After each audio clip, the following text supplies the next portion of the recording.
Hello, everybody. Welcome on in. Good morning, good evening, whatever the day may be for you. Welcome back on into the CCT. Been a bit out here, at least for me, Hayes, but we are indeed back at it. We are here with South America's 7th online series, and we are reaching the end of this one too, Hayes. We've been through 7 of them out here into the second season, and look at us, already making it to the playoffs, eh? Yeah, it is quite crazy to think about the journey we've been on. There's only one more series after this, right? Yeah. And then we finished the circuit here for South America, which is almost sad. I'm going to shed a tear, but not just yet. Looking forward to the action. We're at the business end of the competition. It's the playoffs. So can we bring the playoff bracket up production and we can just have a look at the standings coming into it. This is the schedule for today. Of course, the matches that will be played out this afternoon. We'll be casting Bestia and Swingers and then Imperial against MIBR Academy. And those games are followed by Sharks, Bounty Hunters, and the Legacy Uno Mille. But I would just like to see the playoff brackets if we could bring that up, just so we can kind of predict maybe what we're expecting to happen with all of the opening matches. The playoff bracket, not the Swiss stage, if that is available to us. That should be in lovely. the rotation, should be coming up there. But either way, I mean, I don't mind seeing the standings as well, because there's been a lot of teams that I don't think can really make it past the competition this playoffs turnaround. I feel like we have so many big names into the playoffs today that, I don't know, maybe the only teams that I could be expecting coming out of this would kind of be Audic and Solid, I'd say. They went 3-0 for a reason, you know? Like, besides those names, I wouldn't really see too many of these left-sided teams that went through from the group stage actually making it past round of 16. Right, well, we don't have the graphic, unfortunately.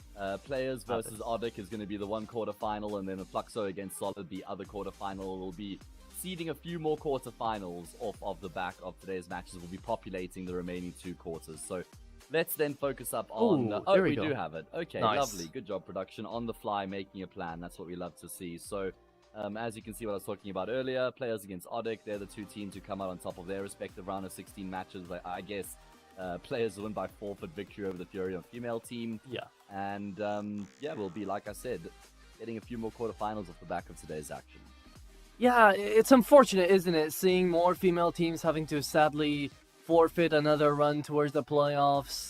This time around for Furia, it wasn't necessarily that they couldn't really do it. They couldn't really play. It was more of technical issues starting to stray on them, so very unfortunate, but that is how they drop out of the tournament.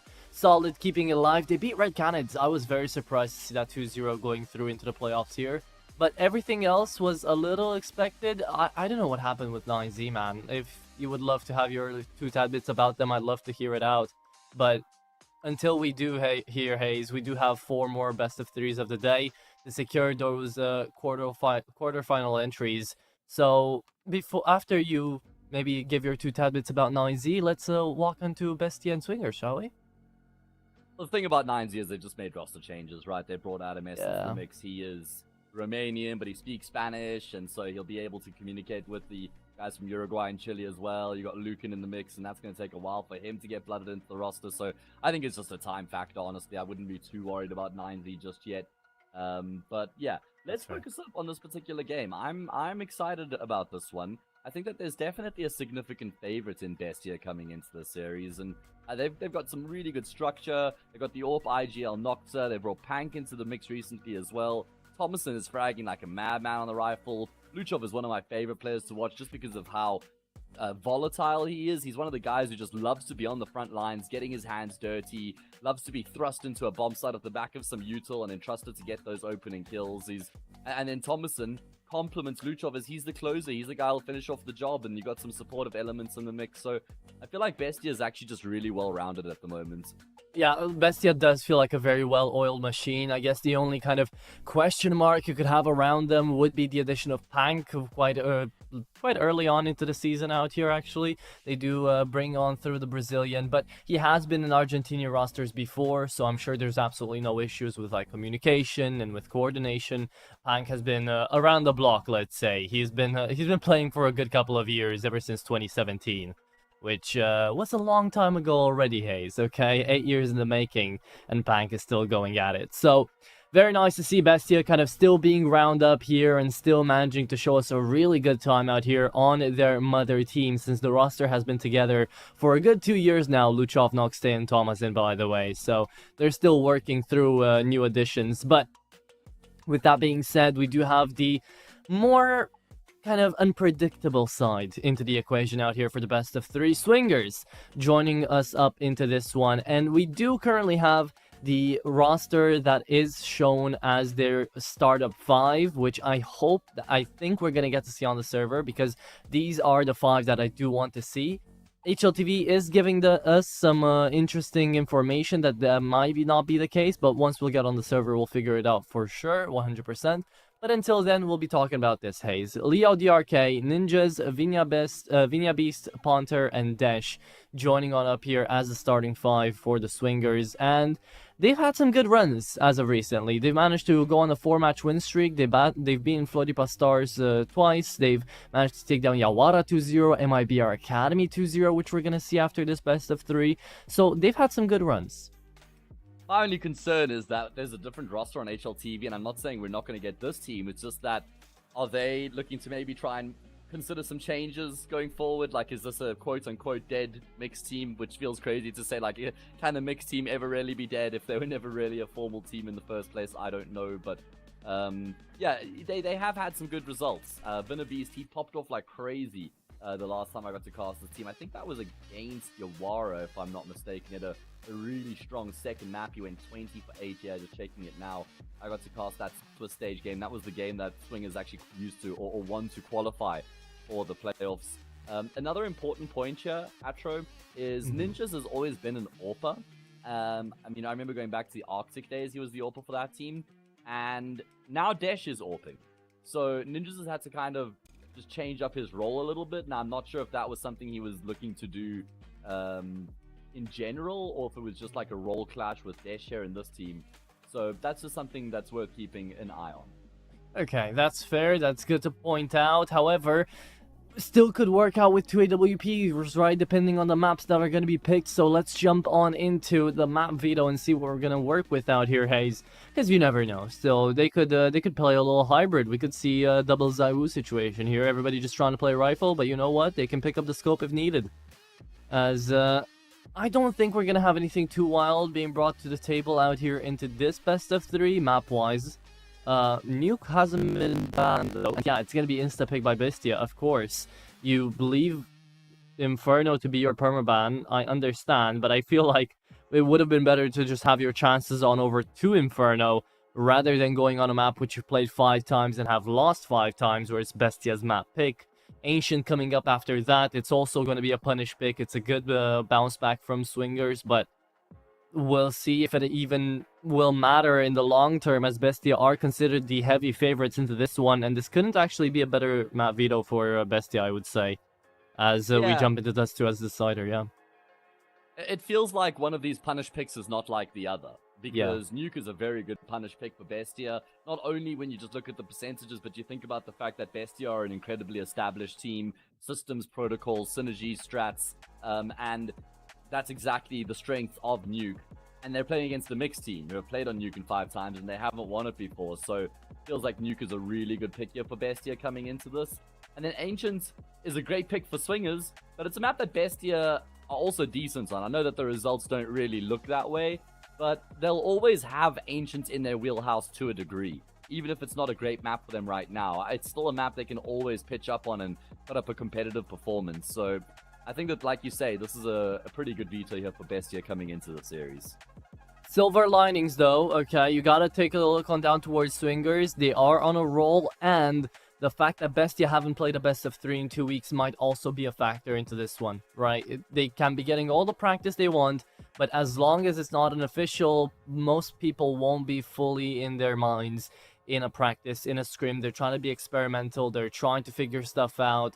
And even 2 years down the line, right, when you've played with the same core, things can still change. The game changes consistently. So now, after 2 weeks, Bestia are back on live, back in the real servers, after they managed to have very strong performances, by the way, in their previous best of threes. I mean, I know they lost against Legacy, but they managed to 13-5 Audic, they managed to 13-0 Game Hunters, right? It's been a decent run that they've had this season so far with this roster, and I feel like they can show even more, but it really will depend on how things are going to start out here on Nuke. Yeah, that's a good point. I mean, I know that Ancients and Map, these two teams have played against each other, and so is Nuke, actually. Bestia won 13-6 on Nuke, they won 13-11 on Ancients, so you even go back a little bit further, start of the Nuke feature there as well. Bestia won it then, so yeah, Bestia will fancy themselves coming into this. Now, we have had a slightly extended pre-game here while we're trying to buy some time. Production, do you have any word on how far along we are into the process of actually getting into the game, or is it worth perhaps just throwing this one to a break? Do we have soon TM? That is the South American Classic. I think the S in South America stands for soon, actually, or something like that. I don't know, but you always see us say, yeah. Soon action, maybe. Hey, but we are getting more graphics, so we're getting spoiled out here too, Hayes, right? Could have been worse, could have just been... Nardez isn't here to be playing this game, so it's true. Somewhat... Fair. At least we can look at Thomason. We can look at those numbers. Yes. We can get something from that. Look at that rating, man. There we go. We got Vinna, which is also in my VR Academy, so, you know. So we're getting there. Slowly but surely, it's gonna come up to the game at hand. While it is, though, I do want to say that now we always have another thing to yap about, which is the VRS forecast, right? You can take a look on down to that and say that Bestia aren't really gonna be changing a lot if they win this. They're still gonna be position number 51. They're still just playing not to lose right here. Yeah, at the same time, though, if you win this, then you get to play against a stronger opponent, a deeper run in the competition, more VRS points as well, so... You're right, though, that there is certainly a big threat here for Bestia. There's a lot at stake in terms of their VRS ranking. If they lose the series, then they'll be losing 21 points. That is a lot of points to lose. So there's certainly going to be some pressure on their shoulders coming into the series in that regard. 100%. But you can't let that affect you, right? Like, you got to imagine that's something that teams are actually focused a lot on right now, is how many points they lose if they lose the series, and that probably puts more pressure on them. Either way, the game is live. Nuke is on the table. Let's get into the first map of this RS16 matchup. Man, like, there wasn't enough pressure already on most of these IGLs just trying to keep their teams together. Now they got to start thinking about, oh, every single official is going to mean VRS changes, right? But you know what? That's just the pace of the game. That's just how things are going to evolve, and how we here at the CCT will be doing that as well. Because, ladies and gentlemen, it's a new day and a new start to the playoffs out here. Round of 16, Swingers versus Bestia. The start off our day. I know it's morning in South America, so let's start it off with a bang. It is going to be CT side Swingers, Bestia, of course, on their T side. And this is what we like about Nuke, right, Hayes? The fact that it's always a very standardized map. It's a lot of tactics coming through, but also good headshots can always blow through tactics. Pank just pushes on through two. Naz finds one through a smoke, and what an entry out here by Bestia. 2 kills made in quick succession from both Pank and Naz make you just scratch your eyes and see if you're actually dreaming or not, because that was the fastest intake into the A-bomb site that I've seen out of a single blown smoke. Yeah, that was an incredible opening kill coming through from Pank there, man. Just flicking to get that player towards the dead vent, and then even finding a second frag as well. Naz matches his effort as he's able to find 2 kills with Dink, so that is a statement victory coming through here. And they're going to hunt Vinnabeast here as well.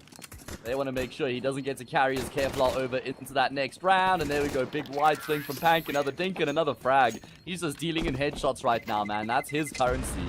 Oh yeah, right now he is pretty damn rich, 3k, and look at that first one. That was a scary one, right? I don't even know how Naz finds the second through the main smoke, but still, Bestia come out guns swinging. You can definitely see it. They're ready to go, and that's what I was trying to mention before that entire thing kind of blew out of proportions, is that they were setting up really well, and that's what you like to see even on the T side of Nuke. If teams can set up and have a clear cutout plan, then most of the times they're going to be able to actually pull it through and get out alive. So very well played. That's going to be the first round on the board. Second should be as well, but 3 AKs invested up against the USPs. It's not like I hate it, but it is a little bit risky thinking of, you know, just the possibility of losing out a couple of these guns. But I guess that's not the case for Bestia, right? They know who they're going up against, and they know that if they just play together, everything should be quite easy to deal with. Yeah, this one's just about making sure they don't lose any unnecessary players, really, building up some economy to send Luchov in first, knocked out. Okay. Yeah, no damage dealt, though. That's a bit of a handicap. Yeah, the problem is the round is so advanced, it feels like that no one for Bestia wants to actually stop and type NL. And they're just going to lock in and kind of play the round as though they lost someone to a 1v, I guess. Ooh. Oh, hello! Okay. That's unfortunate, man. They lost 2, though. Desh gets out with another kill, and Naz is still down to 4 HP. If more damage gets dealt here, I think Bestia might have wanted to type the NL. There you go. No, they at least do get out with the AKs. Thomas is going to save onto the MAC-10, and even with the timeout, Bestia are going to get out with not that many wounds inflicted upon them.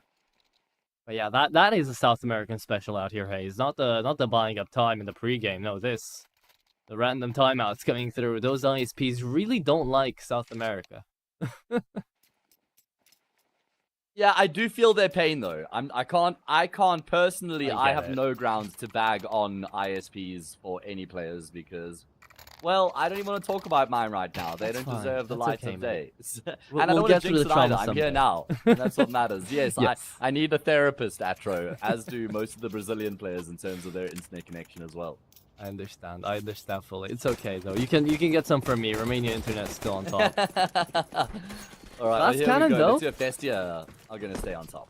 Yeah, Swingers are bumping out of the round out here with an AWP on Desh. And that is one of the selling points of Desh, right? His op always can go crazy, so just invest into it as early as you can. Did it used to be Desh Monster, or am I misremembering? Do you That's another player. His name is Desh Monster. Is Desh Monster another player? Are you sure? Because I searched for Desh Monster and I couldn't find anything. I think you're thinking of, Rio Monster. I mean, yeah, maybe. I just thought that Desh Monster was also a player. No. Either way, I digress. Look at the position Bestia have been able to get themselves in here, man. They've just made their way down through Secret from outside. No wall of smoke, so not really any ironclad info for Swingers that they have headed in that direction. One player's rotated down, though. That's Ponta. And he'll arrive on the scene in time. He has broken the window, though, and I think that was heard from the players pushing in through stairs right now. They're just waiting for the get-go. They're still clearing him. Yeah, there you go. The pop flash is going to come through, forces him back. The run-through is going to come through, and Ponter needs to deny. He sees the bomb, shuts him down. 1-for-1, traded out, and Bestia are going to take that, but they need to get on the bomb side. And oh, this is an amazing flank coming through from Thomasin, as he is going to get out with the first, and he's even going to stay alive to fight the second. Oh my god, Thomasin wins out a 2v1, steals the op away, and basically wins the round here for Bestia. Yeah, that's incredible from Thomasin, because I was thinking after he finds the first frag with the MAC-10, his best opportunity or option is to just try jump back to ramp and stay alive, but he's like, nah, I can get more from this here. He gets a second frag and gets to pick up the AWP afterwards. That is brilliant work coming through from Mr. Thomasin, who I highlighted in the pregame as the player to watch here. He's been in some really good form lately. And that will be 3 on the board here for Bestia, and that's as simple as it gets, right? They really didn't do anything too complex in the round, just a couple smokes outside, wasn't the full wall, crossed their way down Secret, realized that Ponta's in towards control room, just isolate and overwhelm him, trade him out, and the rest is history. I guess so. Here we are. Okay, so a 3-0 start. And Bestia, they can keep this up, honestly, until we actually get to see a swing back from the Swingers. Because so far, they've just been taken down without too many trades, even though, you know, there was not that many rounds to go off of. In that last gun round, we should have been expecting more trades, or should have been expecting faster replays off of that B push. Like, yeah, I get it, you lose out a single player, but he still trades himself out. He still makes it a 4v4. You were trying to push them together, but I guess a MAC-10 was just enough. Timing is going to mean a lot here for Luchov. Again, the smokes are going to come through and bloom late, but as Luchov moves into Secret, Swingers still do manage to actually start setting themselves up for a spam. It's also a force buy coming through out here, Hayes, right? So this means for Swingers that if they don't get the round across, it is going to be quite a tough situation to be put in. And oh, does Vinid Beast's M4 actually poke out there? Don't think it does, right? Not yet. I don't think so, but it might soon. Ooh. Okay, Naz wins out an important gunfight. He only has 6 bullets left, so he has to be cautious as he continues to push forward. Nice position from Leo, though. In towards the single door there. Catches Luchov completely unaware. Does that force a change up in the approach here for Bestia? Could. Looks like it will. Oh, the MP9 hears them all, though. And look at the timing. No scope on Noxtay. The IGL takes down Leo, and the timing couldn't have been worse. It is going to be Ninjas finding one. Looking for the second is the SMGs again to save the day. Steals the op away. 2v2 remaining. And he's playing it from Squeaky. Still wanting to go for more as Thomas implants away that bomb. Timing again means a lot, but Naz finds himself with half HP into Hut. And with a kill onto Ponter, last man standing has got to be the main man to play. And even though Ninjas tries, he does not connect on anymore. Nice attempt, but Bestia are still the ones running this game. Yeah, I mean, Bestia are in control of the round there until Ninjas has his save from Squeaky Door. Very good activation on the double kill, picks up the AWP, and then kind of, in a way, allows for Bestia to recompose themselves, I guess, but you can't really fault him for not continuing to force the issue here and swinging with the AWP after he picks it up. And then a smart repositioning from this player here, Naz, getting off the bomb side. Ponta not expecting him in there. The attention gets taken to Naz, so Thomason realizes in his moment to shine. He swings out and off the job. Also a little bit of a gamble down towards Vents, right? Because the player, Leo, could have just not pushed and the op wouldn't have gone that kill, or just the timing could have been worse for Noxtay, and, you know, still that entire push could have gone down due to the single MP9, but look at how important just a single kill is, right? So the IGL is going to stay on the op. And Bestia are going to be continuing to try to take these rounds away. An eco, now a half investment coming through from the CT side. Genuinely could do more than any of the gun rounds we've seen so far. The positions that they have. We know when a 5-second could deal damage. This is concerning. Crossfire set up right now. Ponta's going to take the attention, and he's taking a name as well. That could allow for Dash to activate here. Nox is actually going to just disengage from ramp altogether and instead shift his focus over towards the bomb side. Ponta's now committed to the fast flank. He's flying forward with the AK. My goodness, Ponta! He's going to be able to find 2 great kills there. Massive advantage for his team in the round now. That is amazing. Ponta practically wins them that round. However, Luchov's still alive. Wait, it's not over just yet. Somehow, some way. It is going to be up to Dash to try to take them down with the last couple of bullets remaining in the mag. Luchov is going to fall, and Dash is going to shut him out. And look again how a single kill switches up the entire pace of this game. Here, right here, when Ponter manages to take down Naz, he just rushes through them, right? I mean, I was about to say, the moment we get to see the AWP from Nox, they actually peek on in towards ramp. I'm very surprised he just doesn't just press G on the op and try to take back away that AK. And the worst did happen for Bestia. It was Ponter to just rush through them, take them down. And it is the CT side on their first round on the board. Now, this can upscale, but it appears that Bestia don't want to give them that time. It's going to be a rush by, a full rush through into the A-bomb side, and Leo takes out 2, takes out 3, and still can count up for more. Holds onto the bomb site, and it's his with an iron fist as Bestia are forced to run away towards the B bomb site. They've been heard, but Swingers, they're not going to take the risk to push alone. Beast could find timing as he opens the door. No, now the smoke is bloomed. Bomb plant in itself would certainly be a success here for the T side. Beast has taken so much damage there. And Luchov is actually going to close the gap, but he barely has any health here. Atro, 16 health makes this surely next to impossible for Luchov, who will ultimately swing into 2. And Ponta can finish off the job. Okay, Swingers. They're alive and well now off the back of winning that half investment. Leo had very big impact here in this round as well. It looked like that A-bomb site was feeling the heat and feeling the pressure, but his multi-kill forced Bestia elsewhere. And it's actually still a good heads-up decision from Bestia to go back through ramp into the B-bomb side. At least they find a plant. The round goes the way of the CT side. Yeah, I mean, Bestia played it as well as they could in the 2v3 here. Again, Luchov had to trade himself out, leave it in a 2v1. Naz just trying to play into the 1v1 and towards ramp. It's just shots connecting at that point. But there you have it. Round number 6 passes by, and Swingers, I said it, mate, it could all just start ramping up from here. CT side can always start putting up those rounds on the board the moment you find a good gun round. Even the half investment there from Swingers was just enough to get them over the line. And now it is going to be up to this again. The double AK investment with a Galil on bound. It is going to be Bestia on another force buy and another entry lost. However, Luchov this time doesn't care for a smoke, gives a rifle towards one of his teammates, but apparently nobody's gonna pick it up, and Leo just spams them down. Leo! Okay, I guess that's gonna be good enough. 2 rounds in a row. This man is gonna save the day for Swingers. Well, he's just dealing in triple kills at the moment as Mr. Leo. What a wonderful spray down there, out in the open, and he was the one man who had to stop Bestia from getting into that B bomb site. That's exactly what he does. He just draws a line in the sand and says, no further. I was looking pretty good here for Bestia once they get that frag, but look at this, he even just commits into the bomb site. There's no way to fall back, he burns the ships all in. And he lives to tell the tale. It's no fable, it's not a, now what would they call it? It's nothing mythological about that, man. He's the one who is the living proof of that battle. He is the living proof. It's also interesting because, again, even though that round, again, individual performance saves them out here for Swingers. Oh, very nice headshot out of Noxday. Still felt a little weird, like Leo was still looking behind him and Squeaky even after he finds the 3K. So just not clear information being given throughout here for the Swingers side.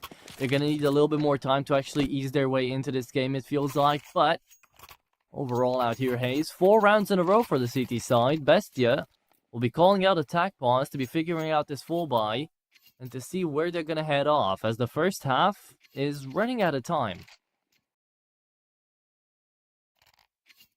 I mean, they started off very nicely, the Bestia, but things have kind of tapered off a little bit since then.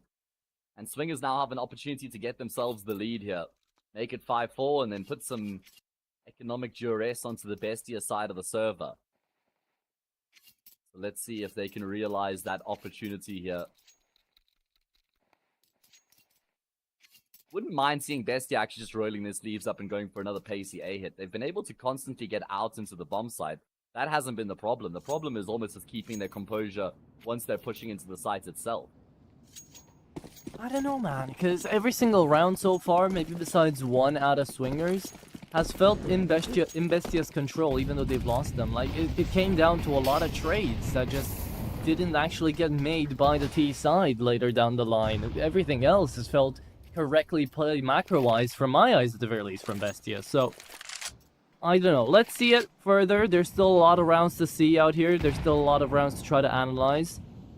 But overall, Swingers are definitely hitting back, with Leo being the tip of the spear. And another secret push coming through out here from the T side. Also Hayes. There's so much cash in the bank right here for Swingers. They don't care for at least the next 2 rounds to buy back in. So you'll get to see a lot more of these aggressive positions try to trade themselves out. One and done, but instead, a one and done will be fine. Noxday, though, takes down another one on Leo's trade attempt. And because of that, entry into the B bomb site is secured. But Dash, good kill. He finds the bomb holder.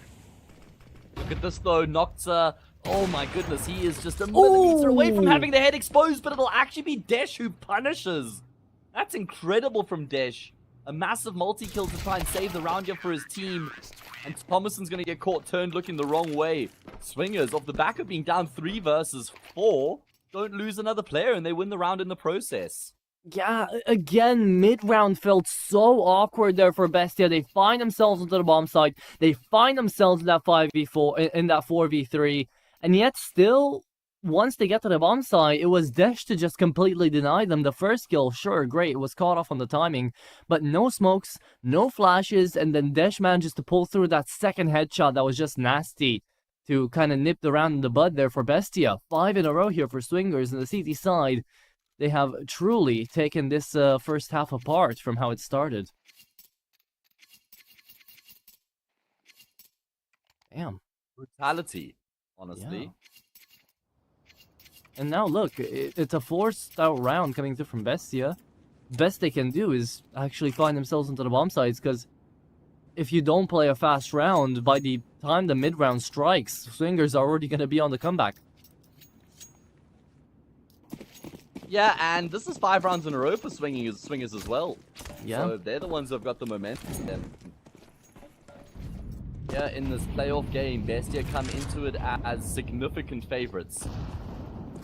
However, swingers are certainly giving them a very good run for their money. 2 rounds left in the half here. 3 rounds left in the half here, rather. Yep. Surely swingers don't make it 8 in a row to finish off the CT side. That would be a bit of a disaster for Bestia, I reckon. Yeah, would be a huge disaster. On your own map pick, you start things off 4-0. You would not really afford to, you know, let yourself go off that much. Not even a single round picked up after that. Not really afford it, can you?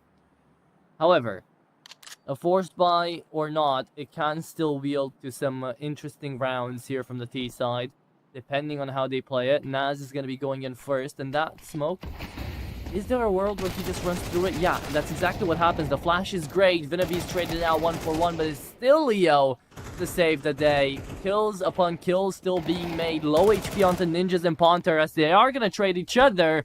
Ponter needs to drop. He does find himself towards the back of the bomb side, but it's left in a 2v1, and Desh is nowhere to be seen. This is basically Nox. They just try to play a guessing game, and it is hide and seek right now as Desh is trying to make his way across. The timing could have been worse. Nox day. Oh, he is not gonna like that. There you go.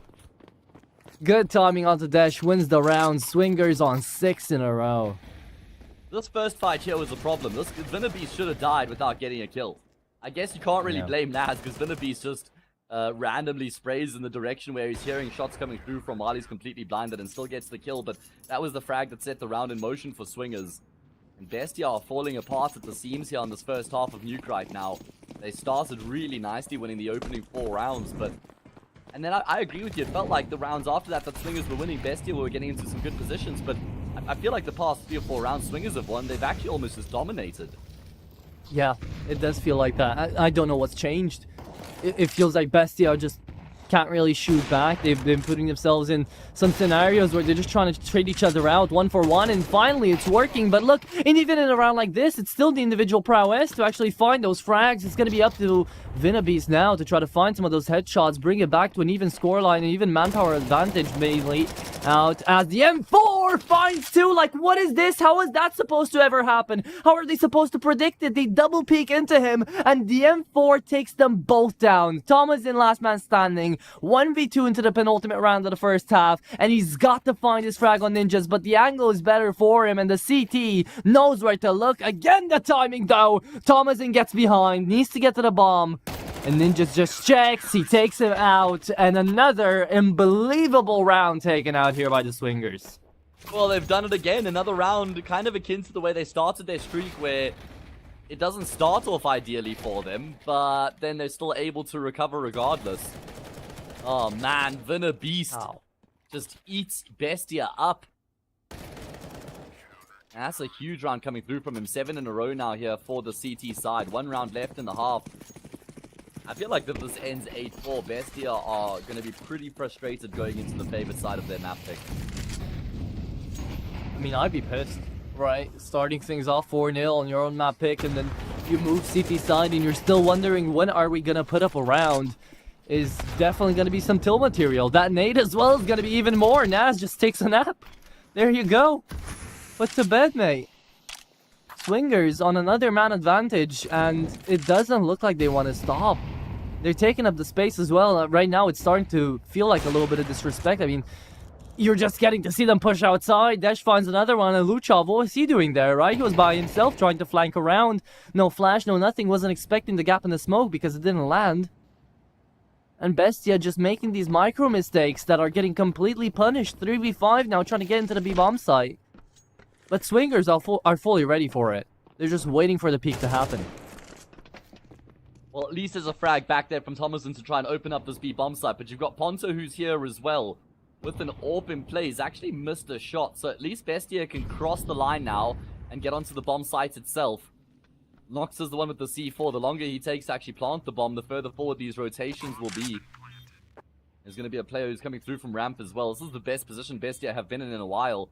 Oh, and Tanky's trying to play around the hole in the door. And there we go, Vinnabeast, that's not the glory hole he was looking for. Thomason will find a kill as well, but the trades have been effective. The trades have been really good. It's only Nox to the left.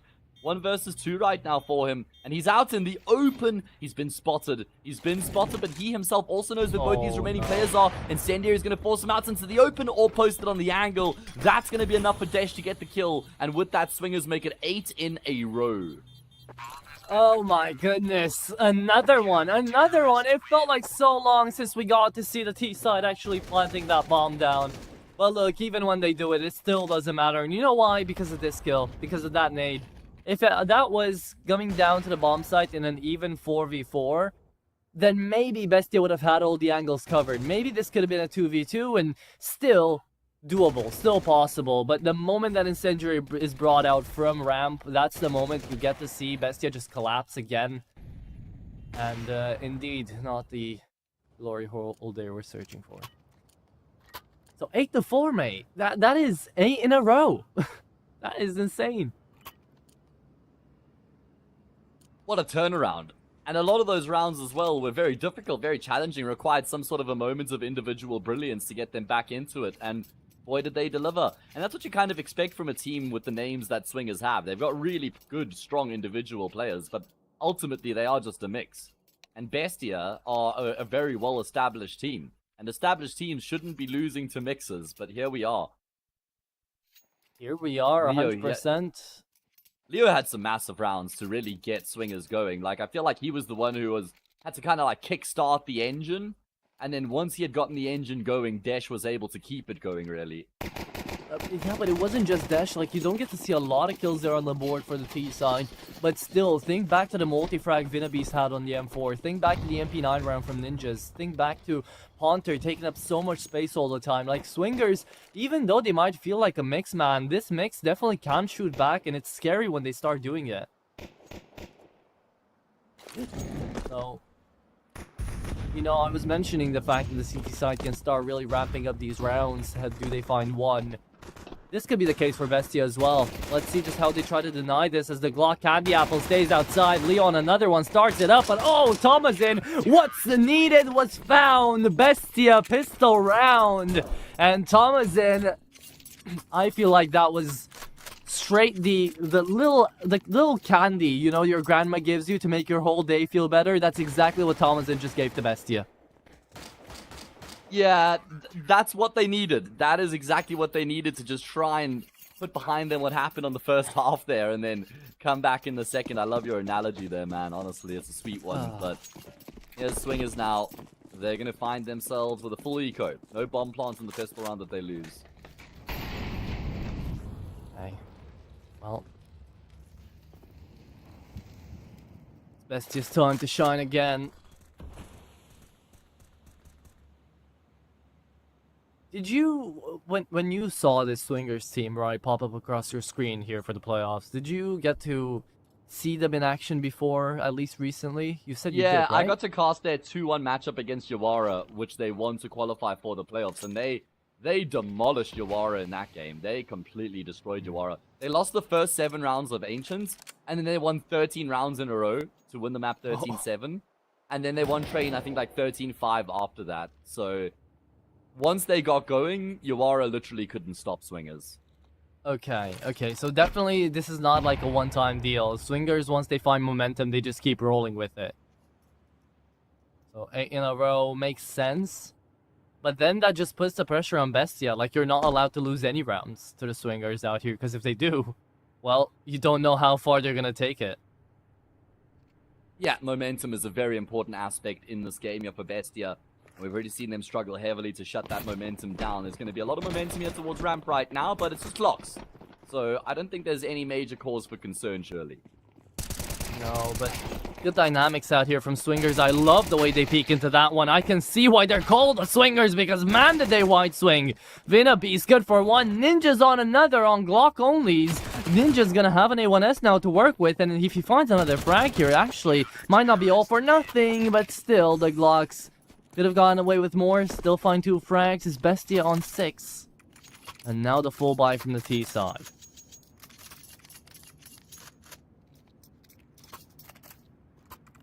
Alright, well.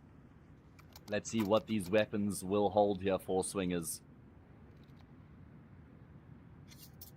Swingers really feels like a name you would have for a mix, wouldn't it? Like you and 4 mates from Face It just trying to get up together in a tournament and be like, okay, lads, we need a name, right? Or you and your 3 favorite couples, maybe. Yeah, well, I don't know. It's kind of what led me to go for the Glory Hole reference earlier. These jokes kind of write themselves when you have the Swingers name, but it definitely is a very simple name, like you say, for a mix. It's better than Players. I'll give you that much. There's the other Brazilian team, Players, which is just awful. But okay, but I don't believe you don't have your own stories of you and some friends just going off on like challenger mode tournaments and having these same names as well. Fair. No, you got me there. That's true. Look at this. Oh my goodness. Ooh. There's 3 players. Was this a ramp right now for the CT side, if I'm not mistaken? Yeah, they were. And they lock it down beautifully, but there's actually a lot of damage has been done. This could be a bit deceiving. Nocta and Luchov barely have any health. It's actually a really intelligent repositioning here from Luchov. Yeah, well played. He just goes on ahead. Like 9 times out of 10, Luchov would always go back in towards heaven, but since Noxie was already there, and as you mentioned, there were 3 players inside of ramp, he just decides to push forward, take down another kill, basically win the round. I mean, Leo's left in a 1v4, and he spotted that one into heaven, but the timing here would actually go towards Thomasin's way, as it does. Takes him out, and Bestia 3 in a row indeed. And that was one really quick shutdown. I mean, I don't know what Swingers were doing out into ramp there. No smokes, no flashes, no Molotovs on box, nothing.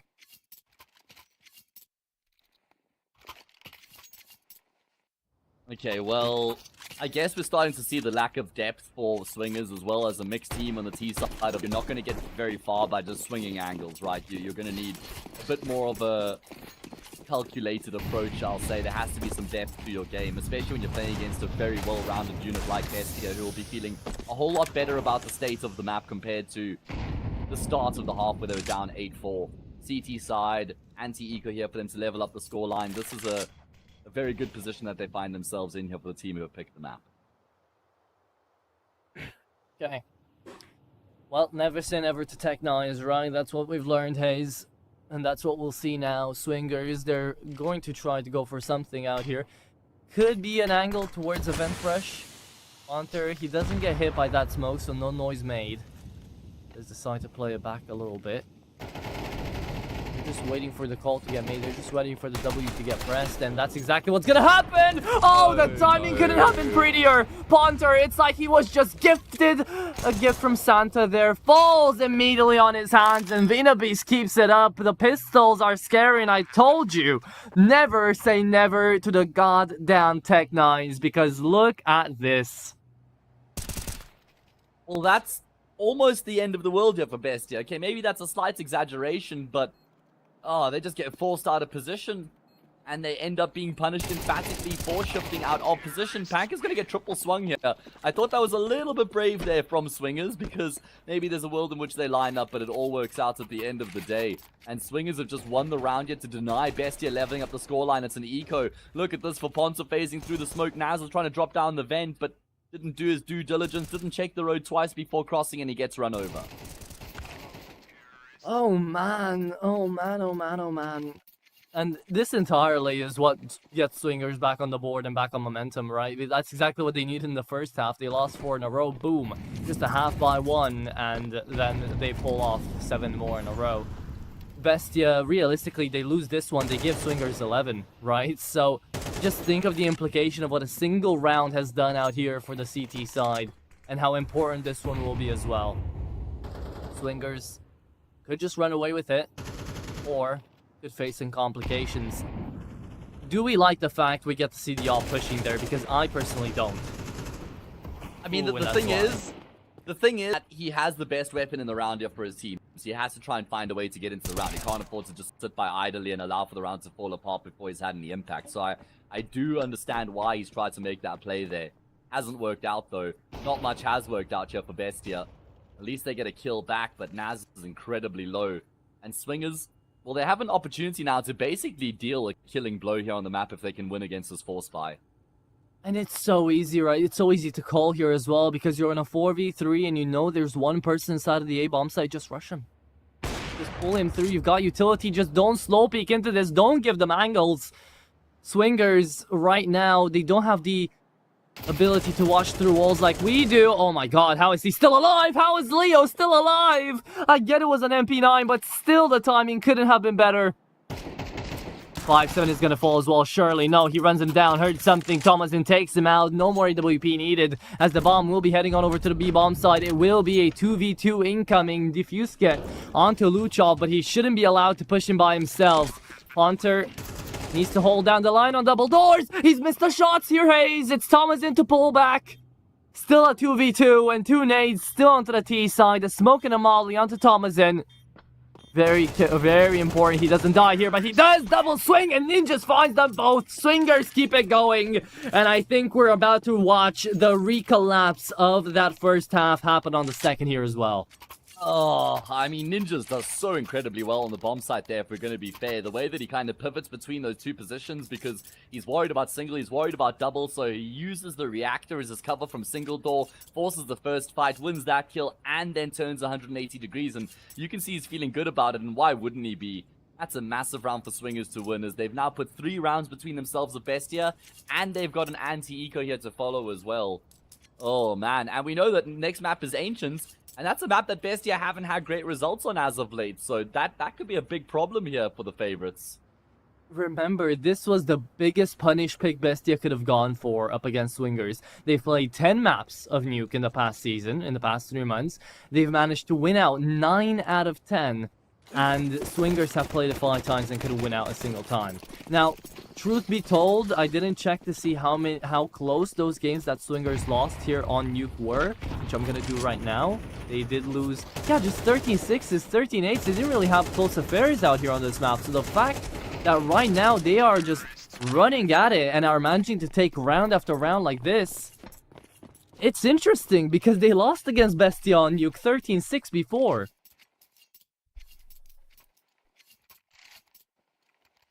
Yeah, this is a big contrast from what I was expecting coming into Nuke right now. Bestia won the first 4 rounds of the map, but they've only won 3 since then, and those were the first 3 of the second half, Atro. Ever since Swingers have actually started winning rounds here, Bestia haven't been able to come back and win a round of their own. And if they don't win this one here, then you can just kiss Nuke goodbye, and they're down 0-1 in the series. Oh no, Diffuse get Bestia, don't do this to me. I know we haven't seen too many bomb plants coming through from Swingers, but at any point they could always switch up their tactics. Remember, this is a very versatile and dynamic team, especially since we've been talking about the mixed squads. These are the ones it's toughest to predict because they could be everywhere all across the map at once, doing their own thing, and then suddenly it's just that one round where they turn the ball back around and start playing like a unit. So, gotta be careful when it comes to these pushes, and Pank wants to be aggressive. He clears down left side, and Ponter surely hard clears this right. Oh, sees the foot, sees the first, sees the second, runs him down. Luchov just trying to stay alive, 34 HP, and he re-peeks into them, reloads, and forced to run away. Again, remember, no Diffuse get out here, Hayes. He gets caught on the trace back, and this is the worst situation Bestia could be in. Nocta, can he save the day in toward control room? Oh, Ponter's spidey senses tingle. And that's the low health player who's now down, and Swingers are going to try and depart the scene. Nocta can't do anything about it besides relay the information through to his teammates and try and shift the defense here. The say bomb site's been compromised. It's all on Naz. Oh, Leo controlling the vent will double down. Naz didn't even look like he was ready for the position there. He was more swinging squeaky, and Leo, who's been dealing in triple kills, will find himself another one. Swingers up to map point. That is... oh, God. I mean, it's some basic mistakes. The fact that Nocta is the one seeing all the players move through ramp and just has the assumption that no one made it into Squeaky yet. In theory, he should have sought support from the main player as well, but Leo, again, he is a menace. Takes them all down. That is maybe the worst way you could be losing out this map, Bestia. Not only do you start off with the first 4 rounds of this entire map, but you lose out 8 in a row, you take down the next 3, you win out pistol round twice, and yet Swingers just bring it back on all the gun rounds. Ninjas! I'm you getting can't blame deja vu Ponter here, for that, Hayes. mate. Oh my god, are they still gonna lose the round? Atro, even though one of the players off themselves, you were given a frag for free, Bestia.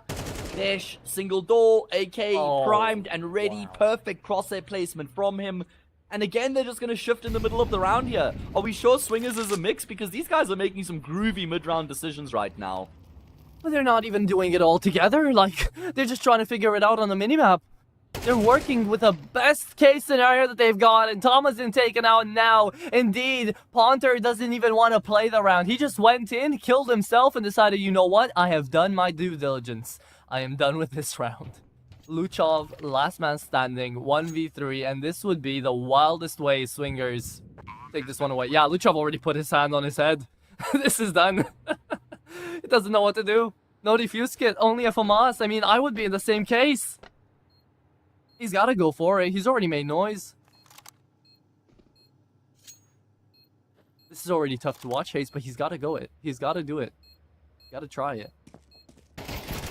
He does have to attempt it, but unfortunately it will not work out, and Swingers have done it. They've won on their opponent's map pick after losing the first 4 rounds of the first half. The first 3 rounds of the second half, Swingers win the map 13-7.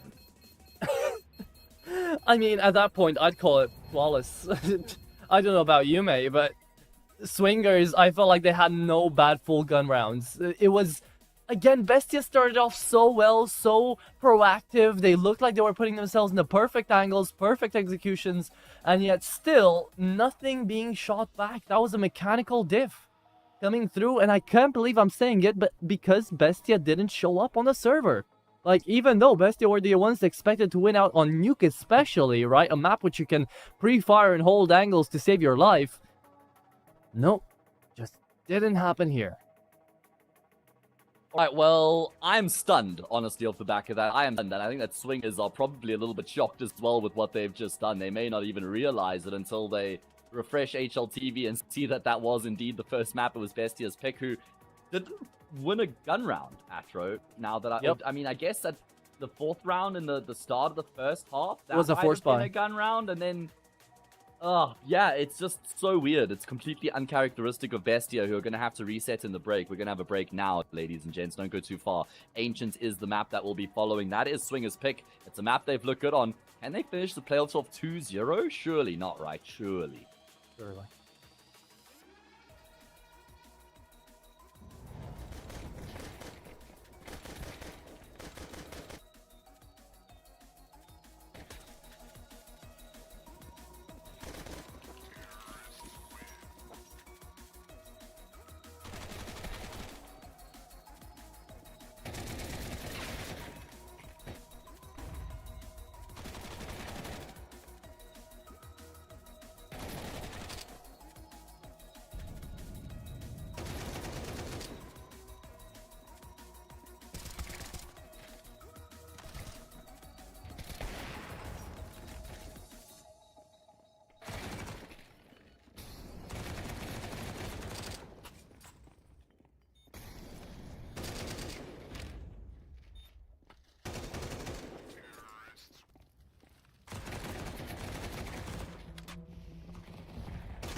And back we are indeed again here with the second map of the best of three, and with Ancient to be taking up the reins out here for what could potentially be Clean Swingers 2-0 coming up into this one, Hayes.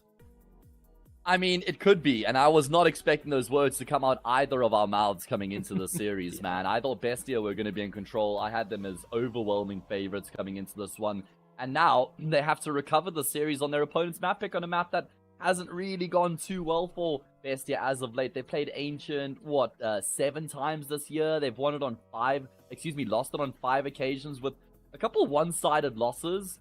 Sure, they're against teams like Sharks twice and then Bounty Hunters, which are not like awful teams, but Swingers just looked like the better team with stronger individuals in that previous map, and now they're going to their map pick, so I'm worried about Bestia.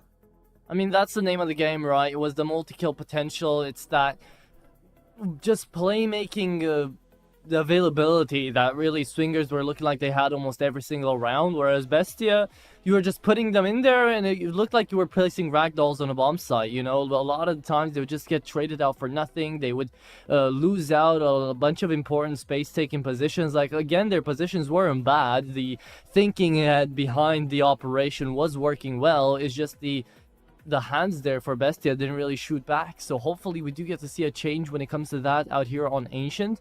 But again, you did definitely hit the nail on the head when you said that Swingers just were looking better, because they were. And honestly, they did have the better individuals. If they're going to keep shooting like this, then I don't think they really have a problem taking their own map pick away here to actually give us that 2-0 possibility. Yeah, I mean, it's still difficult for me to conceive a world in which Bestia actually lose this series. So I'm kind of just holding out hope for them that they will be able to come back on Ancient and display the form we've seen from them in the past on the map. It used to be a very good map for Bestia. I mean, there was a point last year where they had a bunch of games played on Ancient with very good results. In fact, I'm pretty sure it's even a map they were quite happy to pick in some of the series that they played, but feels like it's just fallen off for them. I don't know if that has something to do with replacing Zach, if he was like a key component for their success on Ancient, or what exactly it could be, but we're going to find out exactly what it has in store for us this time around, as Ancient is live, so let's jump into the second map. Let's get our asses over here. It is going to be the second map of the best of three. Ancient up here, and of course, the CT Sun is starred by Bestia. That is going to be brought to you guys by our partners on over at Stake. Use code CCT for 200% bonus on your first deposit up to $500. But remember, it is still a gambling website, so be responsible with your money and don't bet with more than you can afford to lose. And definitely don't do that, any of the above, really, if you're under the age of 18.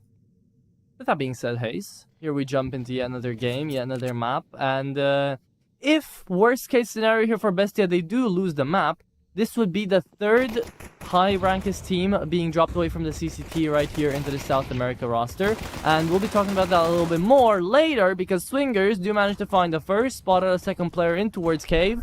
And if Naz dies here, or if Luchov dies here, then it's an MTB bomb site, which indeed it is. And they've realized that. They've realized that just before they've committed into Donut. And Ninjas is the one who's given them this option. Aww. And he's even gone further. He's even killed Thomason in Donut. Now it's kind of awkward here for the T side. And I think Leo has heard the footsteps of the players rotating in towards B. So he's actually going to call for his teammates to go back A again. Leo's taking the space in Red Room. And this is a beautiful round here from Swingers, just in terms of the decisions that they're making. Az is very low as well. He'll be spotted out here by Leo. One bullet will get the job done. And there you have it. Swingers will open up their account first here on Ancient.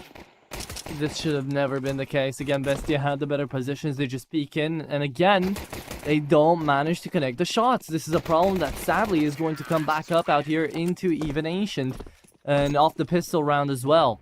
You can see Noxtace kind of slowly getting on the edge of a little tilt there. As he's definitely not looking happy towards the screen. And there's not really too many reasons to do that right now. Losing out, walking into the crosshairs of the Glocks. Definitely not going to bode too well, especially knowing that Bestia so far, they've picked up all of their rounds courtesy of pistol round wins. So now without one of those, what is this going to transpire into? How far are Swingers really going to get? Yeah, that's a good question. Bestia winning both those pistol rounds was what kind of kept them afloat on Nuke. So now they're going to have to get it done with the gun rounds. And, well, this is not one of them. This is a force buy here. See the force buy here for Bestia? This is one of the few times I don't fancy a force buy. Weirdly enough, I can feel it in my instinct out here, Hayes, for my eco round boys, for my half buy investment dudes, for my force round buddies. Yeah, I don't feel this one. I don't know why. Maybe it's the position. Maybe it's the fact they've got 5-7s and they're not really that far pushed ahead. They're just waiting for Swingers to get into them. They're still working with the MAC-10 on Vinabeast with a couple of Galils that can always just shoot and gun. And yeah, that's how they find the first.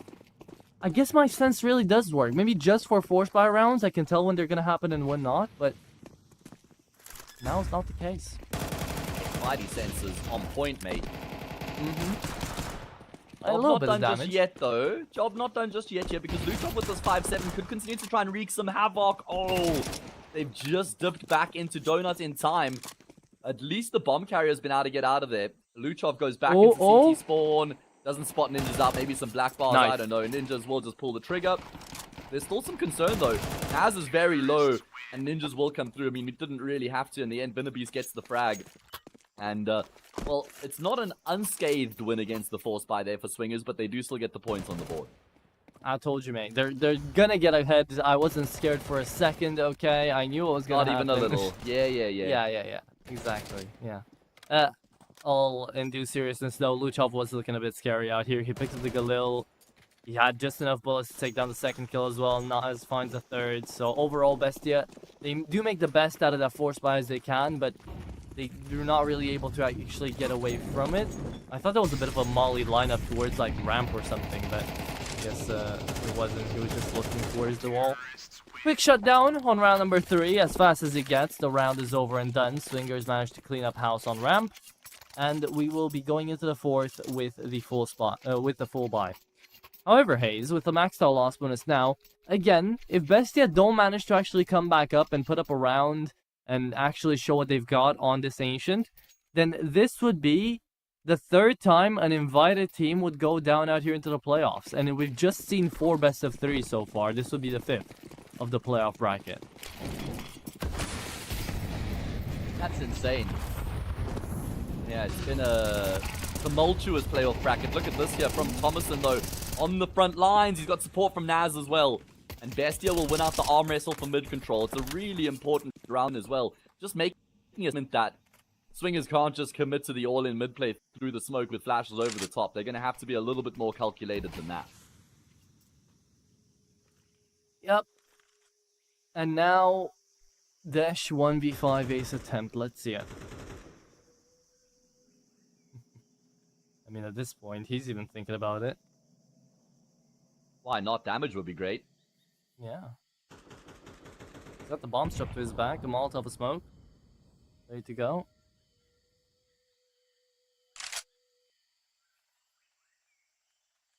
I'm still a little bit surprised. He's gonna give us a little bit of time to yap here, Hayes. I'm still a little surprised by the fact that red cannons were taken out in the same vein that Bestia are about to be if things continue this way. Like, what happened? Because Imperial is up next, and they're making us think like, okay, are the favorites just not going to have anything to work with? I mean, it's one of those conversations about teams who have got a few more reps under their belts in terms of playing in the Swiss stage as well.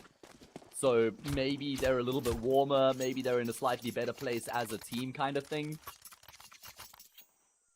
But yeah, you've got to try and take advantage of the fact that you're invited into the playoffs, which hasn't been the case here for most of those teams.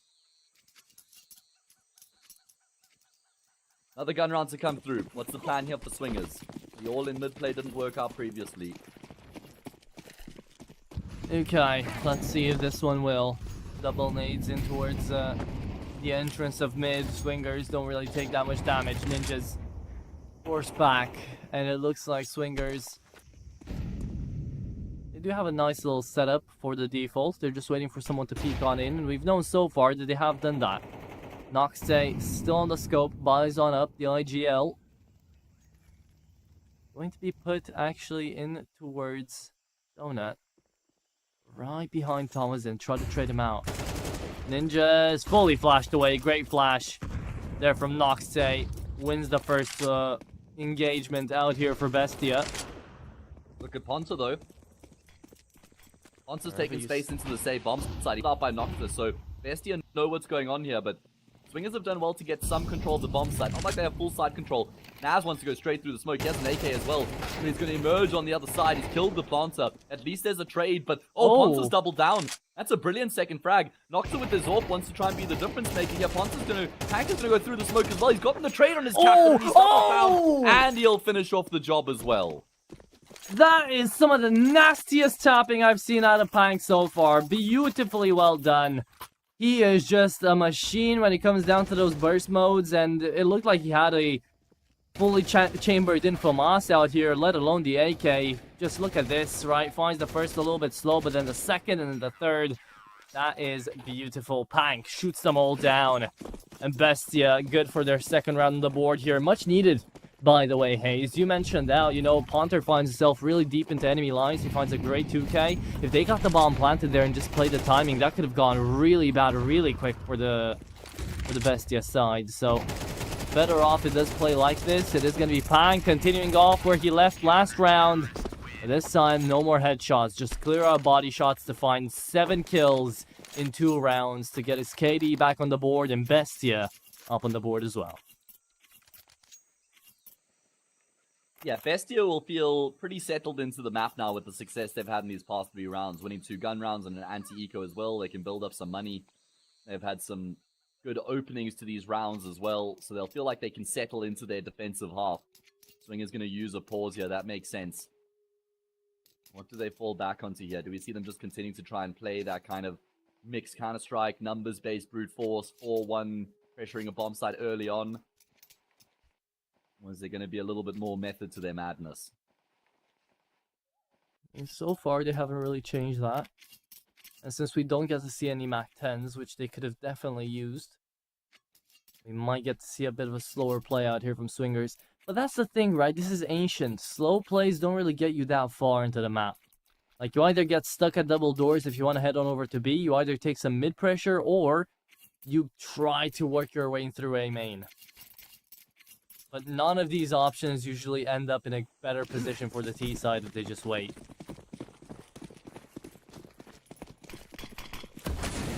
Alright, well, let's see. What does the 7th round have in store for us? Swingers. Looked like they were trying to wrestle for control in towards mid here once again, but SC have been very good at dumping counter util. Nox is going to clear the smoke up, but he hasn't actually managed to clear it out the entire way through, and it's almost just trying to pull the attention of these CT players in towards middle. They can take space in this A bomb site. Leo's missed his shots though. Wants to try to close the gap and take the space in mid, and that's exactly what he's done. Great headshots coming through from Ponter yet again. Desh just needs to be wary of Catwalk.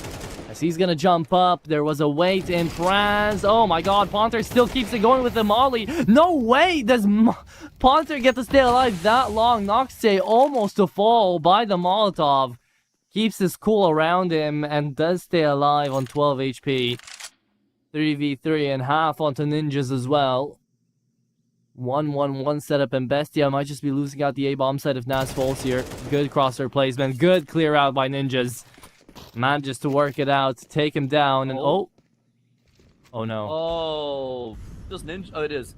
Okay, Ninjas it is just out. Webcam dead. Ninjas is down and out. That's 2v2. Okay, well, at least no. they should get the bomb plants at the bare minimum. I mean, Nox is low. Swingers probably deserve this round, but it's no longer a guarantee. Tank spots one. Leo's there as well. There is a smoke to block off Donut. Leo's going to try and go the entire way around, but he can't run because then the audio cues will be heard. The bomb is planted quite decently right now, but the defuse has gotten Pank off. The spray, rather, has gotten him off the defuse, and oh man, they'll breathe a massive sigh of relief now as Nocta follows suit, and Swingers get the lead once again. Oh boy. Just think about, you know, being in Vinabeast's, like, position, being in the Swingers team speak right there, 3v2, and you don't get to hear anything anymore from your main A player out here, right? And Ninjas just completely go static, and you're left into this 2v2, you get the bomb down, you hear the tap going through, and you just got one good swing to work with. And good thing they named themselves Swingers, because they managed to shoot through that smoke and save the day. Oh, 4-3. Scoreline still in the favor of the T side, but will that be a trend to continue? We're about to find out after we get Ninjas back in the server.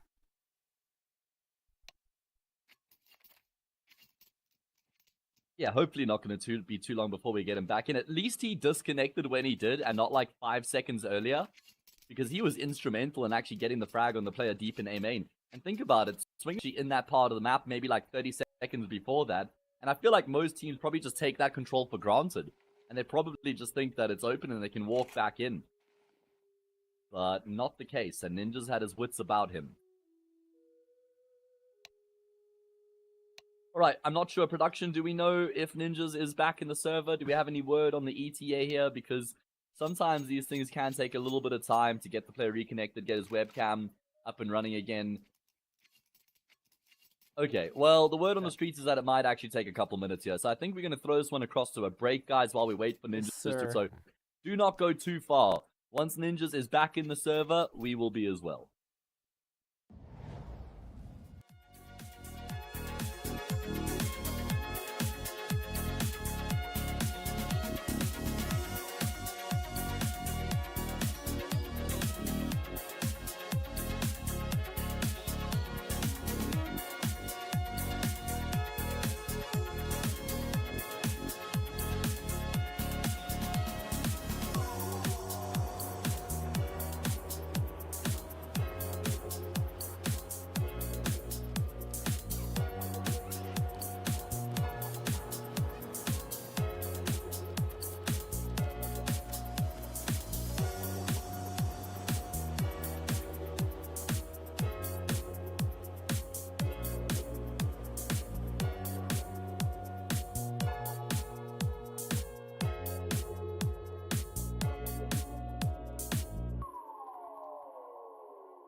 Okay, we're back. We're straight into the round. Sorry for the delay, everybody. You got to see the problems that Ninjas had with the internet.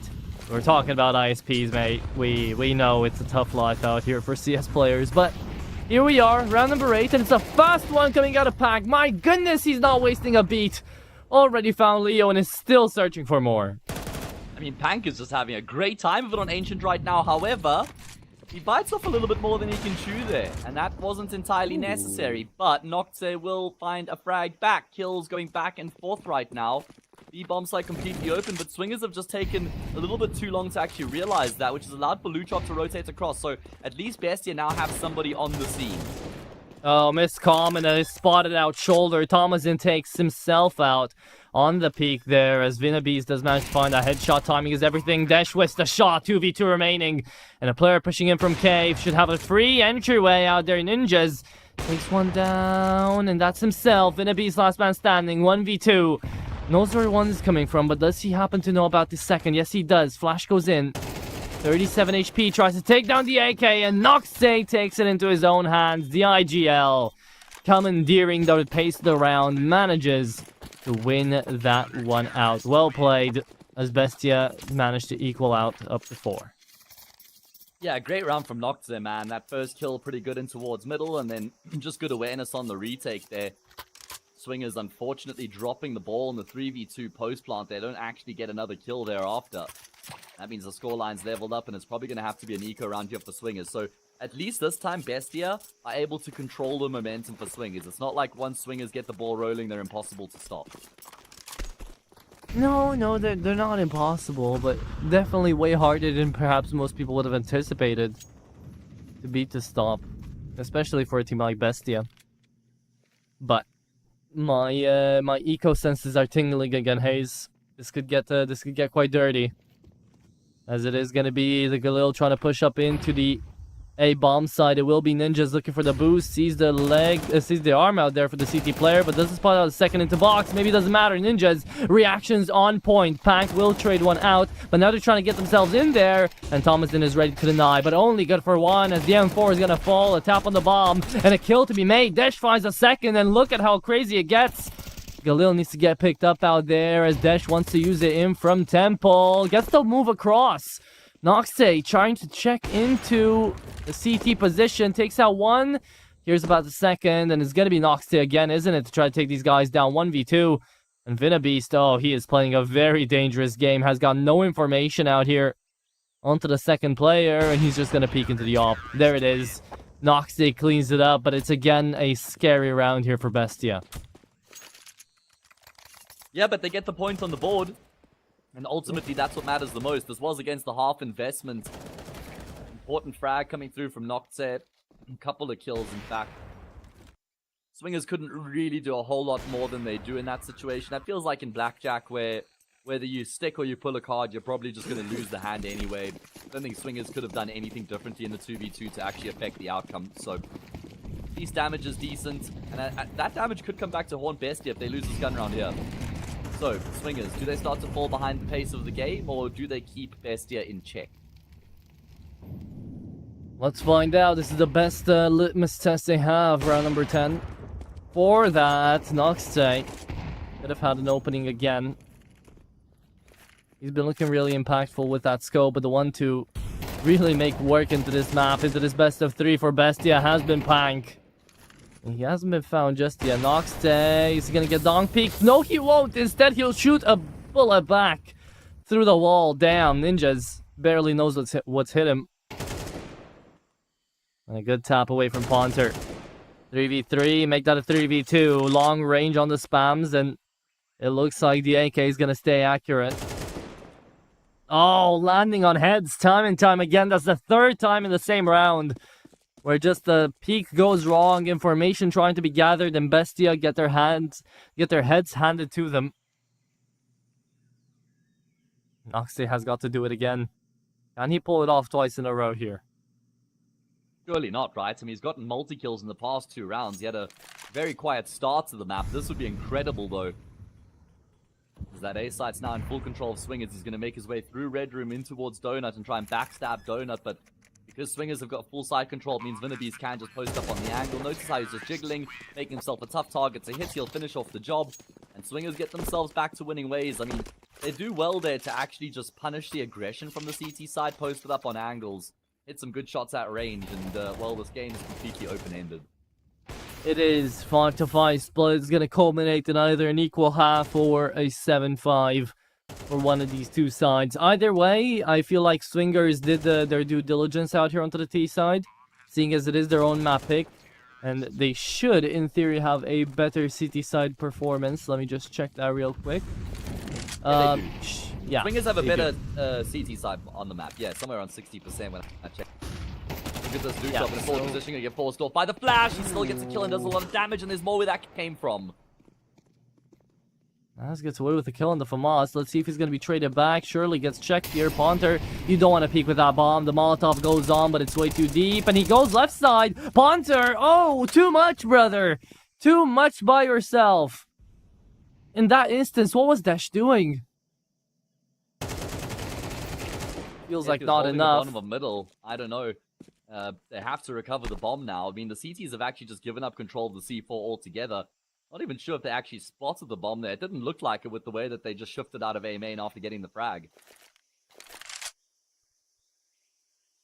Didn't, but now the seed of disbelief has still been sowed into the minds of Swingers.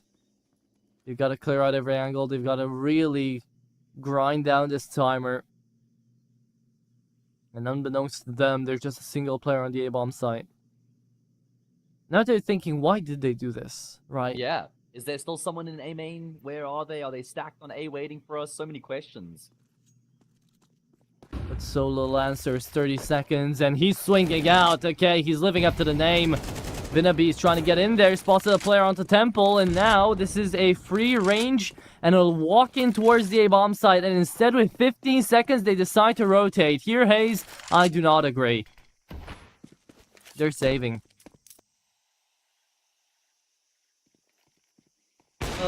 Alright, well, that's so unfortunate considering the weapons that Bestia came into the round with, because this was Swinger's opportunity. You win this, it's 2 for 1, you make it 7-5 on the half, but now it's Bestia who have an opportunity to get 7. Desh, no need to peek out here. And there we go. Bestia will regain the lead. This is back and forth here between these two teams, man. This is what we expected. A lot more of a contest compared to what we had on Nuke. Yeah. A bit closer indeed. And it's nice to see Bestia winning out full buy rounds as well, right? It's nice to just see some consistency out of the favorite team. And see some good consistency as that.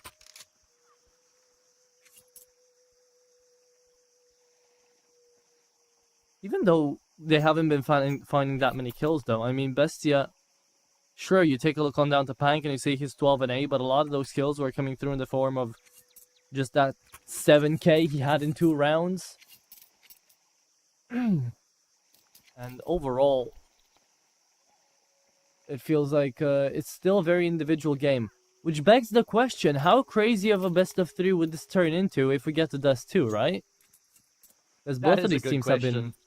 Yeah, both of these teams have been focusing down on their mechanics, on their individuals, so it would go kind of hard. Yeah, I'd actually enjoy seeing Dust 2 with these two teams in the current form that they are. This looks like we could see a bit of a change of pace from Swingers. We haven't actually seen them just go out for an all-out burst into the B bomb side. Vinnabees going to be playing behind the molly. He spots 2 players at the same time, and he's actually pretty fortunate to even come away with the kill there. Ponta picks up where Vinna left off, and he's going to actually get into the B bomb site, and he's taken deep control. Oh, Ponta. Brilliant multi. That is insane. The headshots that are being landed here today. Just beautiful out of Swingers, and it's Naz left in a 1v3. He pushes out, Madman. Okay, but Ponter, you know, he's still hitting those headshots. He is still ready to dish them out. Woke up searching for a guillotine sandwich, and he is here distributing it. 6-6 though on the split. Swingers, they have made a very competitive first half, and now they're moving into that CT side. Makes you wonder, Hayes. Makes you wonder, will we get to see this too? Yeah, very brawly last few rounds there in the half. Swingers go to their favorite side of the map now, but I'm not going to read too much into that, to be completely honest with you. I still feel like Bestia, you know, led by a strong captain. They've got always good tactical depth behind them. So I feel like they can always make any T side work. And, well, it looks like they're going to keep things simple and direct here. Lots of utility, and they're heading in towards B.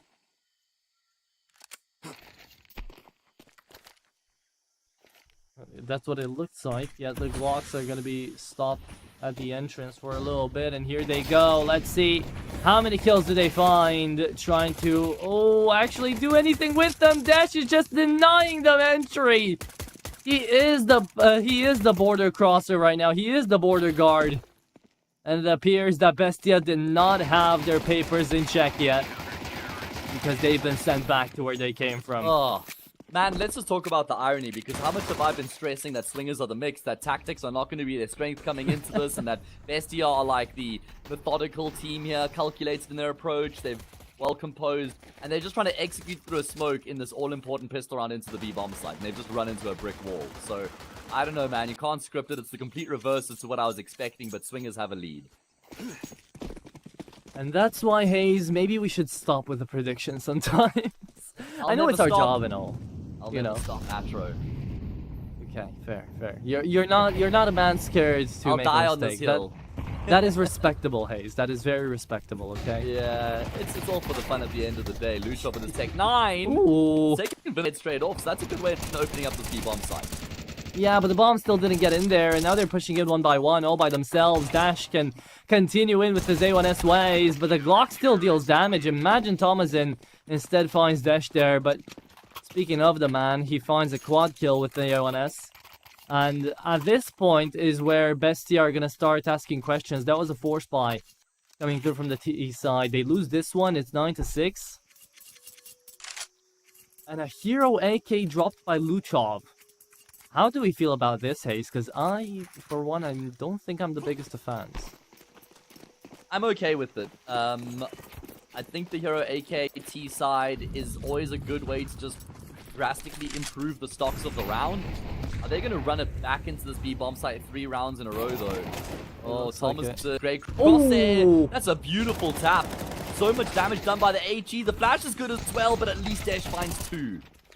Yeah, but Ponter and Leo are still out in here. And how long has it been in this best of 3 since we've said the name Leo? Now he's back at it. And it's a great shutdown, right? It is going to be Noxday falling out as well. AK to be retrieved now. You just give it over to the enemy. Luchov is not really going to have any money to buy back up into this round. And, well, look at where we are. 9-6. Could be swingers on double digits here. Even though it started so pretty. Right, Thomasin with that tap, manages to find Vinaby said. But the nade just closes their HP gauge up too much. Desh takes down 2 on the entry, and then from there is just a peeker's advantage game. Pressure on now for Bestia. Pressure on in this first gun round here on the T side. If they lose this round, that would be borderline catastrophic, and oh my god, Desh, like, even raised his eyebrows himself. He couldn't quite believe he connected on that shot. That was ultra instinct coming through from Desh. Sees it for 1 second. No, nay, not even 1 second. Less than that. And he just flicks onto it. Full instinct time there. Half HP onto Naz. And Bestia starting off this round with a disadvantage. Desh holding up the line there in towards Catwalk.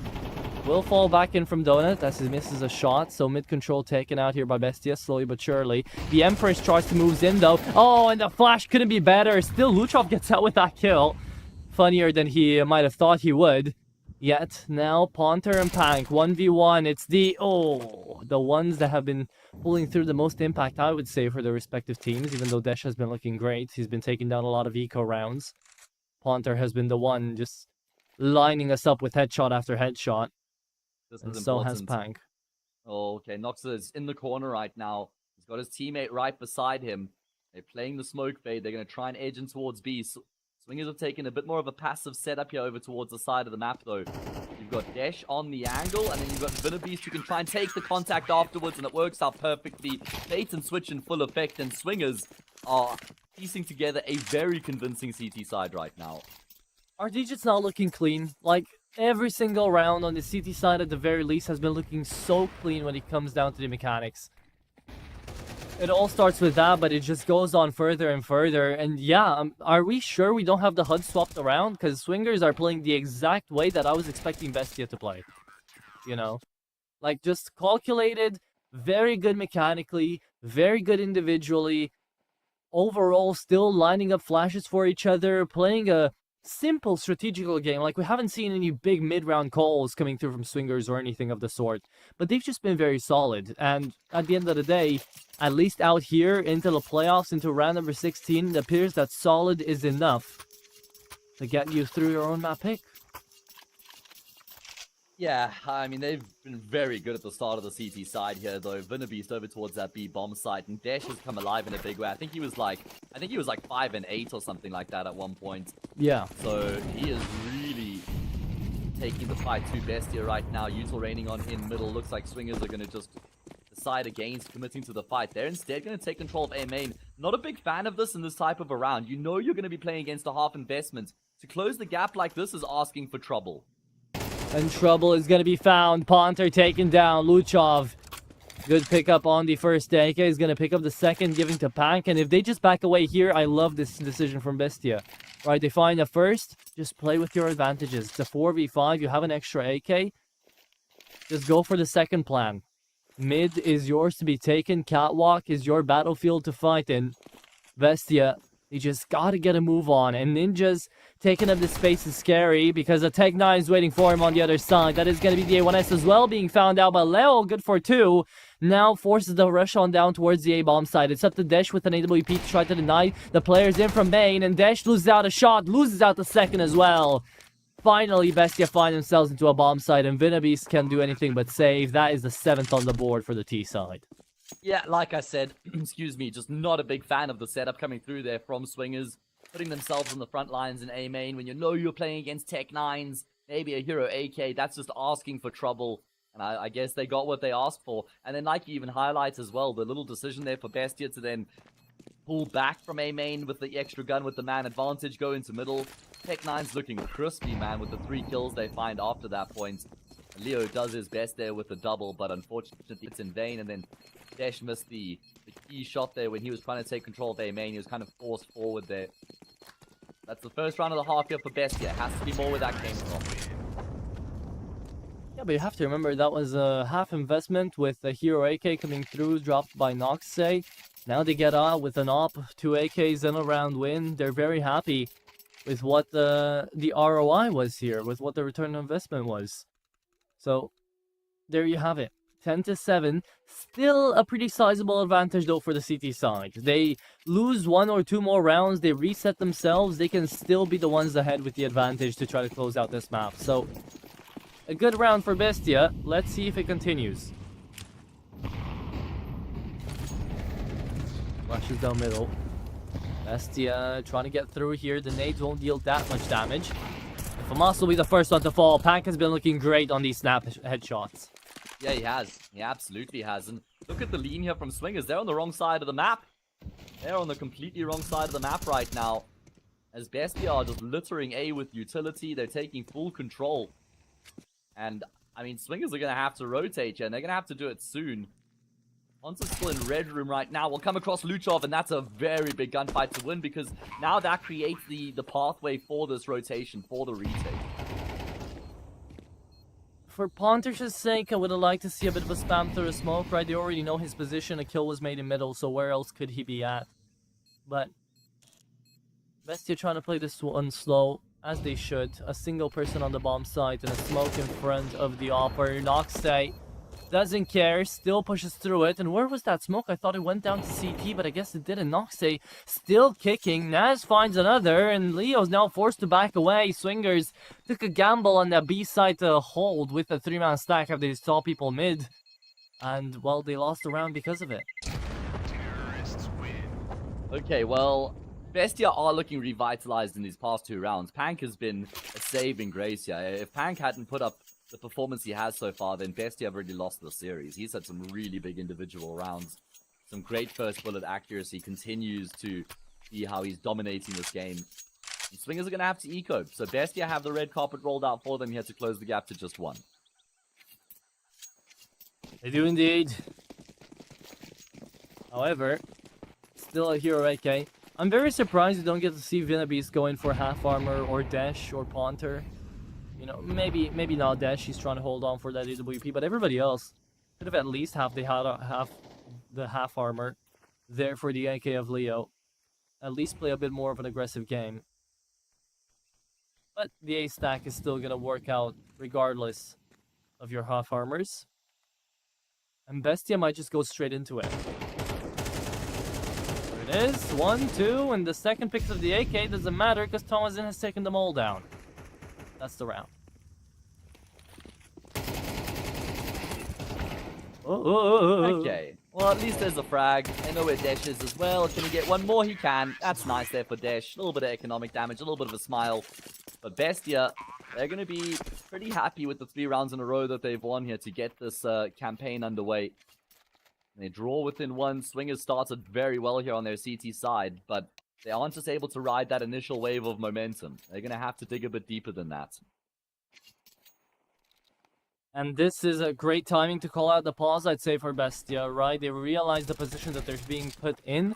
If they don't manage to win this one, they don't even trade out into one. They don't even, equalize out into one. And instead, they let Swingers get off with another bygone attempt at the map closer, at the series closer here. So, Swingers still, even though they've lost a couple of rounds in a row out here, they still do have the advantage. Bestia, on the other hand, they need this round, and momentum has been in their favor. A lot of players slowing down here into Ancient towards the second half. Say what we will about Pank, he's not been looking bad, but he entered up the half with 14 kills. Now he's up to 17. Yeah, I guess there's also a point to be made, though, that his teammates are coming online when it matters the most. True. But here we go. Such an important gun round for Bestia right now, and they're just going to try and keep up the pressure in towards the say bomb site. Ponta's on the front lines, like the front lines. No way to fall back to safety. He's got ninjas there to play Donut as well, but oh, this is a scary situation right now. They will combine initially, but the job's not done. It is now, though. It is now. Ponta nails in that final nail. Hammers it in, and that is an incredible sequence of frags coming through from him. Can't finish off the job, though, but Thomasin will still fall to ninjas, and Ponta and ninjas take a bow. They get all 5 frags between the 2 of them. And yeah, and genuinely Ponter could have had them all here. They just walk into him. They even line up for Ponter. It's an easy second and third frag there for Ponter as the CT side just get handed a free win. I mean, Bestia, no supporting flashes, no Molotovs, no nothing there on the peaks. You just got to see them go in. And I get it. That was mainly miscommunication probably coming through from Bestia, which again, you don't expect to see out of this team. They all wanted to be the first ones to peek in, and their support player was just in middle trying to do his own thing. Yeah, he probably had to be a bit further forward, right? Yeah. And you can't even make the argument that that was a late flash coming through like this one, right? Desh still sees it, doesn't care for it, finds 2 in the Molotov, stays alive, tries to run back, and he's still breathing with us here, mate! Ponter keeps it up, and Desh finds that 5th again! Swingers, twice in a row, they win it in the exact same manner as they did the last, and put up silver point out here. Swingers map point and Swingers series point. Well, I mean, sometimes it's tough to tell with obviously us watching as a spectator. When a player gets blinded, we still kind of have a hazy vision, so we can still get an idea of what's going on. So we don't know exactly how blind Desh was there, but I have a feeling he was still like 90% blind when he gets that first frag, which is incredible. And then the second shot, that little snapshot through the corner of the box, and then the third to finish off the job. Desh is a monster. And Swingers now have 3 chances to finish off the series and get themselves a spot into the quarters. Oh, and with a start like this, yeah, Luchov, you're not making it easy for your team. Thomasin, however, takes down a very important frag. That is Ponter finally dealt with. The 19 and 13 player taken out. Now you've got to deal with the 21 and 12. Dash is still looking scary, and he is solo anchoring that A-bomb side. Spots out Thomasin, legs him away from Ninja, but Pank, I love this. Finally pushes up in towards the bomb side, manages to find the opening, takes down Vinabeast. However, still not clear yet. The Molotov hits the head of Ninjas. Forces them back. 2v3, but look at the HP. Oh, Desh knows. Desh knows. He brings out the sidearm. The USP was more than enough. A flash into the bomb site, but he hasn't swapped out of the op. Still wants to take down Noxie, who's still full HP, has no idea about Pank. And Leo, this is so scary. This is so scary for Bestia. As it is going to be Leo coming in through cave. Pank last man standing. 1v1 remaining, and he's got to run him down. Moved into cave, though. Might have just saved a round. No defuse get out here for Desh, so he's got to get a move on. And he's just picked one up. Can he hold it? And he knows he can. That's the round. There you go. Pank saves the day with a quad kill out here. But if Pank doesn't go beast mode, that round would have fallen apart. Yeah, who else but Pank to save the day again for Bestia? And look at the finances here for the T side to try and keep themselves alive for a little bit longer. Their money is bleak. I mean, I don't think there's going to be a full arsenal of weapons for the CT side either, but Pank was even the one to take the initiative, like you highlighted, pushing into that deep bomb site, catching Beast off guard, and then just continues to frag thereafter, even has to close out the round in the 1v1.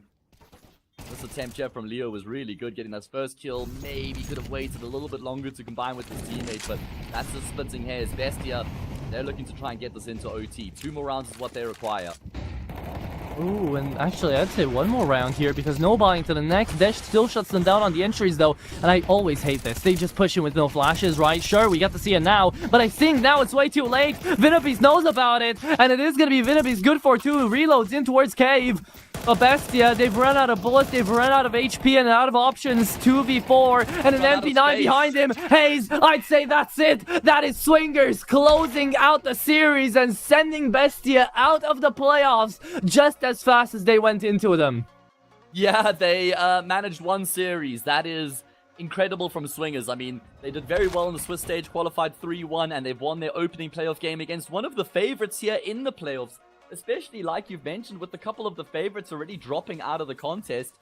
Bestia would have been licking their lips knowing, alright, great, well, 9Z's eliminated, that's awesome. Red Canids is eliminated, that's awesome. So, you know, really only Fluxo would be the team that they think is maybe a favorite alongside them. But they look past Swingers, and Swingers, well, they swung and they hit. And that is a great victory for them against a very strong opponent. Oh my god, yes it is. And Bestia, well, sadly they have to say goodbye to the 7th series. There's still time for the 8th, but Hayes, I think we're foregoing one big favorite of this tournament right now as well, which we're going to get to see in the next best of 3. Imperial versus MIBR Academy. But before we get there, these are your 5 winners out here for this best of 3. Big hats off to them. They managed to take Bestia down, and surely now they have a pretty smooth way in towards the quarterfinals as well, up against either Sharks or Bounty Hunters, which we're also going to get to see today. But not in the next best of 3. Again, like I hinted, the next best of 3 is also going to be a really fun one, and one that I think I'm most excited for out of the 4 that we had planned up here for the day. Imperial versus MIBR Academy, going head-to-head to test the old versus the new out here as we have them into the RO16s. Well, good luck, have fun to MIBR Academy. They'll need a lot of the first, and I'm not sure they'll be having any of the second against this Imperial team. But yeah, you're right. Certainly an oversight from my side, just not noticing them there in the bracket. I'd probably even have them as my favorites to win the tournament from here, them alongside Fluxo. But either way, that's a very good result for players and a very disappointing result for Bestia. I mean, we've certainly given the kudos to Swingers rather, but we need to also just kind of be a little bit critical of Bestia here. They win, what, 16 rounds across 2 maps in this series? That is not at all a good reflection of a team who should be doing far better than that. I mean, the way they fell apart on Nuke was very uninspiring, and there were certainly moments in the first half on Ancient, but they were never really able to capitalize on them. And then again, they just started the second half too poorly. So that is Bestia's run eliminated. Swingers go through, and that's the first game of the day done and dusted. It is indeed. I hope you guys have enjoyed. GG's to both teams participating into this one. But hey, since we do have a fast 2-0 coming through with us, we're going to have a bit of an extended break before we do head on over to that behemoth of a game with Imperial and MIBR Academy. So you guys stay tuned for that. Grab a coffee, grab whatever you want, something to eat, something to drink. And after that 40-minute break, we'll be right back with you guys with more CCT action. So stay tuned until then, but we will be taking that break.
Do I wanna try? Can I let it go?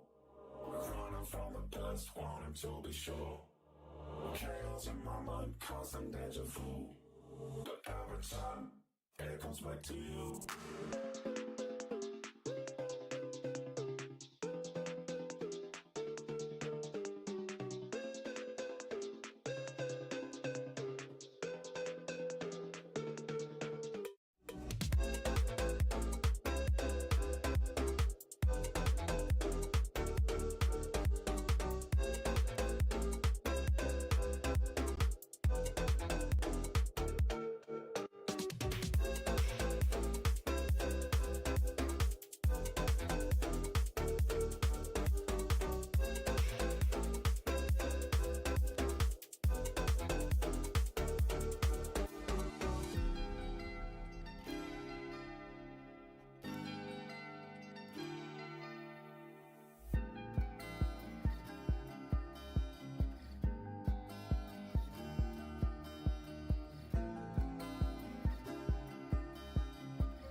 Hello, everybody. Welcome back on into the CCT second best of 3 of the day, and the playoffs are still off in the runnings out here. Of course, joined with me is going to be Hayes out here onto the casting desk. And Hayes, this is our last best of 3 of the day, even though it's the second of the day. And it's going to be a pretty damn fun one. Imperial versus MIBR Academy. I'm looking forward to it, right? In the playoffs here, the business end of the competition. Imperial are significant favorites, not only as one of the teams coming into the playoffs, but especially with the teams we've seen being eliminated from the playoffs here as well, the likes of Bestia, Red Canids. In fact, I know we normally bring up the schedule. I guess we can bring that up. We've kind of already brushed over that, though, but we can just have a quick look at it to remind everybody after this game, Sharks against Bounty Hunters, and then Legacy against Uno Mille is the last playoff game in the round of 16 matches. So if we can now jump straight to the bracket production, that would be fantastic, just to show everybody exactly how the opening matches in the playoffs have unfolded so far, and why Imperial will certainly be backing themselves to win the entire event from here. You say that, yet I think their quarterfinals run isn't going to be easy either. They might have to get through Legacy if they take down the Academy here, which in all theory, right, in all fairness, should be quite the cakewalk. They're going up against the young guns of MIBR out here. If it was the actual MIBR, then I'd say maybe it would be an absolute, battle, an actual debate going on, but this should be going Imperial's way. But I favor Legacy's chances quite a little bit. However, if I just go by name value here, if I'm just thinking, okay, what are some of the biggest Brazilian names in the scene right now? Coldzera got already taken down in 2 bites solid, right? So why not the boys from Legacy? 9Z falls as well. Red Canids do as well. I don't know about Sharks, but Bestia fall too. So this is most of the favorites already kicking the bucket out here, Hayes. And I don't know if Imperial are going to be meeting the same fate. I don't believe so. But I didn't believe so on the other ones either. So what am I to say on this? And no one can blame you either, right? Because things have certainly not necessarily gone according to plan. But here we have our next matchup, Imperial against MIBR Academy, one of the best teams from the region against one of the young up-and-comers. Let's look at some rosters here, and we can show everybody exactly what they can expect coming into this matchup. So we'll start off with Imperial. Now, you will see on your screen, one of these names is not like the others. One of these names we don't even know, ZQK. Now, I've heard of a ZQKS. Alright, I've heard of a ZQKS, but I have not heard of ZQK before. There's no one on HLTV with a profile ZQK, so he is an anomaly for us right now. He's not. He is the ZQKS we've been talking about. However, he's been selling up here for Imperial as ZQK. Yes, Caio Fonseca is ZQKS. Okay, there we go. That's good to know. I'm glad you got that info. That reassures me a little bit more. It does, but at the same time, when we're talking about this in the pregame, it doesn't fully reassure me. I mean, I get it, right? It's a very veteran and experienced player, someone that has something to do out here with the Imperial roster, but I just hope it's not past his due date, right? At least out here with so much firepower in the name of Vinny, Trine, Noe, Decenti, all of these 4 guys. He's got big shoes to fill out here for Shay, right? Because Shay usually is one of the main one of the main people we look forward to out here on the Imperial roster, especially with this with the current rise they've had. Actually, in the VRS, going past their female squad, now they're going to be getting all the invites, so that's going to be interesting to be seen. But with the more officials that they get on the board out here, and with the more they're playing, we get to see this 5-man stack from Imperial become scarier and scarier and scarier. And sure, you can say all that you want to the fact that they lost against Fluxo and Sharks last week, but besides that, they had almost a flawless run for a good week and a half. So I am still quite scared of their potential momentum break. I'm still quite scared of how good they play, and I don't fully think that ZQK is going to, or ZQKS is going to be a big hindrance to that. But if their game isn't going to go right, I think people are going to start pointing fingers at the, one that we might not know. I mean, the point that you make about Shay being one of the most important fraggers on the team is absolutely true. But also the point you make there about this being MIBR Academy means, do Imperial really even need their full firepower potential? Like, surely not, right? Surely they can coast along with Try and Decency being the 2 heavy hitters. But either way, let's give a little bit of love to their opponents here, MIBR Academy. Now, these players, obviously the clues with the name, them being an Academy team, are far less known than the names we've just seen, but certainly familiar names for people like you and I, Atro. We've been casting a lot of South American Counter-Strike for a couple of years now. Card on the Yorp is certainly a player that I've kind of earmarked and enjoy watching operate. The player who I'm the most excited about seeing develop on this team, though, is Milzen. He is a youngster, and he is packing a punch right now. Very talented on the rifle, just 19 years old. He is, very good crosshair placement, great spray, clutch potential. He seems to be composed in tense situations, so I'm looking forward to seeing what he can do in this important match. I would say the same. I'm looking most forward to Milzen's performance here. Should definitely be an exciting prospect, and he always has been, right? So it's not like we're jumping into this one thinking, okay, where's the firepower going to come through? They do have players that can provide. However, besides Milzen, Card is the only one who I always look forward towards into this MIBR Academy saying, okay, he can do this. He can find this clutch. He can be that closer. Everybody else is really touch and go for me onto this MIBR Academy squad. Like, yes, they do have days where they shoot, and that's why I think their firepower is good, but they also have days where they're just all over the map, not really together, not really playing the game that they should be playing. And I did get the recency of casting their game up against, not Adalia Amigos, but I think Familia Maquininha with Pop there last week, and they managed to pull off a pretty good and actually convincing 2-0. So, sure, Familia Maquininha weren't the best kind of benchmark there for them, but it was still a good matchup nonetheless. And now we do take a look on down to the head-to-head that we just passed. And away from this one, Hayes, I think what we're most waiting for, the maps. Yeah, let's see the veto, right? We can see which maps can get played. Train has been pretty popular in South America lately, at least like relatively compared to Europe. It seems to have been integrated a little bit more in South America. So let's see if it's going to feature here. Not banned in the first phase. It is a map that Imperial have been playing. I'm not sure if they're going to bring it to the table here. No, instead they'll go for Anubis. Both Anubis and Train is kind of like unknown prospects for MIBR Academy. They decide to instead go for the respect ban by banning Inferno because of how good that map is for Imperial.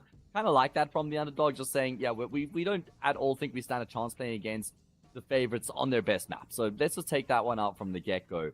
It means it's Anubis into Nuke, which is the pick of the Academy team, but a solid map for Imperial. Actually, always has been a solid map for them under Vinny's leadership. And then Train will be the decider. So if we do go to a third, we will get to see the new map. I'd be excited for that. I'd love to see a little Train in my life right here these days, but I don't know if we will, Hayes, because first map up is going to be Anubis, the map pick of Imperial. MIBR Academy having been there only once in these past 3 months, and that was against Audic in a 13-10 fashion just 8 days ago. And with that being said, Nuke after that, not a bad map still for Imperial. I'd say this entire map veto actually does favor the Green Boys side, but it's going to be interesting nonetheless. And again, the tried and tested formula of Imperial going up against the unbridled candles of MIBR Academy here is definitely going to be a fun best of 3. But again, I think most people will agree with us when we're saying that there is a clear favorite into this one, and there should be a pretty easy best of 3 out here for Imperial nonetheless.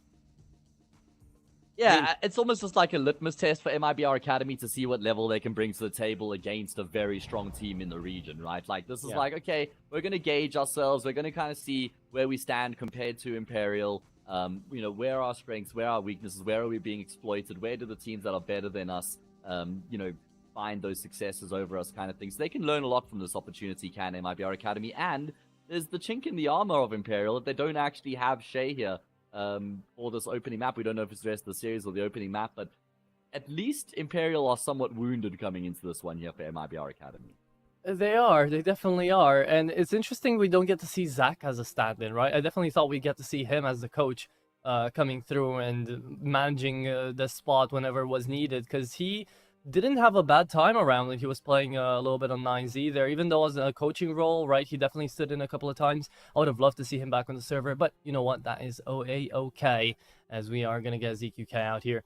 And just a little bit of a heads up, since we do have a little bit of time out here before we send ourselves into map number 1, I do want to continue yapping a little bit about the VRS forecast, because look, like, Imperial right now, on the VRS, they're world rank number 34, right? Which is getting close to that top 30. I agree. I think that's where they currently are. They can still hit higher highs.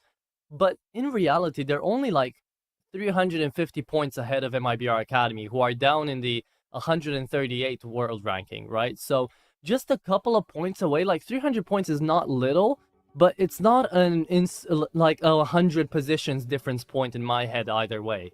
So the fact that, you know, MIBR Academy, they find a wild best of 3 here, they jump up 23 positions, right? They get 49 points out of a single best of 3 win. Like, I feel like this is why the VRS system is good, because it allows the underdogs to actually get so much more reward, not only following up into the playoff bracket out here for the CCT, but also being rewarded so many VRS points. Yeah, it's definitely a big bonus for them, and that's certainly the converse means that Imperial will be feeling a whole lot more pressure at the fact that if they lose this, they are not just eliminated here from the playoffs, but they end up losing 7 slots, effectively, losing 27 points. But it's important to not let that be too big of a factor in your head in terms of your preparation and how you're going into the game, because then you start playing not to lose instead of actually to win, and that changes your approach and the dynamic and the mentality. So let's find out exactly what's going to happen. It is Imperial, it's MIBR Academy, it's the first map Anubis, it's the pick of Imperial. We're going to be jumping into that first map now. Indeed we are, Hayes. Ladies and gentlemen, second best of 3 of the day. Imperial is off to the run as the favorites, and the dark horse here is going to be comprised of a young academy squad trying to take them down on their own map pick. Anubis out here into the rankings is going to start us out, and Imperial off to the CT side need to defend.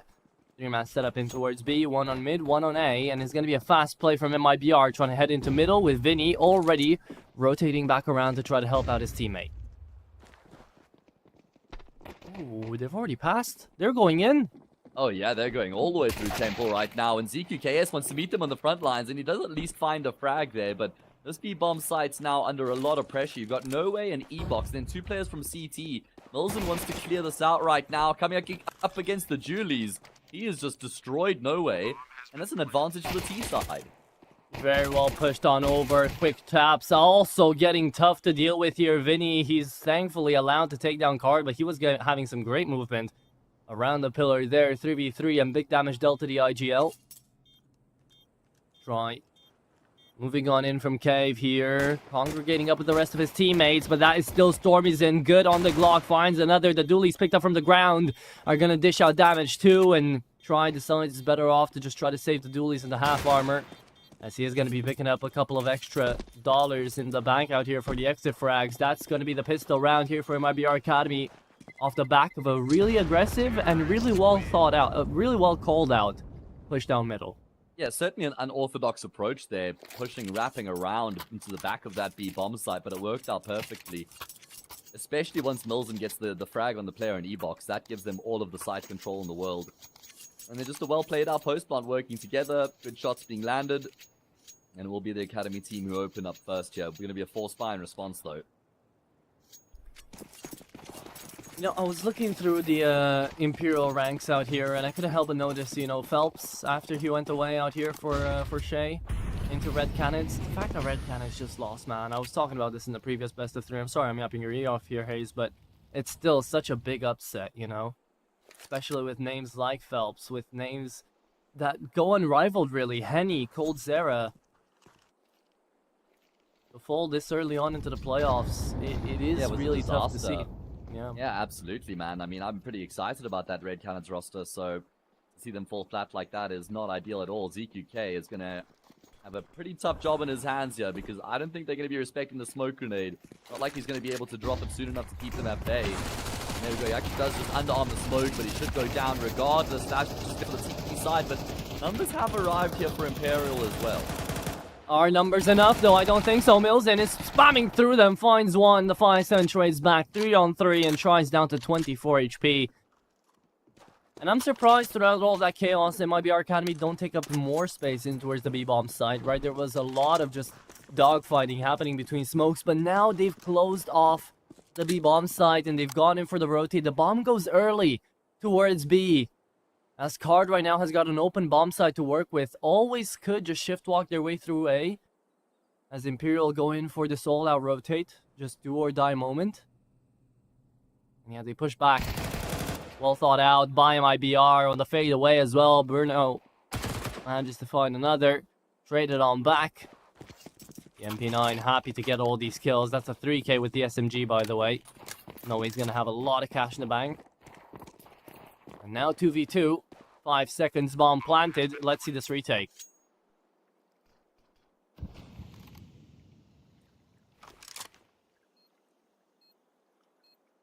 They don't have a kit, so that's a big problem. And Try is very low as well.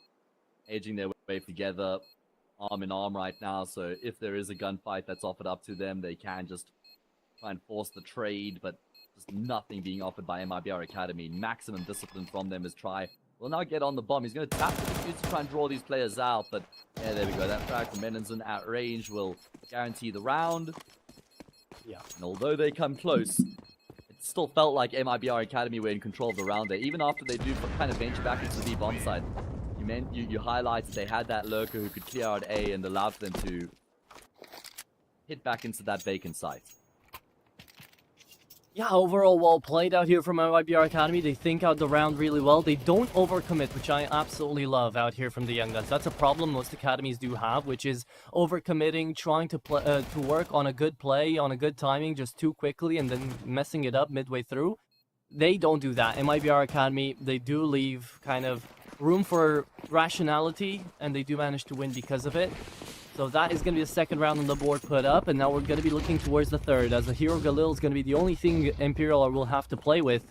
ZQK just loves to get his head in danger, and has been on the dangerous bomb site 3 times out of 3 so far. Yeah, true. Let's see if that's going to be a trend that is going to continue. I mean, I wonder if they're, like, they put ZQK on the B-bomb site and the pistols that MIBR Academy think he's playing B, and then they expect MIBR Academy to try and bully that bomb site, then they send him A. So maybe just trying to keep their opponents guessing a little bit, but it would be a good start here for the Academy team going up 3-0 on their opponent's map pick. It is. How highly do you rank MIBR Academy as an Academy squad? How do you feel like they rank in the Academy tier? Pretty low, honestly. I mean, it's tough to say because we never get to see them rub shoulders with the Academy teams in Europe, which I do think are leaps and bounds ahead of the Academy teams currently in South America.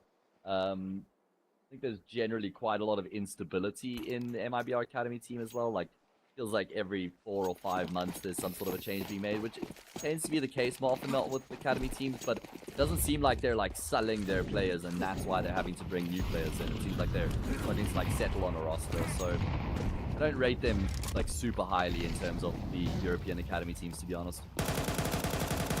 Okay, I'd say that's fair. As far as South America goes, there's only really 1 or 2 Academy teams I can think of that would take MIBR Academy down quite easily, but I mean, if we compare them to all the Academy teams, I get that. Try right now is comparing them to an actual team, though, and is taking them fully serious when he's going in for those peaks. But Renenzin comes back around, and he finds a double trade out in towards Pillar. That was their problem. They didn't fully check, so it's just a gap that was found. AK goes, and the Nightwish wishes them goodbye.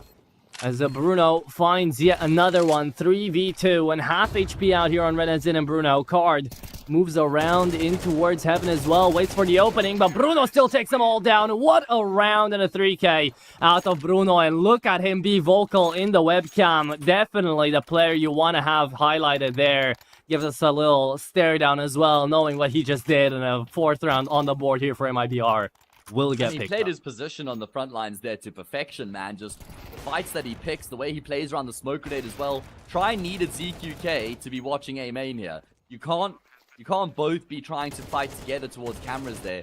You know, ZQK had to be the one controlling A main while Try tried to actually lock down the bomb site itself. Because you've always got to be present-minded that it's probably a split. Even if it's a 4-1, there's going to be some sort of pressure through A main. And the fact that they weren't covering that base is what cost them in the round.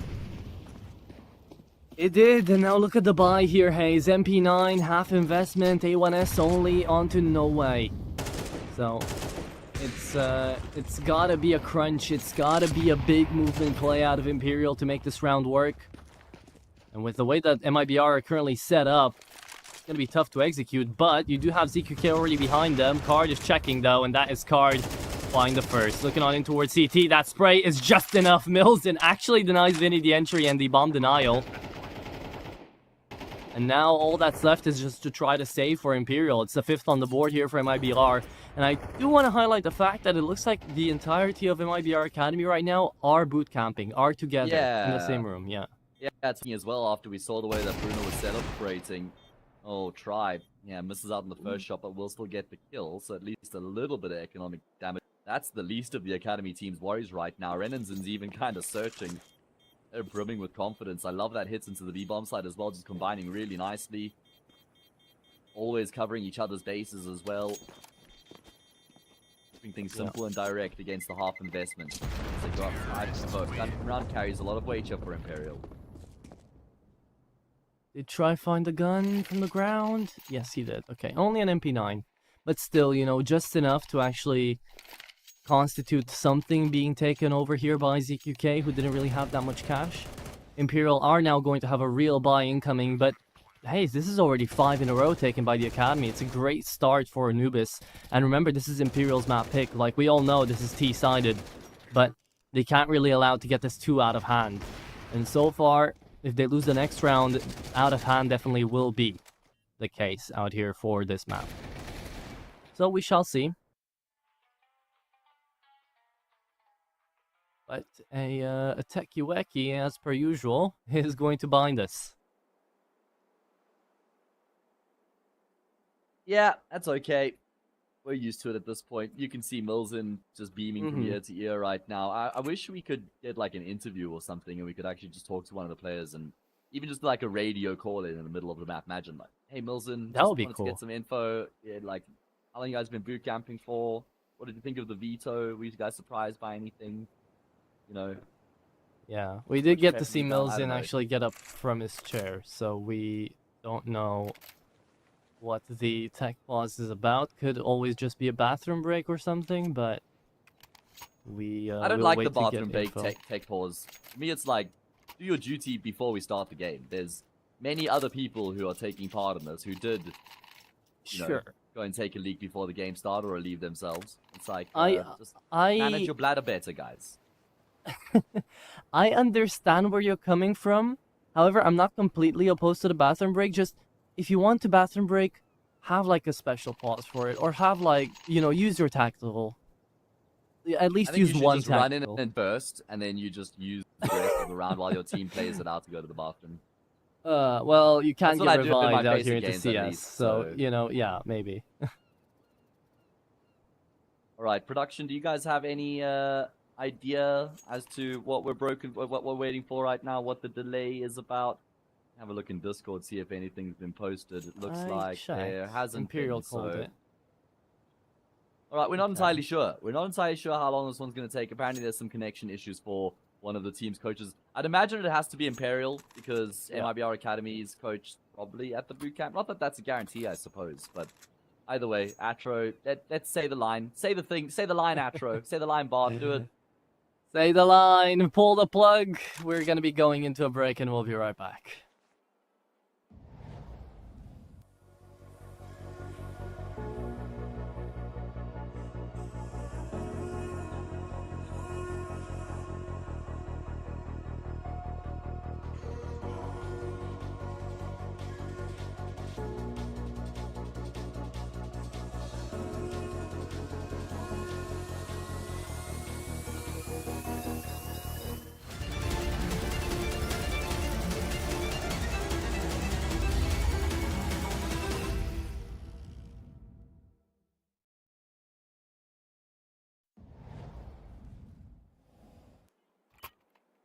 Say the line, Atro.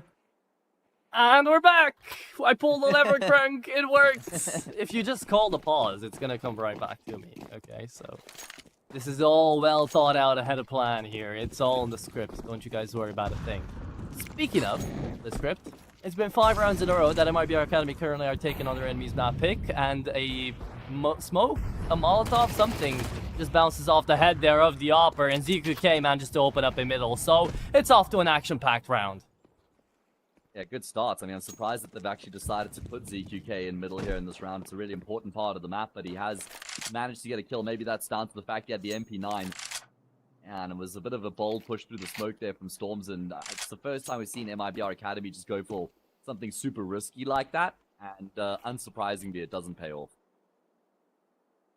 I respect the Serrano stickers though. And I respect that from Milzen too. He finds a 1-for-1. Trades it back. Was ready for the second. No way for us to run away. And what happened there? Why is Renan's in front of the smoke? Why would he ever be? He still finds the kill, but that was really scary. 3v3, and MIBR Academy now have actually got a real chance to try to take over that B-bomb site. You still have the lurker on Renan's in here looking for the second entry. For the second entry into the A-bomb site. That is going to be Try. He's holding the line down with the op. And I like the patience.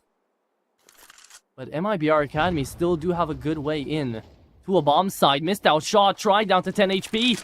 He's going to get run over. Decenty is here to help. Renan's in already passes through Pillar, but he doesn't check for Heaven. Good timing and 20 seconds remaining. Don't send out the smoke. You're going to make your position heard. And now with 15 seconds, you just got to run it down towards B. Yeah, no way wants to deny this. And it will be a 1-for-1. As Card does manage to bring it back. It is going to be the bomb attempted to be planted. 4 seconds. He's got the timing. He can plant it, but now 1v2. And look at his HP, Hayes. He is going to fall. And that's the first round on the board for Imperial. Well, they needed that, especially after the start they had with the round, the opening frag in middle, getting an advantage after that. It got a little bit messy, a little bit ugly at one point, but ultimately they lock it down on the B-bomb site and they get their first round on the board. Maybe the little break there worked in favor of Imperial as well, just to slow down some of the momentum for MIBR Academy. I mean, definitely can't be the case. We got to see them actually walk up from their chairs, and you know when you do that, if you're in the zone, you're kind of, you know, re-acclimatizing yourself back to reality. You're not caught up in the game anymore. 50-50 chance you can get back into it fully when you get your ass back on the chair. But with that being said, double op setup doesn't go well. And Milzen takes 2 down in mid. Straight up fight, just a straight out brawl. No smokes, no flashes, nothing. Just pure hatred on that AK. Takes down 2. And the third. Well, there is another. Yeah, my goodness, Renanson just riding the curtails of Milzen here in this round. Looks like MIBR Academy could just get themselves straight back to winning ways. They are seeing Imperial. Is there some sort of a curse on the favorites here in the playoff bracket? I think so. I mean, it's looking like it. Oh, there you go. There you go. Even the smoke doesn't go their way. I think there might be. Is there a single actual favorite that passed the litmus test out here for South America so far? Fluxo. Fluxo, yeah, Fluxo, I guess. That's it. Are they the only team invited to the playoffs that have won their opening game? Yes. So far, yes. Because the Fury of Females put it their game. 9Z lost. Red Cannons lost. And you know what's crazy? Bestia lost. You know what's crazy? The fact that Yawara actually managed to take the first map off of them. Second map was 13-11. Third map on train was 16-13. So that's crazy. There is a world in which Fluxo fail that limits test as well. Wow. You know, now I'm just thinking, you've got these X-Tier 1 teams, you've got these top 30 contenders, still struggling even up against the up-and-comers of the playoffs of something like South America here, Imperial Academy, Imperial and MIBR Academy. I just want to see like an actual good show match, like a good 2-day series, where you just got your Navis, your Spirits, your Phases, trying to go up against like our usual CCT contestant. And see which ones fail. You know, just have a bit of a laugh. I feel like you picked the best teams in the world, though. Maybe if you chose, like, slightly lower, like, tier 1.5, tier 2 teams that could get on board. Either way, let's have a look at this. MIBR Academy. A big burst through the smoke. I love the smoke that they've thrown at the front of B main as well, because it allows for exactly this. It's so tough for the CT side with the smoke blooming into the bomb site, and Stormson has single-handedly devastated the defense. Okay, still decent still alive, though. He takes down 2. He's the only man there. Zeke, you never take out your knife. Not even in that situation, I get it. You thought you were safe, but you're not. And MIBR Academy take another round off of them. This is 7-1, Hayes. On their enemy's map pick. Look at how confident Stormy's in is. I mean, who does this? Who knows this is safe? I mean, he knows it's not safe. He was fully prepared to just get traded. but it just never comes across. I mean, there's And as something you about said- the team on boot camp just in this flow state, though. Yeah, that's probably it. But as you said as well, those smokes were definitely something that Imperial were not expecting, and I don't know why. We get to see that. Okay. For a second, I didn't realize what was going on. Imperial just had no guns. That was a Hero M4, I think, coming through from Imperial. But Car just goes in for a crazy 2K at the bat again, and MIBR Academy are definitely in the flow state. You don't get shots like that. You don't get confidence like that when you're feeling down. This is silly. This is silly from Rennes. He's really lucky he actually bumps into ZQK. He realizes that there's probably someone on the other side of the smoke. That may have just saved his life, you know. Yeah, he doesn't probably. realize it, but that would have cost him heavily. Either way, look at Vinny just charging forward at the 5-7. One of the strongest 5-7 players out there is Mr. Vinny, and he shows us exactly why. God damn. Okay, yeah, well, that's a 5-7 for you. Vinny, though, you picked up the AK. You're going to get in a scary position if you actually try to peek out. No way does he pick up the rifle and he dies immediately after. It's After smart that though, he 2K? smokes off B main because he's hoping that MIBR Academy don't think that there's anybody else in the site. Tries here though, he's low, which makes it so tough, and I think the gun barrel was spotted. Since the molly off to force Vinny out, he's gotten the kill, and the bomb is now free for the taking, but they wouldn't know that. It's all on the stand in ZQKS to try and save the day. And so far, man, I don't like pointing fingers, but he's been in front of the action most times, and we haven't seen him actually able to deny any of it. So, let's see if he does better as a closer, as the bomb's gonna go and get picked up. 20 seconds left to hold out here, and Storm's in. You just gotta hold in towards Dark. Flash comes in, misses it. Brennan's in, clears out Pillar. Timing is scary. He brings out the knife. But he still held the Pillar, even with 10 seconds remaining. So you just know how confident right now MIBR Academy are in trying to clear out their angles, play together. Like, usually a team that would not be feeling this good would have just gone straight for the bomb. That would have been a kill there for the Dark player and down to a 1v1. But no, they still play it very, very well. I am genuinely pleasantly surprised by the Academy so far. What I will say, I think it was a bit of an oversight there to send one player to go back and get the bomb while the other kept site control. Because if the guy going back to get the bomb dies, there's no time for the guy on the side to recover the round. I think you just run together, get the bomb, and then you run together back into the site and trade if needed. That could have cost them. Could have, but thankfully for them, it didn't. And as we all know, Hayes, luck does still play a part into these games, no matter how much you try to deny that. Or no matter how much anyone would try to deny that. It is CS2 after all. We know those timings, we know those peaks. But double op setup again. First time around didn't really work out. Milzin sent you packing down the middle with an AK. I thought there was only one AWP for the CT side. That's why I was just confused. I was like, why does Pride not have the AWP? But they've actually got the double AWP here. Yeah. DKK is with his to try and control the A bomb site, and he will land a shot there. Good work. Certainly makes his life easier with the AWP, just posting on the angle, aiming and clicking. Decent on the front lines. Besides the gains falling back, and that'll cost him his life, but at least there's a kill back elsewhere for nowhere. Nowhere, rather. Okay. Card and Bruno. 2v4. Big game to play right here, and Card has got a great position to find the one-off for free. Needs to get a move on, though. Brings out the Tech 9, and he's going to be going all the way towards CT. Now, Imperial, they are taking space. They are realizing this should not be an A hit. The only problem might be camera room. Right now, Card, he just needs to find that first one. Then Bruno can pick up the slack and come back into the bomb site. And here's the angle. Here's the try. But it is going to be the Tech 9, the only man standing. Card, shivering, quivering even. Looking in for the barrel of the op. However, he is going to fall, and that is great timing out of try. And a little bit of frustration there from Card. I don't know why, because there's still a lot of rounds up.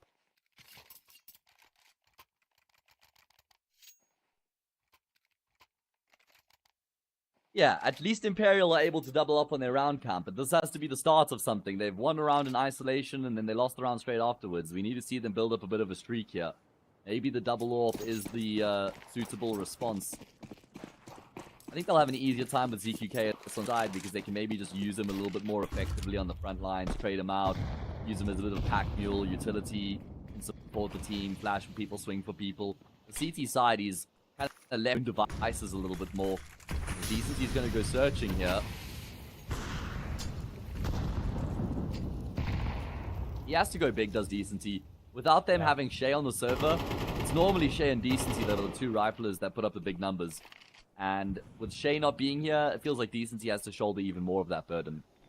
And it's tough because so far he hasn't been having the run that you'd hope an Imperial player would have right now up against the Academy, but Try's still picking up the pace, and the moment I say that, I just jinx him, don't I? Stormzin just comes around and takes his head off clean. That's an AWP versus an AK, by the way. It happens again. First time around for Milzin, now for Stormzin. I forgot this is the Zin clan out here for It Might Be Our Academy. 3 out of 5 players, just Zin, Zin, Zin. Well, the Zins have become popular lately. They have. Come on, guys. Oh, they have. Just consume your nicotine light. Smoke a cigarette or a rolled ciggy. Rolled tobacco, best option out there. Fair, fair. Hey, ZQK has been looking better on the op than anything else so far. Yeah, that's what I was saying. I think it's a good option for him, actually, to just try and level the playing field a little bit. Ooh, don't like that from Milzin. He goes in by himself. I know there's 20 seconds remaining. I know he had to find an opening, but the way he did it was with his own life, and now no way. The only man on the bomb side gets a little bit of help from Cave. That's going to be decently trading it back, and that's the bomb dropped as well. Thankfully for the Academy, though, Stormzin comes right back on ahead and still connects on the kills. He's 100 HP, and Renanzin just trying to stay alive on 23, has got to play the water, and he's actually going into clear, so he knows that side of the map is safe. Now needs to clear out for Cave and CT as they're both pushing in at the same time. ZQK needs to find a big flick here. He connects on Renanzin, brings out a sidearm, and ZQK saves it for Imperial. There's the impact that was needed out of the stand-in, and he does manage to put up a very important round on the board for Imperial. Okay, well, he stands tall when his team needs him to the most, and you'd imagine that's going to be a good boost of confidence for ZQK as well, because he doesn't want to feel like he's a liability or he's letting the team down here, and he's just completed an important clutch there. 3 kills in the round as well, sidearm to finish off the job. And Imperial, if they can make this 8-4, I think that's the benchmark of the bare minimum on the CT side of Nubis to feel like you've got an okay half to work with going into the T side. Yes, but also Imperial need to step up a little bit individually. This is great though. I love this. It's a perfect flash connecting onto Bruno. Vinny takes up the space, and that's exactly what Vinny needs to try to do right now. Get a little bit more in there as an individual, more than just the IGLing for Undecenty. That is a nasty little peek, though, from the smoke, and the Stormzin was playing with fire in that round. So I would say, MIBR Academy, the first kill you didn't give away. The second kill, unfortunate. Third kill there kind of gave it away. It was already down to a 5-on-3, so, you know, try to trade it back, try to be aggressive, but the round is already kind of lost.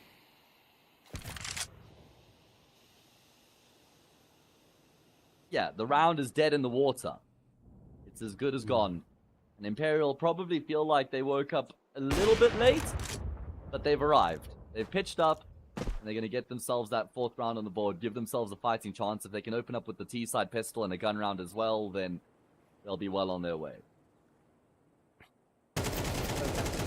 So, at the very least, there is light at the end of the tunnel here for Imperial. And something to also kind of roam around about, to think about while we're going to be waiting to get into the second half, is the fact that, seeing as this is an Academy team, MIVR are going to be very swayed by their emotions. You know, they don't have that experience, that leveled out kind of playing style, logical to try to, you know, not really care about the scoreboard up above. They see 8-4 and they're thinking they've got a huge advantage, and if Imperial somehow manage to find 4 rounds back to back out here into the second half, then their morale might tank a little bit. You already got to see it was 8-2 and Card was already feeling a little bit shaky. He was already starting to really let his emotions out, which is not a bad thing when you're on the winning end of the spectrum. But if something happens here, and this is Imperial T side on Anubis, mind you, if something were to happen here, MIBR Academy could falter at the seams if they're not fully ready to stabilize, if stabilizing is going to be needed.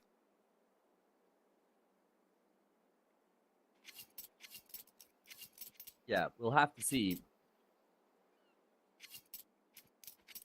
We'll have to wait and see if there will be the stabilization as we kind of stabilize here on the map, as we have another pause, another timeout. Yes, we do. We were Well, I was mentioning the fact that into the little break that we had, as we're going to be going back into the game in a second, that also with that stabilization, MIBR Academy, they've got a quite young coach out here. Vivi is only 25, and this is his first official team as a coach. You know, as a player, he was standing in back in like 2019 with a couple of mixes, but it's been a while since he's been on HLTV officially, and he's only been with the team ever since summer of 2024, so it hasn't even been a year since he's made his pro debut. He hasn't been having bad stats. However, a pistol round comes through, and the P2K still gets out with one, but it's still Imperial to rush through mid, just the way MIBR Academy did on their T side. Yeah, it's a very strong pathing here from Imperial, just straight through middle. Strength in numbers, 8 strong together. And it's going to be Milzen now in towards A main. Trying to come through. He will catch one off guard, but Decency hits the instant trade. And now you got Card and Renensen on the wrong side of the map, and with no kits in play, surely there's way to make this one happen. Okay. There you go. I mean, they still gotta attempt this. There's no way they don't. It's a 2v3. Time ticking away. Yeah, the dualies are gonna peek in, and Decency is going to send packing. MIBR Academy are gonna be losing out on that pistol round. Imperial will be taking it away.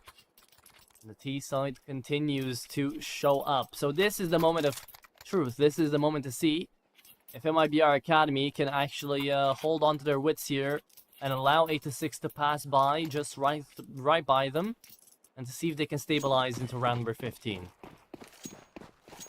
Until we get there, though, Hayes, I do want to say that it's been a year and a month since Milzen and Vivi have been part of MIBR Academy. In a year, you'd be expecting more than just 72 maps played. Officially. They've only played 72 maps in a year.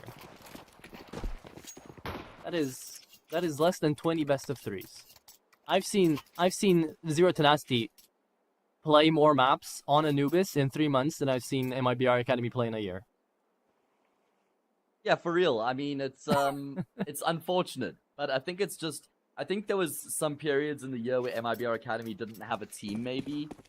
Didn't have like a full roster. Probably played a lot of their games off HLTV as well, which is probably worth keeping in mind. Whenever the MIBR main team is in an event, then the Academy team is not actually eligible to be in the event. So that's another thing to consider as well. That's good. But it does suck. I hope we see more action from them throughout the year this time round. Of course, the main MIBR Academy team will spend most of their time in Europe, and they've made some they've made a roster change recently. They've dropped a drop on the chopping block as the IGL. So I wonder if Exit goes back to the IGL. I wonder if they look at any of their Academy teams and consider promoting them, Academy players rather. Either way, big round here.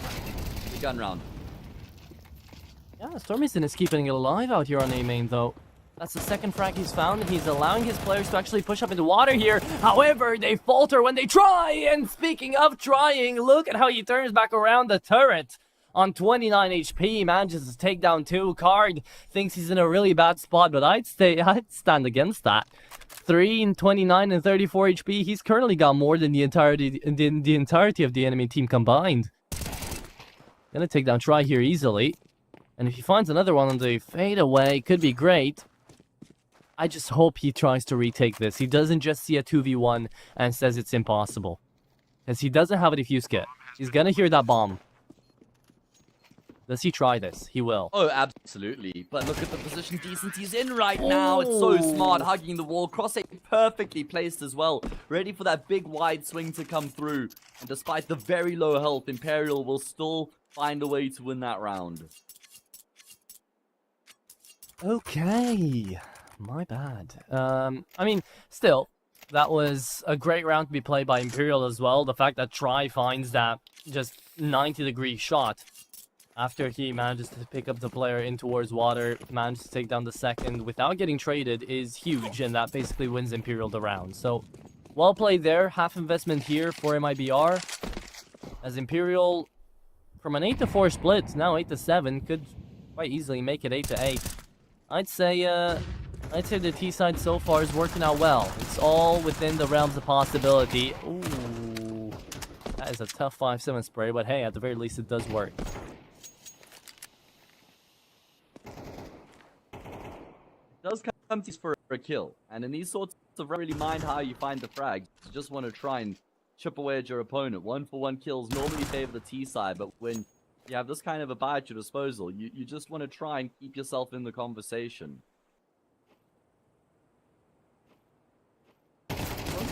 Bruno still will do it. However, headshot doesn't land. Another AK picked up on main, and the bomb is actually taking a fight. Aggressive at that. Good nade being sent out, but that's actually from his own teammate. Oops. A little bit of a mistake. Vinny, however, takes up so much space in towards the A-bomb site, he overlooks the player in dark. So Card, if he finds the frag, there, ZQK is out, and the 5-7 can still deal with more. He's buying up so much time for the rotate right now, and he's taking down the second. No way, Card. What is that? Why does a pistol get to do that? Vinny, last man standing, 1v3 in 30 seconds. He needs 10 seconds for each of them. Oh, and he just tries to pre-fire the Card, but he is too fast, too quick, and too precise. That is 3 AKs saved away and a round here for the Academy. Worst case scenario here, Hayes, in that round. Disaster. That was the round to level up the scoreline. Imperial were down 8-1 at one point. They win 6 in a row, and then they lose to the half investment there, get a little bit lax against the pistols, and they get punished. I mean, to be fair, MIBR Academy do make some good plays, some good moves, pushing their way through B main. It's not like they just sit by idly, and that allows for them to find some very good impact across the map. So they keep distance between themselves and Imperial, and if they can win this gun round here, 10-7 becomes 11-7. Okay. 11-7 not being that far away, surely a scary prospect for Imperial, and it doesn't start off well. Milzen takes him down. I like the fact, you know, we usually get to see the webcam of the IGLs a lot of the time when there's not that much action going on, because we get to see how much impact they're having or the second caller is having.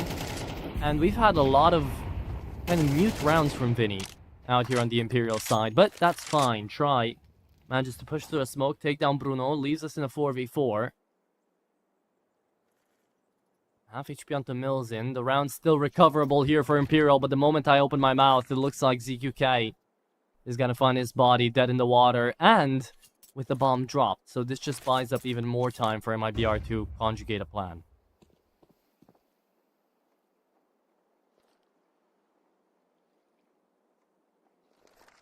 Let's see, what is the plan here for Imperial to try and get back in? Because it's not like they've got any obvious options available. And with the position now that's being taken up here, who is that? Is that Renenson? Stormson. He's in a really good spot here. I mean, I think they know that he's here. Milzen's found a frag anyway, though. Milzen's going to double down. Yeah. That is tough. Like, I like the fact that we didn't have X-ray there for that second, because it sounds like those shots came from middle, and you know you've got players there trying to push through, so he just takes the 50-50 gamble and never checks into canals. Even though Milzen did shoot, his position was compromised. But he just doesn't clear. The round over. MIBR take another one down, and that is 10-7. Tech pause coming through. Might help the side of Imperial, honestly, because it's going to put a bit of a damp onto this momentum. MIBR Academy, they're completely in the zone. This is a bootcamp diff out here so far on Anubis. Yeah, that does prove to be the case. The proof's in the pudding, and the pudding tastes sweeter for MIBR Academy. And they can all share the same cake, Atro, because they're together. They don't have to get, like, 6 different cakes and eat them all in their bedrooms while they're on Discord together. True. Love that for them. They can have it completely. Not going to have much for Imperial. They don't have their cake and they can't eat it. That's the worst. That is the worst. Not even a cigarette. Nothing. Okay, well. Still trying to figure out the webcam situations out here for everybody, but that's not why we called in the tech pause. So don't let you guys worry about that.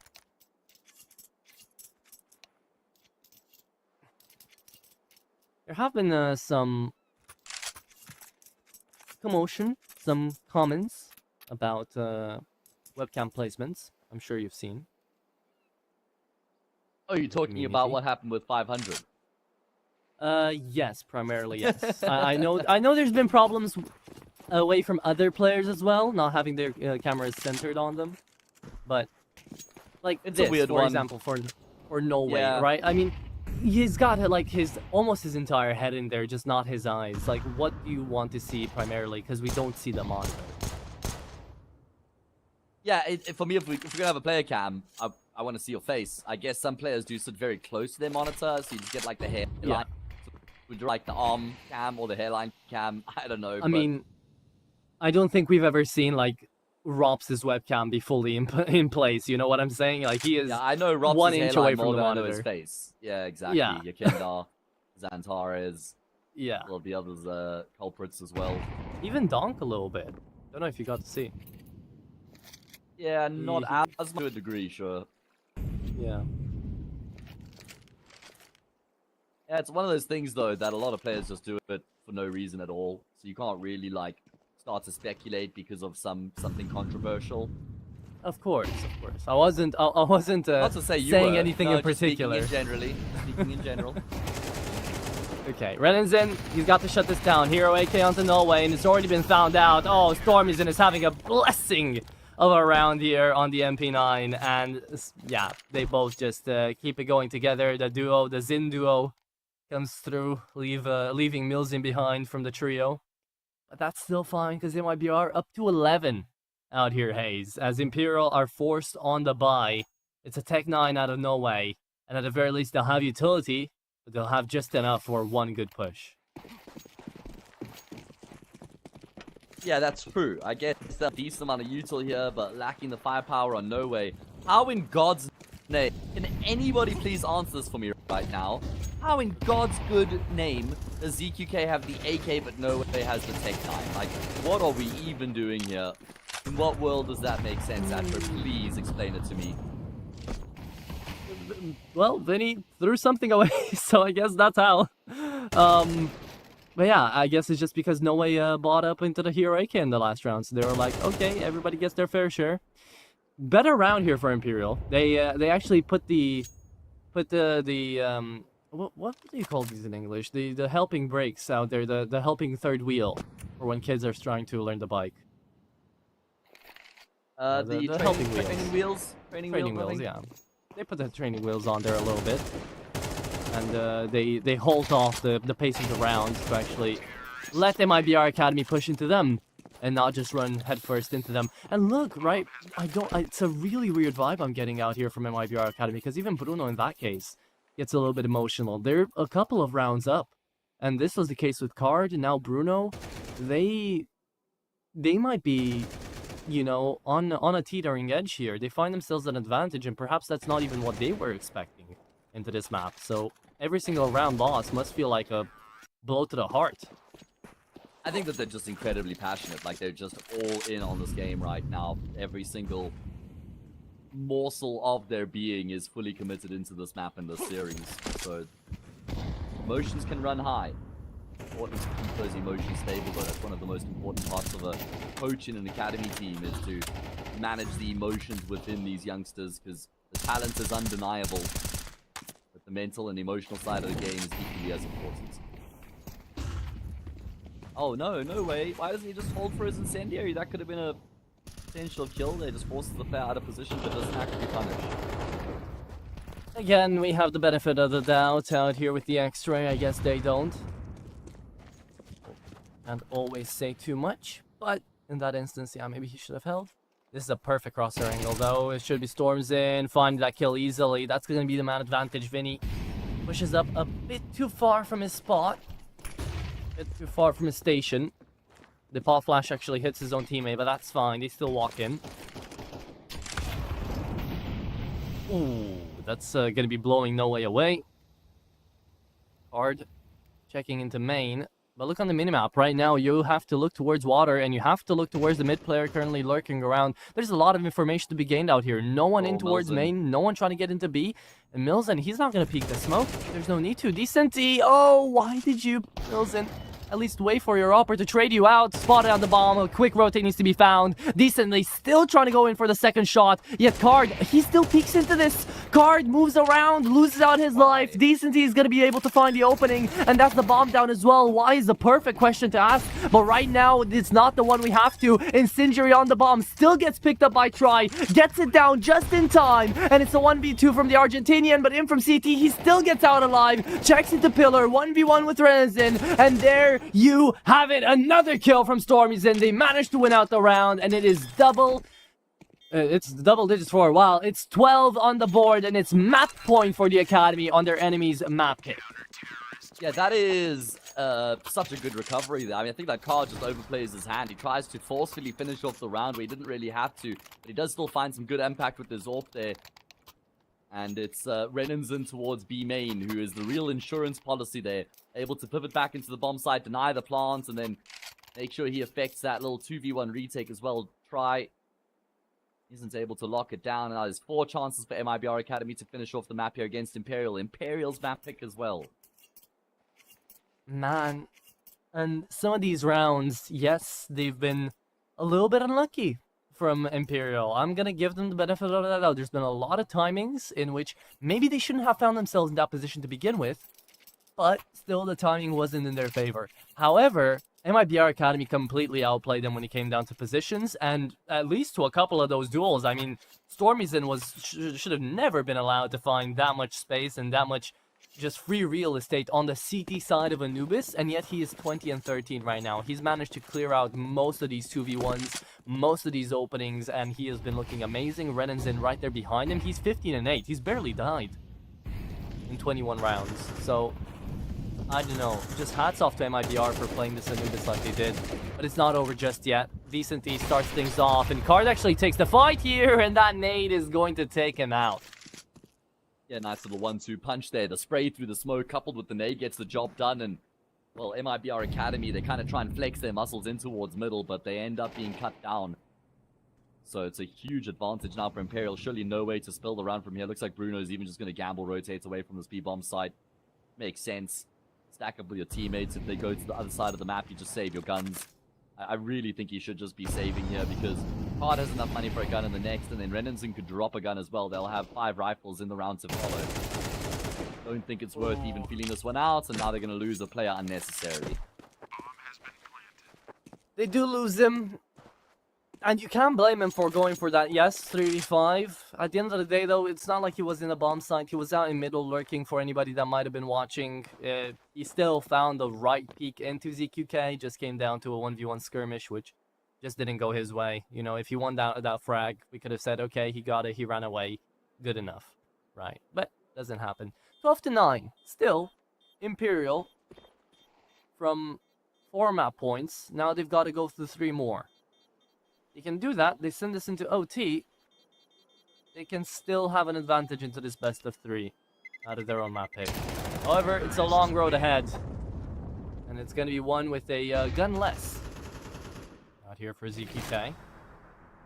He's going to buy back in. That's fine.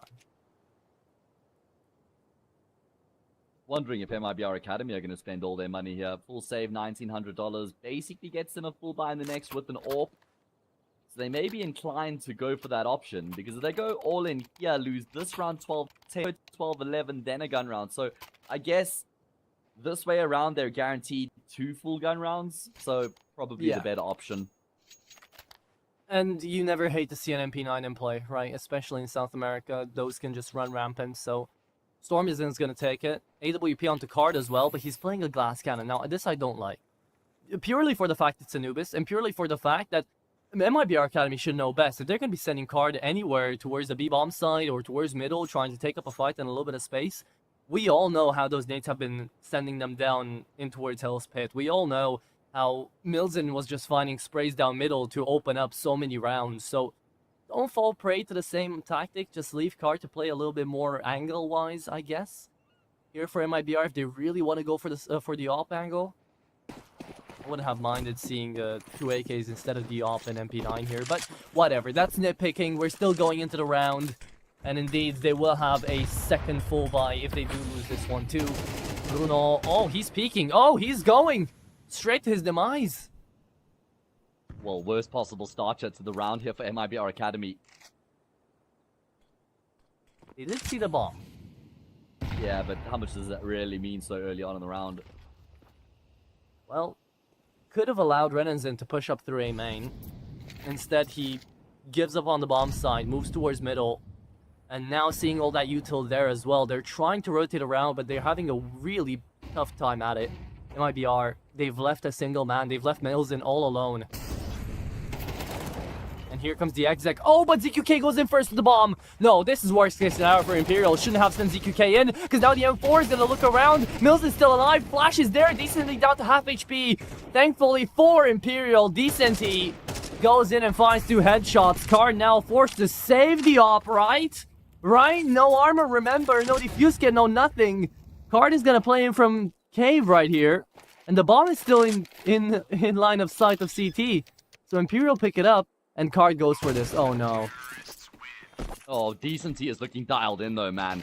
That is a brilliant multi-kill coming through from him. The first to get the trade on Milzen, who was just wreaking havoc on the bomb site itself. Then he's actually able to go back and clear out canals and frag the player who's charging forward with the MP9. That was a key trade he avoided. And then he's able to hit the final frag there as well to finish off the job. Imperial seemingly make fairly light work. I mean, it got a little bit scary at one moment there, but they were in control. Up to double digits, and this next round should be for free. Yeah, I don't like that from Card, though. Like, he finds one good kill in towards the bomb site. He sees the bomb. There's no world in which he goes back for more, right? No armor, no defuse kit, no utility. Just save the op at that point. You had an op here. If you had an op into this round, you could play down towards middle a little bit, play with your team, try to save it into the next, and then in the last round of the first, into the last round of regulation out there, round number 24. You could have had an AWP to work with. And now you won't. Now it's going to be straight up rifles going up against Imperial and try... Well, he's got so much cash, he could even die here and still buy back into 2 AWPs if he really wanted to. Mac-10 is going to pick up a lot of kill bonuses here as well, and they went for the Mac-10 specifically. ZQK knows what he's doing. Even though he falls here, it doesn't even matter. And now it makes you think, would we have gone all the way to round number 24 had Che been here? Maybe. Oh, no. Honestly, maybe. No, I don't think so. I think it's, I think Imperial win this if it stays here. And think about if it's this close without Shay, then Shay would make the difference to tip this over the edge for Imperial. That's what I believe, at least. That's my opinion. That's fair, actually. But let's see if MIBR Academy can get the job done in regulation, because I fear that the worst of this goes into overtime. Well, let's see first if it does go into OT, because now a single defuse kit onto Milzen, utility running dry there for the CT side. We've got 5 rifles, one of which is going to be that M4A4, the rest A1Ss, and you've got to get through the scope of Try, man. He's been looking scary, he's been hitting his shots. Decenty right there in front of him. And MIBR Academy have slowed it down on the individual front. You gotta watch out. Playing information here is a very scary game too.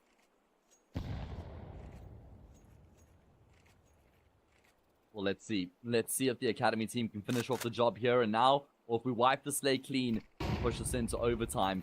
Renanzin has a job to do. He's been fantastic on the map so far. Got some support here. Reserve for a big wide swing. That flash was perfect. He's going to drop the smoke grenade as well, but it looks like his teammate, Bruno, wanted some of the action as well. And he actually loses his life out as a result. This is chaos. That flash actually saves the entirety of Imperial from pushing through that smoke. Could have been at least a kill for Renanzin, but instead, because the flash misses, Try is fully blind and he calls off the push. They go back.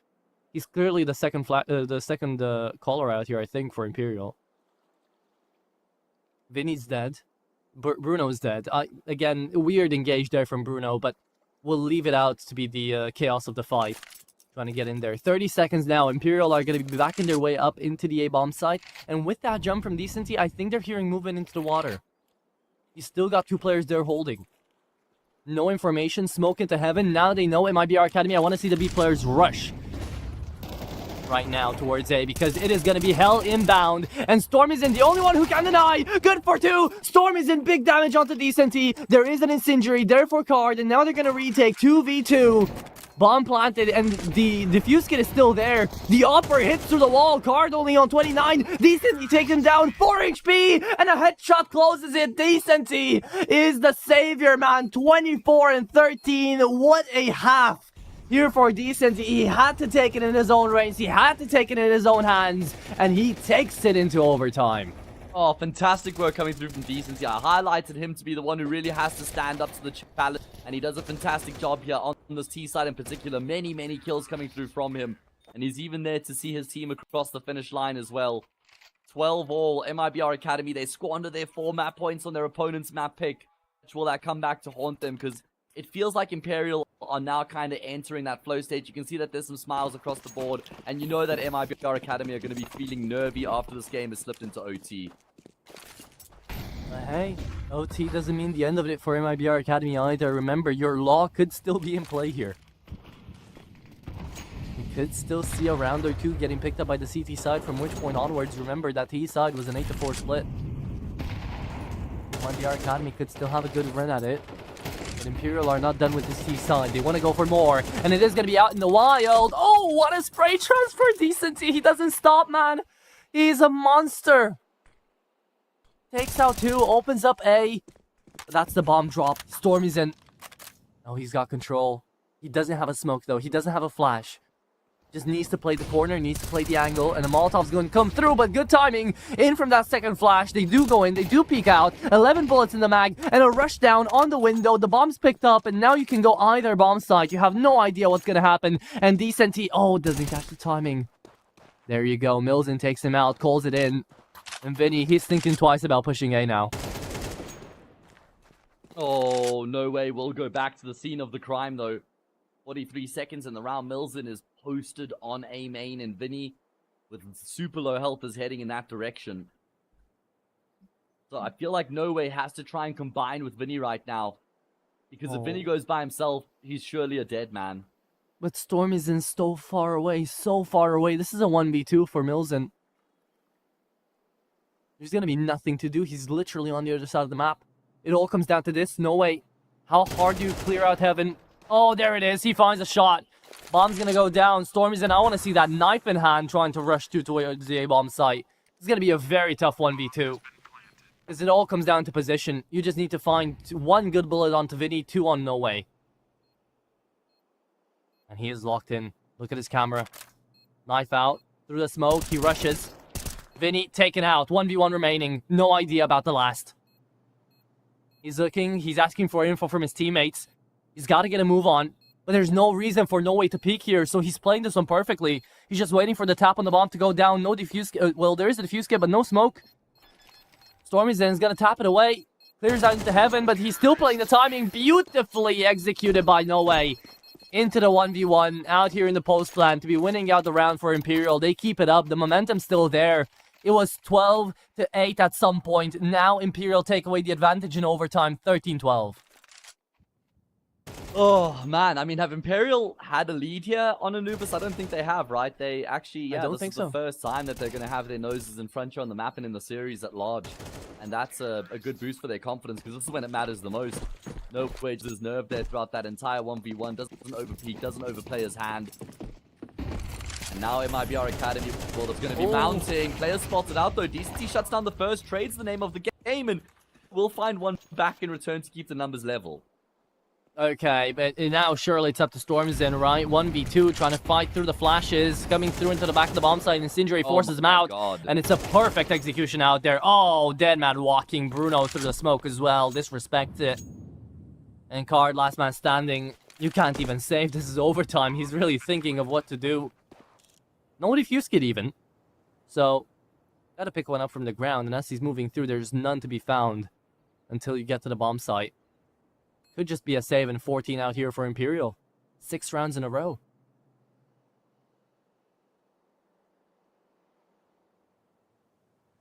Six rounds in a row. That is quite something for Imperial, and I think that this is one of the more impressive rounds as well. MIBR Academy, they try and do something different. They try and just throw caution to the wind and take the fight to their opponents. And they did all right initially, going 2 for 2. But I mean, the combination there with think it was Vinny who was dumping the util in. Because firstly, they molly just off to the side of the site, and then try mollies behind the bomb site, and they combine that with flashes. So the CT player on the A bomb site literally just never stood a chance.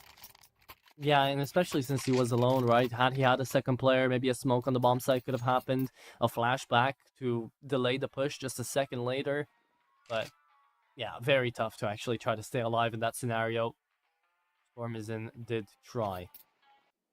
With that being said, though, Imperial are on a run, and they're on a run towards the finish line. Out here for their own map pick. It was looking very dire at some point, really questioning whether or not Imperial can bring this one back, and now surely they can in a big game as well. Might be our academy. Vinny did not get taken by the wave here, and the ocean is definitely deadly. Oh, Vinny is gonna find 1 and 2 on the incendiary. What? Yes, good question. Another one? However, the game goes on. Card goes in for another. He whiffs on the second shot. The AK still doesn't connect. Card goes in for the third, and he misses that one too. Finally runs away, but it's way too late. Decency into the bomb site. Looks towards the back. CT player taken out, and they know there's one in the smoke. Reloading in front of the enemy. That's going to be Stormizin versus Decency. 1v1, and it's still Decency to save the day. This man doesn't miss. He doesn't stop, and he doesn't wait for anyone besides his own AK on the reload. That is 15 on the board for Imperial. How incredibly good has Decency been in these last rounds, man. I mean, towards the end of the map in regulation and here in overtime as well, he's been having so much impact here for his team. Great round coming through from Vinny as well. You know, finding both those frags with the incendiary and then staying alive for a little bit longer.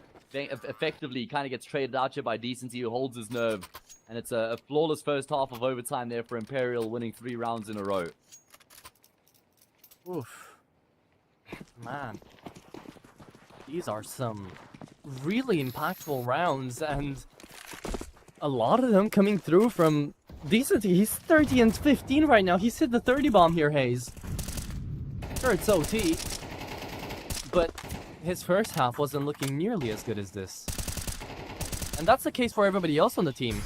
Besides Vinny and ZQK, Try and No Way, they've been doing an amazing job of keeping up out here with the pace that Decency is giving to Imperial. And now it's the CT side, searching for only 1 round. 3 map points on ahead here. On their own map pick, they make the comeback. They bring it back around. Vinny stays in the fire, though. And maybe that doesn't even matter. Millsin was taken by surprise. The flash came in late. He didn't fully take it in and didn't know where to aim first. Gets taken down. The IGL happy with that. But it's a 4v5, and he's trying to call something here. Might be our academy. Slowing the pace. No Way. Down to 5 HP. Should be playing Bogdan's Law. Or Stormzin trying to find a way into the bomb site here, and he will. There we go. Free frag onto Decency rather. And it's not like they're going to use that kill to actually get into the bomb site. It's okay, mate. We didn't see nothing. But we didn't. They have forced the rotation.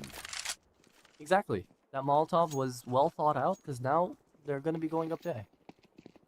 And it's the correct bomb site. ZQK is all alone.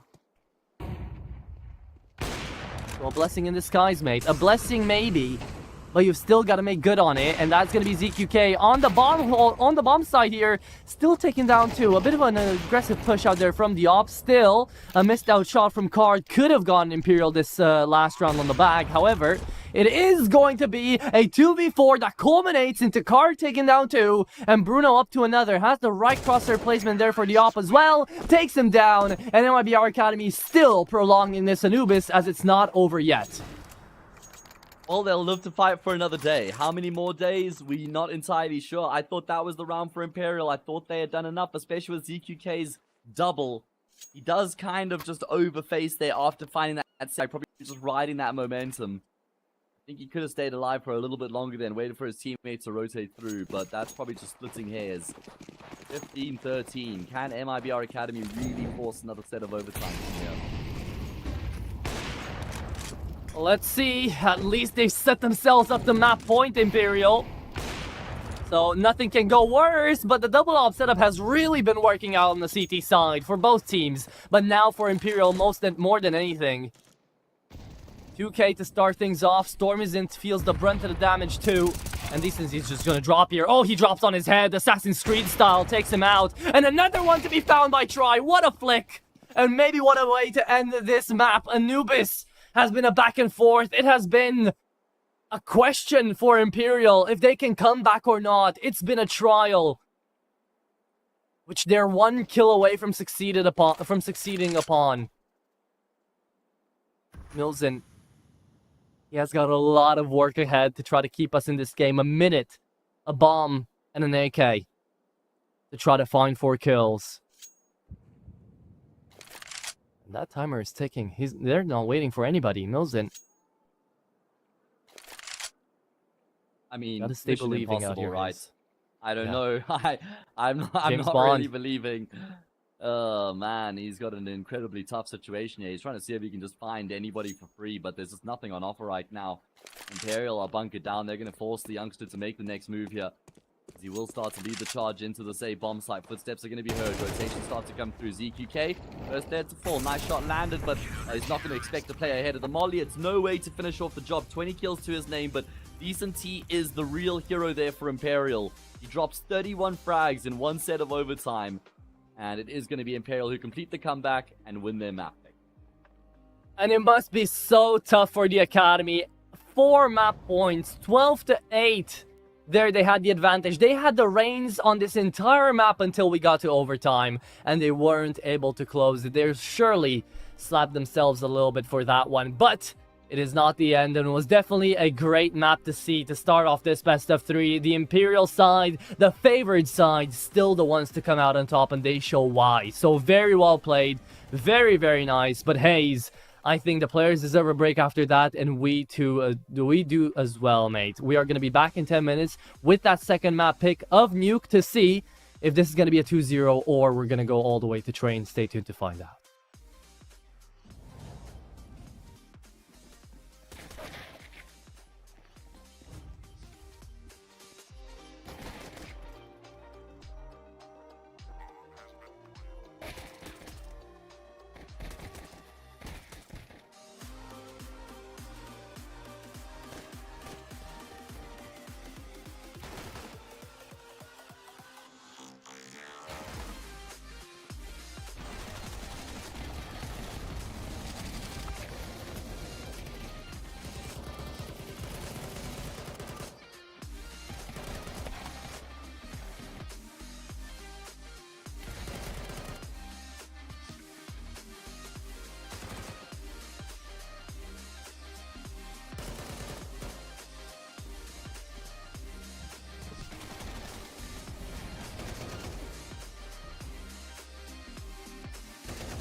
And welcome back everybody here to the second map of the best of 3. Nuke up next after a very exciting Anubis. More exciting than I think anyone was planning it to be. Maybe even MIBR Academy. They take it all the way up to 12-8. And then sadly they do falter up into this overtime deciders. As Imperial just keep on running through with, I believe at the end there was a, 8-round win streak? 9-round win streak? Something crazy like that either way. To get them above the line. So well played there. But Hayes, we are into map number 2. We are indeed, and it's also MIBR Academy's map pick, so they've got to kind of take the positive away from Anubis. The fact that they were able to force Imperial as deep as overtime is still a very good showing from the Academy team. The concern is kind of the way they fell apart as the map went on. After they were up, 12-8, they only managed to win one more round, while Imperial won 7, or my maths is probably off. What they had to get to 16, right? So it would have even been more there. They won, 8? It was 12-8, and then they won themselves. 12-8, yeah. I can't believe I can't do the maths here, man. They won 8 rounds after that. 8 rounds. Yeah, MIBR Academy only won 1. So that is concerning. And if that, carries over into Nuke as well, then the Academy team are in big trouble. Also, an important piece of information is that Shay will be returning to the server for Imperial as ZQK makes space for him. Yes, sir. I was, we were talking about him before we actually started this pre-show segment. I think he did quite alright. For a 32-year-old who hasn't played officially in a while, I think he did his part. He still managed to win the map out here alongside the rest of Imperial. So, you know what? He's going to be passing off the shoes back to Shay.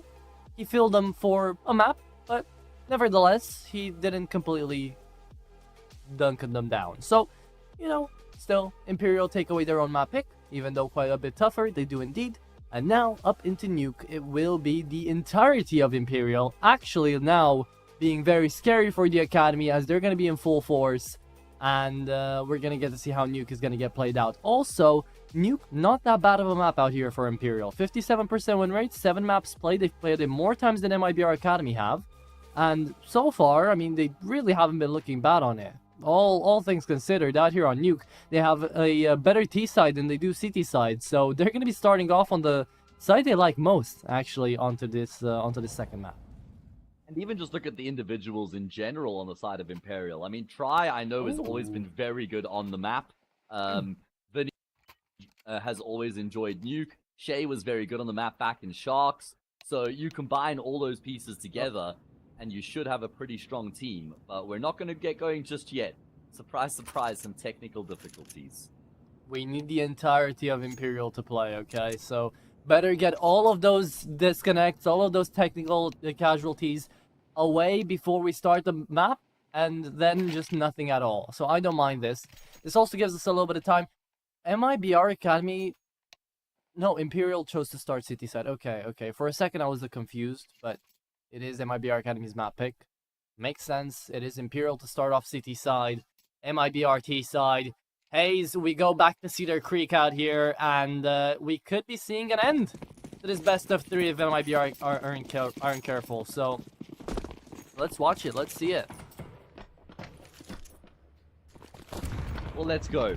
Imperial are the ones with the momentum behind them, but MIBR Academy are on boot camp, and they're going to move with pace and vigor into this T-side pistol. They've already been able to get full ramp control, and they're not going to stop there either.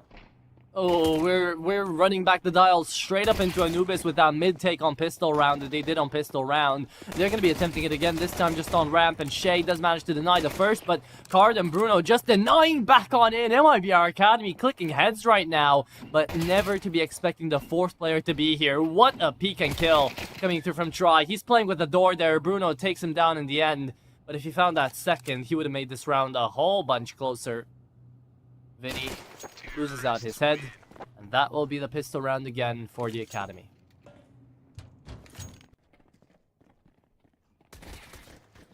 Okay, well, it's exactly what MIBR Academy needed to open up here on Nuke and just try and put behind them what happened on the map before, right? And try and bring their A game here. Good shots being landed. I mean, just good confidence with which they approach the pistol round as well, charging their way forward ruthlessly. Okay, so MIBR, they could have another strong start here, and if they do, it's going to matter a lot more out here on Nuke or T side than it did on Anubis CT side. Also, wasn't it the case, or am I just losing my head again? Wasn't it 7-1 at the beginning for MIBR on the first map? It was actually 8-1. It was 8-1, right? Yeah. Okay. So 2 comebacks on that Anubis. It's gonna give Imperial actually a lot of confidence, even if MIBR run away with like the early start. It's just gonna be one of those situations where they're gonna be thinking back on map number 1 and gonna be saying, you know what? We did it on Anubis. Why couldn't we do it out here on Nuke City side? It's about as much of a percentage for the map side as it was for Anubis T side. But here we are, jumping straight into the enemy. Storm is in. No care for his own well-being. Just wants to get in there, wants to take up the space. This is a force buy, remember, out of Imperial, so it is paramount that MIBR take this round away from them. That's exactly what they're planning to do, and what they will succeed on doing as well. Their job's as good as done, and if it wasn't before with that frag, it certainly is, right? Ooh. I'm sure Galil picked up, but the problem is he's got no room to play. Hasn't really been able to find a little bit of impact early on here, but just the one kill. And if this were an eco, I'd say not half bad for Imperial. They do get away with 2 kills and a gun saved, but that is going to be that.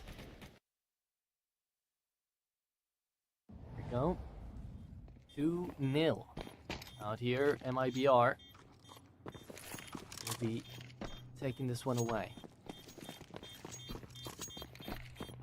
I know it's still very much up in the air and we have no information on this, but if we were to have, you know, a CCT run back to 3, you know, season 3, I would be very, very happy if we could get some listen into the comms.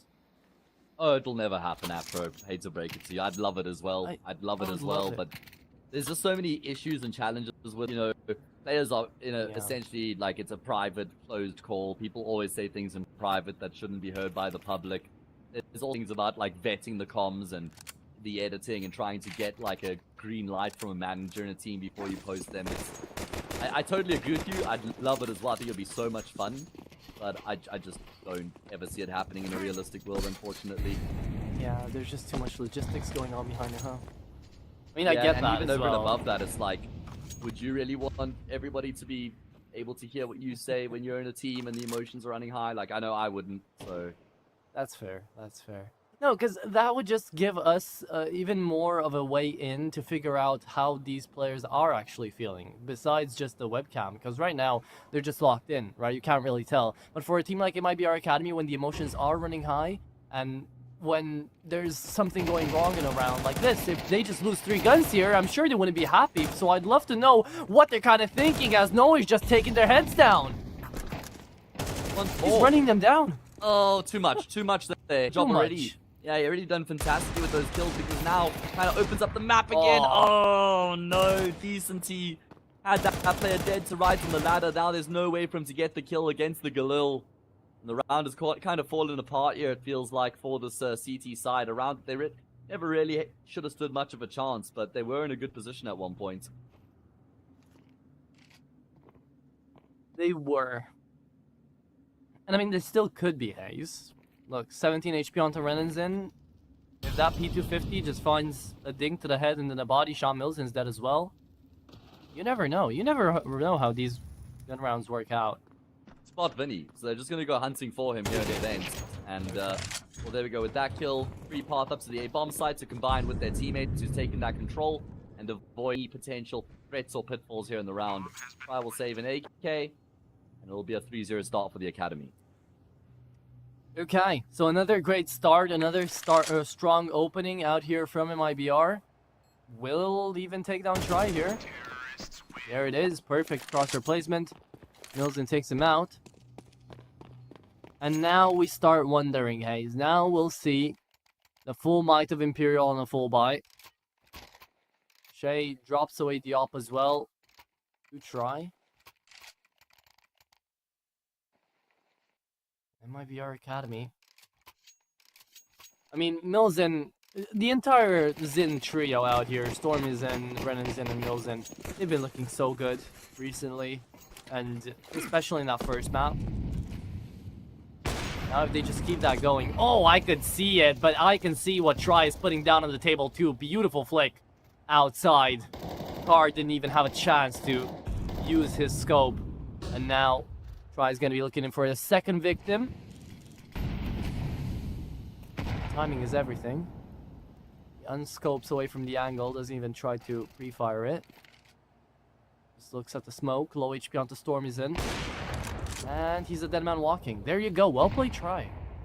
Yeah, recognizing that because his teammates and Mini is just spraying away, he might be taking some attention and was ready to try and give him the cover he needed. Milson will find a frag back though. Goes away and opening up the B bomb site, not completely open, there is Shay, who's made his way down. He's going to be completely exposed to the single door, though. Spots it out, still wins his gunfight, should be traded, and is. Okay, that was a very interesting fight to take out there from the Squeaky player. However, we still go for more. 50 seconds and a 3v2. Make that a 2-on-2. Renan's in. Good timing on the peak there. He takes down Vinny. And Bruno just playing in front of the ramp right here, waiting for someone to peek out. The pop flash comes through, but it's a little bit banged. And Try. He's pushing up in towards A. Yeah, where are they Imperial, going right is there now? some... At least, Noah has made his way down the vents, at least. And Try is now... He's going to have to drop down from heaven. He's going to be heard here. So they'll know for a fact there's no one towards A main. So I mean, towards ramp. I don't even know where Try is walking right now. This seems like he's wasting a lot of time.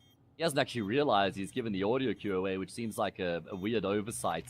Either way, all posted on the single door right now. Try's going to open that up and then straight into the scope of Renanson. It's only no way left remaining, and there's surely no way back into this round here for him. Okay, well, he does find a frag, and there's a smoke that should have been thrown out that isn't. You can't find the bomb, you found the op, you're running away, and you've taken it. At the very least, a scope save, but that was poorly played by Try. Really poorly played. Yeah, I think he just, like, miscalculates it. I don't really mind the repositioning, but it's just, like, the walking that didn't make any sense for me. And that's a huge round for MIBR Academy to recover. Essentially a 5 versus 3 there once they start making their way down into Secret. And like, imagine a round where Try gets 2 opening kills and you still lose. That's a huge problem. Yeah. That is a big problem. Also this, you know, like, Milson takes the fight out in the open there for Che to kind of keep him over in towards the rafters. I don't really see a world in which Milson needs to continue that fight if he knows his player is just going to be going in and trying to help him out. But again, nitpicking is not going to get us anywhere. 4 rounds in a row out here for MIBR. It's an amazing start and one which they can continue a Furia buy. Now coming through from Imperial, just 3 MP9s and an XM instead of that 4th SMG coming through, which I guess you can still categorize as a Furia buy. Let's try. Is out here on the scope, saved away from the previous. Let's see those opening frags again from Try. Because if we do, then this round could be something to look forward to. And this position from Decency as well, it's an easy frag onto Car. There you go, free AK. At least though, MIBR Academy have been able to get other work done in the meantime, making their way down ramp into this B-bomb site.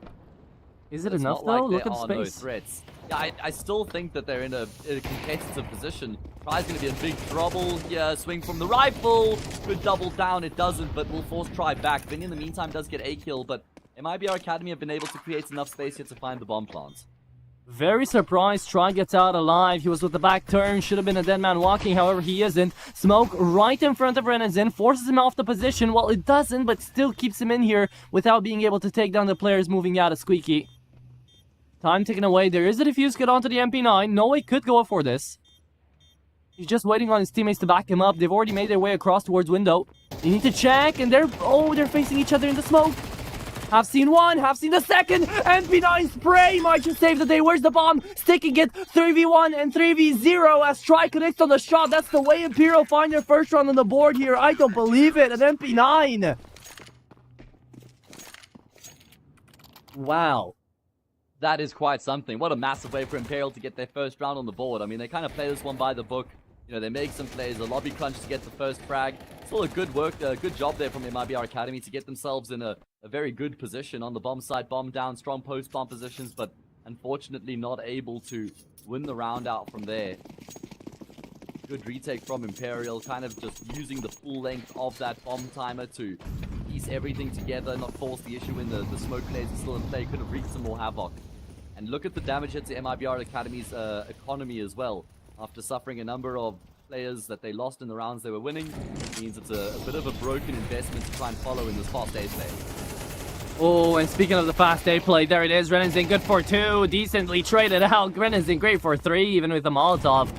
Brings us down to a 3-on-2. And actually, this round is still not over, as Shay's just looking for a headshot. Looking for a tap. Finds it, but not on the right timing. Knows where Milzen is, but he does not want to die. He is a very, very resilient player out there into the corner. And finally, the M4 will have enough bullets to take him out. 2v2 and low HP onto card. But he's bought just enough time for his players to move in towards vents. That was a valiant effort coming through from Milzen to stay alive. And now because of that, we're going to be jumping into a 2v2 post plant. Mac 10 onto ramp, ready to deny this. Oh, and Vinny's just pushing. Vinny's full W. He doesn't care. He hasn't checked behind. The Mac 10 wasn't enough. 1v2. But the AK might be. The AK could be for Card. Hasn't even been a reload here from Vinny. Card's going to blow the window open. He'll actually just be able to deny the defuse from this position alone here. Only a flash on Shay right now, and a reposition from Card. The double doors, defuse is going to be tapped here, but there's enough time for Card to just try and count these seconds out. Door opened up, spam heard, and that's enough to win the round here. The force spy will be successful for this T side. A big burst onto the A bomb site initially, then they kind of had to just figure things after they don't win the round off the back of these opening kills, which I thought they would have. I mean, Vinny and Shay do their best to try and bring the round back in Imperial's favor, but ultimately they can't make it work. I'd say that was still a really well-played round from MIBR Academy. Like, there were a bunch of moments in which you'd be thinking, okay, MIBR Academy could have messed this one up, like in a 2v3, but Milzen buys up so much time for the rest of his teammates to get into vent. They set up the 2v2 very well, and then Card playing that 1v2 almost to perfection, just buying up that timer is perfect. Another fast play coming through from MIBR, but this time Decency's still alive. Stormy's into the bomb site, hasn't been found out just yet. Decency gets too much damage out of that position into fake vent. And now, oh, Vinny with the spray takes out one on the reload. Was staying alive for way too long as well. Is going to give himself a knee slapper right there. However, tries still in the bomb site. Still trying to quick scope on the gun here. He's got a teammate right there besides him. But he knew about Bruno. So last man standing is Renan's in, which the M4 takes down. Well played out for Imperial to actually get through that dogfight. But still, it did come down to chaos. And it did come down to a fast play from MIBR.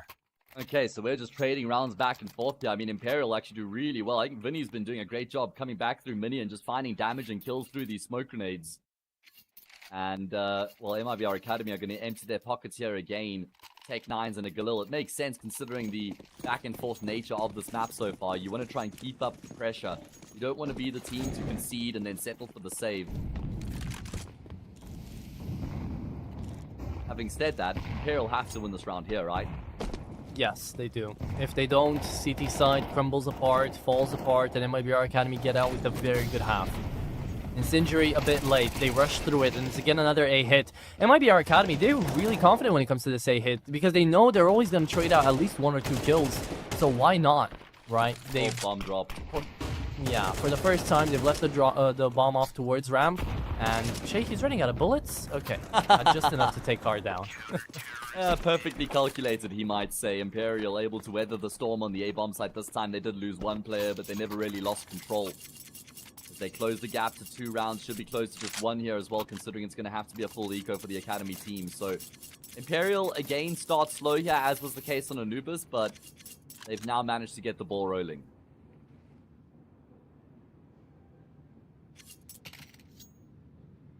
Okay. So we've seen some pretty confident rounds out of Imperial. We've seen some good rounds out of MIBR. Question is, again, whose mental do you reckon is going to be stronger here? Bruno just staying in... Okay. MIBR Academy taking a French timeout here. I don't believe there's a tech issue. I think they're just actually using this as a real deal French timeout. Well, I mean, a timeout is 30 seconds. And a round is 1:55. So you effectively... I'll say you get 3 timeouts because you can't stay alive. So you can't use the full length of the round. But it's the same as 3 tactical pauses. And look, do we know who the IGL out here from MBR Academy is? Because I doubt it's Stormyzen, but he's being very vocal.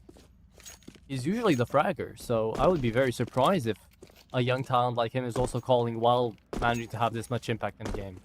I doubt it's Card because he's AWPing. I doubt it's Milzen because he's pretty young and not too experienced. Bruno, maybe? I mean, but yeah, it's got to be between Bruno, Stormzen, and Renderson. Not that really narrows it down. Let's see if Liquipedia knows. Wikipedia doesn't know, I'm pretty sure, but you can still check. Oh, and they still might lose them fours. Wait, because they're running them down with the Glocks. Yeah, that's going to be one. And Shay... Okay. Shay does manage to stay alive. Card just looking on in for the last frag. Batman! Oh, okay. It is tried. indeed Stormzen, by the way, so you're actually on the money just by having a look at the player cams there and seeing who was talking the most in that situation. So, yeah, Stormzen is the captain here for the Academy team. Makes sense. He's been, damn. Then he's been doing an amazing job. Think back to the first map, right? Stormyzen was right there at the top of the leaderboard. It was 26 and 22 as an IGL. Yeah, that's incredible. He was calling really well as well for MIBR. I am pleasantly surprised. And that is something that, you know, the Brazilian scene definitely needed more IGLs to step up. So I'm loving it. Give me more. That is Shay on an auto sniper though. Okay. I don't know when last I saw this gun, and for good reason. This gun sucks, Yeah. and economy sucks in CS2. You have no business in investing in this very expensive gun, Shay. And there's no real reason Imperial would ever want to like BM and the Academy team here. Like they're actually putting up such a fight that first map got way too close. Shay, you just got back into the game. What is this? Does he think it's like actually viable? I don't think so. No, I don't think so. I think it is just like a fun thing to do, honestly. Which is crazy. Yeah, They okay. lose this, he only gets 1,400, so he can't actually afford anything in the next round. And if I'm his teammate, Which is there's wild. no way in hell I'm dropping a gun. I need him to. He needs to be punished. He needs to pay for his sins. He needs He's to going to play be in the Vertigo action, by the way. He's in secret right now with that autocannon. I wish we could just watch to his POV. Why are we I not think on we're his gonna POV swap right there. now? We need to. No, this right one is now. good. We see through the wall. Wait. Okay. Shay's. Ah, there you go. This is gonna take them all down before Shay even gets to shoot off a gun. If Shay had a rifle there, he can trade off decency, but he doesn't. He has the proper sniper rifle. Does as we expected. Nice shot. Now Shay's stuck between. He's in Come on, dark Shay. corner. He's in dark corner with an auto sniper. What are we witnessing? And that's what you get. Play stupid Yeah. games, win stupid prizes. Good reward. Good reward there. Deserves it. The AKs come right back around and clean it up. Still, it feels like such an easy round just because of what Decency does on the entry Job's not there done, towards mate. Secret. Job's not done. It's not done. It's 3v1. And through the double doors, Vinny's gonna end it. There you go. 5-5. Imperial bring it back. Job's done. I hope now they don't drop Shay anything. Just play with a 4.5k. No! No! Vinny, no! I believed in you! Oh, I can't believe he's actually gone and done that. Like, No. And Vinny's the IGL. Vinny's the captain. Yeah! He should Alright, be the well- voice of reason. I'm just gonna say, Shay doesn't have to fall back into the bomb site there if he has a rifle, and he can actually just play off of decency. So there was already a big liability. Then he's in dark corner with an auto sniper. Worst possible place he could have been. And now they've kept it. They've kept it in play. This is a playoff game. Are Imperial aware of that? He's playing in ramp. Okay. This Now makes they've more heard sense him. though. He's But getting this them makes all. more sense. Especially against the eco at ramp with range, through util. This makes a lot more sense. Pop off, King. You sure you want to say that? We're gonna get to see like next patch. Just this is gonna be the meta. Auto sniper back in. We're back to 2016, baby. I don't think so. I hope not. Oh god, I hope not. I too. He had his Imagine. fun. Okay, he's had his fun. He had his Oh, one round, thank you. and he's gonna go back to normal. 13 and 7. He's the top of the charts. Clearly feeling a little bit annoyed that he didn't get to play a part of that first map because he's putting up a big performance here in the second. Well, to be fair, 4 of those kills did just get made with a Scar in ramp against an eco. So Decency's been having his performance still, you know. no way as well. Oh, what a beautiful flash. That is Bruno completely blinded, saw God there for a second and was sent to him. Vinny finds 2 outside as well. Damn. That is a fast way to close off round number 12. Oh, again, Basically. It's not completely over. Renan's in towards the B-bomb side. It's going to be a lot further forward than what Try Minds anticipate. So, if he gets a kill, then that certainly does open up the map. The problem is Shay's found the bomb. Yeah. Shay's just come across the bomb here. He's going to hear that they're dropping off the silo. Not the cleanest kill. Now has to be quite careful. His card settled, but unfortunately will still go down. You can't do that with an auto sniper, Shay. And you shouldn't be able to do that with an AWP either, Try. Renanson coming through from the B-bomb site will go down. And Imperial balancing. Sick. It sticks the landing. Nice. But, hell yeah. I mean, what a recovery. Because weren't Imperial down 5-1 again here? Yes. Start of the map. They were. Much like it was on Anubis, they're able to fight their way back into the game. And now they go to technically their favored side of the map. True. The fact they go 3 comebacks in a row, though, in this best of 3 so far, is the wild part. They just start strong. Yeah. And they did it with an auto sniper. Like, thing that is worth keeping in mind is MIBR Academy have a 67% win rate on their CT side of the map. So that is a very good number. Having said that, it's against us due to Amigos and Familia, so it's not as convincing as the names that Imperial have on the server, but here we go. They're not going to waste any time here with this T-side pistol. okay. Well, Oh, let's see it. Renanson. About to spoil the Beautiful. whole party. 1 and done. Gets out. You know, that's not that bad. Try.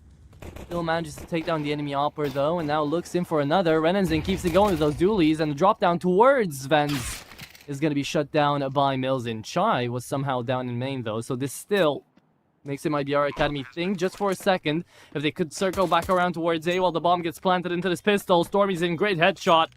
And they know about Chai. He was down on main, so they're just going to go in for the defuse here, stick it on 10 seconds, and that is the round. Yeah, bomb's not even planted for him, unfortunately. So, like you say, round over.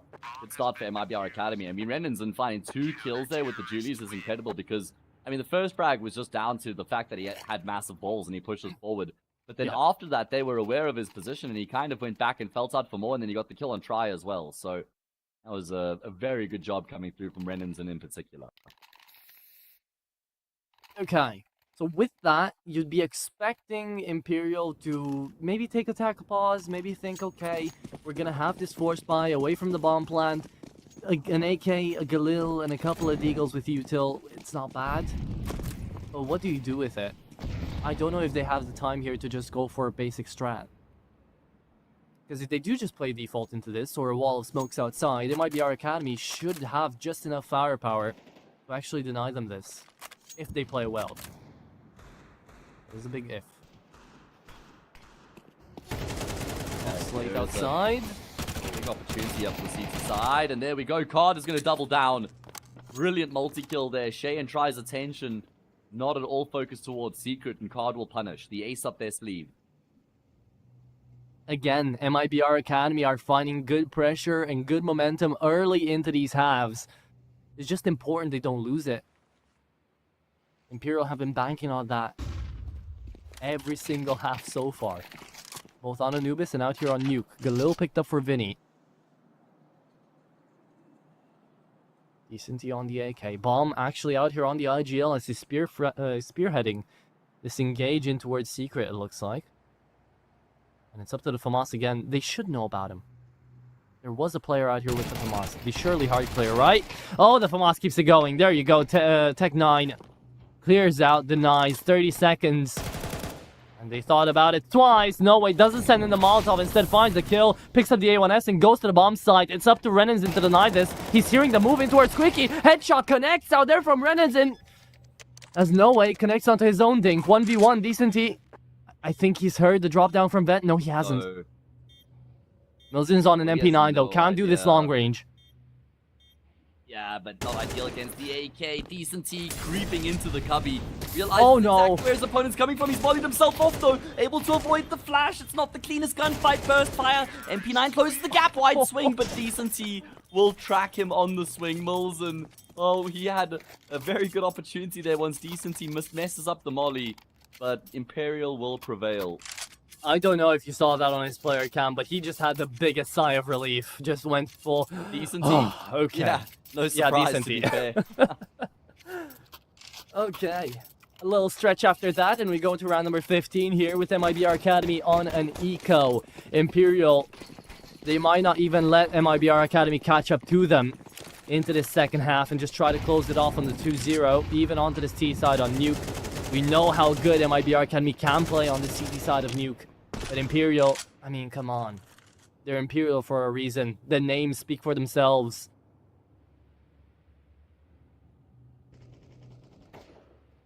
MIBR. For an academy team, they've shot really, really well. I just wish we got to see a little bit more of coordination when it came down to the pop flashes. Maybe a couple more early smokes. I don't know, I just feel like I haven't seen that much utility coming out of them. As much as Imperial, of course. Yeah, that kind of comes down to the experience as well, you'd imagine, right? Because these guys are just young, crazy fraggers who want to run around and click on heads. They don't want to worry too much about the semantics, the details, the fluff, but details are what make the differences. The detail here is that Imperial are playing against a force buy, and they've gotten a lot of control, but where do they actually go from here? Because if they go up the ladder, that could just be a disaster. Ooh, but it will yep, not that's be. no way. 1, 2, and looking for the third. Helped out by Shay.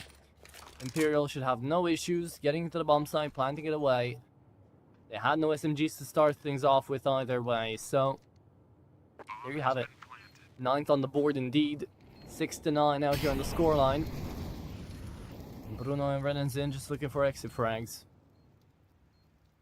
Okay,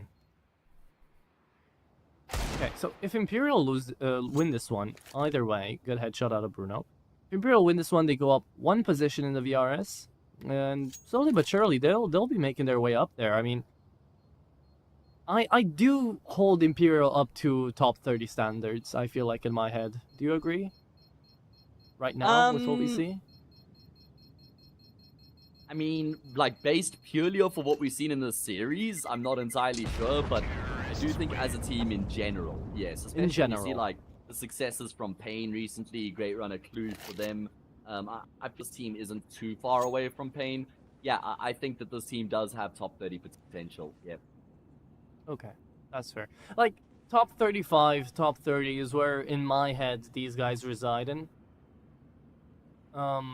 Of course, we could always see more out of them, but the recent performance on over to the close qualifiers for I and Dallas were just a bit subpar, because before that, again, they had a huge run of form. That's how they jumped up into the rankings back.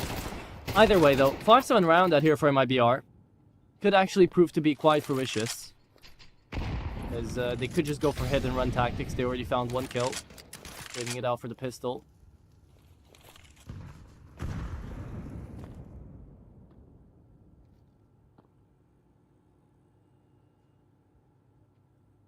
Yeah, Imperial is going to post up across, look to try and punish any plays that might be made by the CT side. Nice tapping at range there from Vinny. Not much resistance here. It's going to be double digits for Imperial. They'll be just 3 rounds away from finishing off the job, and they've gotten better and better as the map's gone on. Let's remind everybody that this was a 5-1 game at one point. This was a 5-1 game for MIBR Academy, and the only round they've won since then was the CT side pistol. That's a concern. Very true. Did MIBR Academy win every pistol? No. They won 3 out of 4, right? Well, they won both pistol rounds here on Nuke. And then they won both of them on Anubis. Yeah, they won all 4. Yeah, they did. Yeah, they're 4 for 4 in pistol rounds. Good point. Okay. I feel like this is also... I just went back and checked. Imperial won the second half pistol round on Anubis. Okay, okay. Still though, 3 for 4. You're right I still the first feel... time. Either way, yeah. I still feel like this is Vinny's work, right? Managing to keep Imperial together and keeping them still feeling happy, still feeling good, and still feeling very confident, because they know they're up against the Academy team. as long as they just keep their cool, keep their calm, and just use their experience to their advantage, they're always gonna win. But yeah, that's yeah.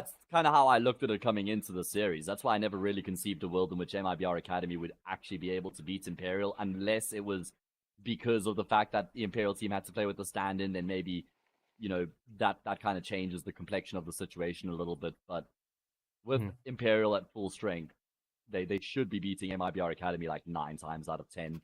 Yeah, exactly. However, we've lived in the simulation where we have seen that 1 out of 10 possibility pop up more than once, so we should be expecting anything to happen. And with the way that the playoffs have been going so far, can you really blame anyone who thought otherwise? No, absolutely not. It has been chaos here in our playoffs so far. We've had a lot of our teams that are invited directly into the playoffs that have just been eliminated. And they had their bubbles pop, like tried with popping bubbles there as well. Furia FE couldn't play their game, which I'm not entirely sure what that was about. Apparently they couldn't field the team because of the technical difficulties. Of course, there is the dodging going on at the moment. Now, I'm not saying that's what happened, and I know that VRS or Valve have noted that and intend to change it such that if you do forfeit or pull out of an event too close to the time, then that basically just counts as you losing all of your games. But I'm not sure if that's actually been implemented into the ranking system yet. So I'm pretty sure not something yet. Worth speculating, because we have seen some teams abusing that already, right? Yes, we have. We're not going to name any names, but most of you guys in the scene that have been keeping up, you know what we're talking about. And honestly, I'm glad Valve finally listened fast enough. I mean, it's still not fast enough, but it's faster than usual, right? So we'll take our dubs where we can. That is very tough. That was quick as well. Oh, man. This round is fast for Imperial, just blowing the door wide open on the safe bomb side. Decency and Shay, the 2 riflers we highlighted coming into this. And Atro, look, we were bang on the money for the 2 top fraggers right now here for the C side. Decency's even found another. That's a triple kill for him. He wasn't content with just getting side control. He is just bloodthirsty right now. That is scary. I mean, can you even blame Stormizin for wanting to throw that Molotov really quickly before he fades back? Like, whoever thinks it's just gonna be a full W rushdown with no flash, no opening smoke, no Molotov, nothing. That was just dry, pure blood rage. Just bloodthirsty rage coming through out there from Decency. Running them down, full W on ahead. All the sails locked in. Imperial, I guess now they're not playing around anymore. They want to close this one off. I guess they got bored. Or they locked in. One of the two. But they are looking like monsters. They're looking like the team we expected to see coming into the series, to be completely fair. Just going to go straight through that squeaky door smoke. There are 2 players here for MIBR Academy in the speed bomb side already. I wonder if that catches them off guard. I mean, Decency, he's taken a lot of damage. He could be in some trouble. Renenson's found a frag as well. The Deagle's prevailing. This is a 5v3 all of a sudden. It is, and it wasn't a bad call by Imperial, but somehow they lose against the Pistols on the straight-up duels, and now Try has got to find a multi-kill. Maybe Shay as well. AK giving up. Bruno maybe losing it. What are you thinking there? I don't know, man. Like, he's just... Do you think his teammates had outside? Feels like that was an oversight there from Bruno. But still an advantageous position for the CT side. He does have card here, which that's not going to be the case anymore, but I guess he heard 2 players down on vents. He probably presumed that a 3-person rushdown. Was searching for the last one on secret. Either way, 3v3. Shay does make this round a little bit safer, but it's still not the safest. What is that kill? Stormizin just walks on in, and apparently the 5-Sun is going to connect on a headshot. Renenzin can now pick up an AK. He's going to be hurt here as well. They must have heard him. Doesn't matter if he tries to save, maybe. I know, but the fact that that's what they're committing to now after getting those 2 opening kills that went and traded, it just sucks. Like a 5v3. Yeah. He needs to be careful to not move too far away. He just wants to finish off the job. Oh my god, Shay is brimming with confidence. I mean, he's the one who ultimately recovers the round here with a quad kill. You know, Decency got 3 in the previous, and Shay says, yeah, watch this. And now they have 6 chances to finish off the job. Shay is also the one bringing out the auto sniper. Decency's the one getting the first map across. It really does feel like Imperial are just at the kids' part right now and battling toddlers. That's kind of hating a little bit on MIBR Academy because they pulled through a really good map number 1, and even here, Renanzin still pulled through. We saw moments of brilliance coming through from Stormizin and Milzen as well, but it just felt like after the second half, there was nothing that MIBR Academy could have done. And again, a 2-man engage, a 2-man advantage here for MIBR Academy. And let's hope that this time they don't lose their advantage.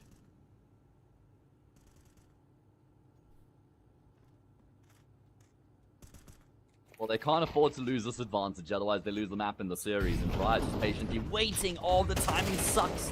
Or does it? He's still going to find the first, surely not the second as well. Oh, he spots out the head spraying away, but he's not going to be able to connect and finish off what he started. And now Renanzon's rotated through as well. Vinny was hoping to force the trade, but doesn't realize that cavalry's arrived. Probably should have just slowed down there with No Way being in this position. I don't know why Vinny just committed to his death like that. Wait. The round's not over. The round's not... There it is. Sorry about that. Got a little bit excited. Yeah, there you go. I mean, 12-7 from 6 map points away. Now they turn it into 5. MIBR Academy, if they want to surprise and if they want to pull off an Imperial that was done on them on the last map, now they need to find 5 rounds in a row. Well, 6. Yeah, it's going to have to be a little bit further, a little bit harder, but it's not impossible. They do love the CT side. This is their map pick. They're on boot camp. They have to just maintain the belief here. Plenty money for the T side, though. That's the big problem. Imperial have another buy in the bank, even if they lose this one.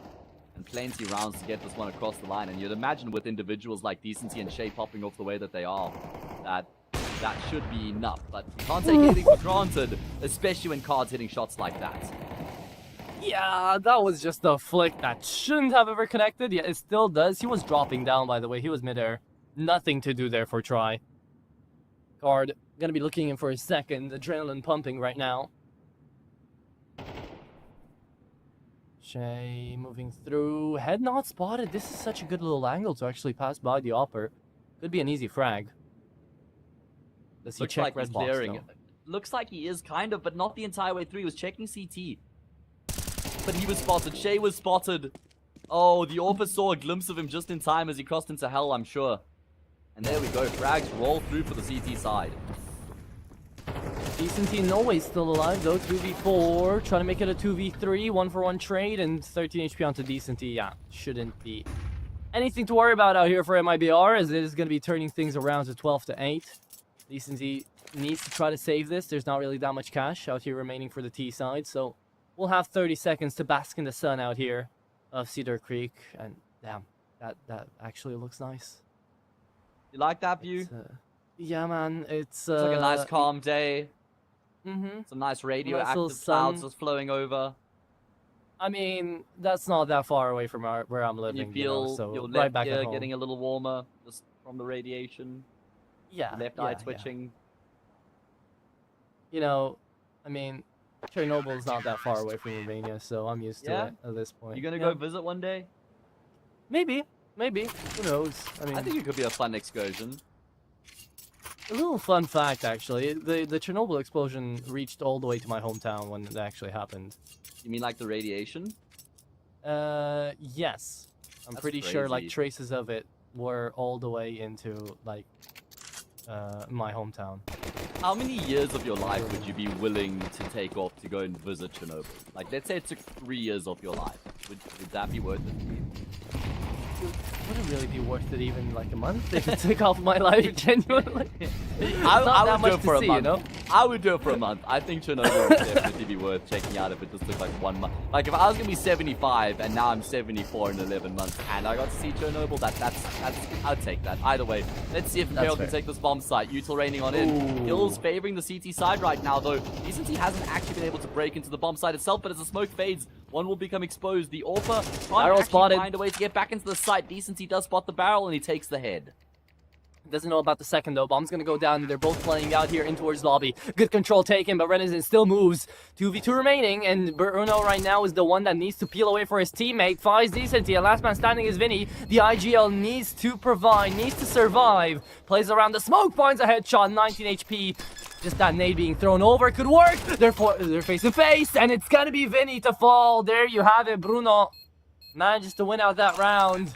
And the game's not over yet. MIBR still keeping it alive. And I think this is going to be an anti-eco as well. I think the Imperial are going to have to save here now, despite the fact they get the bomb plant. That was a 3 versus 2. After Decency hits this shot, I'm thinking it could be round over, but I think it was just a massive oversight for Imperial to not worry about Heaven at all. They were like locking down post-plant positions before they'd actually fully secured the plant. And then Vinny was so low here, which made this clutch next to impossible for him. Tries to phase through the smoke, comes out second best, and that's 12-9. I personally wouldn't have minded seeing Imperial clutch down on the post-plant situation, on the post-plant positions, if they both played together. But in that scenario, you have one player looking down towards main, the other holding in towards hut for the bomb. Like, if you want to spam through the wall there, if you have the bomb planted for that, then might as well. But the timing wasn't played. Imperial don't close out the map just yet. It's 12-9. And things have slowed down individually out here for Decency and Shay, as MIBR Academy have managed to get a couple of rounds across the board. They still need 3 more though, but it's better than the 6 they were looking for. So, yeah, it's halfway done. It's a halfway done job. Sure, buddy. That's one way to put it, but I didn't think they want to hear that. I'm just saying, like, they're 50% of the way there to their goal. And that's progress. True. Sure. Imperial just stuttering a little bit as they get to the finish line here. That was a problem we got to see, but the stuttering really came through from MIBR on Anubis. Exactly, yeah. You know? So, I don't think Imperial are actually going to falter out here. I think they just need one good round to find some opening frags. And maybe this is it. Yeah, there you go. Renison goes down, half HP onto card. They've already taken a little bit of control down towards Hell. If they just play this one how they normally do, round should be over just by the courtesy of the space being taken. The rotations they've forced as well. 2 players have immediately committed in towards this B bomb site here for MIBR Academy, but that's not where Imperial intend to finish off the round. And Shay making his way up into Heaven. Yeah, this is a really strong position that he finds himself in right now. Nothing immediately on offer, but the players with their backs turned towards Squeaky Door. I don't know where the bomb carrier is. Oh, Card, you cannot miss that shot. You cannot miss that shot, Card. That's a disaster. And the whole round unravels off the back of that. The bomb site's been lost, and so should the series as well. The whole map. Yeah, that's it. There you go. 2v4, 2v5 on the retake. Good luck, have fun. Mills and Bruno, I think they're saying their GG's in chat. I heard that move because it's one knife kill away to close it. Okay, Imperial were just BMing. They were having a fun time. They did not take this game seriously, and they still managed to win it out in the end. They deserve it as they take it away. Again, it was a big litmus test for MIBR Academy. One which I feel like they still passed even though they lost is to 0-2. I feel like they showed what they can do. They showed a great game. But at the end, it still really felt like Imperial were in control this entire best of 3. Yeah, it did. I mean, there were moments. There were moments for MIBR Academy where they looked convincing, where I was really impressed by what I saw out of them. I mean, failing to finish off on Anubis was a massive problem for them. Their opponent's map pick as well, playing against the stand-in, and then we saw Shay was added back to the mix in place of ZQK. Kind of felt like that was the writing on the wall. Still a good start for MIBR Academy on the map, but kind of just fell off as the game went on, and with that, they will be eliminated. A good run through the Swiss stage from them. They qualified 3-2, but their campaign here in CCT Series 7 South America has been ended by Imperial, as finally another favorite wins their opening game here in the playoffs. Yeah, second time besides Fluxo that we do get to see an invited team move on ahead here from the playoff bracket. Is going to be these 5 moving on ahead with Shay back on in. Speaking of Fluxo, right, ex-Fluxo member there. But you know what, out here, Hayes, the day's not over. We do have an MVP though, and I think we do know who it is, because who played amazingly in both maps that were played out here. Shay, he had an outstanding performance, but overall I would say if Decency wasn't here, we wouldn't have seen that many rounds go past for Imperial. Maybe Anubis could have gone MIBR Academy's way. It would have, almost certainly. If Decency wasn't here, yeah. Yeah, I think almost certainly, and he had a very good performance on Nuke as well, so certainly the MVP there, Mr. Decency. That's the second game of the day done and dusted. Next match coming up will be Sharks against Bounty Hunters, and then the last of the round of 16 playoff games, Legacy against Unomile. But that is all that Mr. Atro and I have for you guys. You're going to be in the safe hands of a couple of our colleagues. I believe we've got Vincent, and I'm not sure who's casting with Vincent. It might be Exner. I know they cast quite a lot together. To see Mr. Vincent's checked in on Discord. So be sure to join them and give them some love, guys. They'll talk you through the brackets and everything you need to know about what's gone down and what you can expect. Atro, take it away. Thank you, Hayes. Thank you guys for watching. GG's to both teams that took part out here in the second best of 3 of the day. I hope you guys have enjoyed. But with that being said, we are going to be dropping it off, passing off the baton, and leaving you guys to a bit of an extended break before we head into that next best of 3. So look forwards out here to the Sharks versus Bounty Hunter performance. It's going to be a fun game, but maybe not as fun as the ones we got to see. Who knows? You guys are going to have to check that out. Thank you guys so much for watching, and we'll see you later down at the CCT. Good night.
Well, it's two familiar faces that are ready to get this round of 16 closed out. We've got two more best of threes to bring you through. My name's Vincent, joined by Exner, and I'm pumped up. I'm ready for this. First of all, new sweatshirt. I haven't seen it. Looking very nice, my friend.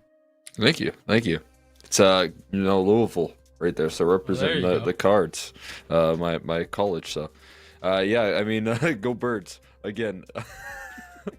Looking forward to it though. Yeah, it should be fun here in South America as we are getting to see the remainder here of kind of the opening matchups of playoffs. It's been pretty exciting so far. I mean, kind of a day of some pretty one-sided matchups here. Look at that from Bestia, 2-0. I think Bestia definitely a team that's capable of getting upset, but I usually give them a lot of credit. They're usually a roster that makes it past this opening round here with those invites, but this is a big surprise from Swingers, who have been playing great throughout the Swiss stage.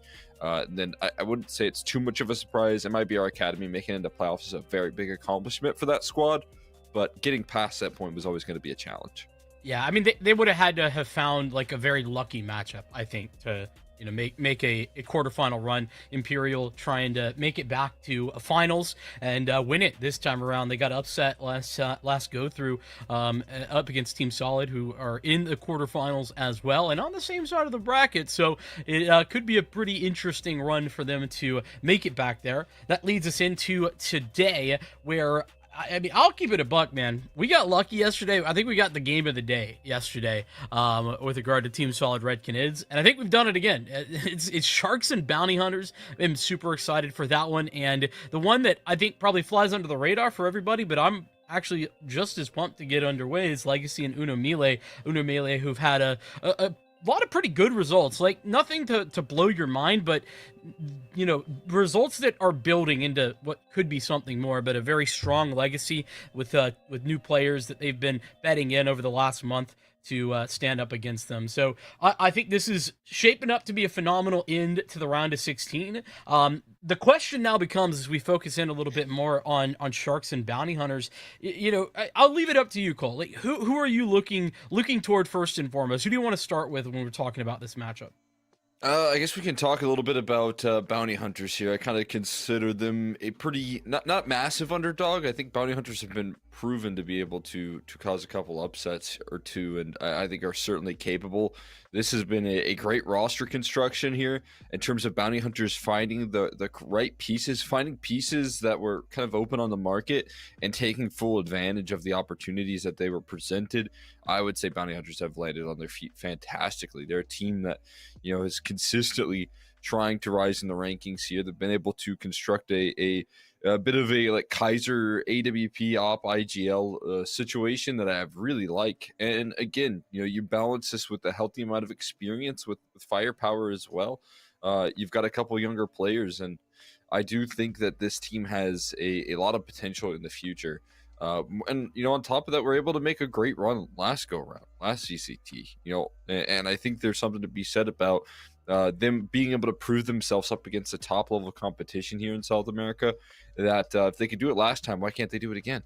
Yeah, I think the question of why can't they do it again comes to two incredibly awesome over performances from Bernino and Zoc. Those guys in the playoffs last time around, they were incredible to a degree I actually never seen from them before that tournament. But I think that whilst we aren't seeing those insane heights anymore, I do think that both of those guys, again, not the stars that you're looking towards for this team necessarily, but I think they've elevated their floor so effectively from where I last saw them, that then you have these stars like Marin. I think we talk a lot about Turtle as well, can be an incredible space taker for this team at times. And then I think Kaiser's leveled up his game in a pretty awesome way. He's been able to call around himself a whole lot more effectively, and that's made him seem like a whole different opper at times as well. So I'm right there with you. You're talking about a Bounty Hunters roster that's made good moves, number one, and then also been able to elevate the vast majority of the pieces from where they were previously to where they're at right now. And so that gives you a lot of confidence for these chances at upsets. But an upset this would still be. I think we've got to put some respect here on the Sharks squad. This roster has also, a long history of finding incredibly young pieces that nobody necessarily knows about. I mean, literally insert like just about any player that a bigger team has taken a chance on. They've probably run through the Sharks roster at one point or another, and they continue to build on that. An incredibly strong core that they bring in an AWP player that I think Gafolo was fine on the op, but I think that we saw some of the heights that Knicks had as well. This is a roster with a lot of strength. You go down the line and there's really not like a big weak link that you could talk about. But I mean, Doc has been so good for this team. RDN in the same boat. I'm really excited about Sharks every time I get to see them, because this can feel like such a star-studded team to go up against. Yeah, I mean, I'm right there with you. I feel like there's a lot of faith in Gafolo as a presence there, as a leadership role for this roster as well. When you talk about the cohesion with Kochi, who is very dedicated to developing these players and developing these future stars of the South American scene. But that combo, I think, also provides this roster with a lot of stability. You could have made an option to maybe look away from Gafolo if you were concerned about the op firepower, but they put him on the rifles, and then now he's still being able to work within this system. So I like the direction that they're heading into here. As you said, though, Doc very clearly going to be one of those powerhouse riflers in the server that is so hard to deal with. I mean, he made a explosive splash last year. When it comes down to being able to take over the server, he was so effective, so capable of dominating the competition in those qualifiers there. It was oftentimes Sharks, more so I would consider like a upset team last year. They weren't quite in the running for a lot of qualifiers, but Doc actually made some serious ground in terms of like what he could do on this Sharks team already, and I'm looking forward to seeing if that carries forward. If he can continue to elevate his game, we can start to talk about Sharks getting back up into the top of the scene here for South America. Yeah, and a lot of those difficulties, I think, were courtesy of a rare miss in the scouting department, right? They brought in one of their youngsters players in Pepe that it didn't really work out. It was just clear it was a little too early for him to take the plunge. Fortunately, he's found another home in Glories now, if I'm not mistaken. So, I'm right there with you, talking about Doc and how consistent he's been for this team, even when it was maybe the darkness that was some of those lesser times last year. But let's talk about this veto, because I think Bounty Hunter's biggest weakness actually is their veto. I think that the fact that they get away with so many Dust 2 games is because so many teams play Dust 2, and it's one of the top maps for a lot of teams in South America. That is not the case for Sharks, and so they're banning it away, which makes life incredibly difficult because they don't play Inferno either, and so they don't really have a home map in this veto. They picked Mirage, and that is maybe the best they could have hoped for, given the fact that they're not going to have the opportunity for Dust 2. But man, it is so much less of a positive feeling that I have going into a best of 3 when Bounty Hunters don't get Dust 2 in the mix. Yeah. I was going to say here, the bigger reason here, obviously Sharks, more known quantities in terms of the names here, but I do think Bounty Hunters can keep it close if it was just, you look at the nameplates here. The issue is this map pool is so Sharks. It's so favored in their direction because of the Dust 2 ban that comes out of the gates, because you force a train ban on this team as well. Like it is nightmare fuel here for Bounty Hunters in terms of the veto. So they're going to be forced onto some more extremity maps here that are also strengths of Sharks. I mean, you even look at the decider, what we close out this series on. It's going to be Nuke as our decider. This is a map that Sharks could be any team on, and I mean like really almost any team on throughout the last couple of years with their effective rotations and how well they were able to coordinate on this map. And you can see, I mean, they're already being able to pull off a lot of big victories here, systematically shut down Imperial in those Dallas qualifiers. So I mean, this is a very deadly roster on Nuke here that they have to play up against versus Bounty Hunters who are not quite there yet on that map. Yeah, I want to talk more about that decider, because that is the kicker when you look at this series, because Mirage is definitely up in the air, I think, more than bounty hunters would like, but it's probably relatively favorable for them. But I mean, actually, apparently we got Mirage to jump into, so we'll hold off on that nuke discussion. We'll jump into the game. We'll get things moving here, as we have been doing all day long. It's Mirage to start, as we've talked about. And yeah, I am a little bit scared for bounty hunters considering that fact. But when we talked about like the it factor that this team brought last CCT Series 6, I do still have some faith. Absolutely. I mean, I'm right there with you. They're going to need that big run. They're going to need the individuals to rise to the occasion like they did, last go around. But I think they're capable of bringing that to the table here. I think they have that in their disposal, in their bag, ready to pull out. But this veto here, again, going to be a big challenge for them to get past. We'll see what they start things off on Mirage. So we've got a lot of pressure being put on this B side early, baiting out the utility already from the CTAT. They got a Palace lurk as well, but not really ready to spring into action. That's a pretty big thing to pull out, though. I mean, they have a Molly on round 1 here for Sharks, and it doesn't take the smoke that bounty hunters have invested in order to pull that out. It's just a couple of flashbangs, so I'd call that a pretty good win, considering that fact. There's the smoke. It's going to be the connector. Teeing up a preparation to go for the cat split, it looks like. Meet no resistance, at least not in mid. Now the cat play comes in, and it's time to duel because Turtle in the mix from the rip and dealing with the cat player first and foremost. Rotations on scene fast, and it's still not going perfectly. Kaiser gets his, and now Turtle with 2 more. Oh my goodness, bounty hunters. They didn't ever seem like they had a problem as they just waltz into the site. No, not at all. That's a excellent setup right there. Turtle starts it all with a big bit of damage to start it off right there, and being able to overwhelm that site so effectively, so quickly. And I mean, like you said, just getting out some early utility. A lot of teams love a fast pistol play, but they kind of take a measured, slow approach there. Kind of default out the round, see if there's any aggression or reaction from the CT side. Shows that they show up prepared here. They knew they were going to have to decide or start this series on a different map than Dust 2. And that opening pistol shows just that. They are going to execute into a USP stack. Good utility to get past it. Nice little 180 double entry from Bernino. And he clears the boost. They know the stack is coming through, but Nyx finds 2 as well. He was set up in the back of the site there. That's an extra $600.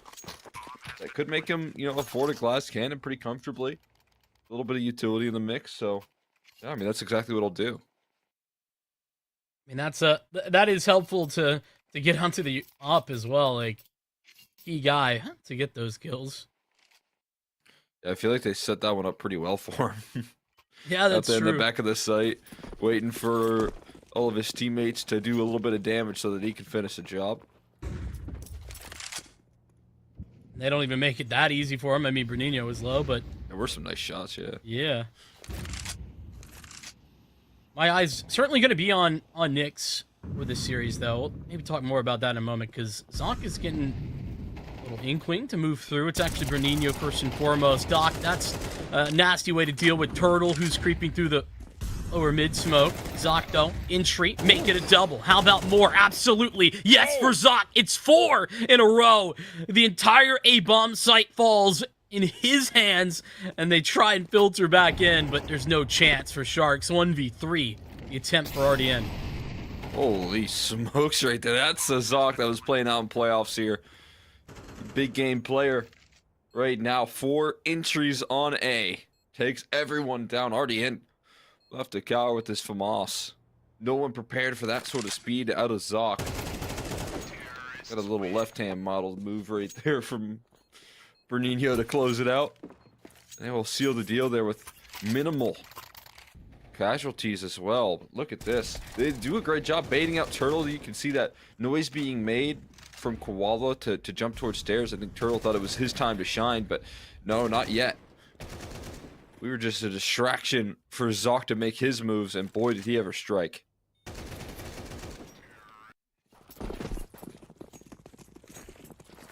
Really felt like Sharks were just falling into a little bit of a trap there. The Zoc trap activates, and look at how swift they're up catwalk. A minute 40, and they're already in there. Already in. I mean, he's buying time for the rotation, and that's all he can do, truly. He's got at least some help on the scene in the form of Gafolo, or at least he did. Oh, this is scary for him for Zoc to be in. I'm already feeling a little different than I had said at the beginning of this best of 3 before seeing that.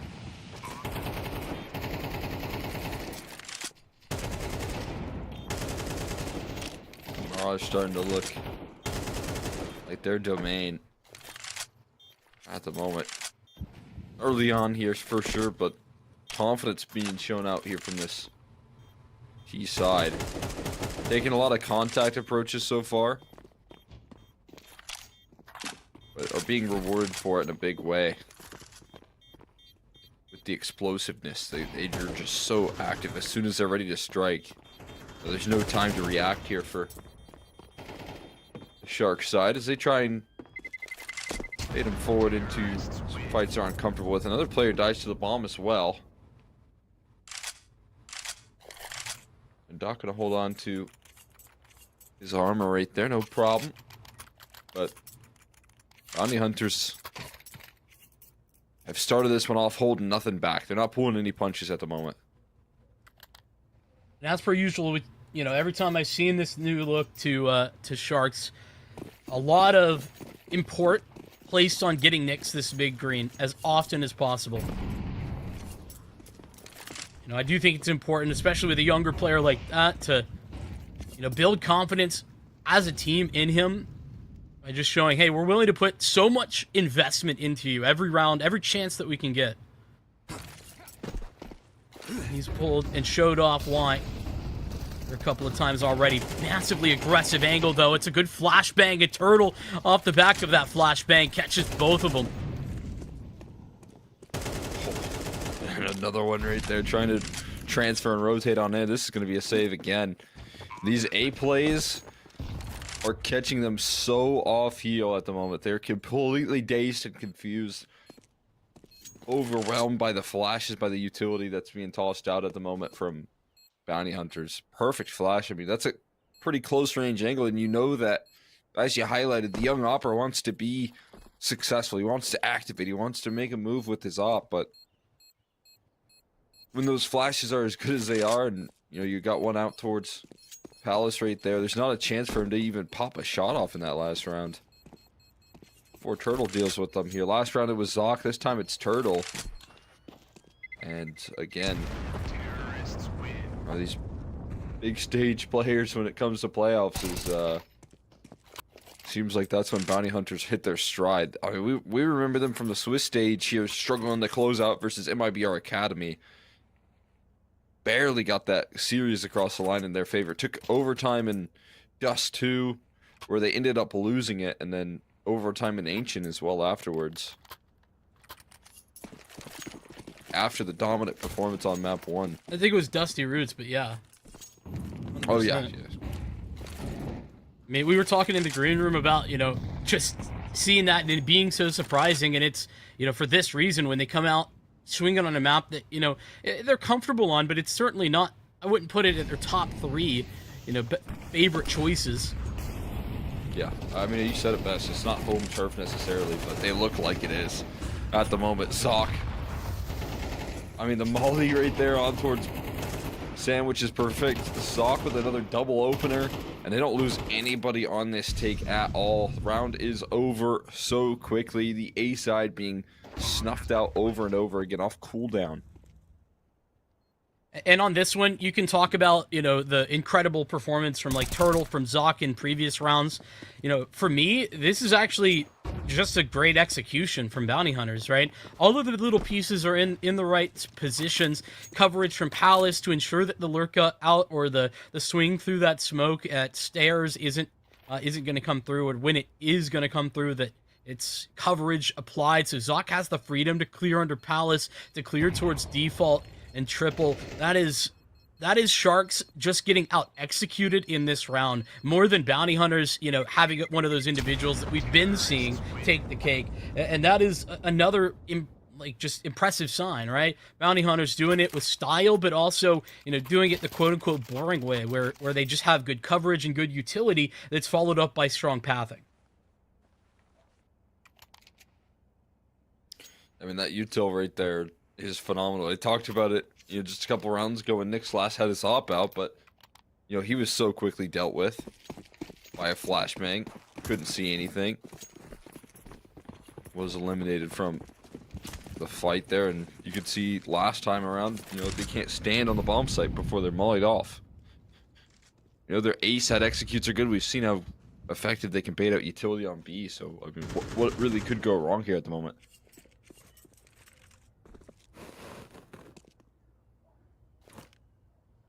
Sharks are floundering a little bit. And I think even more frustrating for Sharks is that Bounty Hunters have pushed on a lot of different buttons to start this game, right? Aggressive towards B, strong executes at B, but then also at the A site. Now they're going to focus up towards mid. It's a 3-man setup. Great work, though, for Zoc to check that. I don't know how he doesn't get the kill, though. Yeah, that's tough. 20 HP. Oh my god, and Doc makes sure to punish them. And there you have it. One of the extremities we haven't really seen them push on, or not even extremity, it's just middle. They haven't really pressed on a lot of mid control. They haven't defaulted with a lot of players towards middle. They've had the occasional turtle lurk there, sure, but having multiple players try and scale forward, and even that, it felt like probably should have worked at the end of the day if that one kill would have gone in favor of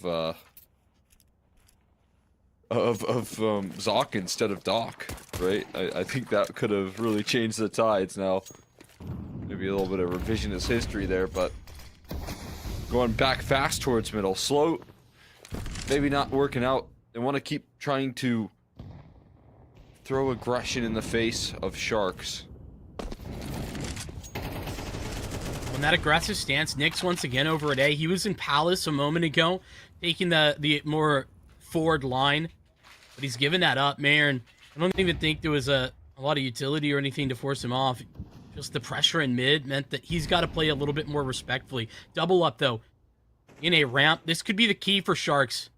Bernino is testing the waters right now, but he doesn't realize that there's two there. Or maybe he does. That nade kind of suggests that he might have an inkling.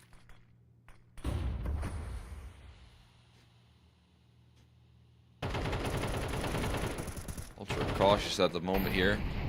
Bernino down low. It's his mission to scale forward. Made it a little bit challenging. But again, they're ready to, at a moment's notice, kick it into high gear here. You can see them gearing up with a couple towards middle. You have that late activation from Zoc as he was boosted on the seal for quite some time. Oh, that's a great smoke.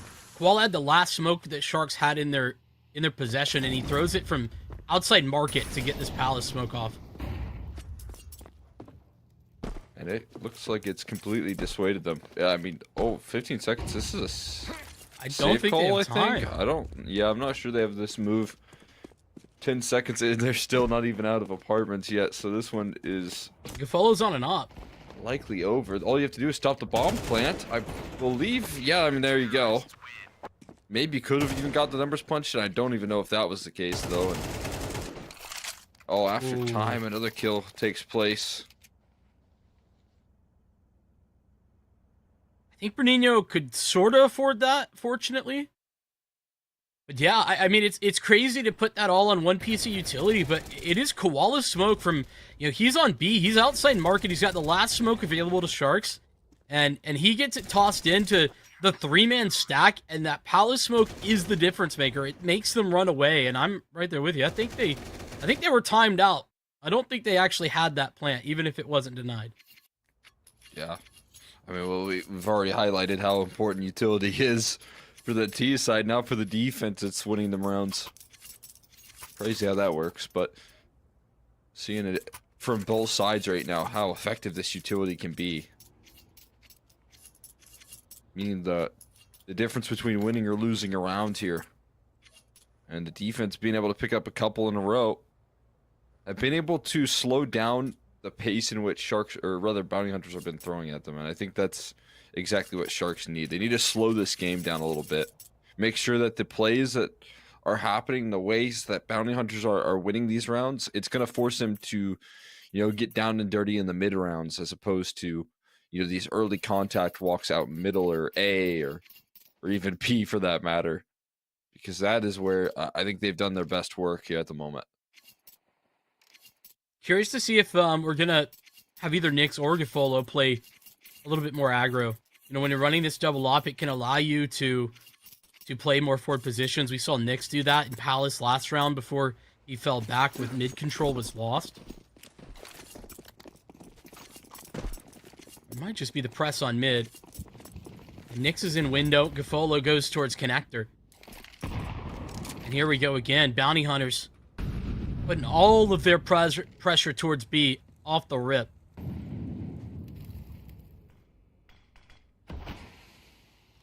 That's the smoke that they're looking for. I might be willing to just creep up behind that.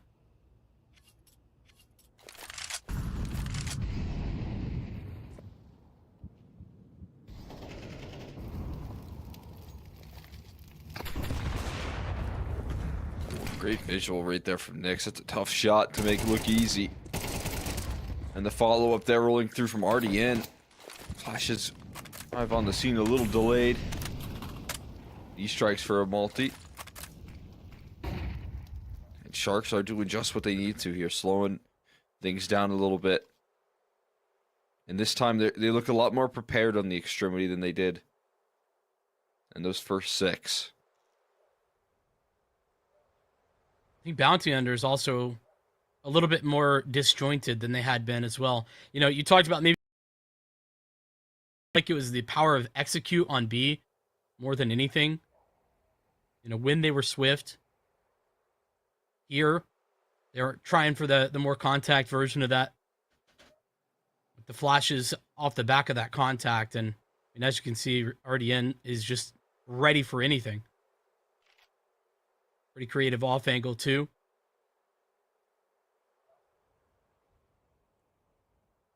Ezra and Zoc timed out.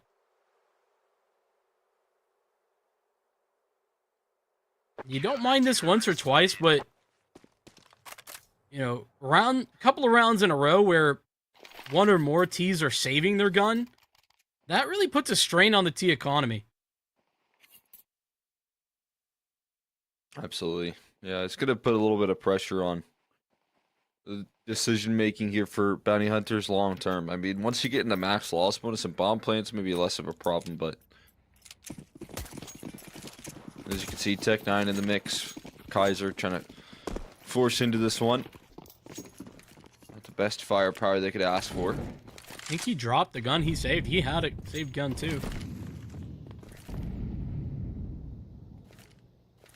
Right now his teammates are, just so fired up at the moment. It makes a little bit of sense there to put some faith into them. See what they go back to here. I would say it wouldn't be all that surprising if they leaned in on what has been working well for them. And that's been these pretty flashy plays towards the A side. They're getting these rotates that they need here. Nyx caught a little bit of sleep at the wheel there, blasted by the rifle of Bernino, and they do get that access off the contact play towards A. Good layer of flashbangs too. First round and the second round, actually. No commitment off the back of that. Wait, Zoc's got the bomb. He's rotating out. Is he just going Palace? No, he's going all the way around, calling the B site clear as turtle. And he is in a very forward position, but how many can he realistically get off this? Oh, okay, at least one. Can he escape out of this position? Yes, wow. Keeps market safe, provides access into the bomb site. Just narrowly getting past the crosshair. He should have paid for that with his life. The fact that he doesn't sets him up for success on this B post plant. It's very disjointed, not in a bad way. 3 different angles and potentially 3 different ways back in. And Doc's already laser focused on the one. Gafolo gets the kill in market, and with RDN support, we're going the distance here. Sharks in this first half looked out of it. They've made a comeback. It looked like they didn't quite come through to start off this matchup with the same energy, right? We're seeing full force looking very warmed up for the set of Bounty Hunters early on, but now shots starting to connect in return. They've been able to bring out the double op. Those contact plays when the double ops come out, a little bit more difficult trying to get past, but most of all, it's just been, a little bit of creativity from the rifle presence to shut things down. And Bounty Hunters come through looking so explosive. But still have to finish strong here in this half. Stuck at 6 at the moment.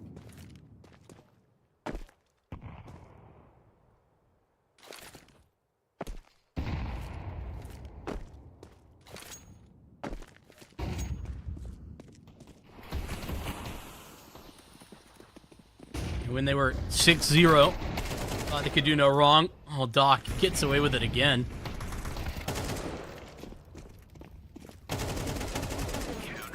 Be a little bit of a hole in Bounty Hunter's protocol trying to get up into connector there.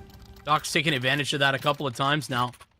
And it's paid off for a double kill in this round. Up against pistols, yes, but Bounty Hunters from 6-0, now 6-5.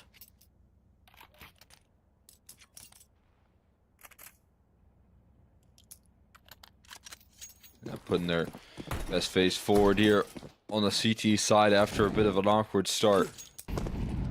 They've woken up in a big way. Last round of the half here for the T side. Quick turnaround. They're going to go back to the bread and butter, though. We'll see this, I think, be much more execute focused rather than just the contact plays. You can see that utility in full effect. We'll see if they can try and make it work what worked so well for them in the past. Utility ready to blow open those smokes, but they're already scaling into this one. Yeah, they've lost the timing to try and fight for that a little bit. Good flashbang, but even better coverage. Great trade out of Zoc. Koala, he's still on scene in a big way. Makes these trades a little bit easier and now much better for Sharks as Mayern feels the pressure to make the play out into the open. Same true now for Bernino as Doc gets his. Well, Sharks, pretty terrible start to Mirage, turns into a 6-6 scoreline. You gotta be appreciative of how incredibly consistent they look on the comeback trail. Yeah, they just woke up very quickly. I mean, those early A plays just looked so powerful, and then you can see maybe even just a little bit of a reaction here. They were trying to fight for that A side. I mean, in this last round, you can see more of a retake setup as well. Those adjustments landed, lead them to 6 rounds in return, despite the dominance early on from how effective Bounty Hunters looked early. They burned so bright in the early stage of this map here. They burn out a little bit. Onto the second half, though, we'll see if that provides any relief.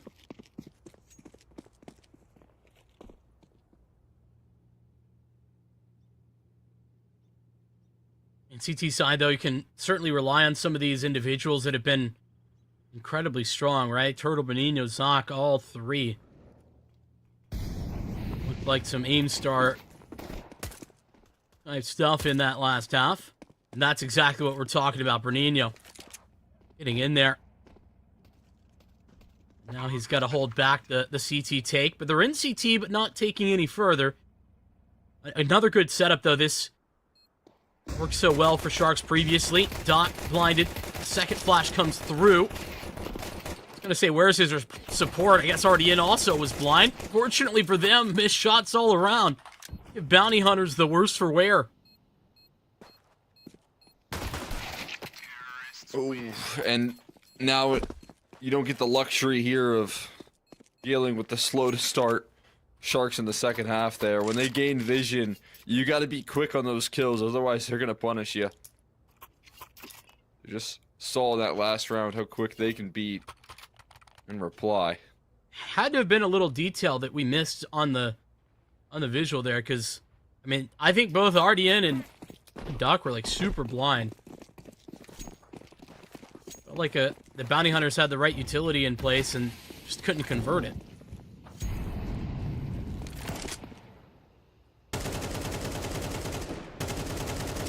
I'm with you on that one. I did feel like the damage should have been there from Bounty Hunters in return. The shots just never landed, did they? And now they find themselves fighting up against this Sharks roster with a lot of momentum to back them. 7 rounds in a row here, looking to turn 8 up against the Pistols, and right now targeting the right side of the map here. Only a single turtle ready to defend up against this full play. Oh, and he's spotted. Ooh. A little bit of contact moves up catwalk. Guys will catch Doc, but despite that being a team effort, you're still not too worried about this. I am noticing, I don't think, maybe you recall, I don't think last time Bounty Hunters were all in the same facility, but they appear to be right now. Well, in the Swiss stage we didn't, I don't think we had player camps. So. Sorry, last CCT, like last playoffs. Oh. I don't believe they were. I can't remember at all. I'm so sorry. You're good. I have no idea.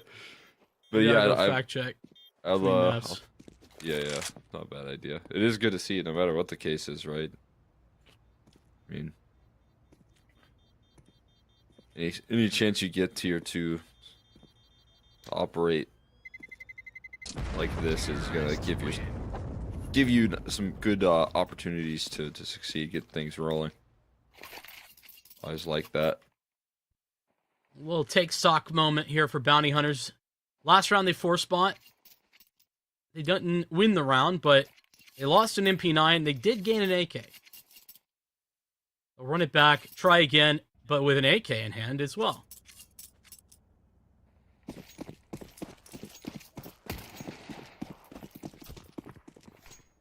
Where are they going to put that? Was looking towards window, now moved to connector.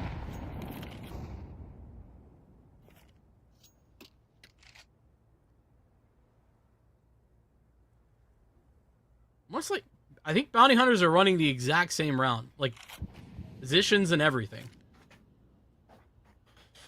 Yeah. Instead, Kaiser gonna move over to B after the mid window swing doesn't work out, but otherwise, pretty much. If they went up cat last round, they won't do it again, right?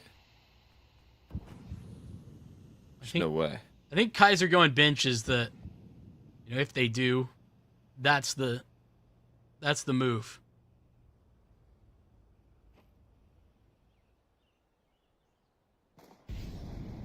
They're distracting a little bit towards this B side. We'll see if this jumps any. Extra rotate, still holding pretty steady, but the con smoke fades away, not in the favor. The CT side Zoc does have a lot of fight in him though. Massive multi-kill coming through from him.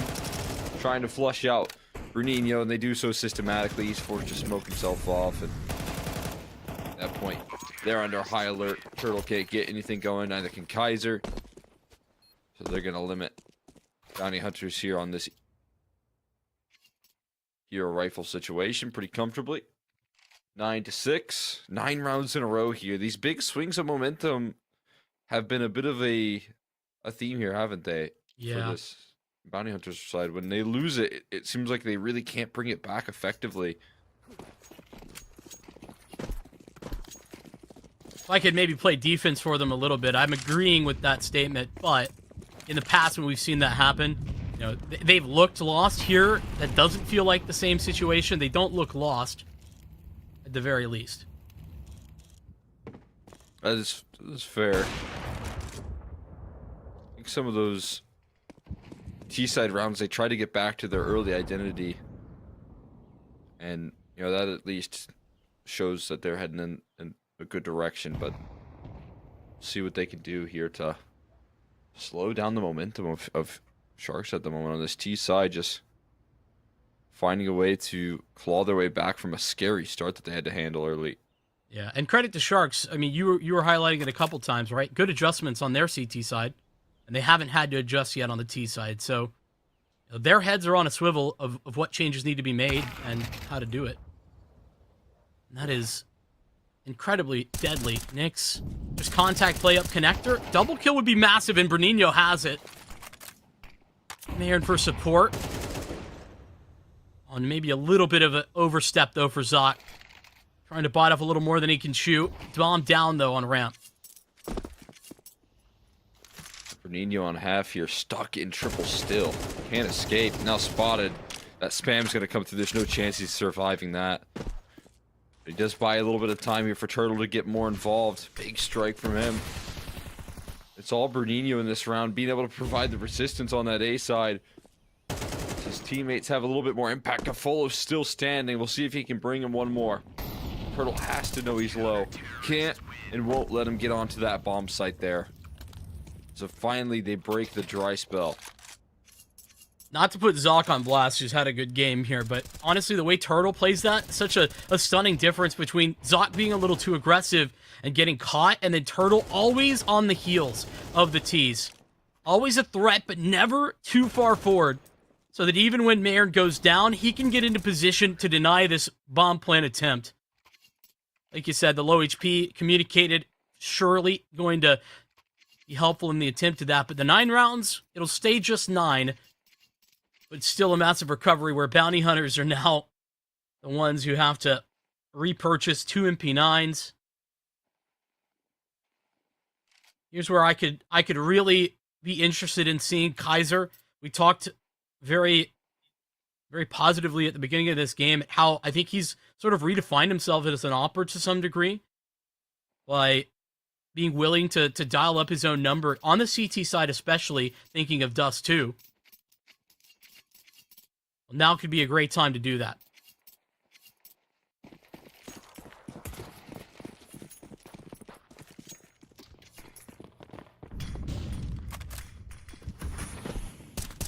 See if Zoc can get back at it here, spamming over top mid, being very aggressive with his rifling presence. Meanwhile, Nyx is burning down to 20 HP. Takes a lot of damage for his troubles here, but scaling effectively here. Doc on high alert for the idea of some catwalk aggression. Set themselves up in mid. Zoc playing absolutely fearless at the moment. As you highlighted from that last one, maybe too fearless, but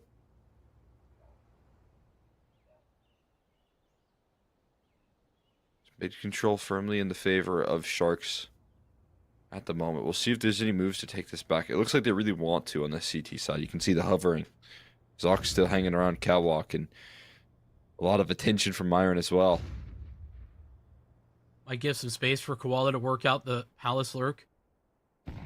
Great nade. I mean, that's just targeted from Bernino. Chunks down Koala just a little bit. 40 seconds remaining. That's not good news. Mayern to drop for a moment, but all's well that ends well. Doing the moonwalk there for a second. There's Kaiser, though. I mean, you asked about it last round here, and able to find a lot more impact there with that AWP finally. Big pickup here for him, and he can see his head on a swivel, keeping his attention turned towards Palace. Not giving the peek, though, just yet. Understanding their vulnerabilities at the moment. Great coverage. You have Palace control, but you know there has to be an A player somewhere. Bernino plucked out of this round. 3 trying to make it through CT. 1 on the big flank. And Turtle, oh, he's walking through Palace, so that's going to buy a little bit of extra time off the clock right now. It's going to force these CT players to get active here. All the while, Turtle, I mean, eventually has to pull the pin on this flank. His whole team's down. And he's just going to be a non-factor in this round. In fact, he's going to have to fight for his life there. Does just that, but it's over. It's all about direction right there. Flanks through Palace and instead of A main. Fortunately, he's going to survive. Assuming. Or not. That is a pretty frustrating loss. You could hope for an AK, given the fact that, you know, he never got an impact in the round, but I feel like Sharks have done a great job in this round of, you mentioned understanding their vulnerabilities, but also understanding where maybe they made a misstep early, talked about Koala. I think that based on the utility, pretty sure that Bernino like heard or saw something in Palace. They knew that there was a Palace lurk the whole time.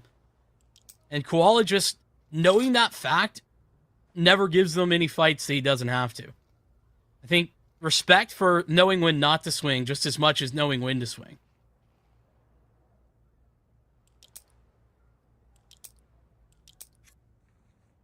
That's just a huge amount of composure right there from Sharks in a very chaotic situation, and already feeling a little bit of pressure with the numbers game there. Kaiser finding that opening duel, and then you have to couple that with the idea that gotta make some moves here. Double up in the aggression. Body shots though only for Zoc, and a whole spray from Doc. Down to 2 HP. Gonna shake hands there, but ending up going out the better end here is Doc for sure. Now given the op. This is treat. Little reward there. Scafolo. He's had to give up an op once or twice, but he's good with those rifles too. No doubt. I mean, I think that's why they can comfortably bring in an opper.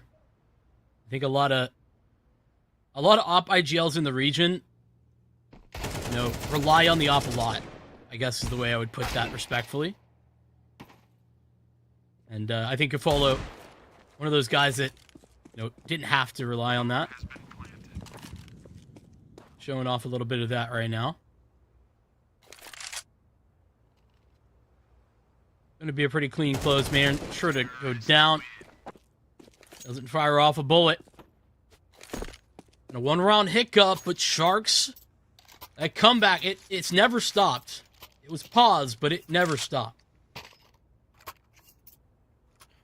I was gonna say, if we want to keep on the idea that maybe this team has a little bit of struggle picking up momentum after they lose it, well, I thought maybe it was the perfect time for them to gain a little bit of ground here, gain a little bit of momentum. No, it's shut down pretty quickly. Over on the other end here. Beautiful finish. Up against the anti-eco. I mean, there's a couple kills out of Myron as well, right? I mean, 2 kills with the Deagle, that's great, but other than that, influencing the grand scheme of this, it's still, some of the maybe more surprise package players here. On the side of Bounty Hunters, given the resources, given the trust at the moment, and, Zoc playing well, but Iron's still yet to really activate. Yep, Kaiser yet to have much impact here with his op. Having a couple missing pieces on top of a couple of those great pieces early on, going quiet is not going to do you any favors. Yeah, I think more than anything, you're missing Marin right now, but even given that fact, Bounty Hunters have put themselves into strong positions in these rounds. I haven't seen a round that they are, like a gun round that is, that they're entirely out of.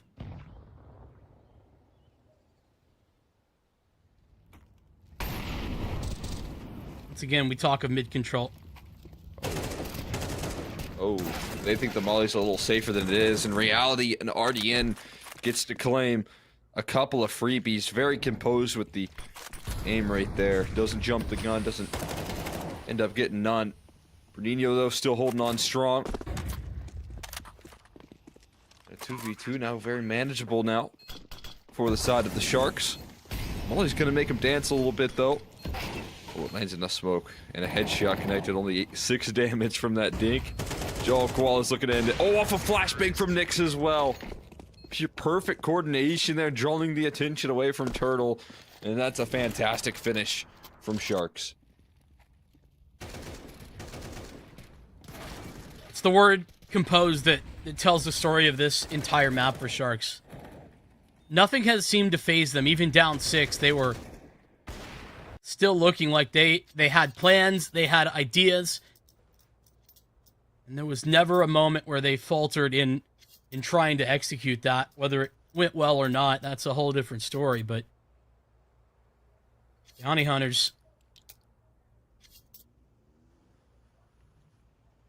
I don't even want to be too critical. Considering, like I said, I mean, it seems like a failure as a whole, more than even an individual. Even though we talked about some of those individuals not quite firing off. Yeah, I mean, we knew this matchup here would be difficult to handle. I mean, you talk about the names, and you really have to call upon a lot of your firepower to get the job done versus this Sharks team. But early on, my bigger worry here is that we did see it. We saw it when they were opening up the rounds and how effective they could be at shutting down that CT side. And since that 6-0 run, I haven't seen it again. They've had a little bit of resistance here and there. There's some more confidence from Bruninho that they definitely need, but again, just knowing that they have that capability and not being able to consistently bring it to the table is costing them big time. Gafolo turns his attention away just to barely enough to provide a little bit of life force here for this defense, and there you have more confidence from Myron. He looks to build into this map. That could be one of those pieces that we need to see activate here.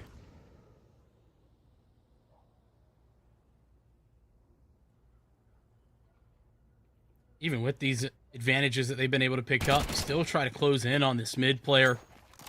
Folo goes down, and you know what is enough of an advantage? It looks like 3 is enough here. 45 seconds, and Sharks don't even look like they're going for this. And they could still walk over towards A or towards B, but looks more like they just want to hang on to what they've got than anything. The late Palace move is not out of the question. Also a nice place to save. Regardless, now let's talk about what are the keys to success here for bounty hunters. What did they do right that they hadn't been able to do all have? I mean, first and foremost, you got to talk about Bruninho. Relatively isolated, but an aggressive extremity man in Bruninho can be a real way to win rounds. You know, just kind of funny to see them go back to what has worked here. A little bit of relying on individual efforts. I mean, they were effective all throughout that first half there with contact walking and then getting those entries. And again, they had some great executes. They had some great utility to back up the like contact map control that they were taking, but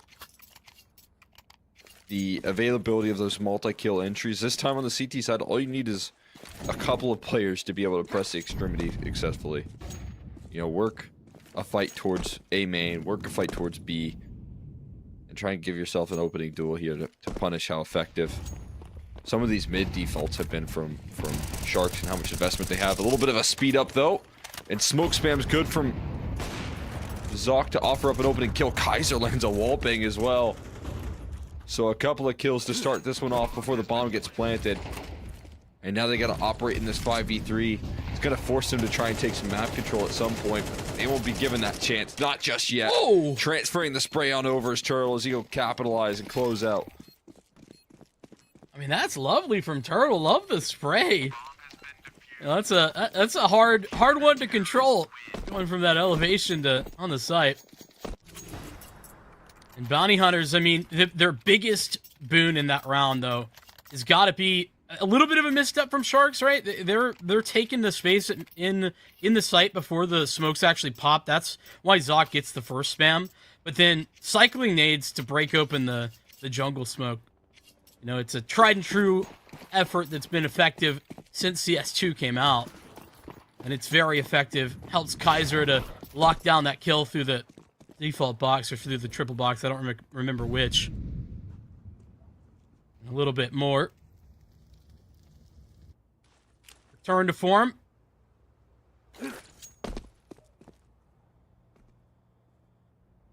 Talked about a lack of speed bumps. That's, I think, the first real speed bump for Sharks.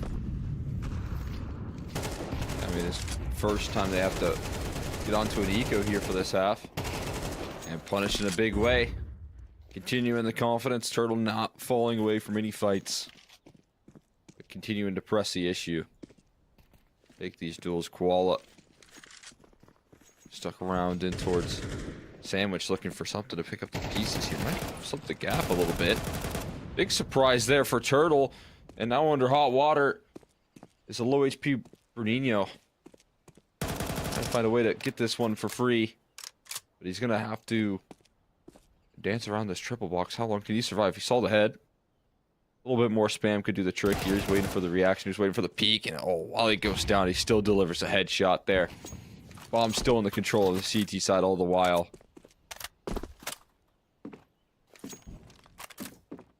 And that smoke probably just going to force a save here at this point. Yeah, it gets more expensive for bounty hunters. Looking at their money, you know, it's not ideal, but it's not a big deal. Mm-hmm. Especially when you're up against 12.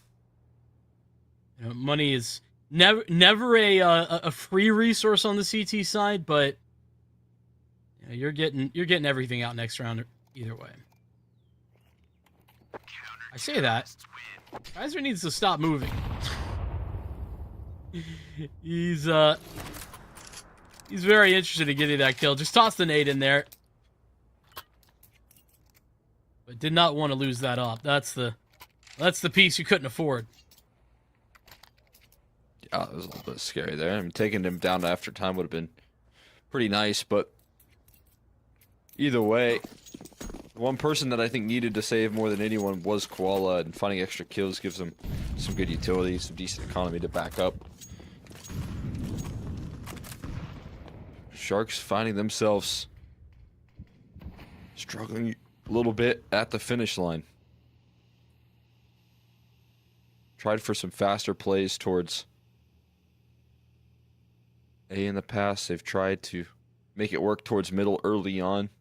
Just one round ago. This time, a whole lot of presence towards middle. And Gaffolo with the rifle again. Just looks very sharp on these shots right now. And there's a 4v5 that they would love to take advantage of. Unlike in the last rounds, bounty hunters, their mid defense has been so good, mostly because they just have so much firepower there, right? I mean, full take at mid, or even a delayed take towards mid, where 3 or more rifles are looking that direction. You know, it's this time a little slower from Sharks. They don't telegraph it as much, and so Turtle gets caught off. I think there's a good decision here, though. In this 4v5, they're just placing all the faith in the world in Kaiser and his AWP to hold off B. And they've now turned a lot of attention towards, you know, middle or connector, some sort of split in this department. Gonna put them in a decent spot here. Caught with utility out, needs his teammate to offer up support. Gaffolo eventually able to trade things out. But again, those eyeballs are so heavily turned in their direction. So Nick steps forward for the quick kill. Trades available. With the amount of resources that is placed in this department. And 10 seconds left to get bomb inside a jungle. Oh, they allow him to escape, though. He's going to have a free access to plant, but he's planting in the open. And that's going to be a really difficult kill. They don't strike just yet here, and allows Koala to survive. He's got to reposition off somehow. There's a chance here for Koala in this round. But Zock's just going to stick it right in his face. And he's going to not have any say in this situation. Can't get past the op. The defuse right in front of him. Koala looking for the kills to close. He will find it. They both fall, but money is stacked up so high, it's not going to matter. Bounty Hunter's just happy they survived that round. Down to the wire. Sharks just looking for bounty hunters to react off the back of a 4-on-5. And I think you nailed it. Talking about, you know, the trust that bounty hunters put into that connector hold. It's exactly what was needed. Third man available in the form of Zock when they were required. Huge for bounty hunters, and repurchase here with the bomb plant. It's pretty decent. Even allows an AWP. Sharks by no means have all of the bells and whistles. Look at what utility they've got left for this execute. 2 smokes, 1 molly, 1 flash, and a couple nades.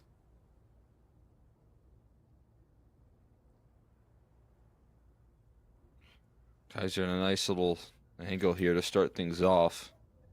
Just requires him to connect early, though, this position, right?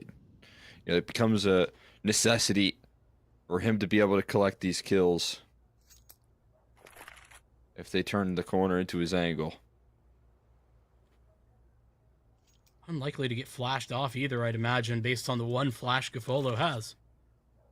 There's no utility here for this at all. So we'll see if they're sharp shots here. maybe identifying the aggression there. Kaiser steps forward with a quick one. Sock holds the line, but Kaiser does fall. Eventually, they have this op lurking towards middle of Nyx, which puts him in position where he might struggle to have a little bit of impact here. And as you lose out towards B, this one's just not going to cut it. Nyx in a panic trying to get activated up cap, but Zoc remains too resilient. Gonna close it out with the finishing blow. And Bounty Hunters pull it back from a very, very bleak situation. 9 rounds straight. Sharks pull back, and it's only when it hits 12 the Bounty Hunters really step up. And I do think that, you know, Bounty Hunters, you've been talking about like differences in where we've seen them struggle in these types of situations before and now. I do think a big difference in what was successful here was that, you know, it was little pieces that were missing. I'm thinking, you know, a little mistake with regard to RDN getting overlooked, Molly not quite getting into position. A good 5-on-4 that it falls away just on Shark's execution. Bounty Hunters being able to adjust their mid presence as well, not going all in initially. Now Kaiser asked to step up again. He's got the support of Bernino, and pistols out, but flashbang to support him. Nyx has the coverage, and Nyx with a massive double. Bringing it back. Sharks off the rip looking a little bit unlikely, but they have the man advantage. Got some serious low HP bars, though. Zoc and Turtle feel like the right players for the job. Keep this round safe.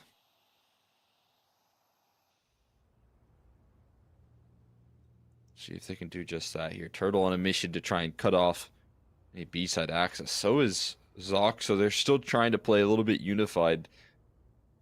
But depends on where they head. It depends on how slow Sharks is. I mean, Turtle's just gone and cleared out the idea of this apartments play. He's starting to move now. And as Sharks just, you know, crawl their way through this round, they're going to have to deal with now a flank from Zoc activating and Turtle here as well. Oh, and Zoc's so fast on the flank. It's going to be a big surprise here. Doc does turn around, though. Well, he goes in towards Palace, and there is coverage. Zoc's got to be diligent. Just doesn't know how low RDN was. Yeah. I mean, in 18 seconds, you know, he could have been faking it. Not a required bomb plant at that time. That's a well played 2-on-2 or 2-on-3, excuse me, from Bounty Hunters. You know, they take a lot of liberties in re-clearing the map, but they do it so quickly that it gives them a chance to succeed. Shark slow style, like it might bite them in the butt, but instead it's what saves them. Ooh, there's Kaiser. Another big opening. Makes work with his AWP. No trade available either. Bernino just running around the corner there for 2 quick ones. And an attempt to force him out of position from Palace, but now both players identified. Not gonna do any favors. You like Zoc last round? Oh yeah, well, this time he's gonna make sure to capitalize on this flank. Okay, yep, easy. Easy does it. Not even close. Never a question.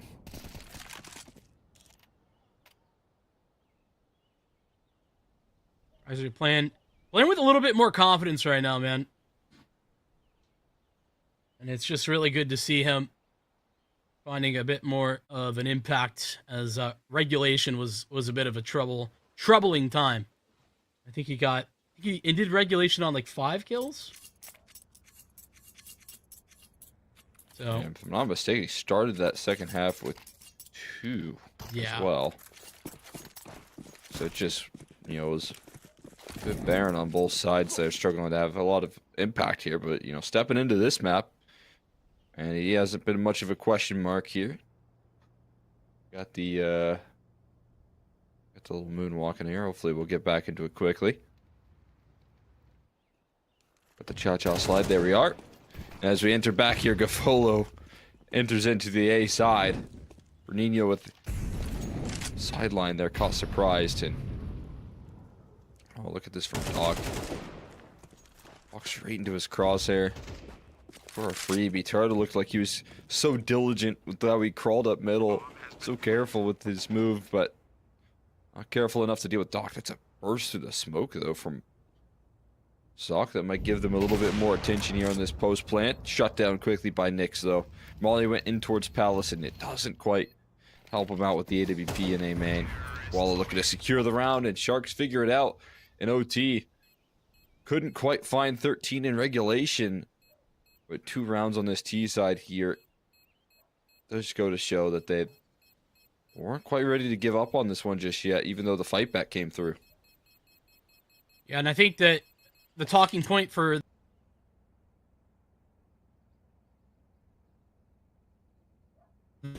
reset, finding a way to adjust on the fly, and I think that they do that on the T side so effectively. When Bounty Hunters start to play more active on A, you know, they respect that and also put a lot of resources in trying to deal with that aggression. Some good looks from Sharks, who at no point in this entire series, you know, yet, even though we're in map 1, have looked like they're struggling. I mean, I'm right there with you here. It feels like there's so much confidence in this Shark side, in the ability to adapt and adjust on the fly. But these A plays here, again, Bounty Hunters have been so effective. And there is a huge breakdown in the communication right there. Just no one covering A main. It looks so easy. We got a time machine? Like, what's happening? It's like we're back into round 6. It's like Bounty Hunters just identified what was working, and yeah, maybe Sharks forgot a little bit what happened. I was gonna say, you know, that is a serious factor. It's been a little bit of time since they had to work on this CT side, so I mean, they just don't remember how effective, after they got 6 rounds in a row, how effective those A plays were. I would just say, like, a non-factor there in the defense early on, right? You're just seeing a little bit of fear out of this defense on the CT side. They're not willing to, you know, fight at all. They just hide in the triple box there. You let your teammate kind of fall because of that as well. And there's, again, a serious and quick need to adjust your Sharks from that last round. Another good target here, I think, for Bounty Hunters. Like, they're looking to maybe play off of some of that momentum, hoping that Sharks are going to put a lot of their resources towards A, and technically they have. I mean, Kafolo's op has taken an aggressive line. But it's the double op that was a Sharks adjustment in the last half that absolutely worked. But instead of Kafolo at B, it's Nyx here at B. Is he on that van angle as well? I believe he is, yeah, but this time not a connection. This time it's a miss. That puts all the pressure in the world on this B side. Another miss from Nyx is going to put fire on his feet. Forced to burn, dance around here. Doc looking for the transfer, can't find the multi. And another multi misses. Koala jumps into the fray, into the fight here. Gets himself tucked in the binge, chased out eventually, but no, Zoc can't finish the kill. And a wild swing, it's Kaiser now at a clutch.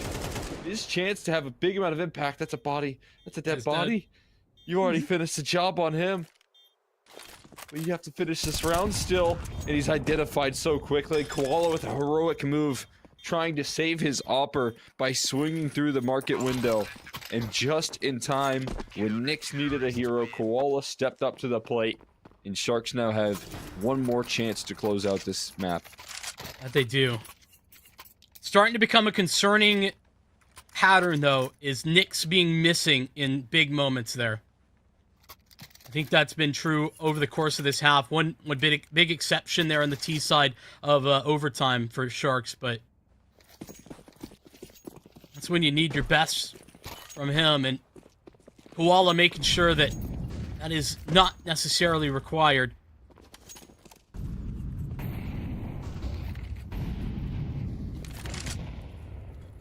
Bailed him out in a big way right there. That could have been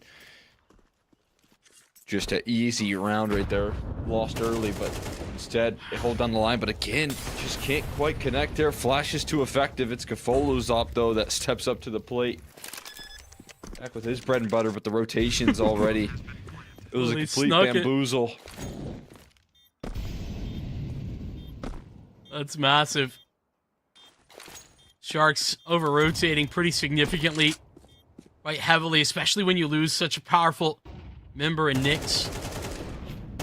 Ooh, not a great spray, but Kaiser survives to tell the tale. And oh, that's where Bounty Hunters play off of each other massively. Gafolo, 2 kills already. He's got the support from RDN coming in from Apartments, but Zot plays hard to get. Time now, the biggest factor.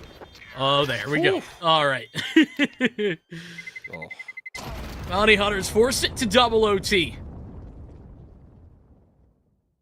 It ain't pretty, but it gets the job done right there. They locked themselves in at least a second. Overtime here, a little bit of fight still left in them. This team, again, as we highlighted in that Dusty Roots series, they just don't know how to make a game easy on themselves, but they know how to take it into OT, that's for sure, and multiple of them. They like themselves going the marathon here. They're long distance runners on this team. I mean, that is a important skill in and of itself, to be fair. Oh, I like this. Bounty Hunters are searching for Sharks to play this aggressively. I don't really think we've seen Sharks do that at all. Oh. I think that's the first time they've ever swung that far forward in mid this whole game.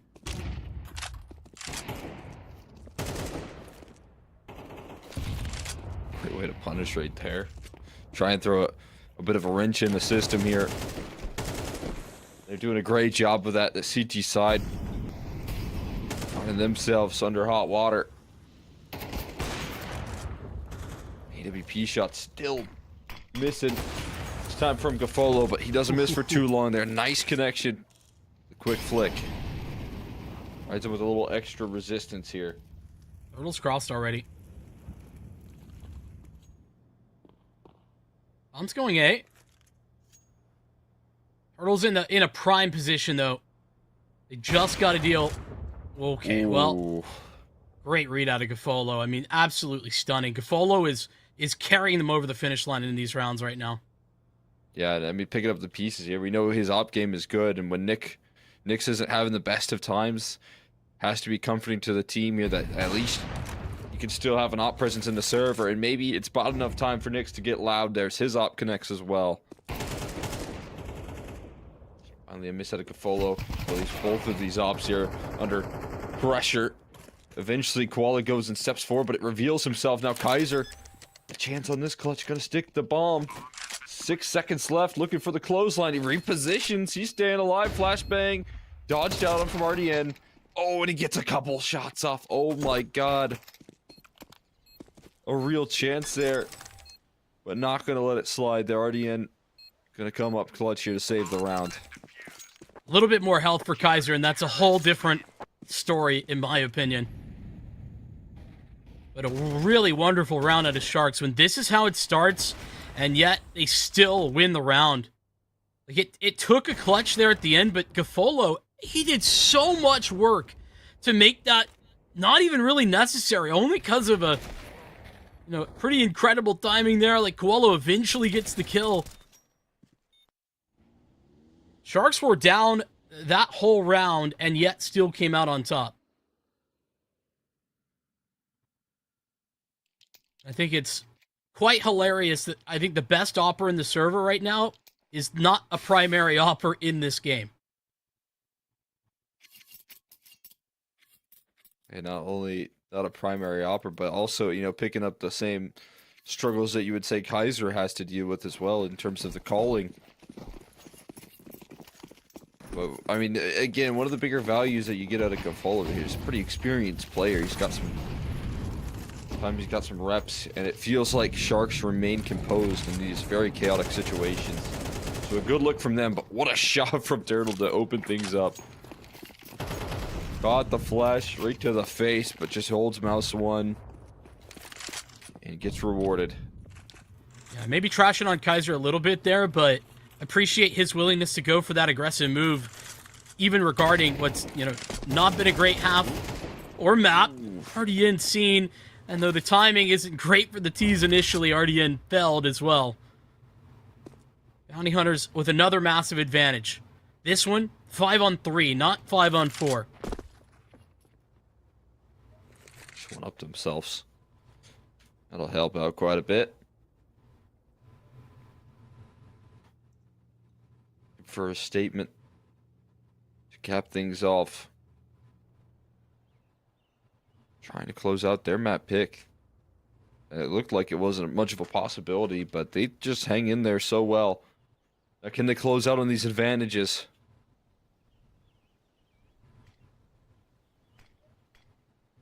A little concerning walking into these double ops again. Nick's ready. Can't afford a miss, and he does just that. Gets out at least alive. There repositions and escapes the op, but now you have to call upon Koala for the big impact here, missing out his chance to shine. Still yet to activate there. Flash is looking good. Puts a little bit of panic into this T side and a quick reaction, very sharp adjustment. Nick's now starting to land these shots here as all the focus is on Koala. When the eyeballs aren't locked in on his location, Nick's able to strike, and there's just not enough time here for any sort of success. It's just too slow for Turtle and the rest of Bounty Hunters. Massive out of Koala, absolutely, but there it is again. Twice in a row, Bounty Hunters have a 5-on-4 and then a 5-on-3 that they don't convert. Those are the root issues that Bounty Hunters are having right now on this T side.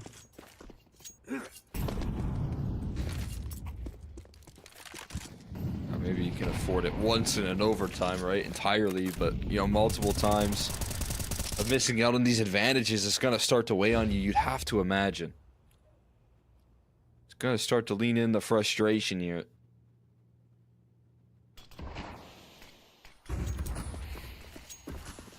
Can they get their head screwed on straight here with these advantages? Looking for another one, but this time it might not be so easy as the CT side looks to collapse, and instead it favoring the defense at the moment. Koala, pressure. He loses out his A players there, stepping forward. Eventually his Doc had the element of surprise. All he had to do was hide, and he ends up stepping forward into Bernino's open arms, ready to catch him. It's once again this duo of Nyx and Koala to try and save this round, but Kaiser's got it wrapped up, and they're just going to have to wait for that to arrive. Might have gotten overcomplicated in the previous rounds, but not this time. Koala to save the day. There's no saving grace this time around. Koala falls, and Bounty Hunters, it's not a good T side, but at least one round. It's gonna hurt when they could have had 3, probably should have had 3. Absolutely. Could have been a sweep here for them. And, you know, maybe not loving the idea of operating under could-haves. It is still going to be a bit of a tough position to mentally climb out of here round by round, especially when you look at the opposition and how effectively we've seen this Shark Squad close out on advantages when given the opportunity. Job not made easy for them once again, but again, Bounty Hunters know how to hang in there pretty effectively. Bounty Hunters going double up. They do this on Dust 2 a lot. Slide that secondary over to Turtle, but first time they've done it here on Mirage, and it's in second overtime. It's not Kaiser who's at B holding the line, it's Turtle. And a much more aggressive stance as well. He's looking deep into the apartments.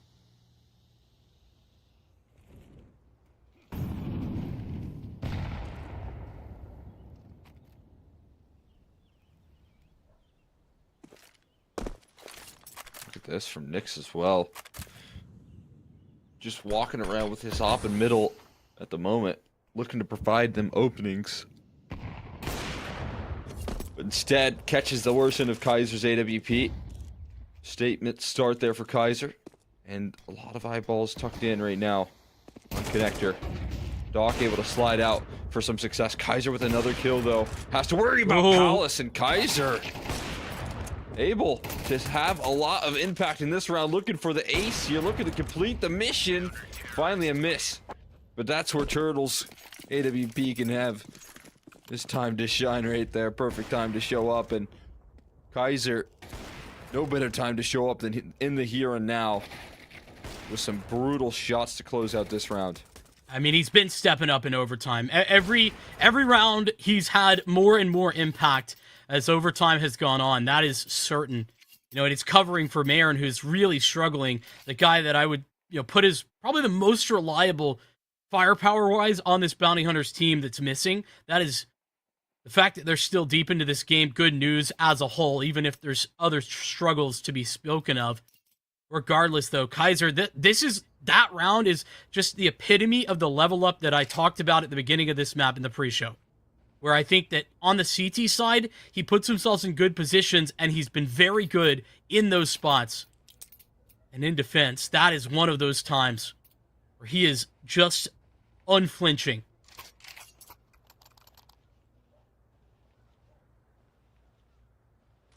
So much pressure put on him here with the massive 4K like that. Takes him a little bit to warm up there. Was able to rely on his riflers initially, but to try and close out this map, he's saying, I gotta do it myself here at this point. Piece by piece in this OT, he has just been able to step up to the plate. Looking for their first chance. If they win this round, first opportunity that this team would see in terms of having a chance to close out here at Mirage. So many map points for Sharks. So many chances. Bounty Hunters chomping at the bit to get their first.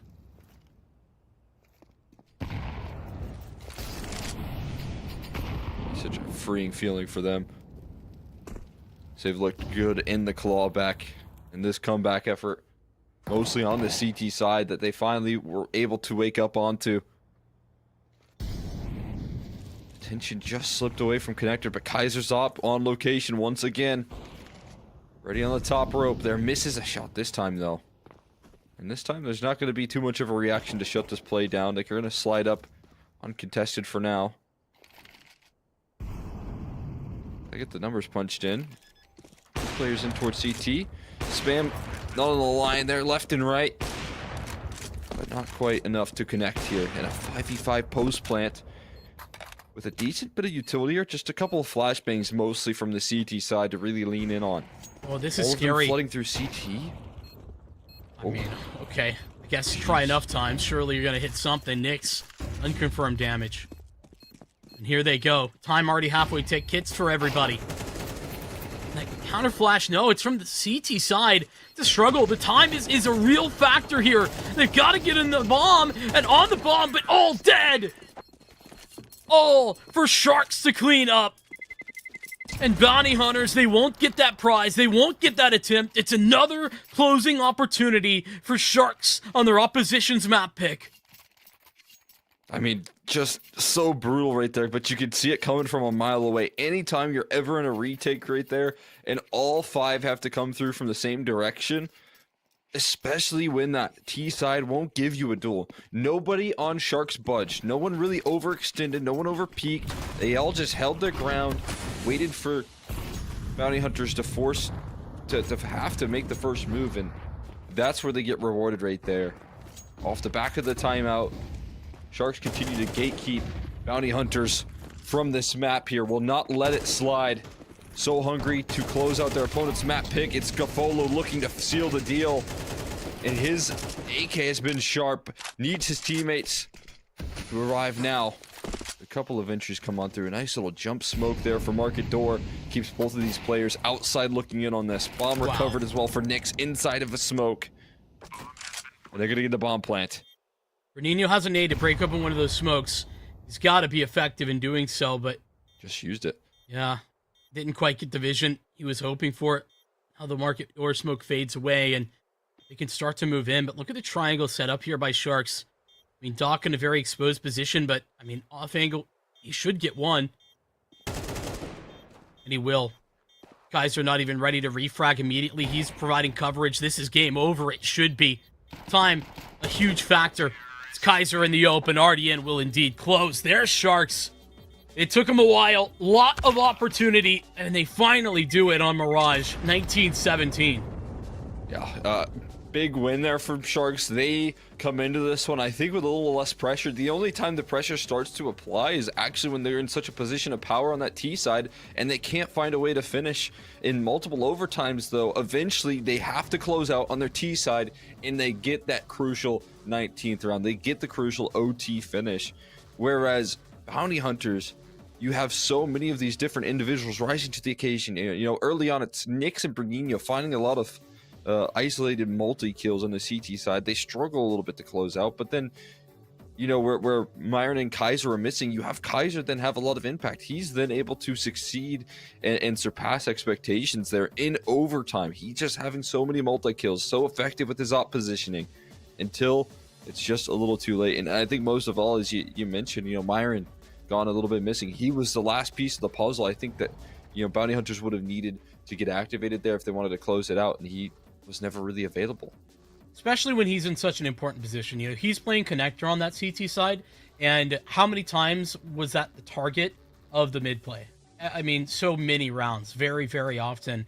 And unfortunately, you know, didn't have confidence to fight forward. So often when he did, was losing those fights. But then when he adjusted, understanding, hey, you know, I'm not having the greatest game, you know, then he's a little too passive. And, you know, that certainly gave Kaiser some opportunities. But yeah, I think more than anything, though, you know, not to knock Myron too hard, I think that more than anything, the fact that they can't close those advantage rounds, 5v4s and 5v3s, not winning those, especially on the T side, when you have all of the map control, when you're the one who gets to define where you're heading, you know, the onus is on you as the T's to make that play, and that means that you can set the pace. The fact that they're getting timed out in those rounds, that they are unable to close them, you know, I do think that unfortunately that does fall maybe to Kaiser more than anyone on the T side, and that's, you know, understanding that Kaiser actually has looked good on those T side calls. I actually have liked what they've been able to do, but those big moments, failing in that way is an issue they're going to have to approach.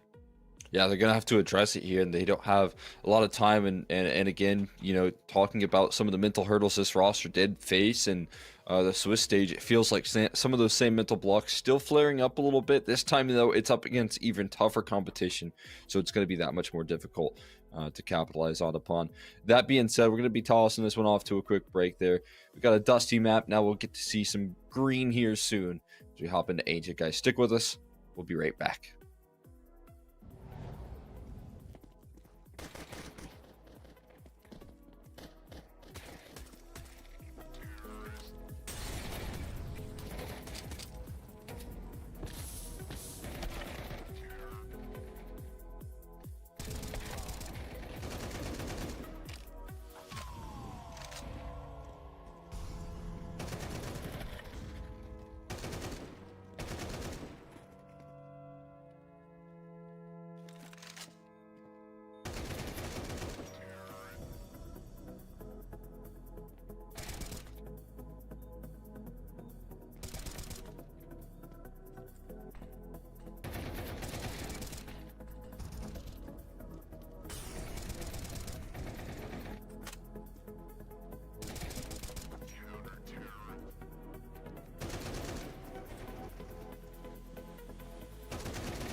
Well, on the one hand, things certainly are not going to get easier here for bounty hunters. They lose their map pick in a double overtime fashion, with some chances as well after bringing it to overtime to actually find some map points themselves. Can't get there and ultimately lose out. Cole, we're going into an ancient where I'm going to be honest.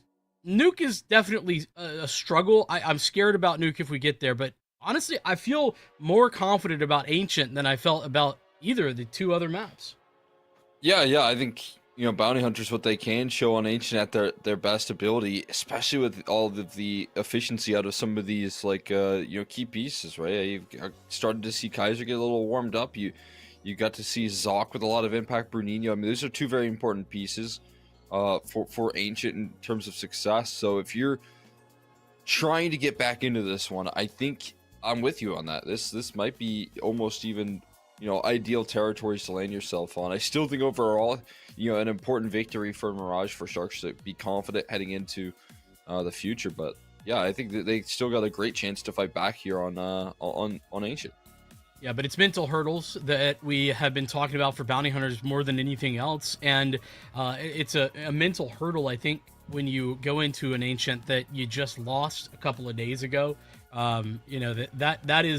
That is painful, right? Like Sharks playing bounty hunters in ECL, and they win this map 13-10. Does that change things? Does that make you think differently about bounty hunters' chances, or does that improve their chances? A chance to recover and fix anything that went wrong? Yeah, I think that's the big deal, right? Sometimes it can be hard to beat a team twice in comfortable fashion, and even in that last ECL match, it was pretty close, right? So I think it should, in theory, give you things to look back on here, as we saw from bounty hunters and the setup that they've got going on at the moment. They're at least in a food camp facility, but as you alluded to there earlier, it was I think this team has a lot more mental battles to go through more than anything. It feels like some of these losses that they are taking are really frustrating losses, very devastating. When you look at the other side of the server, you've got that experienced figurehead there in Kochi to call upon there when the moments get very chaotic. And on the other side of things here, you're still looking for the coaching department here for Gucci to be able to have a lot more impact. And I just feel like the amount of times I've seen this team kind of struggle with the mental hurdles, I'm a little concerned in that department. Yeah, those concerns well-founded as we jump into Ancient, but the upside, as we're talking about for bounty hunters, is that even though this is a Sharks home ground, they are no strangers to Ancient bounty hunters. They start off on the CT side to get things pumping, and I do think that one of Sharks' the best things about them is that they don't ever look like they're out of maps. They always do look composed, and I do think coaching and the experience that Cafolo brings a big part of that. So even when they had so many opportunities to close, they never looked like they were the ones on the back foot. Yeah, always managed to maintain a little bit of momentum there for themselves, which is impressive. And on this pistol, they'll carry forward that last map's momentum into it with a quick opening pick on a Meyer, and he's sidelined instantly. Now an HE to blow up in the smoke, maybe to try and start things, but the bomb already planted, and the donut control, crucially, is going to be the biggest asset here to the side of Sharks in closing out this round here. Good post plant positioning, a lot of control, even further established with that step through from Gafolo. And this retake not going to start, not going to lift off there. In fact, it's going to be a runaway here from Zoc. Well, gets a fadeaway. Now runs for the escape. Fight his way out, and that's what he'll do. He had no armor, but he'll get 4 kills. I think you'll be happy to have a little extra cash next round, at least. $300 a pop on that quad, but absolutely the post plant positioning just so strong for Sharks. They are in the right positions, don't overswing, handle the mid lurk so efficiently. And in the attempt to clear them out of Dona, bounty hunters fall apart. Yeah, that's also a strong suit here. We don't see a lot of those, fatal errors from this team here in the post plants. We just see them look very composed when they get those numbers punched in, and whenever those timers start to tick up against their opposition, they don't budge. They know who has to move first here. They're always really smart in that department. So this are converted on, but that extra damage from Zoc means A1S in this round. Gives it to Turtle here.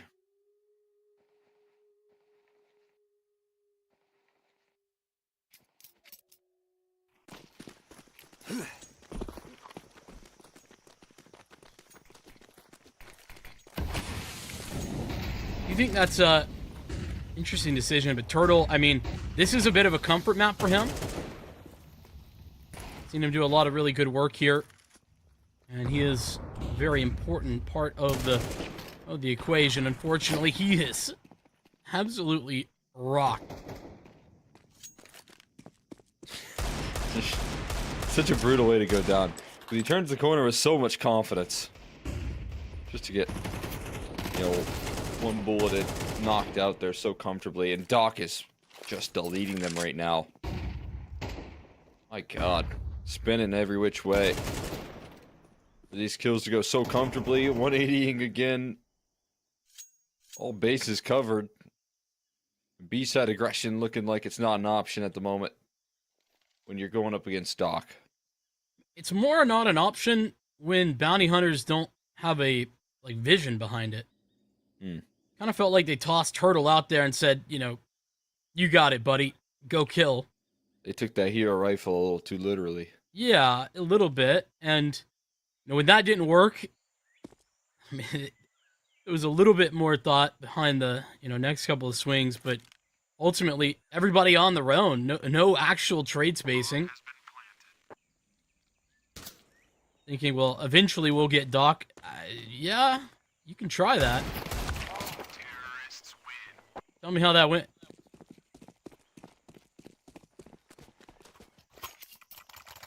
Not exactly ideal right there, that's for sure.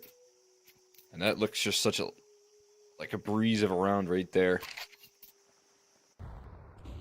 Take a highlight reel through this one. This is that lack of vision right there. I mean, Turtle isolated, as I said. You're hoping maybe that the weakness is on the B side default, and that maybe you can capture that weakness and find a kill off the back of it, but Doc's just too sharp. Nothing to really debate off of, no utility to flash off of, nothing like that, so just looks very comfortable in the dismissal of that play.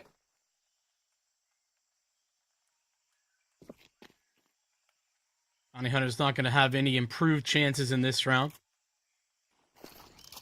Mid-stack, they're just going to try and swing off the timing here, or maybe wait till, they scale towards Donut to try and work their way into this. But regardless, there's just a lot of individuals here available for Sharks. Yeah, I mean, that more than anything is the biggest problem. If there's maybe 3 Ts instead of 5, could have started a conversation. But with everybody alive and on location, Sharks will lose just the one man.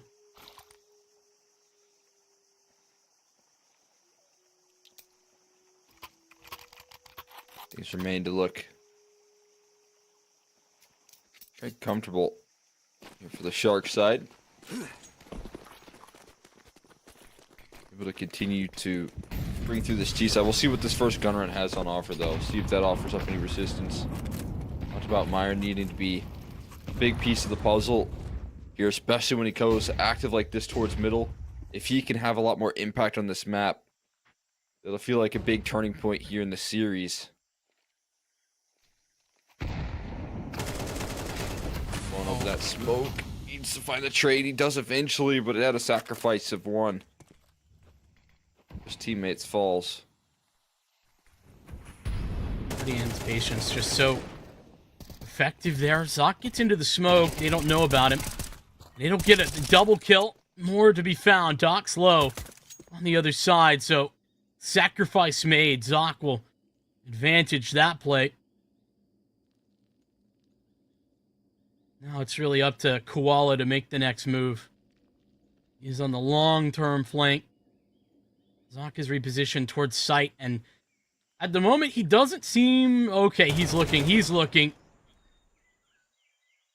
Great coverage. Just a phenomenal awareness there for Zoc. That internal clock starts to tick. You start to think about your vulnerabilities as you don't see any move or motion from Doc, right? It becomes very readable. And Zoc will close it off. Maybe he, sacrificing a couple of teammates, but that's for a good cause. For one round. Dancing within the confines of those smokes. This is where I've seen the biggest level up from Zoc's game. From the last time I saw him when he was in Bestia. I just didn't really see him being able to be so reliable on the CT side. And now I feel like he's good for a couple of those types of multi-kills every half. Oh, yeah. Oh, but there's a quick opening right there. This time it's not Myron, but Turtle that falls once again here towards middle, actually. It's him having a bit of a tough go-around in this mid department. Zoc, though, again, good at keeping things in safe hands at the moment. A big step up in a very crucial position here, and he's fearless. 3 kills in this one. He's looking like he can't be stopped at the moment. This is incredible stuff.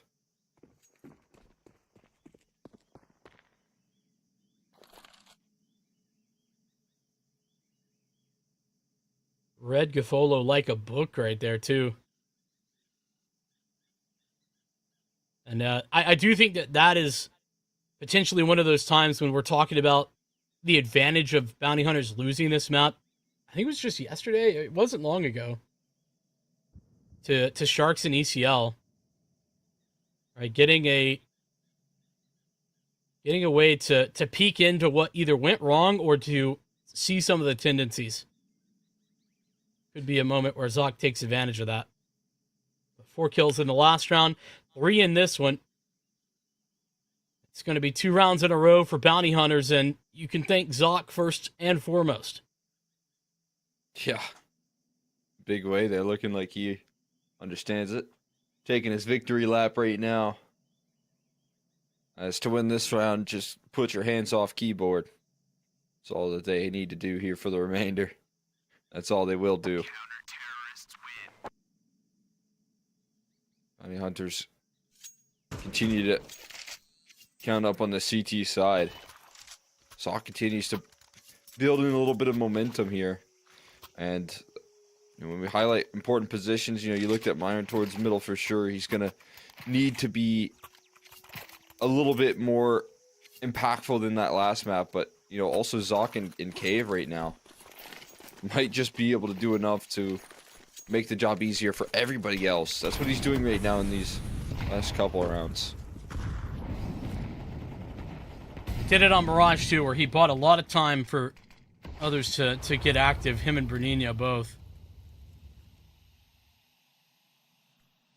And Fearless comes to mind once again.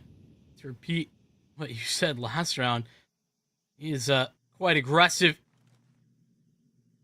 Back to back though with Doc is a little bit of a scary place to be. He'll fall away as that smoke fades. Now Sharks less explosive in mid, but it's a slower burn.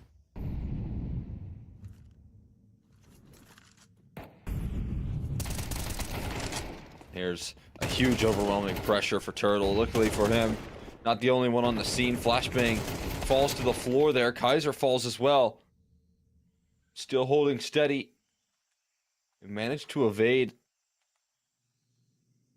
the double up here. The re-aggression Zoc, though, he's going to continue to fight for this one. 11-2. Feels like nothing can go wrong. Nothing will go wrong. Takes an op shot from Nyx, but not a killing blow.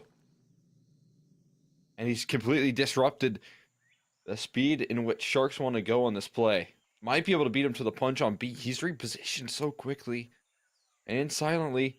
He's going to slide out here, and he's made it past the crosshairs. Already in towards long. This might not be anticipated here fully. It shouldn't be anticipated. They're still going to get their smokes and mollies down, though. And it forces them forward. Great diligence done. I think that was actually a good flash. It looked like he was dabbing, but Bernino still moving on this flank there. Catches Doc a little lackadaisical turn in that corner. Already in. Not sure where to expect him at the moment. Nino moving a little bit slow, but he's got the time to work with a kit. RDN could be anywhere at this point. Could have been inside the short smoke. Time starting to expire. First tap now made known, and RDN will close it out. Valiant effort, but Sharks recover there nicely. Once again, you gotta look towards Bounty Hunters needing a little bit more out of a duo and Donut that's set up for success. Yeah, absolutely. I mean, Turtle just completely dazed and confused when they turn the corner, and he is so shocked that they're ready with Tech 9s. And it's a real problem right now that they're able to press on middle consistently and find Turtle consistently. Isolate him. And even, despite Zaka looking a bit heroic in that round, at some point in that 2v2, you can see how effective they can utilize that utility to isolate him. There's a big pickup, though, from Kaiser and his AWP. Isolates the A aggression. Now you can put your faith in Zoc on his B side, and understandably so. Can he offer up the defense up against the full squad, though? He's going to have to concede some space. Yeah, I mean, they do that to re-clear mid. He teams up with Turtle. And so they give up the B side in the process. They're not going to break the smoke. Instead, they'll just do some shit damage on the dot. Molotov comes a little late, too. Sharks force forward in a pretty uncomfortable position, though. This is a bit dicey. You got to wait for that flashbang. And now comes the lurk through. Doc on the short side. Still a little bit scary, but Bounty Hunters are already done. They're not actually going any further. Sharks never in a very good post plant, and they understand that from the beginning. That's why they set up that long take, and it is perfect. Ooh, that's a little unfortunate. He had so much health. I really thought they were fine. That's how Ancient gets you right there. It's like, I'm so healthy, I can survive. And then bam. That's when they get you. I guess. Yeah, that's a good reaction there. I mean, we've both been talking about how good the late rounds have been for Sharks, how little mistakes they really make. And that's a great understanding of what you need to do when you're in a 4v5. Taking map control, taking fights, playing confidently. Making sure that you're the ones fighting on your own terms as opposed to taking it on the CT side.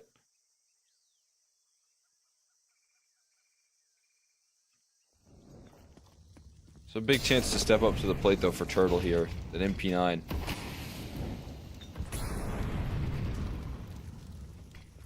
Like the idea here. Doesn't want to overcommit. Gets reboosted up here. They gotta really blow past the smoke. There's the impact from Turtle and Myron. Gifted a big opportunity, and Myron just spams him through the smoke with the P250. Oh my god. Just rips it away. And Sharks wanted to brute force their way past that. Not a chance to get past the P250. Now that's value. That sure is. Big fan of Aaron being able to get away with that. I mean, he'll take a lucky couple of spams through the smoke. That's a bit absurd that that's how this round falls apart, but I don't think Bounty Hunters are complaining. What I will complain about is Sharks' intention to just force their way through that feels a little questionable.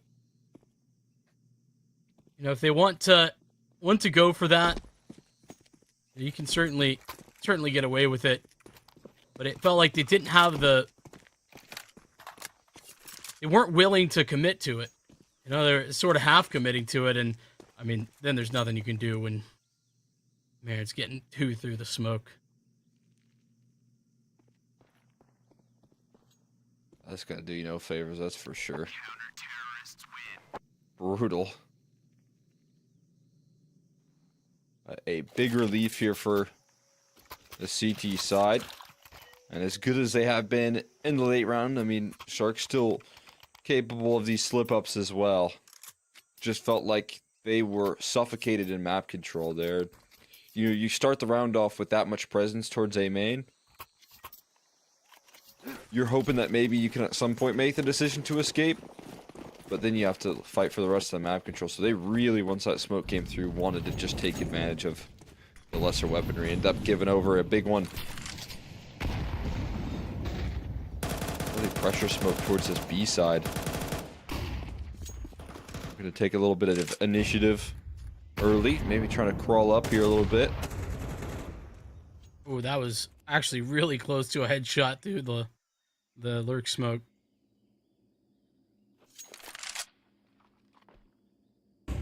Zoc got a whole lot of pressure on him right now. He doesn't know it yet, but if they decide to push this, it'll be a lot to deal with here in a moment. And there they go. No flash to support it, though. Zoc gets his first.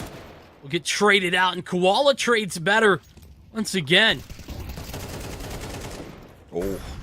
And this time, no trade required right there. He just finds the entry, dodges out in the HE, 20 HP left. Kaiser's ops standing in a forward-facing manner in a deep smoke. Can you dodge this HE? No, not quite. Meyer just continues to toss him down range. Op close range here. Kaiser, shotgun op. Gonna do the trick here. Unidentified Gafolo left standing. Going for some hopeful spam. Not gonna happen. And the heroics is gonna be shut down eventually. As the madness continues here, and the madness is in which it seems this Bounty Hunters roster thrives.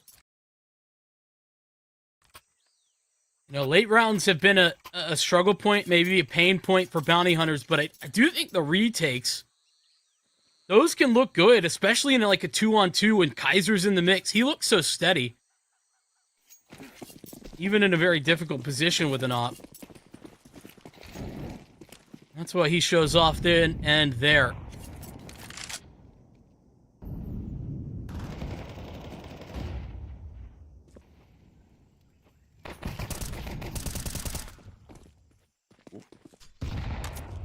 A little bit of fly swatting there for Turtle. Just keeping those pesky Glock shots away. Be able to gain a little bit of confidence here. It's good to see that. He's been kind of a heavy target of this T side at the moment. And hasn't necessarily always been up to the task. Being able to shut this round down with ease. The good news for Turtle is that it seems like a guy that really is hard to rock the confidence of entirely. You know, a lot of times it's because he's more willing to play those really aggressive roles. I think confidence is so important. Good to see him somewhat unaffected. This half still runs through Zoc right now. 14-6.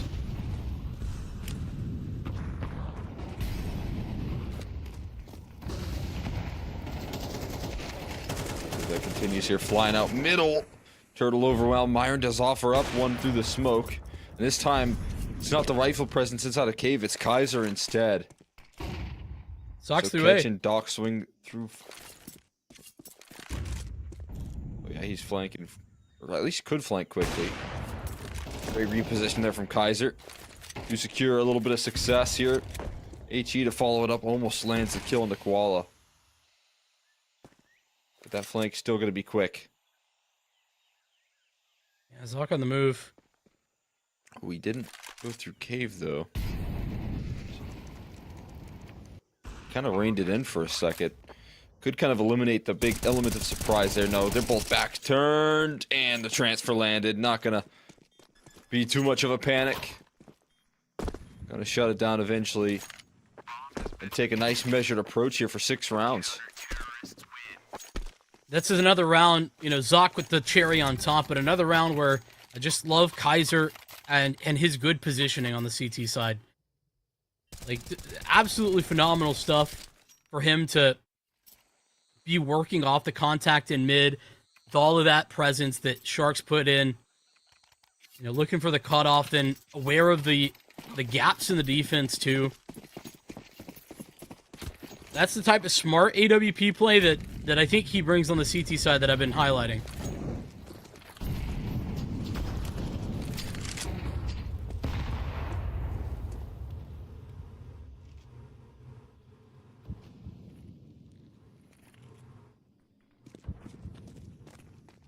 Yeah, he's just been very mobile, very active here. Salk has been the same way. This time punished, crucially, by Doc. A good trade from Turtle.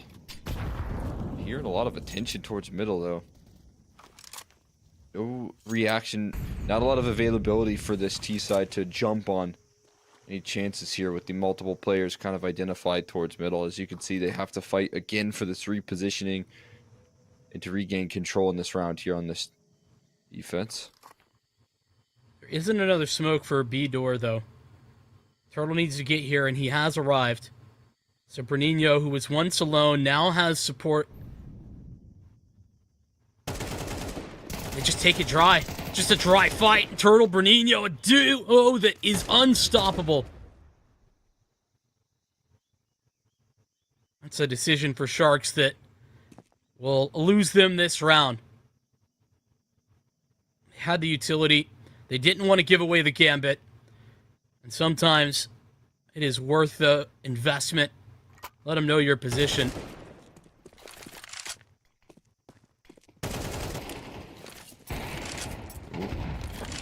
Well, looking to make it possible there, though.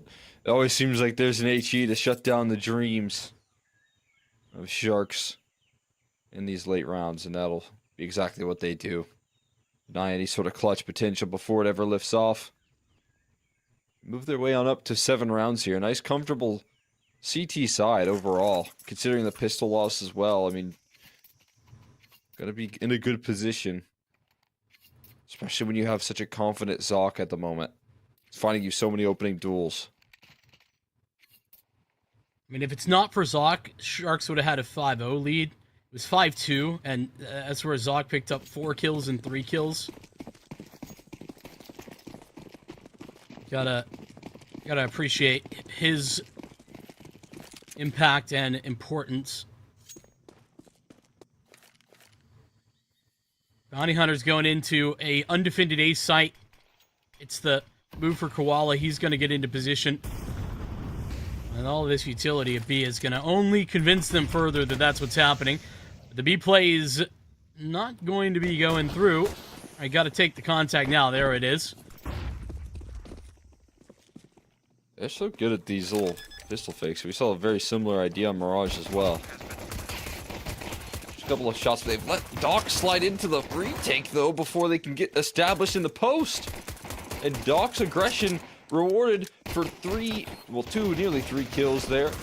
Looking for his third on the Turtle. Never required his Koala on the scene as well. And before Bounty Hunters can plant their feet, it's already the case that Sharks are throwing chaos in the mix.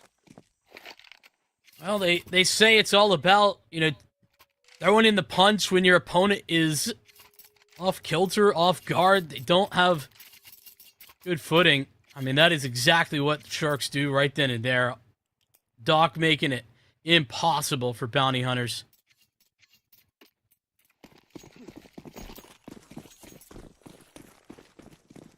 Fucking knowing the wind conditions, don't let Bounty Hunters get into the post plant at all. Doc disrupts.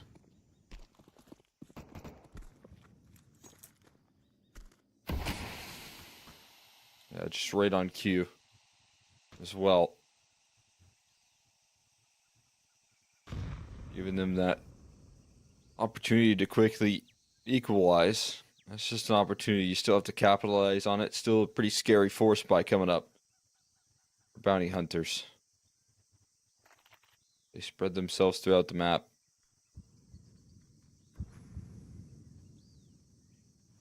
Majority towards the A side and mid, though.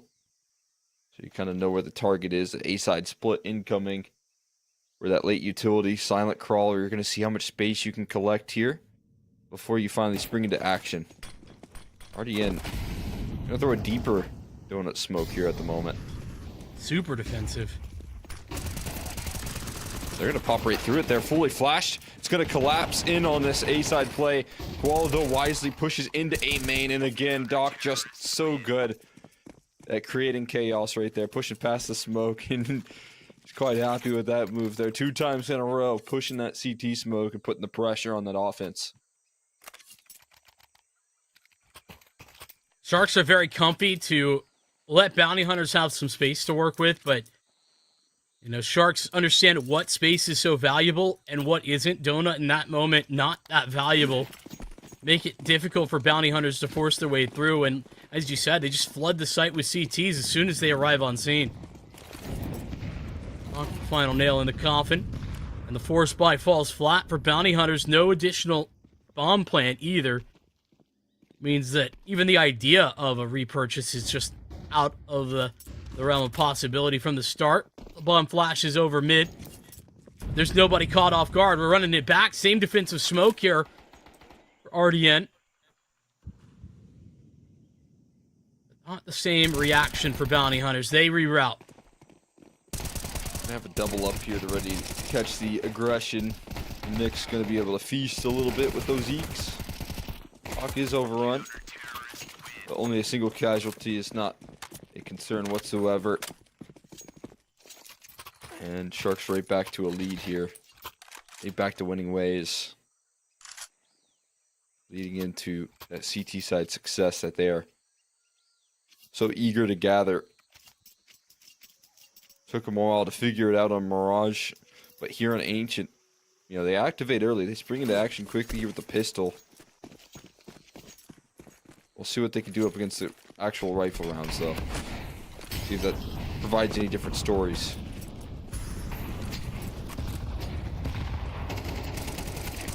Well, Doc, so much damage. Look at that opening that it creates there for Doc.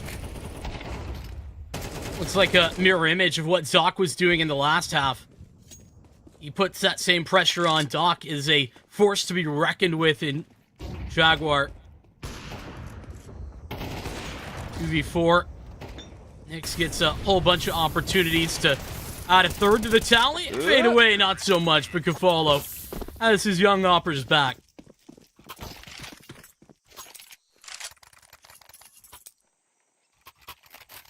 Fancy footwork there gets him out alive. And Kafalo does as well. Making sure that there's no further concern. A bit of a scary one, but Sharks just look so comfortable in the opening phase. I mean, yeah, we've given a lot of props to the consistent success that we saw out of Zoc, and fair enough, like, he definitely deserves it, but we also saw what, you know, sort of capabilities we could get out of Doc in the opening gun round, or in that opening hero rifle round, where he was just spinning every which way, keeping things safe on the T side, so you know he's deadly as well. Rodinho able to survive the CT molly. No surprise there, but still walking a little bit wounded. Doc left to cover off this multiple sides of the front here. Does land the multi, only to be bested by Turtle's eventual aggression that just doesn't last too long. Yeah, Turtle trying to play off the timing. It's a good thought process, but he's not ready for RDN to come through that same smoke that he had just left. Instantaneous. Sharks. They're building momentum at a time that bounty hunters can't afford to let that happen. Into 7.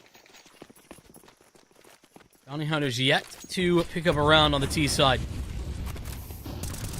And Zoc, I mean, he starts the round at half health, takes more damage in the molly, and Doc has a free shot.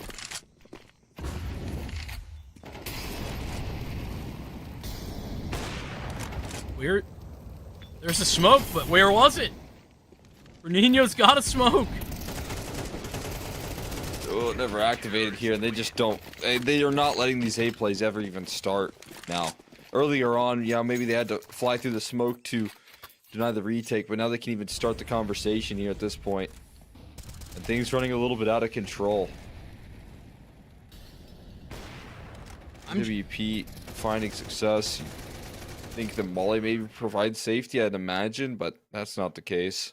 And a timeout much needed, but do you think it's too little, too late? I'm wondering if maybe they, were thinking, okay, well, if we're not going to be able to smoke them off, because they disrespect it, let's just fight it. But then you're fighting an op. Not ideal. Regardless, Bounty Hunters seeming a little flustered. I have seen in this half that Bounty Hunters' initial game plan, might have a little bit of thought process behind it, but like the plan B has been missing in its entirety. Mm-hmm. That's what we got out of Mirage as well. The struggle to react here effectively when you talk about how well things started. That's plan A, I'd imagine, going correctly. And then Sharks get a gun round back after a couple of gun round losses. You start 6-0. So everything's going according to plan. Now you need to stay on top of things. And felt like when Sharks figured out, calculated what was going so right for their opposition, that's when we got to see the shutdown take place for the remainder of the half there. That's where they went on that big 9-0 run from that point forward. But again, that's going to be some of the challenges that we talk about often when it comes down to both new IGLs and kind of a team being built from scratch from so many different pieces. Teething issues for sure, in more ways than one, but the crack's certainly showing, and making open a little bit wider as we get deeper. Sharks yet to find a failure on the second half of Ancient here.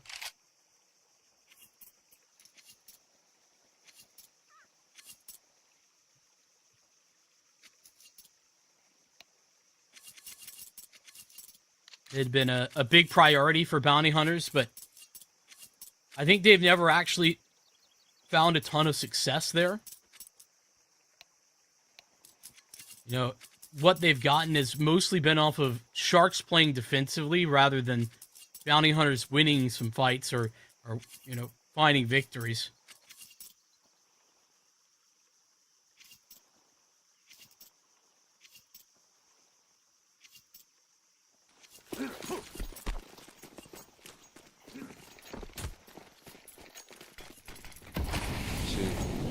What direction they head into, but I mean, as you highlighted, a little bit of struggles here towards middle, and not super defensive at the moment, but it does seem like that's where the defense is transitioning into, a little bit more passive towards middle. So here's that set of utility to take it. T-side unloading with a lot of initiative now. Maybe too Doc much. is always looking to poke and prod. What do Bounty Hunters have left? They have one smoke, one HE. Smoke. And the communication's clear here. You can see Gaffolo filling in the hole of vulnerability towards mid. Even another rotate here. Koala loud about his reposition. They're looking to reclaim this red room control. Turtle spotted as well. Nyx does not miss here. Late in map 2. Arriving in a big way. Collateral. Multiple players down low here. Bruninho cannot last.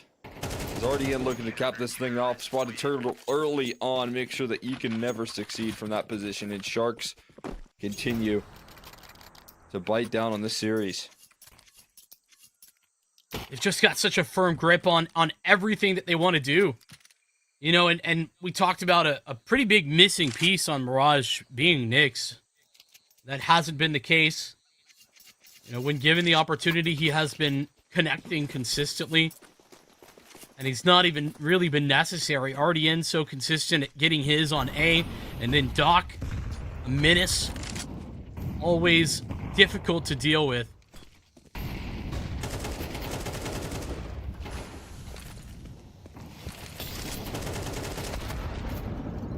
Just running out of gas here. Running out of players. Another nice pick with the utility. And the spam Gafolo, he goes down with a kill and some change. Looking to dust off his hands here. As they're looking to dust off this map and series. Still have a little bit more fight left in him though. Kaiser with a big step up here. Doc unidentified and able to pull through on the flank. Just in time to save Nyx as well. So Kaiser left into a clutch to keep this one in the picture. But a 1v3 ahead of him here. Feels like too tall of a task. First point of contact is going to be met by a smoke, of course, as well. Doc doesn't even give him a chance to find that shot off. He might catch Koala making a move here all the while, but we'll see if that matters all that much. We'll see the smoke just be waited out. Misses Koala. And now has to walk into this trio. I think accidentally shot as well, so that's not going to do him any favors here. Looking a little bit jumpy. Nice. As Bounty Hunters' lifelines getting limited, and Koala going to just slowly walk their way through. A frustrating end for Bounty Hunters, but Sharks just able to constantly collapse in on this CT side, and they look flawless on that CT half. They don't just look flawless, they were flawless, right? I mean, not a single round given up, and it's pretty funny too, because Bounty Hunters, we talked about how much they were putting into the mid play, how important they found that area of the map, but for how often they were pressuring it, and how often they got that control thanks to Sharks playing more passive often, it didn't get them anywhere. They couldn't transition that into a successful A play. We talked about how, Doc was so important over on the B side of the map with his impact as the Jaguar player, but then he made the rotation over to A, made it impossible for them to even get plants down or find success in a post plant position because they never got there. Sharks suffocated Bounty Hunters out of that map, and they didn't even do it in the typical fashion of Ancient, where you take B lane control or mid control really aggressively, and then the T side can't live anywhere on the map. They have to just wait for you to use all your utility and then play the game. That wasn't even required. They gave Bounty Hunters so much space and still made them feel like they couldn't go anywhere. Yeah, I mean, just so effectively played out, and we gave a lot of credit. Bounty Hunters in the past have been able to show a lot of success on that T side of Ancient as well. So the fact that Sharks so systematically shut things down in that department is very incredible there. The game plan all coming up in their favor. Mirage was a difficult one, I'll be honest with you, right? I mean, that was not an easy map for them, but they fight through it. And then to show that level of confidence and composure in those late rounds, even despite some of them not going your way, it feels like they've got a big opportunity here to do some serious damage in this playoffs with how they open things up, taking down some tough competition that in the past here and just one series ago, a lot of these top dog teams were falling victim to. I mean, I would consider this one of the Bounty Hunters, that is one of the teams that could provide the most trouble and find an upset of the teams that aren't solid coming through the Swiss stage here. No doubt about it, right? And leading into our player of the match, I mean, I think this is just so well put for Doc. He put a massive performance up on Mirage. It was a he who led the charge in that one, and it wasn't easy by any means. I'm right there with you, but on Ancient, it did look easy. It did look like he just was having a good time with it, playing aggressive, and even after what I would consider, Bounty Hunters, they take a 7-5 half. Like, that was a good half from Bounty Hunters. He didn't seem like that he let that affect him in any way. He was smiles on the face, getting up in the mix, and winning them fights all the time. Yeah. The way that I just watched them close as well, you could see the fashion in which we saw the other side of things, right? This Bounty Hunter squad who's obviously working in a facility together. We've talked a little bit from that Swiss stage about some very uncomfortable matchups. They made it in the playoffs in a bit of an uncomfortable way, where they had a long, drawn out series that I think required a lot of mental fortitude. They closed it out eventually, but it feels like this team's still stumbling up against these mental hurdles. So long term, you're looking at, how do they get over this here? What do they do to get past it? And I think, most of all, you're going to need a little bit more time here, but you're also going to need to grow in your roles. You're going to have to grow as an IGL here for Kaiser and how that adjustment period goes. And I still see a lot of potential in this Bounty Hunters roster, especially when you see Zoc playing a lot more effective compared to his time on Bestia. Like, I'm excited to see that form here and see how far they can take this roster. Yeah, I think that, we're talking about like individuals overperforming and stuff for bounty hunters. It definitely feels like we're not going to see like the peaks that we saw out of Bernino over the past month or two necessarily. He can have some of those maps, but it's not going to be in every map type of thing. But it does feel like Zoc is being set up for success and is really flourishing. So I'm on the same page talking about an uphill battle, but a uphill battle with a lot of upside for this Bounty Hunters team. With that being said, a set in stone quarterfinal now. Sharks and Swingers will be the matchup. Sharks already besting their first test though in the round of 16.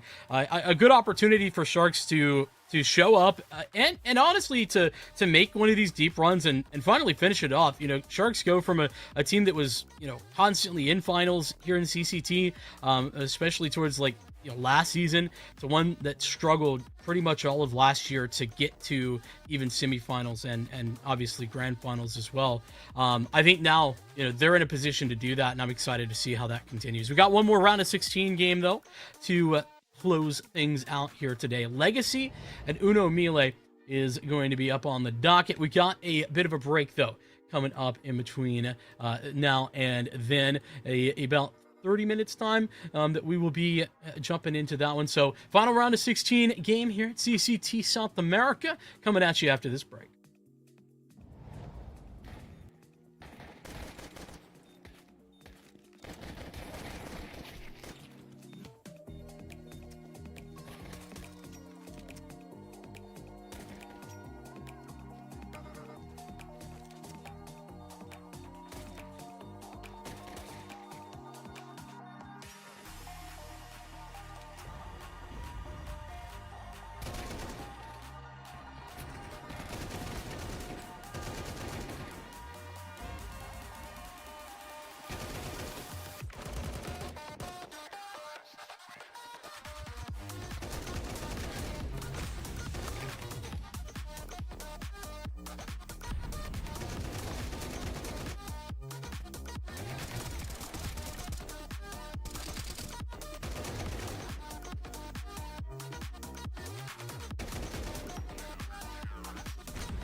Hello, everybody, and welcome on back here to some more action in South America here for CCT. Looking forward to keeping things rolling here as we've got our final opening matchup of this series here of the playoffs, and we're going to see who's going to be locking in a quarterfinals position in between Legacy versus Uno Mille. Definitely a matchup I'm excited to see, mostly because it's been a while since I've really caught Legacy, to be honest with you. Hey, I was trying to catch them over across America, but as you can see, they're still down south, which is maybe a little bit of a question. Like, don't know what's happening with their ECL slot up in North America, but yeah, playing through here in CCT, that's for sure. And I think that, you know, I'm on the same page with regard to looking forward to that. But an Uno Mille team that, whilst they don't seem to have like a solidified fifth yet, I do think they've shown they have a good position. They rock through the Swiss stage looking hot, 3-1. Only loss is to Audic, who you can already see have made their way into a quarterfinal with a huge upset against 9Z. So definitely some upside to talk of for Uno Mille. Here's how things are settled though at the moment. 3 quarterfinals are in stone. Only one to lock in one more of these round of 16 matchups. So Imperial waits up ahead of Legacy or Uno Mille. But as we focus in on what is to be seen here tonight, I think for me, man, let's start off with Legacy, because I think there's more to say about this Legacy team. Here's where I'm at, and maybe you can jump in, Cole, afterwards, because I think, thank goodness we're finally seeing the team get out of Sharks jail. Like, I don't know what he did to Sharks, but they kept him there forever. Like, Payne wanted him. Like, he got loaned. Obviously, you know, pretty good performance with Payne. And there just wasn't enough money apparently to convince them to go for that. Regardless, finally he gets an opportunity with Legacy, and I think the biggest question for me coming into this roster, they targeted the right piece, right? Nekes was always a bit of a question mark and had some real struggles as an in-game leader here on this Legacy team. But they bring in a rookie in regards to you know, the IGL position, not a rookie in regards to experience. Luck's a very experienced player now, but you know, that definitely was the biggest question, is, you know, how will Luck shape up? And they've looked pretty decent. They've looked, you know, great. I would even say here in terms of like what they've been able to do in South America. They've been fantastic, so consistently, you know, or so often and so consistently being able to offer up that success.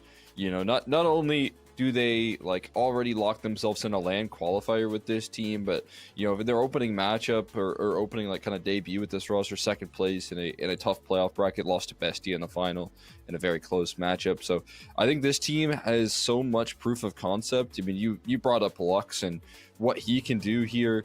It feels like his calls are already so cohesive, and it hasn't somehow taken a hit to their firepower. I don't know how Lux is still able to, you know, look so good, but he does come from maybe the school of Big Uzera, where IGLs can still frag, and that's exactly what Lux brings to the table.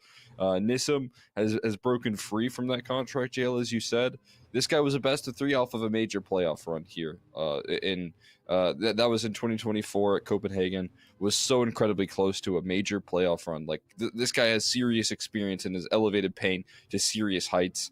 They still, you know, couldn't quite get the contract done. And you know, you wonder, your brain can only imagine after that what the buyouts looked like. But you know, that's the amount of value that this scene places on them.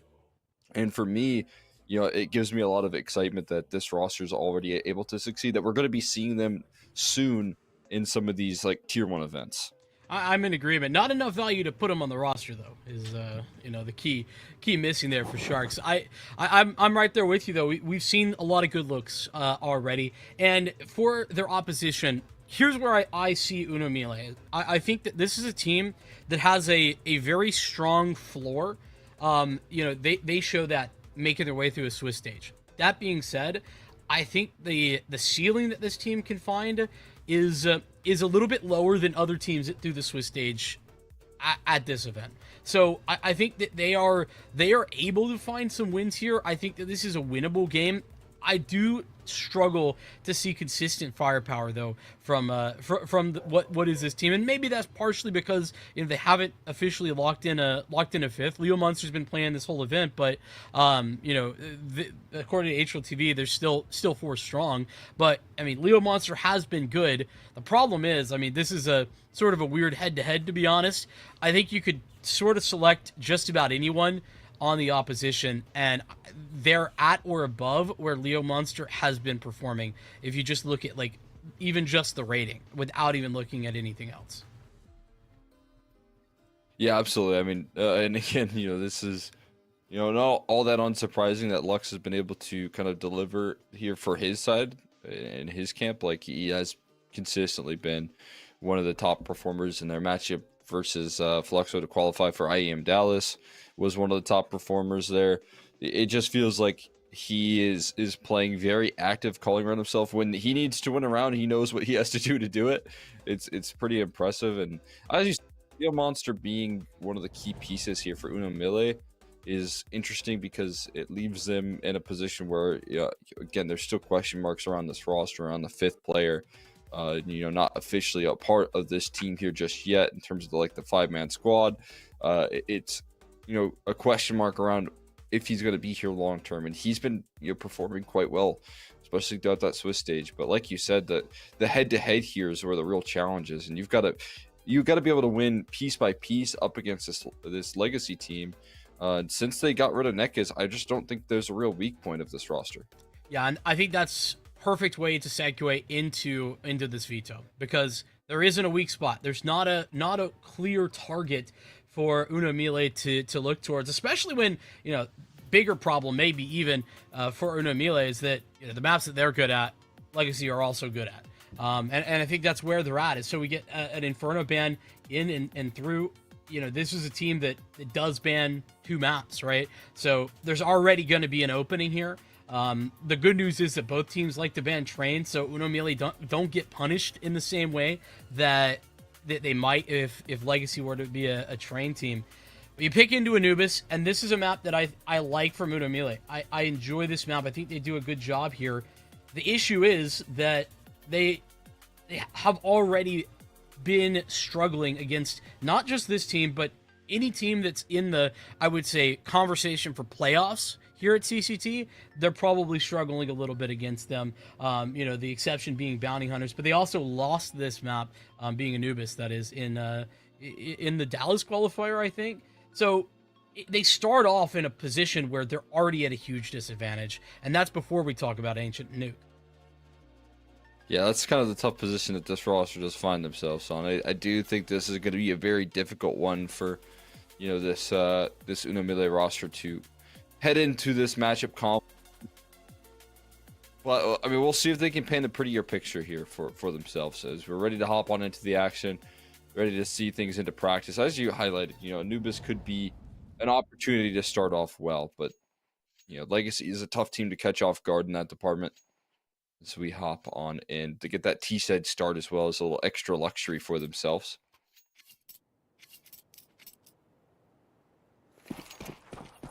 We'll get to see what Lux will show off on this one. Yeah, I gotta hand it though to Uno Mille, being willing to pick into this map after they got 13-3 last time around against this team. As I was kind of painting for us, it isn't like they had a lot of good options, but I appreciate the confidence, that's for sure. Well, there you go. Confidence for Sadzen. Quickly stunned, though, by the pistol right there. Getting shut out of his initial poke and prod B-box. Now heading in the direction of this ace head, or at least seemingly trying to. Maybe not. Getting that smoke down gets all of the rotates off of B. Off of one bit of utility towards Temple. And it creates a weakness, a vulnerability here for them to get onto this bomb site. Well, B and C, rather, is getting aggressive towards middle, and this is a great reaction to gather that information. And now Uno Mille a little bit more in control of this round. Yeah, they've got everyone on site. They're going to be able to try and get the bomb planted, though. some good for his. Oh, the drive-by for Lux as well. You can see about to need to get active. He's on the long flank, and they're super respectful of it. I don't know what's caused that indicator. Umel still holding up the street position. And with Remix down. Oh, they try to escape. Escape they will. Bomb crosses. Oh, this is bad news, though. Dumal's going to get into position, but he is spotted and removed. Gonna get the bomb planted at the very least. Now need a big clutch up here. Lux down low, looking to chase down the low HP bar of his opposition, but that's not gonna happen. And, you know, a little bit jumpy right there. A little bit of overthinking taking place is a very positive sign. As they try and make that long maneuver a little bit questionable, it doesn't end up panning out in their favor, and making sure to capitalize on that moment is Uno Melee. They hit some crazy shots on the mix. You're gonna, speaking of drive-by right there, you can see it from Lux, but then BNC in the same fashion sends it right back here. Look at this kill. Lotto doesn't even know what hit him. I think the question, biggest one of that round is, you know, Legacy have the entirety of the B site and don't feel confident. They even have back black control. They don't feel confident to get the bomb down in any way, shape, or form. You know, Melee stealing away the round. Now they get dropped on. It's the swift move back over to B. Remix it here on scene. Left unchecked, and it'll just be the one for him. Bomb plant would be a nice to have, but that seems unlikely now. Doom out. Will work his way back into a double kill, but Uno Melee handle business against the force buy.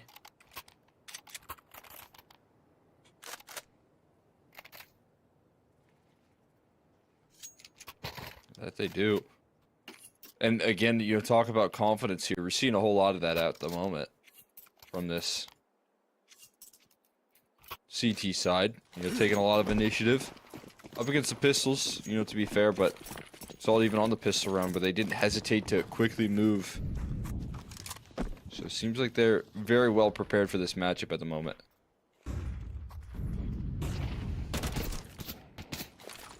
Had plenty of time to get prepared. You know, as I said, this is a bit of a rematch. Uno Melee, you know, taking the initiative to pick into a map they lost previously. So looking to target some of those weaknesses. Swing through the smoke is unsuccessful for Reelsin. ZMB arrives on scene and the Reelsin will fall. Ooh, ZMB, he survives. Somehow alive. That's the nade. He gets so much information. He's thinking I'll get one, maybe two. No, there's 4 guys there inside that smoke. And that triggers the reaction once again here. Cross country. Move in towards the B side of the map here. Unsuccessful with Dumao trying to maintain that space. A little bit of extra damage on the fadeaway, but still a very recoverable situation. You do, unfortunately for the CG side, have to wait quite a bit of time here before you can get those rotates rolled out. A little concerned as well. Sadson hasn't actually taken the time to get into a phenomenal post plant, but that'll do. That will do indeed. Double kill removes the threat of an entire section of the map, leaving ZMB low and saving. So my concern, not really of bother for Legacy, as Sadson will ensure that it does not go wrong.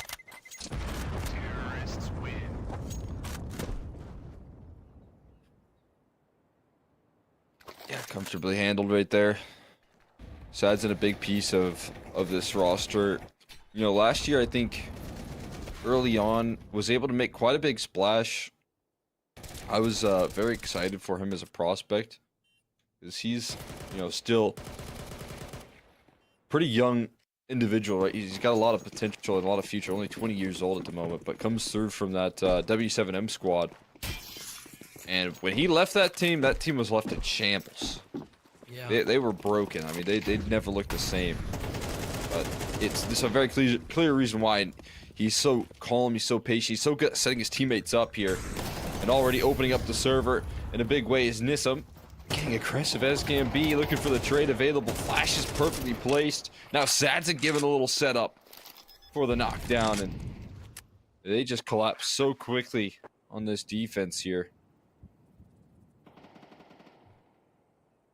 It's a terrifying prospect if you're Legacy's opponents, right? Because they were already a really threatening team. Definitely missing a piece, and I think a lot of that, came down to, for me, the calling. But, the duo of Dumao and Lotto was always so threatening, and now there's more that you have to deal with. Mm-hmm. Sadzin, I'm right there with you, was already good. Maybe didn't get the best out of him yet last year. Yeah, But, I mean, what I think was most of all missing here was, role-wise, this team didn't really make a lot of sense. You had Nekiz with the best roles in the team.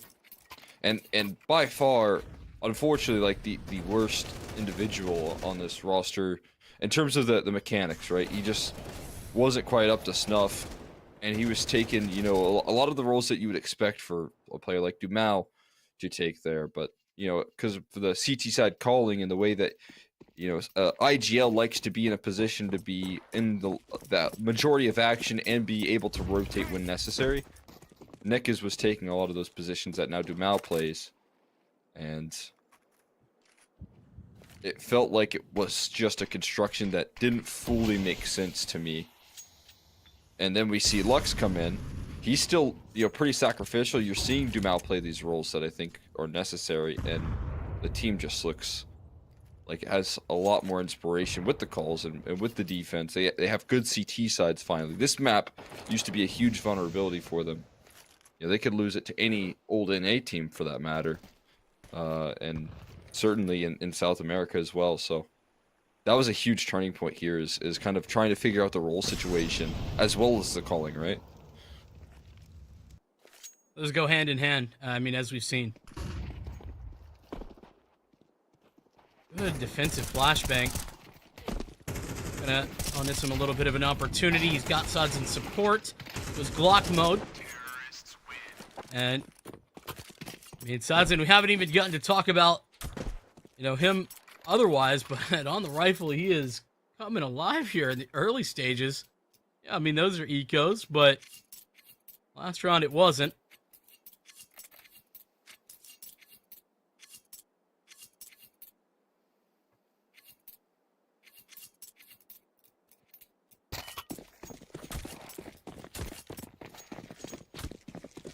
We know what he can bring to the table when he brings out that AWP as well. No question about it. Strong start for this T side, and they're just playing this A main side. Great flashbang, but Nissim just ignores it, bypasses it by just spamming downrange anyways. And the pain train going to continue up middle now as well. Dumao with a lot of activity here, taking charge. Utility out for Lotto, cost him his life. Another player close by in towards this camera position, but at this point, the ground is already taken. I mean, it might have cost Lotto his life, but it doesn't cost Legacy the site, and that is what's the most important. Forward defense as well, set up in case Uno Melee wanted to go back in, but they don't. They're fully opposed to that prospect. And how crazy is this aggressive targeting of A main, though? Like, Legacy showing zero respect right now to Uno Melee and their protocols. And it's working out so often. It's been Nissa more than anyone else in the aggressive lane there at A main, but jeez. This round almost felt like there was nothing you could do but not fight when you get him fully blinded and still lose the gunfight.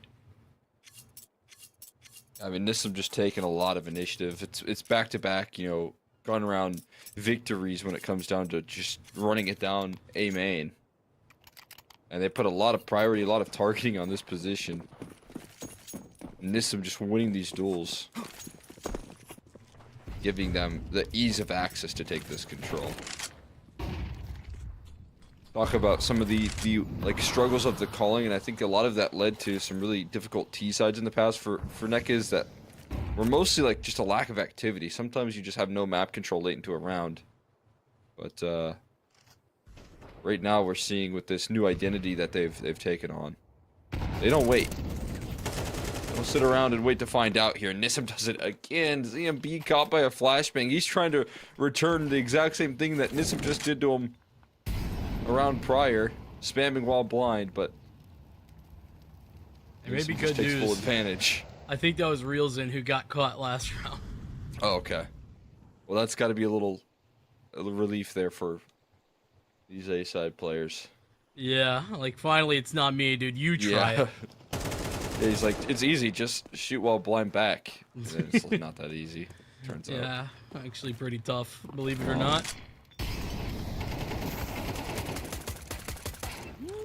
Whoa, whoa, whoa, remix. 2 kills with the USB through smoke. What is that? A little bit of luck returning in the favor of this CT side at least.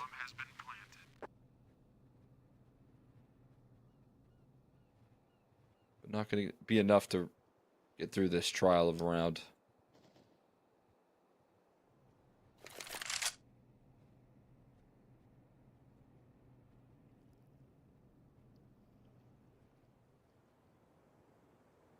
It's a little bit concerning to me for Una Melee. They're gonna have to force Legacy to show some respect. That's got to be prio number 1 into the coming gun round. Is make Legacy, scared to do what they've been doing at A main, for example, or at the very least, not do it so aggressively.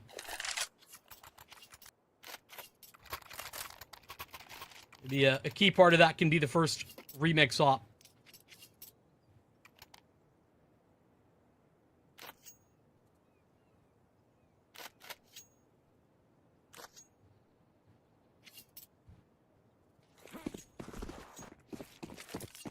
Let's see if that could be the turning point here. While this A aggression has been very successful, you can definitely get an op involved here, right? But look at this now, switching up the direction. Oh my god, they do it again. Look at this cop. They're getting the flashbangs. It just doesn't matter. They're backing up their aggression with utility, but Legacy are breaking all the fundamentals and throwing them in the trash right now. Missed op shot does not do Remix any favors, but fortunately for him, he's able to still stay alive. I mean, I think the bomb just dropped. Oh, this is fantastic. They must have spotted the bomb being dropped over to Lotto on the other side of B. That's Uno Melee using their information and moving fast in response to it. Ooh, a dicey location here for the op of Remix, and now a 1v3. Luck's going with the op instead. Maybe compensate for the low HP, but this is perfect position for Sadson. Legacy. Yeah, I'm with you, Cole.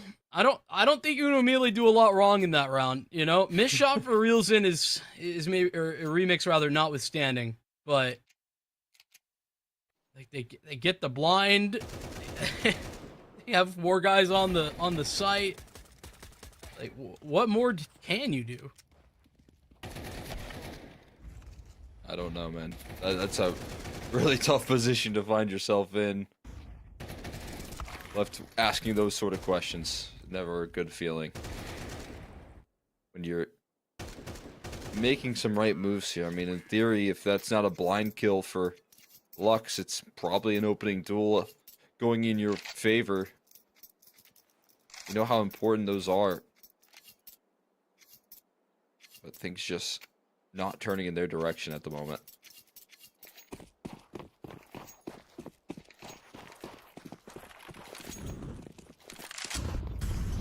You need to discover quickly how they can avoid this. Might just make you feel like the only right answer is a passive setup, and we know how that can lead on a CT side as well.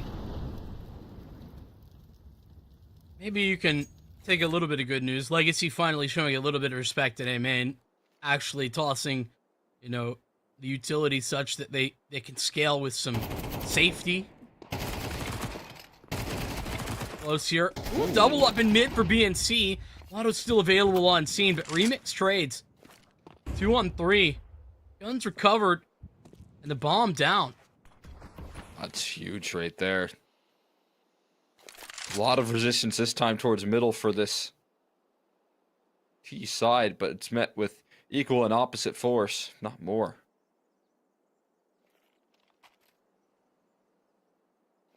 As they get their way on in. With the bomb down in their full control, recycling this utility as well is not going to make the life here of Sads and Ernissa any easier. With 40 seconds left, they can still afford to wait out this utility. That's what they're electing to do at the moment. Oh, good volley. Remix burning. A little bit lower now for himself. Oh, and there's some strikes first. Inside the smokes here. Nice collapse onto Sads, and they miss him down low. So they do handle the business effectively and get by in this round. That's what they needed right there, just to lift off. Yeah, fall back. Real tough to break through a 3-man setup when BNC is the first contact, and he's getting a double kill as well. In the MP9, loved it.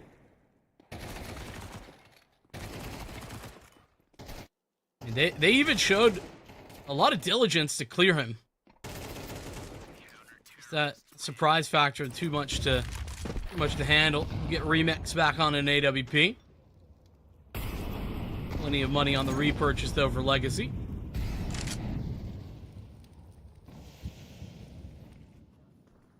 Eastside default, it's been very effective and not very tested either. Legacy look towards middle once again, and they find that nobody's home. Oh, this might be a perfect call. Mid taken. Response for Uno Mille is to pressure back towards mid, but they leave it. They leave it and go back B. Great reactions here. CT side smoke just in time. But they're going to have to wait out. Might force them to change direction. Might be more of a blessing than a curse here, that smoke. Well, it certainly is. As Hatton plays off the edges of it, catches Leo Monster. But now this Canal's control here has to be regained. Lux does a flashbang to back it up. Oh, and it's perfectly collapsed in on BNC and Hot Water. In the late decision making here, looking good. They know where the last two are. Oh, and a tag out from Dumao, just tapping away with his AK. And looking to claim this last kill. They win it through elimination, and they win it by not rushing the decision making process. I mean, that is an incredibly heads-up moment from Lux. Whatever gave them that indicator, slow it down, work Sadzin's AWP, and then not get hasty when he gets that pick. Those were Legacy with the right call at every turn that whole round. Despite Uno Mille making some good calls on their own behalf. This time, Lux is in a rush. That will cost him his life. A little relief here with the nice little 4v5 action. And a big upgrade there as well on the rifle.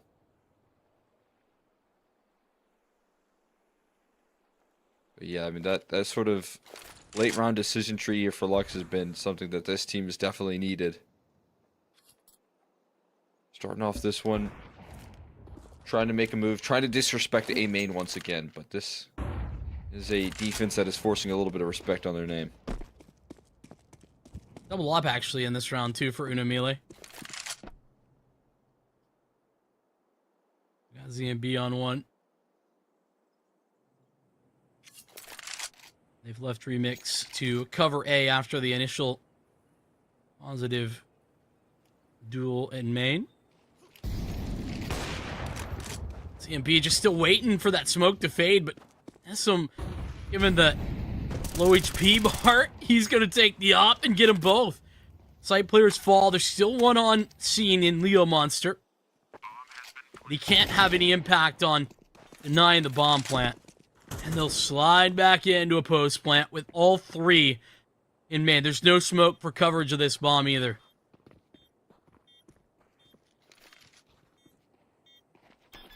Still looking to show way forward here. Nissim has the right idea, but Remix is too quick on the draw.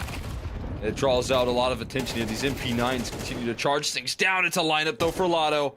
He looks to get Remix off the bomb, but the last shot needed is the one that's missed. And Lotto gonna pull through a massive 1v3 clutch. Look at that lineup right there. Leo Monster and BNC unable to land the crucial trade. Forces Remix off the bomb, gives him time to regain his composure, and then he just gets to play with his food. Yeah, this is where Legacy have so many options that they can turn to with regard to being able to win a round like that. Where you lose an opening duel, and you think that might be a way for Unomile to return the favor. No. Wonderful flashbang. ZMB doing well on the AWP last round. He's got the M4, and he's got backup. Leo Monster. Not the double kill, low HP, but Legacy try to close the half with some pace play towards B, and they meet a brick wall named ZMB. As you said, now you have to call upon some of these secondary options. A little greedy for Realzin. Cost him his life trying to win round earlier. There's some low HP bars as well. This boost gets plucked out. Lux with a second as well. And the man advantage spirals out of control now. No longer in the favor of the CT side. I mean, they can afford to make these fast plays if you can just redeem a round as quick as they just showed us. And it's another clutch situation as a Remix now. You just can't stay on that boost after you've been spotted. No way we're going for it again. Yeah. And not a chance. Remix just plucked out of the round. And a tough way to exit right there, but confidence showing from Legacy once again. So they limit their opposition to 30 rounds. That's like 3 one-taps from Lotto as well after he gets the double spray on the clutch last round. Right here. And then, yeah, Lux just heads-up shooting as well. Like, to get him back into that, that was something you talked about a lot leading into this map, is that Lux as a, caller has looked good already, but on an individual level has been able to maintain form.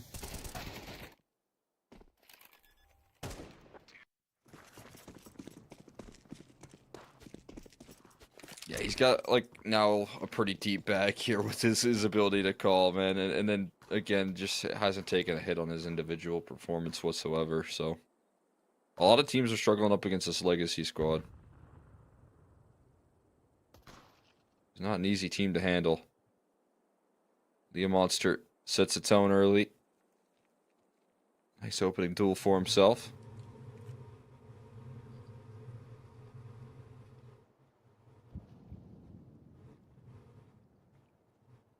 But 3B, Legacy's still here.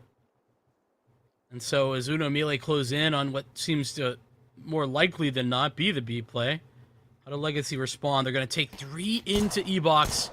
Here they go. At P250, hoping to sing. And they meet a stiff resistance.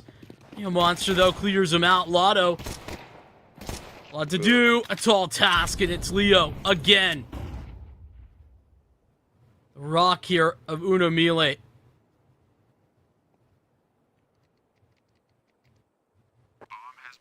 He has been here. See if Nissim has any clutch factor.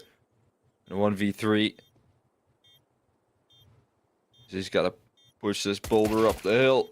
Oh, back turn though, ZMB. So careful, cautious about that flank. Nissim lines that kill up for free. We'll see if this baits out both these players here. Leo Monster still tucked. Hasn't revealed himself yet. Bomb, fast half tick now. Puts the pressure on, and the trade is swift. Leo Monster with the 4K here. To start off the second half is exactly what they needed. Yeah, talking about needing an opener and a closer. Leo Monster, he's that guy. Phenomenal work for him. I mean, playing off of his teammates too, using this P250 to great effect. And maybe a little passive in this post plant, but when you have a 3v1, you can afford to do that. Good double up in E-Box and Swift on the trade. Uno Melee their 4th round and the pistol victory. Crucially as well.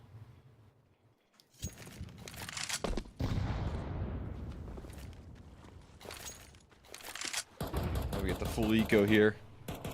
Out of the CT side, 5 players on B, but a lot of it in E-Box mostly.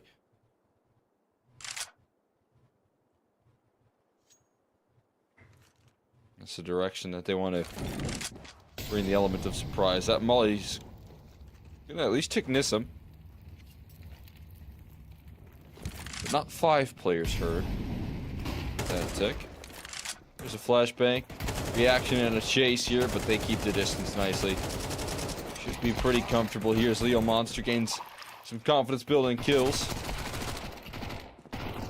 The extra here, Lux now looking for some extra damage. Won't be able to find it as ZMB just takes the initiative to close out the round.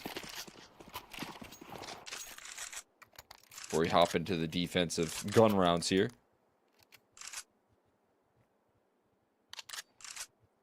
Uno Melee got lined up for this one.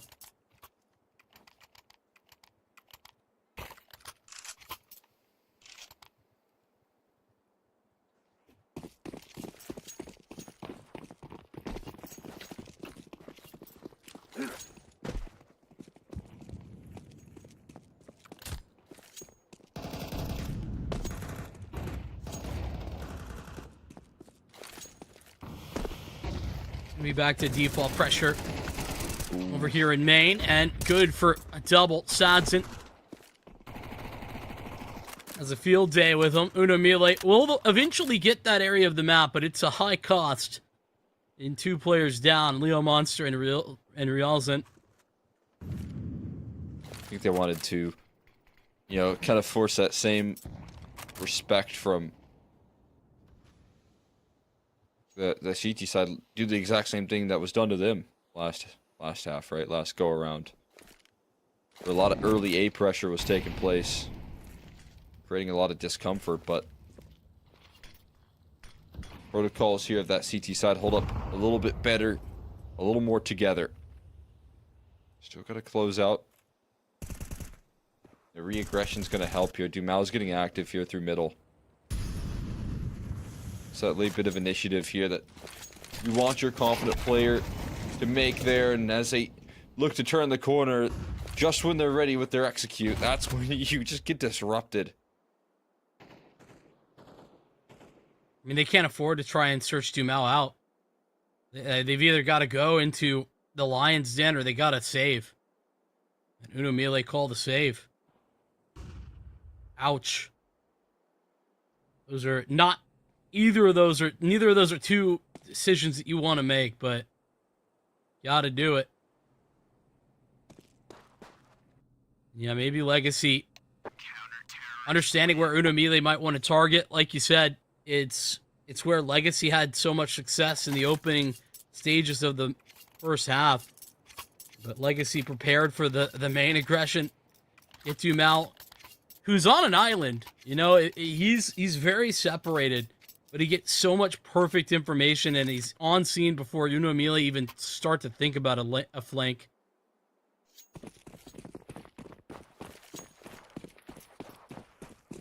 Mirror image of that last half. Uno Melee win a pistol round, but first gun round falls astray.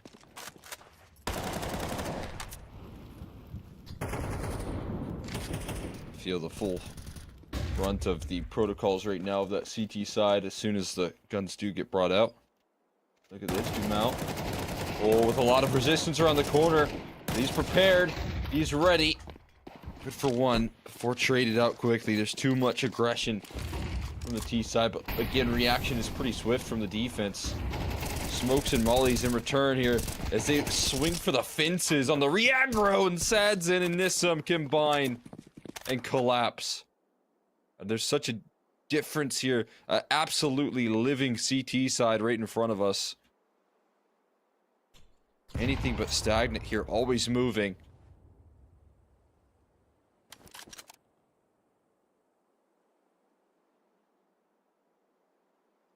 How about Sadzin looking like one of the best riflers in the server, and he's not even a rifler. That is a phenomenal performance that he's been able to put together. There's a lot of good riflers in the server right now as well. Yeah, exactly. And I'm respecting that Nissim and Dumau were, right there with him. That is, I mean, again, it just makes such a difference right there. Watch the level of confidence that this defense has. When Dumau finds that kill, he manages to also draw in a lot of time for that reaction to look as quick as it was, but also, Dumau makes him work for the trade eventually. And everyone's so quick to react to his call out. And makes for a very comfortable mid-hold, which is not an easy part of the map to defend. Step into the fire will give Legacy an early indicator about the B play that never comes to be.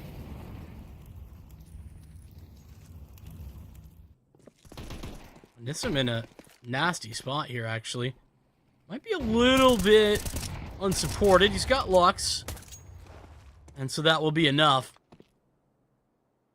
Unimile sniffing out there might be a little bit of weakness. Unfortunately, they find that backup has arrived already. That weakness, more of a bait and switch.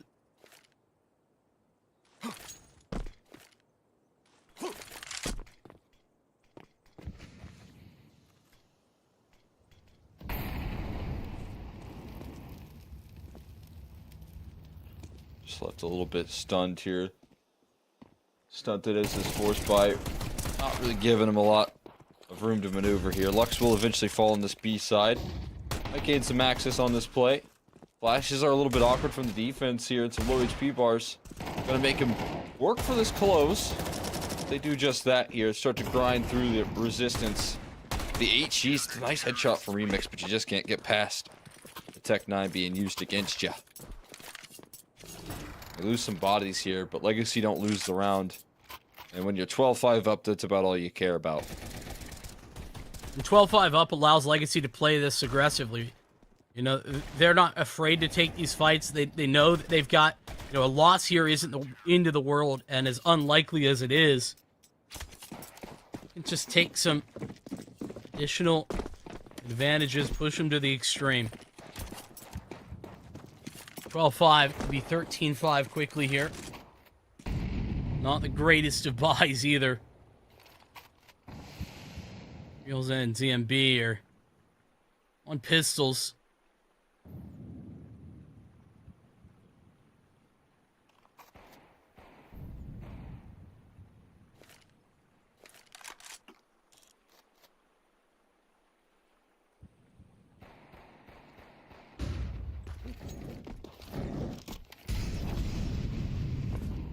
We're attempted trying to fight for this mid control. Always met with a little bit of back and forth though. They managed to maneuver around those mollies. Walking through the coals now.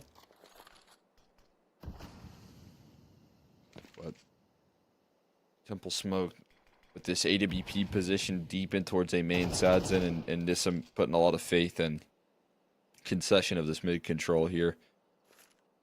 A lot of faith in the individuals, but I understand the mindset that Legacy rein in their aggression. That's been pretty frequent here. As soon as they try and close things out. Dumau's ready with the idea of some smoke spam right there. But they're gonna pop through this. That could be scary for Nissim. A little bit of damage to chip off, but again, they're really overwhelming this A site here. And some missed op shots from Sads are gonna cost him his life. Chasing down the kill into Dumau as well. Bomb is heading in towards B. 15 seconds. No way. What is happening here? Well, Lotto's here, They have too. to protect the bomb planter. Lotto's here. They're going to get the numbers punched in, but they're losing the bodies on B.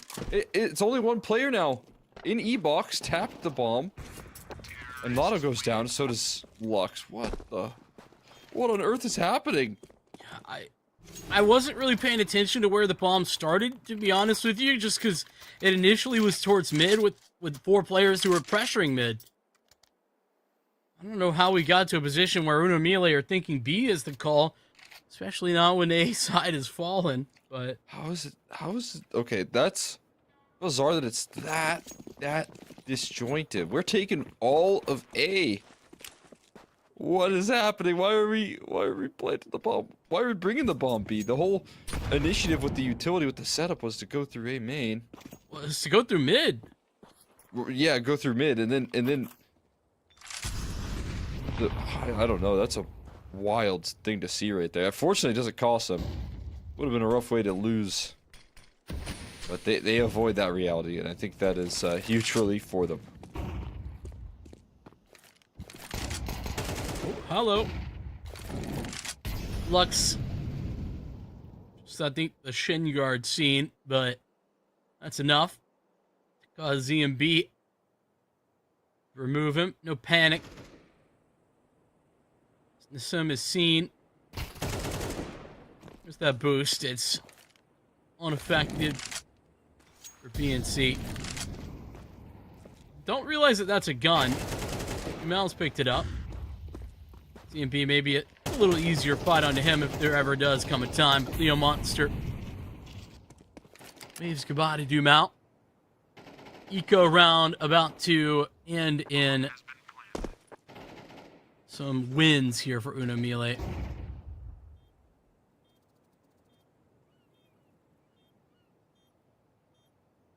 Starting to pick up the pieces of what, say, a map that seems far gone already. Yeah, it does feel they've got themselves a pretty big uphill battle, but you know, starting to piece it together a little bit, piece by piece, is a positive direction for them. I am with you. It's going to be a pretty wide challenge. One thing I will say, seeing a little bit more of a passive setup. Is you find it? No. Couldn't quite. But yeah, we're seeing a little bit more passive setups in some of these moves from the side of Legacy. I won't say that'll last too long, but if that does remain true, that's a chance for them to start to, you know, start the conversation for a comeback here. I just think eventually they're going to react accordingly, and they're going to probably tighten up a little bit, mostly towards the mid side where they've been giving a lot of space.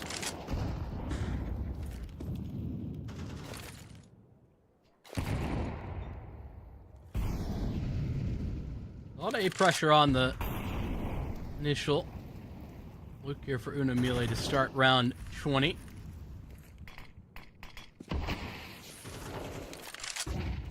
But it is back to normality for Legacy, and what that means is more aggression looking to A main as they play a far forward defense.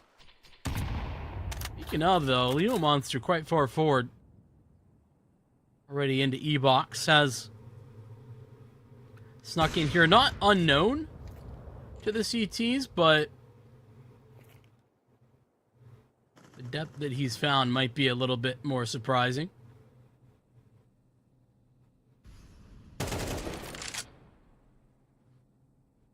Oof. Lux gets surprised right there.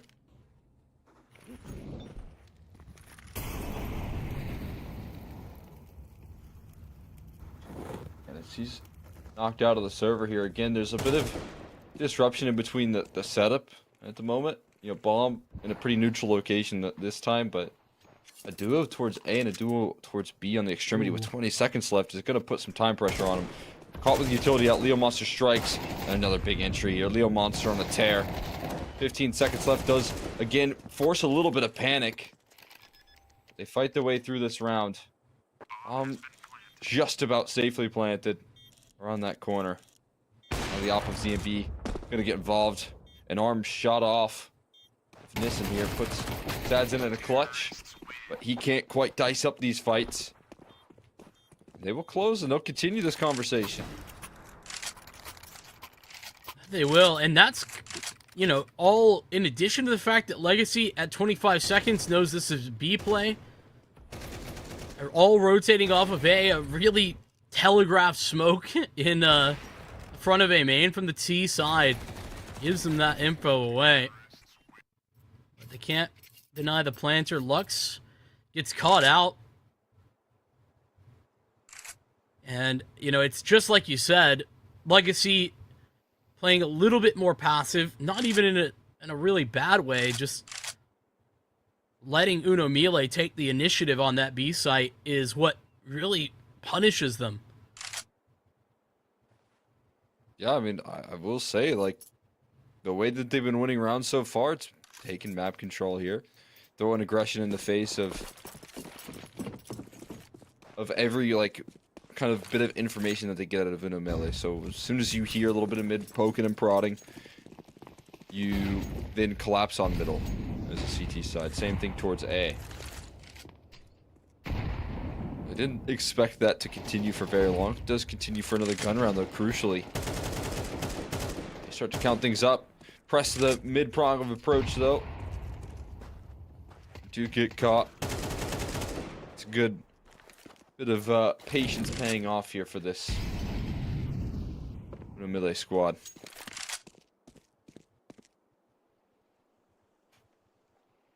We'll see if there's any further damage to be done here by Lux and Lotto.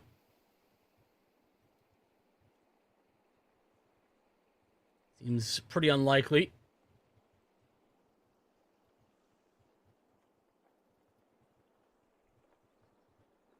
Melee unafraid to really let the clock run low on these rounds, and even in a 2-on-4 where they know it's pistols that they're playing against, they're still, you know, faking towards B a little bit, at least providing a little bit of presence in that direction, and, you know, then creeping out with 3 players on A. You have to respect how consistently they are paying attention to the details.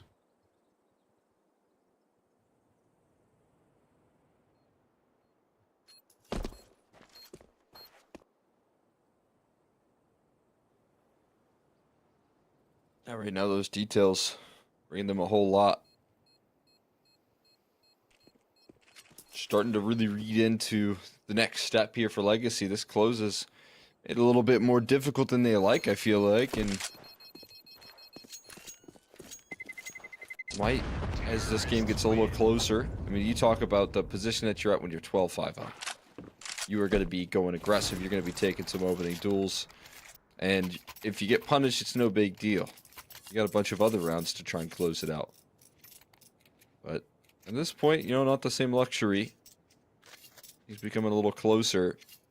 Might force you to feel a little bit of fear. I think it might, but I hope not. I think Legacy just need to lean in on what's been successful for them in the past. Some of their depth shine.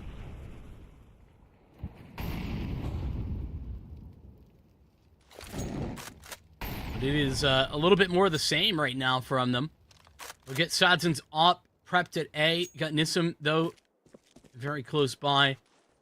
And Dumal on a solo mission. He's already invested his molly.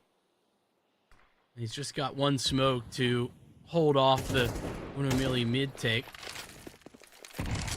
Good double nade. That'll chunk Dumal even lower. Now, how can he have any confidence fighting when he's got 39 HP?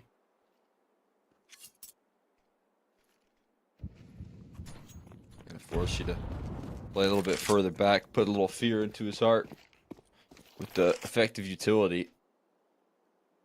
That clock has been a big factor that Uno Mille have been able to avoid so far. They've been able to make the decisions, avoid the chaos, and now they're throwing a big fake on in towards this A side. You can see Dumal biting big time off the back of it. Leo Monster flushing Lux out of position once again. Incredibly placed Molotov right there. Same case on the Lotto, brutalized on the B side. It's going to be a save, and Uno Mille playing a flawless T side. since they've been up against that point. So much to love about that round. You know, they let Legacy have some initial space at mid. Dumao, I mean, as we've been talking about, very much a singular piece available there, and they target him so effectively, too. He's dropping his molly early. He's only got a smoke, and they get a double nade off of him, onto him, rather. And it is that fake. You know, one guy who's throwing the utility, but because Legacy have been denied a main presence, you know, it's effective enough to start pulling Dumao off. Those B players, Lux and Lotto, isolated. And in all honesty, not in the greatest of positions, right? Like, Lotto, a little bit more reasonable, but Lux is very, very much on his own. You know, one Molotov and some good utility make his life hell. Yeah, impossible to play in that position and succeed. Starting to feel like they're running a little bit out of gas here. Puts the op into a forward-facing duel. Sadson now trying to take some initiative. Not free of charge. A lot of damage done. Missed shot there on the follow-up. Box control for Leo Monster has been unbelievably impactful. And Sadson can't escape the Molotov. Leo Monster not only impacting the round with his AK, but for the last couple of rounds, it's been the utility. Double up on the aggression towards A main. ZMB spots it out. He doesn't overextend. He just gathers that valuable information. Now they can target the weaker side. But Lotto's recovered the op. He's got the line, and he's got the shot. Now he goes rifle mode. Oh, this is great stuff from Lotto. Oh. And they run the other direction. Unremarkable. As Uno Miele's all out there through a main smoke, though. And now it's another scramble. ZMB, though, in such a phenomenal spot. He's got the cutoff here. The safe passage. Okay, that's a good flashbang. I was about to say. But seems like they dodge out on that one pretty comfortably. This does allow for the cross to be made here. They're taking charge into this retake. And 2 quick kills. Lotto so late on the scene as well. Oh, and now he steps up the pace. So what was going to be a surprise position is now no longer surprising for ZMB. And despite ZMB being in the same location that he killed the last 2 guys from, Whoa. Lotto is convinced that he's repositioned. That is not the case. Did they call out that he was in heaven? I guess not. I mean, that's got to be the What? only thing. How is he this convinced? He just killed 2 of your teammates in a safe location. Wow. I mean, he had no clue.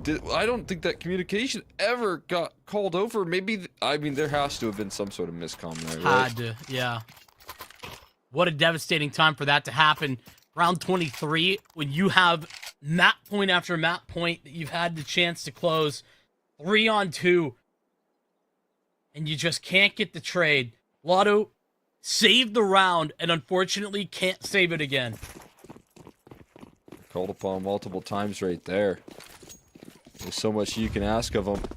And then again, you know, still the question mark of that communication breakdown.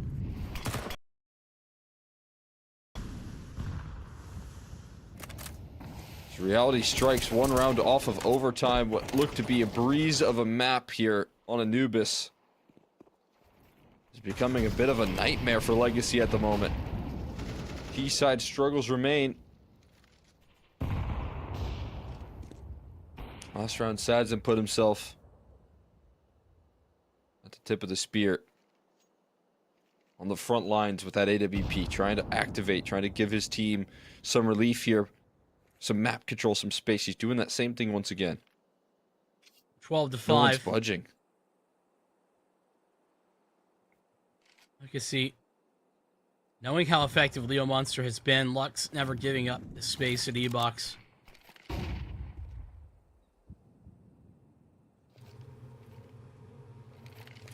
Grouping. Back Look over towards the A site. Melee Leo Monster again. Look at all the respect that he's gaining. Resmoke? Oh, this could be massive. 35 seconds. How good's the flashbang? Well, this has just been a good protocol from Uno Melee in the past. It's got to be perfect. With Nissim so close. HE to blow open the smoke. He's turning away to avoid the flashes as well, but there's just too many targets on his screen on location. Molly's execute power, phenomenal. And this, or Sadson rather, lost in the sauce. And that clock has never cost them.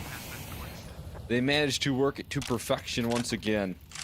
Legacy nightmare turns into reality. 5v3 outside looking in on smokes. Watching gray screens. They can't even make the conversation to try this one. They're still stuck out. But Lux trying to find a way into this retake here. Flash is not affecting here. Eventually they find a opening. And Lotto, Mouse strike for a couple. They still close out too many numbers. And from the brink, Uno Melee pull this one into overtime. And they deserve it. I mean, this is a systematic comeback. Uno Melee down by 7 rounds. And they pull 7 straight to get themselves to OT. I think Legacy feeling a little bit out of sorts right now. Don't even know what the biggest target they need to be looking towards is. You know, other than the fact that, you know, they are letting Uno Melee have a lot of command of this map. The Uno Melee default's been very effective. But when Legacy have tried to target that, it hasn't been so successful.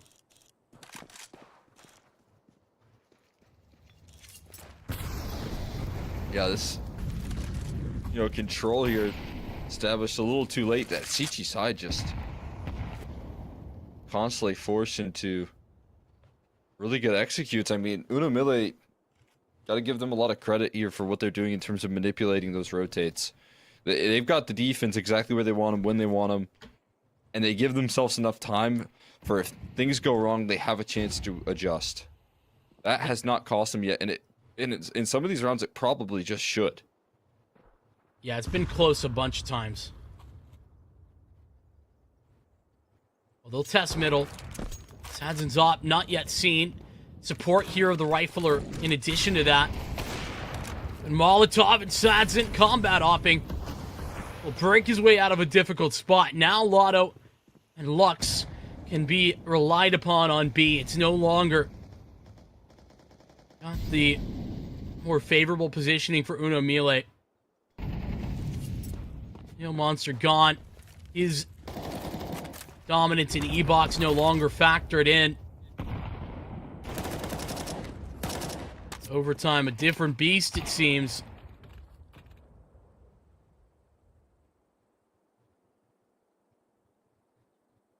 A whole lot harder now. Maybe the pressure valve of closing this thing off is released here, but it's Sads in the last 3 rounds here.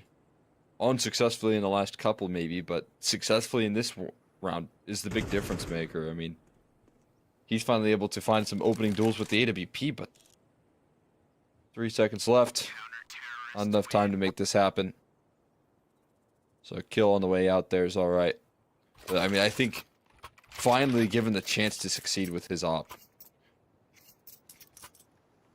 This time with a multi-kill. This time with multiple openers. And that's a huge difference maker from what we saw in the past. Where he's able to maybe find one. It always felt like maybe at the sacrifice of his teammate or some trade was always available. This time, unpunished, untraded, and gives his team the advantage. 100%. Where do Uno Melee lead into? Sadson going right back into the same location. But Uno Melee just going to work what's been so effective for them, and it's this E-Box control. We talked about Leo Monster so many times, and now Remix's op is here too. Shot, and Lux is ready for another. Yeah, I mean, manages to send a lot of damage while avoiding 2 very scary targets that head his way. Leo Monster has been an absolute beast in this E-Box position. And that is a prime example of what he can do right there. Thought maybe by the bounce of that nade, they'd be a little bit more ready to go, but Leo Monster just continues to farm up these kills. You know, E-Box is his domain right now.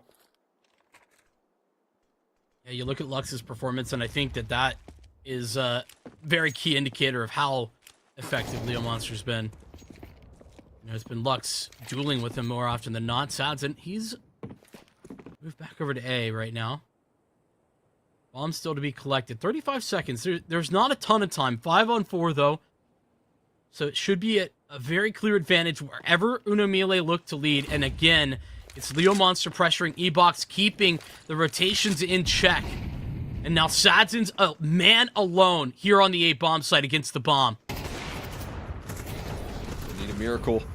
And he survives at the very least. CMB falls as well. And this is where the clock can catch you. Remix needs to bait out the op shot, but he won't be available. And too far removed. And 2 out of time. It's another hero moment for back-to-back rounds from Sadson, who is not only awoken up, he knew what he had to do in regulation. He's just finally able to execute on it in such a massive way. How about that? A miracle required? Well, he's a magician. Somehow teleports out of the line of sight of Uno Mille. Escapes after that first shot. Surprise factor, a serious detail that Uno Mille aren't prepared for. And what an incredible OT period for Sadson already.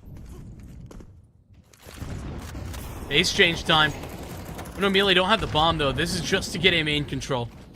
Eating that nade, it isn't all that tasty. And how about another one, Leo Monster? A lot of his effectiveness at E-Box in this whole half has been the ability to fight through, you know, utility from Legacy. How to do that now with 32 HP. Yeah, I mean, straight up winning on the utility duel, forcing utility out of Legacy while not having the full executes head his way. I mean, he's just been so well timed with the way that he moves. But as you said, might be a little bit more difficult in a situation such as this. Still yet to break through at the moment.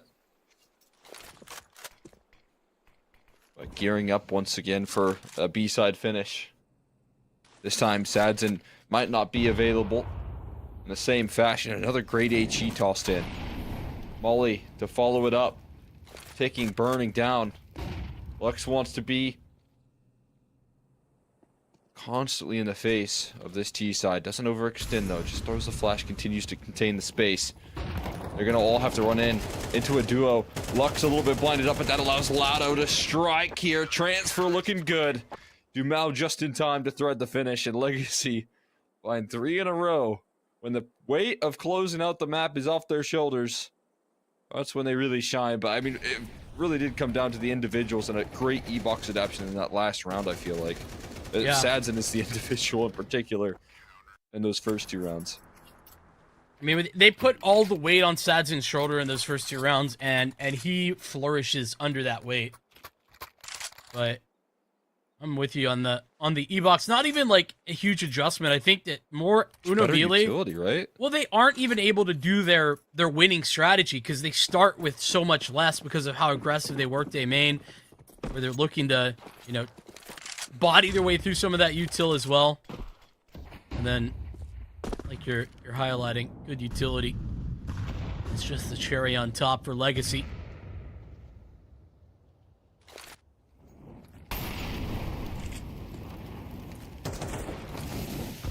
Nice. Victory right there on offers. Now they got the T side. 3 chances on the T side to close, which is a pretty prospect for them. Molly does not quite sing. Extinguished immediately. That's not going to do any favors. One crucial bit of utility down on that B side. And they continue to toss reaction utility. Lux sliding out. CMB. Oh. Delayed a little bit there on the shot there. Fortunately, Leo Monster so good at containing and besting Lux in this position.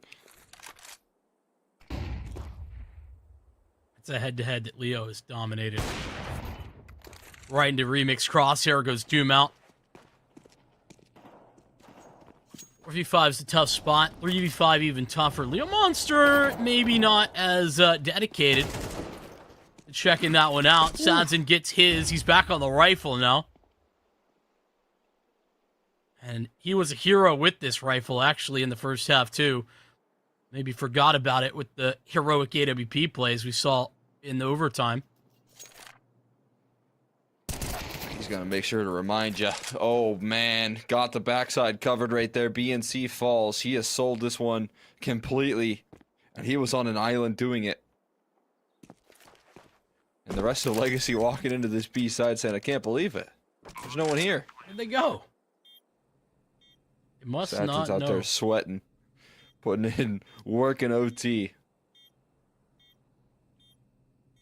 Likely close here for Legacy if they can get this back. ZMB on and op, but low HP. Both have a kit, but no utility. Off angle here. Sadzen off the contact, and that is indeed the close. 3 kills. And Sadzen, I mean, takes the brunt of all that's required for Legacy in overtime. I mean, he wins them nearly single-handedly 3 of 4 OT rounds. Yeah, so there's the 3 fade there. He got a 4 got 2 openers on that CT side. I mean, he kind of just took over when OT hit and really when things got a little bit scary for Legacy in overtime. I mean, things were scary all the way through in that comeback. I honestly thought they lost out on the momentum, but they've got a player that they can call upon in a big way. That's Sads, and that's why I highlight this guy so much. I mean, oftentimes you'll see the work in the server, you can see the results that he brings to the table, but you look at like his history as well as an individual, as a player. He left a team, that team, you know, kind of plummeted since then, and you know, I think he really does impact the whole server, weight on his shoulders, and carried Legacy throughout overtime when they needed that extra push. No doubt about it. I mean, you know, I think rightfully so. When you talk about this Legacy team, the conversation is about the riflers usually more than anyone else. You know, Dumao has been a guy that people's eyes have been on for years at this point. But I'm right there with you. The value that Sadzen brings. I mean, I got the privilege of kind of seeing their first foray when they picked him up. You know, making their way initially in North America. I got to call a bunch of those games, and you know, he is a force that is often unstoppable. And I think that unfortunately Uno Mile found that out the hard way on Anubis. That was Uno Mile's map pick as well. We knew it was going to be a very difficult one to begin with. It does not get easier. Nuke might be a whole different story, but they got to survive Ancient, and that's what's coming up next. We got a break up ahead, but on the return, Ancient will be in the cards. We'll see you then.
Legacy looked indomitable over the first half, but we pumped the brakes on that. Unomili with the comeback, and Anubis, unfortunately for them, still falling on deaf ears as Legacy take the win. With Ancient upcoming, I think that Unomili's chances of this series go down pretty significantly. What is the way out, if there is one, for Unomili? I mean, it's tough to find a way out there given how they got to lean on, Ancient here. It's going to be a huge advantage for Legacy. Is you have to pluck apart their weak points here. They're coming through prepared. They've just leaned in on a big punish pick very clearly, and it just feels like they're going to press on all of those things that they've been probably taking a look at as well. I mean, coming into this matchup that you're going to pick into Ancient, so I feel like Legacy going to read into Unomili's tendencies. Good news is I feel like on that T side of Anubis, when they were down, the cards were stacked against them, and that's when they played at their best. They only got shut down, I feel like, because Sadson really leveled up his game there in overtime and put it across the line for Legacy. But it's just going to be really difficult. You got to get Leo Monster to get those same victories. If you can get Leo Monster as warmed up as he was in that last map, talking about the head-to-head in between him and Lux, he was constantly getting victories in very crucial side of the map there in E-Box. I would say, he's probably the person you want to lean in on. I'm right there with you. I mean, Leo Monster's been really good for this squad, throughout the Swiss stage and now into the playoffs. So as we jump into Ancient, you gotta be finding a way to get him active, him involved in this one. But Ancient's a map that Unomili they have a couple of reps on, but none here in February just yet. Where Legacy have been getting reps and really quality reps too. A couple of wins, a loss in the mix against Team Solid, but they also beat that same Team Solid roster, and a very dominant win against Sharks as well, who we already saw tonight can be good on this map. Yeah, absolutely. I mean, I do think this one's going to be a pretty tough challenge at hand.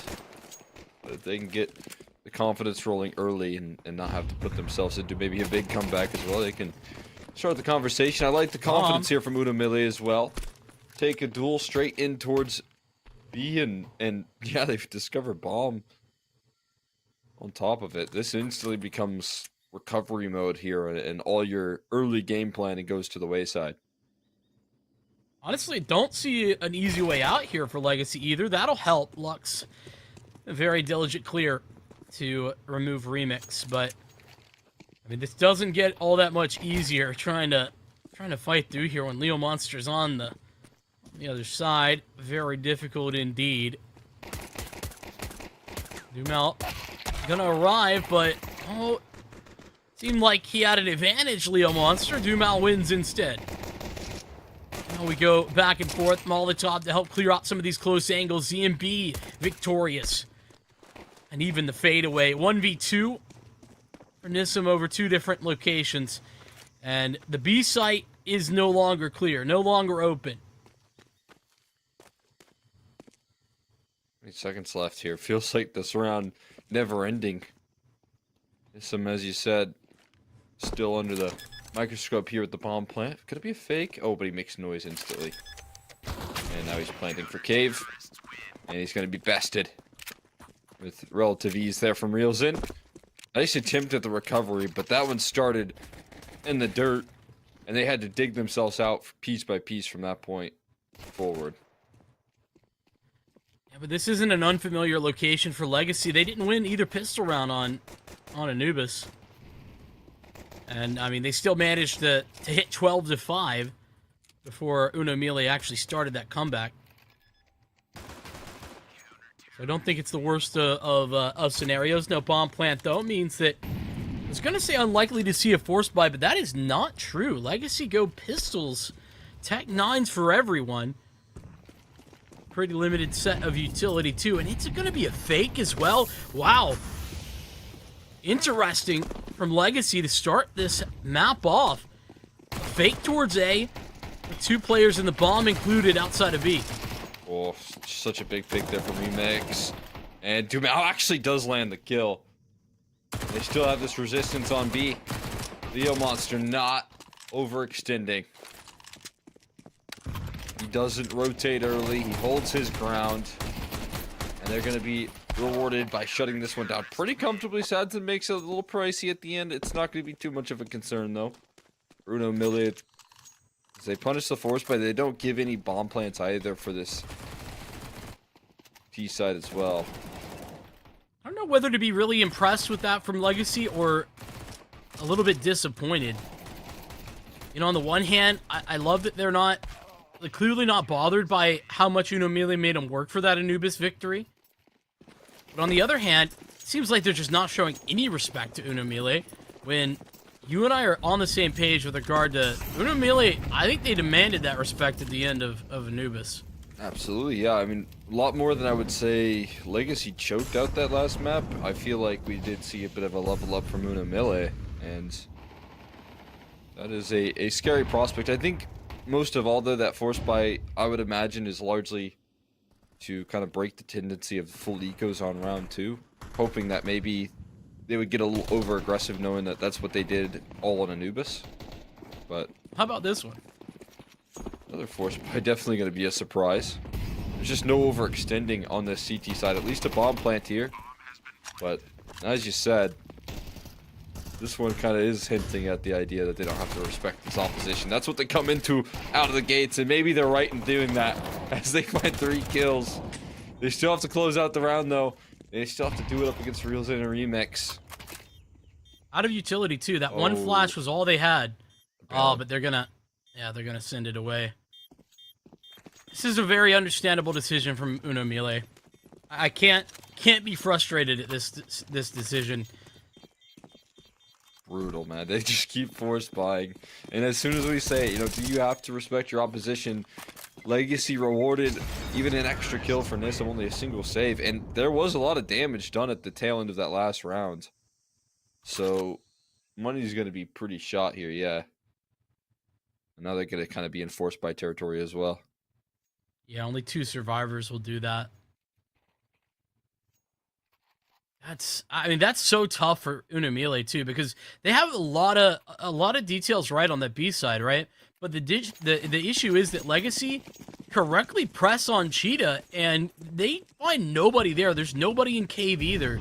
So Uno Mille, they lose out on a ton of the key control on B without actually having to fight for it. Legacy don't have to lose anyone to get that space, and so they can flood the B side effectively.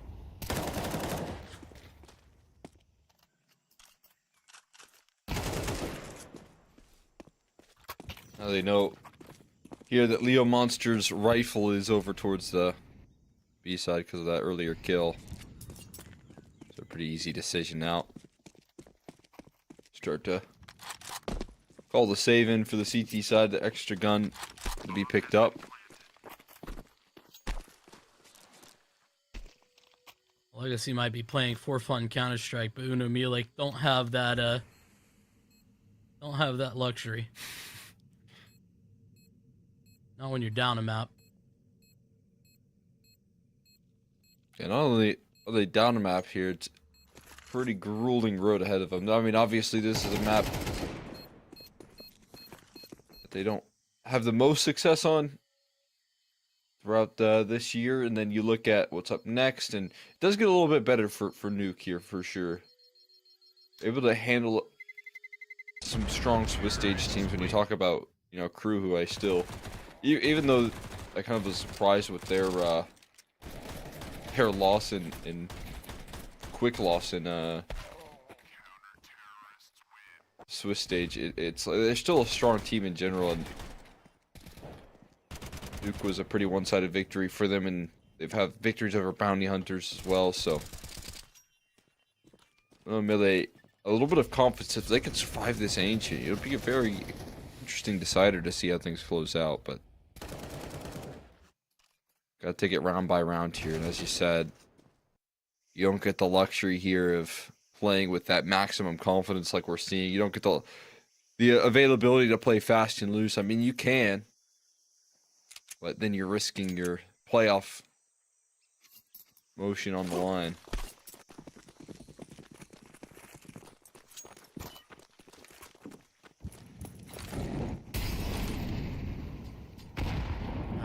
I'm thinking that Uno Mille, it is survive. That's the goal here.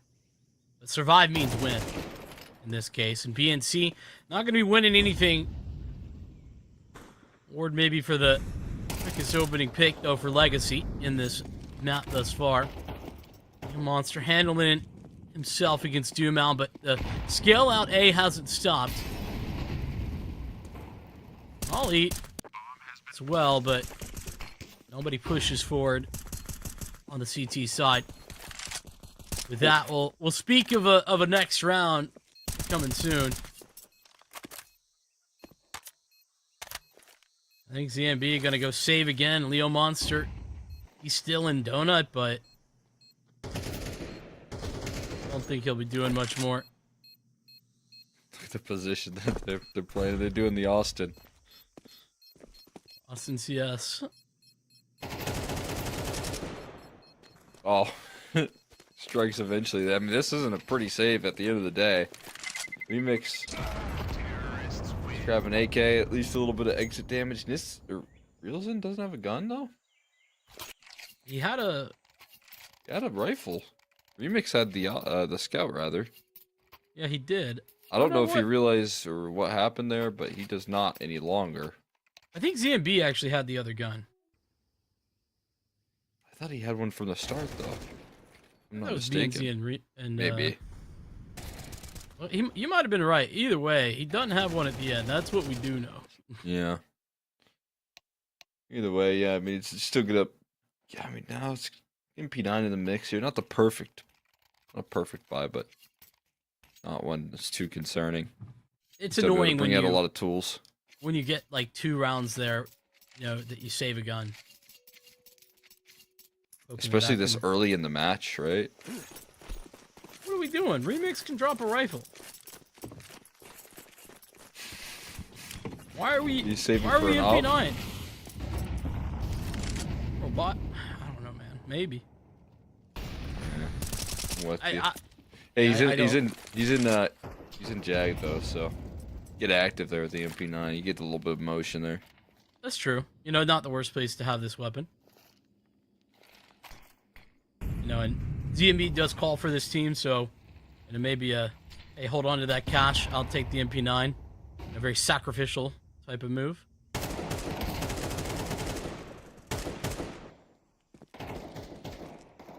ZMB, look at the collapse here. Not the best range with that MP9, but it makes it work there. Maybe he was just thinking, I'm gonna farm up some quick checks real quick. Still have to close out the round. AK upgraded on. Remix on the outside looking in here. Ooh, uh-oh. This smoke isn't going to last forever. Sadzin's got the bomb. Okay, there's still plenty of time. This is in a super far forward position. But Lotto's kill has meant that ZMB just has to respect the B play. Puts them in a really tough spot here. And that they're unsure of what the next move is. And for 30 seconds left, you don't really have to jump the gun at all. You can allow Nissim to be a little bit more systematic in the map control and the clear. And deep molly. Gonna deny vision on the bomb plant. Numbers punched in. And you're sticking around here a little bit, but I don't know how much longer they really are interested. Yeah, that was the biggest worry of the round for Legacy, is getting the bomb down. With that already done, Crossfire beautifully set. Remix is in a donut position, not giving a lot of thought, but Lotto and Nissim are on the search. A hunt that they seem like they're going to be very unsuccessful. ZMB will be caught, but Remix shall survive. So it was all part of the plan. He was saving for the op. Calculated. That can go over to ZMB. It's just a long-term investment right there. ZMB, I think, farmed up enough cash with his MP9, though, to buy an A1S. They're going to look still pretty good.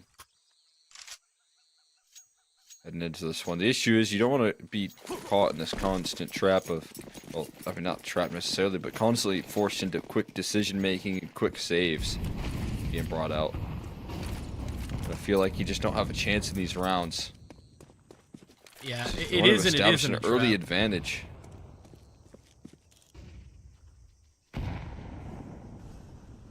You don't let yourself build any momentum into the game with decisions like that, even though they're good economic decisions. B-side under massive pressure. How is Leo Monster where he's got himself? He's deep in B lane. Dumal's still watching for that. Nissam's ready for a late lurk through elbow as well. Leo Monster, he's got the inkling about that. He's got the save in mind, I think, at this point. We're focused on how he gets out of this round. I mean, he did have a great read in that situation, but it's another quick save call. This is where it is a trap for Unomile. Again, not in that any of these decisions are bad ones, but in that Sucks. you're at round 7, and half this game you haven't played. Starts to just feel like the grasp on this situation slowly being lost from your camp here, and that's as the deficit builds up and challenges continue to arise. Just such an early fight here. It's like how Anubis went in some of those early rounds as well, where not a lot of respect even shown here. Just quick plays, relying on the individual mechanics of this team, which they do have. Just so many good rifle presence in the server.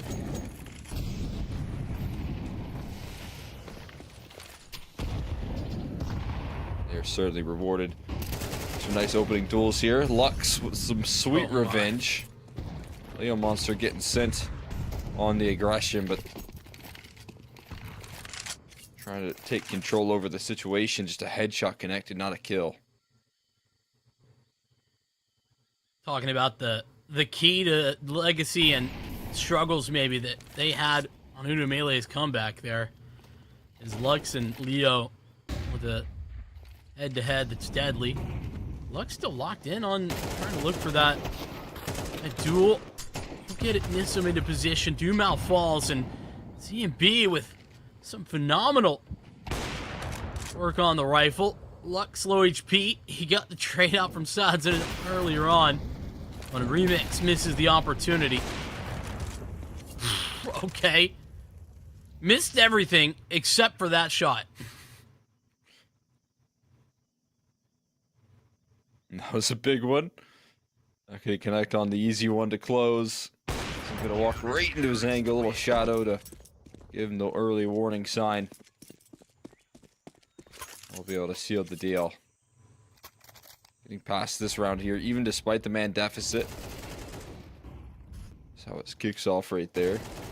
Mid regression as well as you do it. You watch this team do a great job of regaining control, but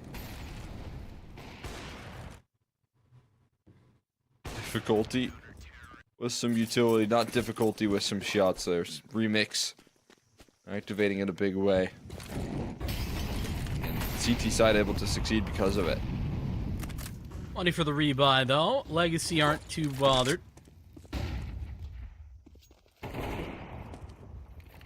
BNC trying to fight further forward. Yo Monster with a single. Escape made by Lotto as well. Oh, good news for Legacy. That nade could be juicy. Oh, and it will be. Not allowing him to sneak his way out right there. Just when you think you're safe. That's when you get dragged under by the HE. So still holding on to a man advantage. Credit to the massive damage that was done from Leo Monster on top of the kill that he gathers. Just capitalized on a little later. A slow crawl into an AWP is not a pretty prospect for Legacy here to try and deal with. They are boosting, but not fast enough to get this angle on Remix.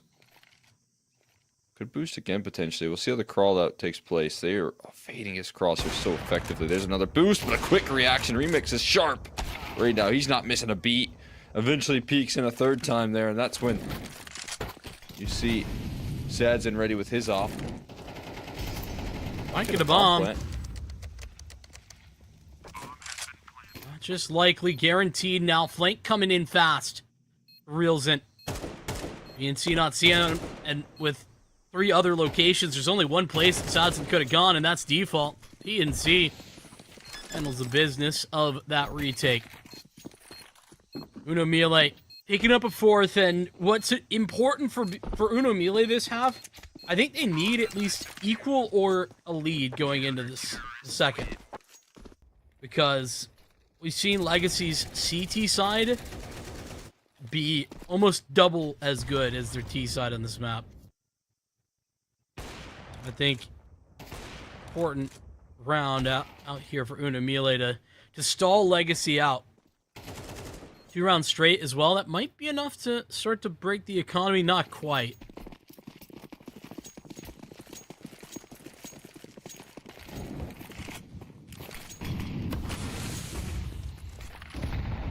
Still got some decent money there. Sadson prioritizing that bomb plant. Bit of a missed mid-smoke there. Forces a second one out. And Dumont trying to get his way in towards safety, but BNC pops a perfect flashbang. Make sure that fight could have never gone wrong for ZMB. When you're up against Dumont, that's important, but Nissim, so HE blows up in his face, still threads in a quick kill. And they have an idea of where ZMB is in Donut. I mean, look at the awareness right now. Kind of boxing him in because you have this position out from Sadson with his rifle. So ZMB kind of getting hunted right now. They should know he's still here, but they think he's escaped. They never check Donut! And they don't get a bomb play because of it. ZMB, big time play. 3 kills in the round. His AK singing and getting loud. And an oversight from Legacy could be infuriating if Lux can't bail him out.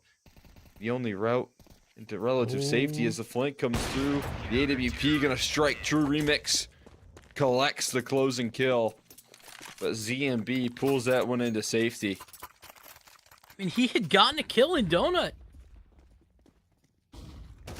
And I guess to be fair, while previous, so when he slides through, Realsson already dead.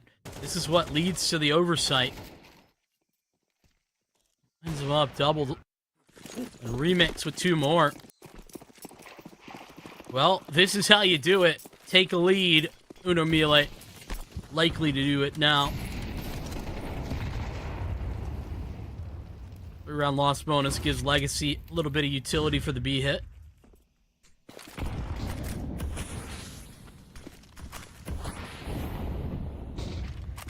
B hit that's not actually happening. All smoke and mirrors. Instead, they sprint to Donut. Molly ignored entirely. Mix, Leo. And it seems just fine. 12 and 3 for Remix is a huge advantage for Uno Mille to lean back on.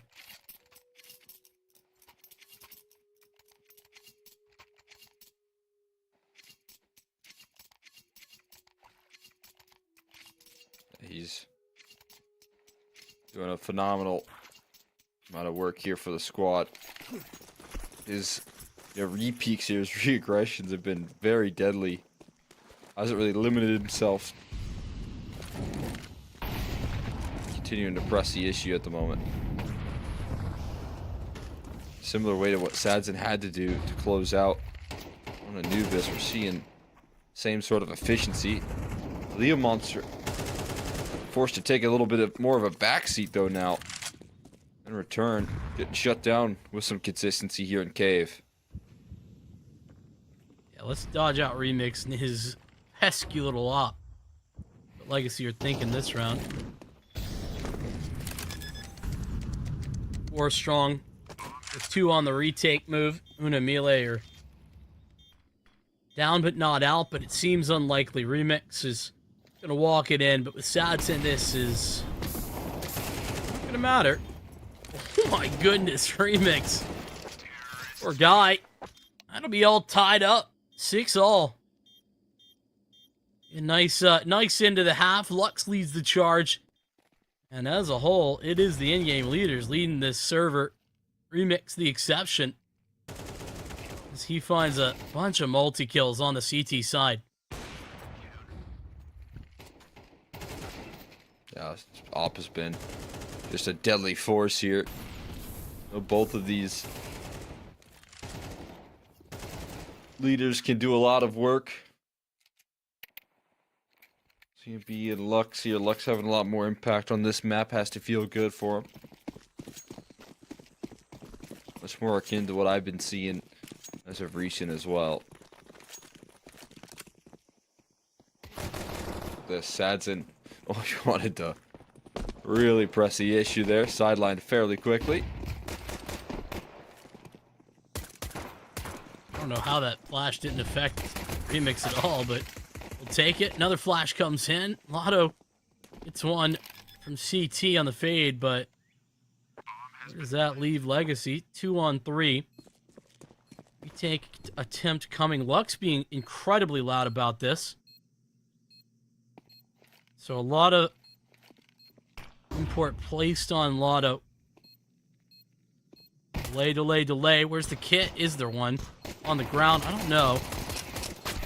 Great work from Lotto. Now he's traded Remix. 1v1. There's still time for the 10-seconder, but they gotta get those shots on target, and it's Remix to do so. A 1v2. As the leadership tries to lead from the front again, and it's not enough. Yeah, tried to do so much right there. Put that one into the possibility. Almost has it. That 1v1 with the dual Berettas hunting things down, but it's just too strong. Remix remains way too strong here. Here on Ancient. We highlighted Leo Monster. Maybe he needs to be called upon. Right now it's Remix here taking full control. Another force buy called out as well from this CT side. Is there a way in which Uno Melee win 4 pistols and lose 2-0? Not a world they want to live in, I can tell you that much. I mean, that is a pretty devastating world, I will agree. I only say that because they've now confirmed 4 pistols, but a devastating loss considering that on Anubis.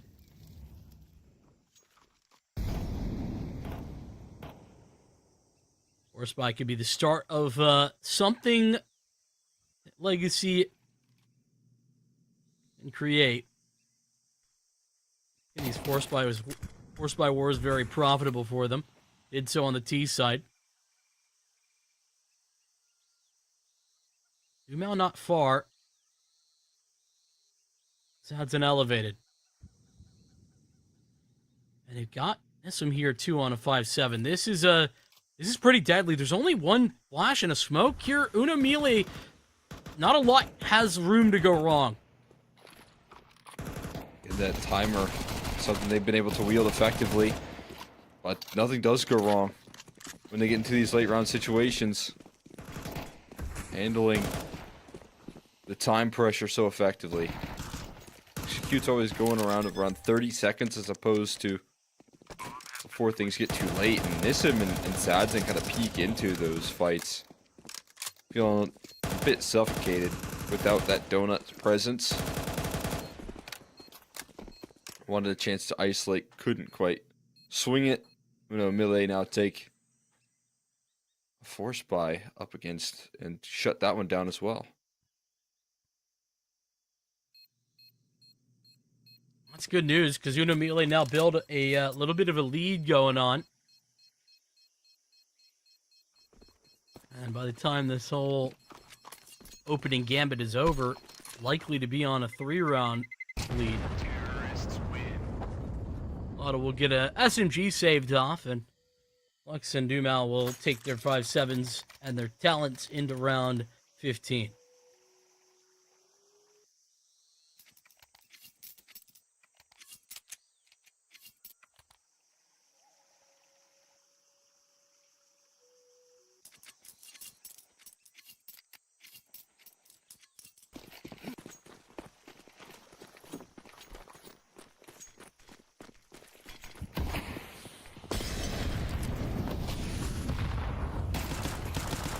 Aggressive towards middle. There's one of those saved 5-7s used against them. Galil instantly picked up for Dumel. Leo Monster trying to get aggressive, get in their faces quickly. Reminded of who they're up against.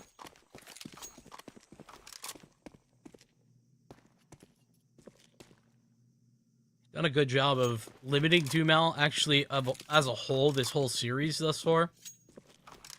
A lot of his more aggressive moves have been limited, and he's had some difficulties getting involved. But that is one of those really aggro attempts that he gets away with.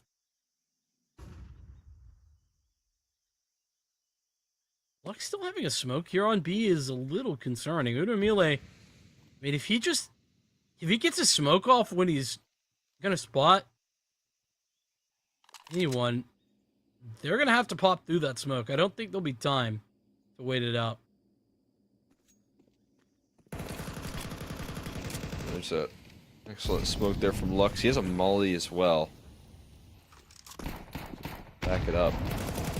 Oh, that's blast open the smoke completely, and now they're left dancing. Flash is so effective right there. Eventually that molly gets extinguished as well. Sadson running into the smoke with knife out. Going for the knife kill. He misses, but he actually finds him eventually. 5, 4, there's no time. Round is done. Nissim just has to live. It's over. It's stolen away from them. Stabbed out of the round, and finally, after long last, Legacy get what they're looking for to abuse that clock against this Unamile team. Just such an incredibly heads-up moment from Lux. He understands how consistently Unamile want to execute at about that 30-second mark, so he's holding his smoke and his Molotov in order to just play off contact rather than on timing. And it forces Unamile, who, by the way, have a great protocol to... I mean, they have a nade really fast to break open that smoke. Love that from them. And it's just the amount of resistance difference maker. Oh, Leo Monster gets his quick revenge. And middle last time bested quickly. Nissim maybe in a great position, bad position. Oh, it's going to be bad this time. What is that win worth when Legacy lose so handedly in the next? Yeah, I think they're a little bit fortunate to lose so handily, given that now it's still going to be limitations on, you know, with all the saves here, they're going to be able to hold on to some decent firepower. But it is a quick reminder that this is not shut out just yet. They don't take any momentum off of that whatsoever.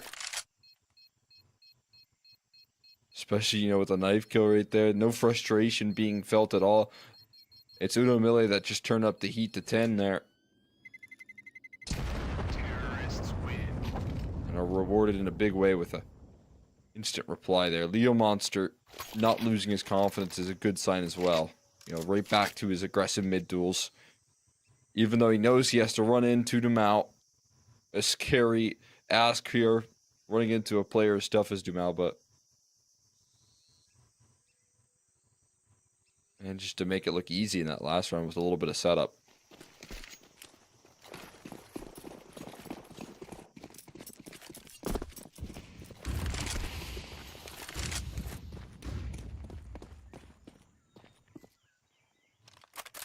It is going to be the save off the back of this for Legacy. Oh, and it's perfect! It's perfect for Lotto! Boosted up and on his teammate's head. He triples down onto the site. Leo Monster playing recovery mode as Dumal escapes into the cave smoke.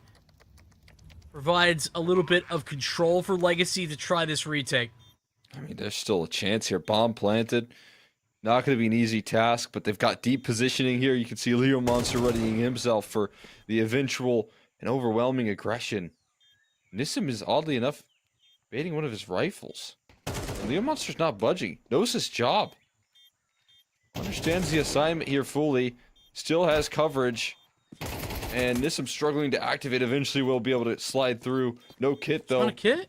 And oh, he needed to get on immediately. Lux picked up a kit. Oh, okay. That's what he ran for. I was about to say, I mean, he ran away from the bomb. He had a chance to get the defuse off, but he runs for the kit very quickly, and that gives him time.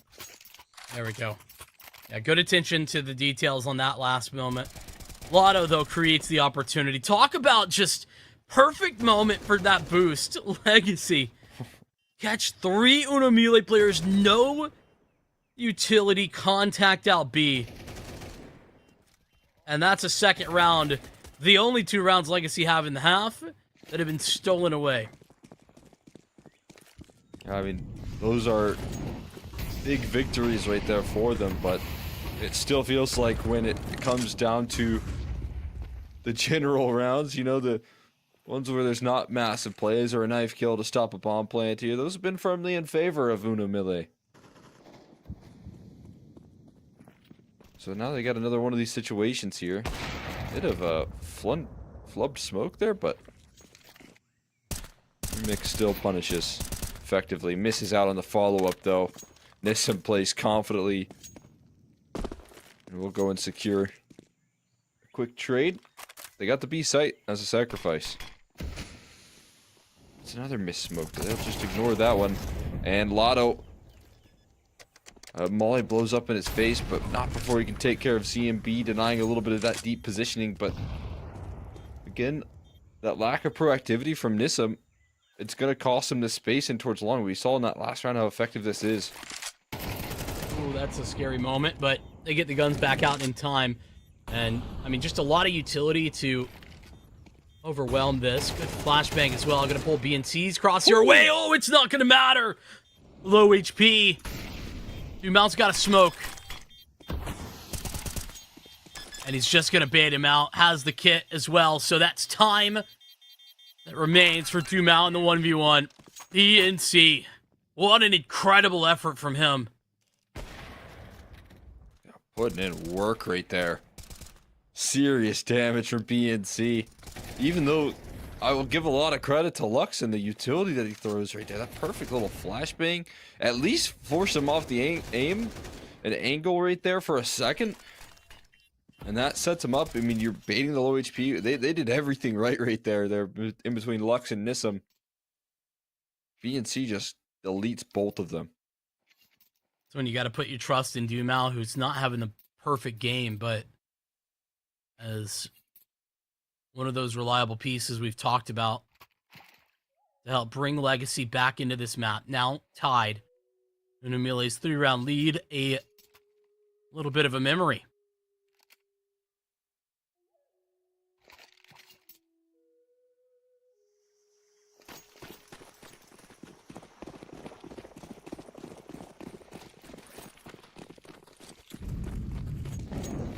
Still gonna get a little pressure here with this investment. Nothing too crazy. But those Tech 9s can close the distance quickly. You can see the pressure that's put on. Lotto here. Thin angle held. Looking for any extra kills. And nothing given. Steady on the hold. Chance to finally plant your feet. First time to build a little economy, too, for Legacy. That's a 3-round stretch that has all come down to clutches, half buys. I mean, truly ecos, you know, with 3 saved guns. It's been complicated, is what I'm getting at. Legacy uncomplicate matters in the anti-eco. Big miss on the elbow smoke. A little too much dip on that chip. A little deep. Sadson spots out some the aggression on the A side, but oh, that's just so cheeky from Lotto. Aggressive through middle. He's sticking around. He ain't leaving. Tech 9 out. Hey, BNC, you want to push that smoke? It's so enticing. It would be so fun. But now BNC not going to make that move. Not going to give Lotto what he wants. He wants a third. I mean, truthfully, he could still get it. Yeah, he's still alive. And BNC's got to test him. They can't afford not to try and take cave control. Lux, bait him in. Bait him in. There it is. Lotto got that third. Chomping down. Some juicy frags. Not the ecos from last time either.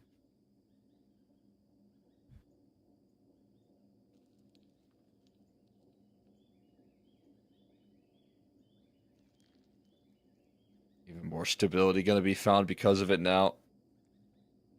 Save called out. This is going to be another round 5 alive. Legacy getting close to the finish line. In the series overall.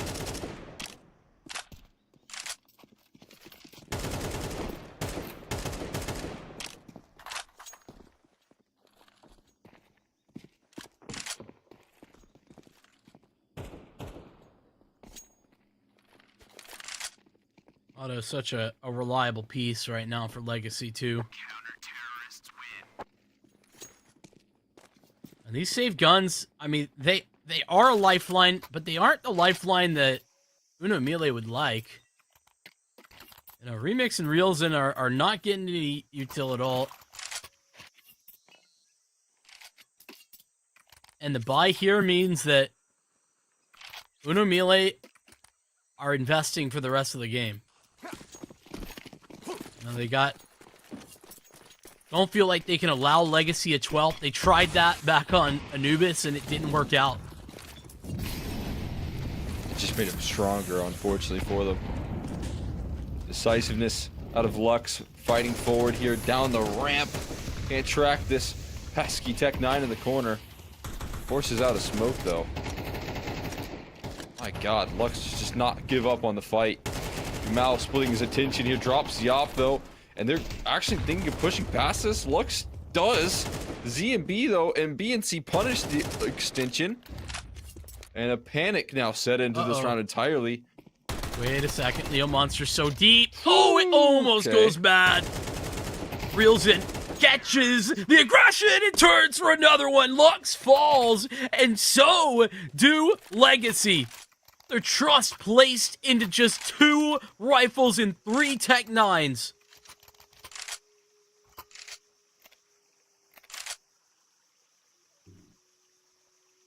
That's a moment they needed it the most, and it was a moment in which Legacy, you could see from the way they played out that round, wanted to just crush the spirits of Uno Melee. And instead are punished with the defeat of their own, trying to rush things down like that. You can see Lux going all in on the aggro. Didn't hold anything back here. Dumao doing the same here. Ducks inside the smoke for a moment while he's flashed. Allows for him to get the element of surprise. Dumao with a perfect time to come alive here. Get loud. Laudo pushes past the smoke to continue success. Continue winning ways. Tag down low. 17 HP left standing, but he is still kicking. How about that from Dumao? Truly unreal. He has just dodged literally every visual that Uno Melee had. Dipping into the smoke, falling back, and coming out the better. Fighting through flashes, and ultimately wins this round, really, for his team. Legacy, gonna have 12. 1v4 for Reels in. Surely not. Chance. I mean, survival here is a question as well. Molly's at his feet, boxed in, feeling very uncomfortable, flashed up, and eliminated. Nissim gonna make sure to make it felt here. As Uno Melee feeling the pressure of their playoff survival on the line right now. This team in particular here is going to be a very big challenge for this squad, but they look like they were rising to the occasion early on when they pulled back a massive comeback on Anubis, but having to finish up against Ancient, a whole other task. Dumao would have slid out here in the boxes, could be surprising. Dumao though, playing perfectly around this angle. Looking to catch him with utility. I almost had a chance to.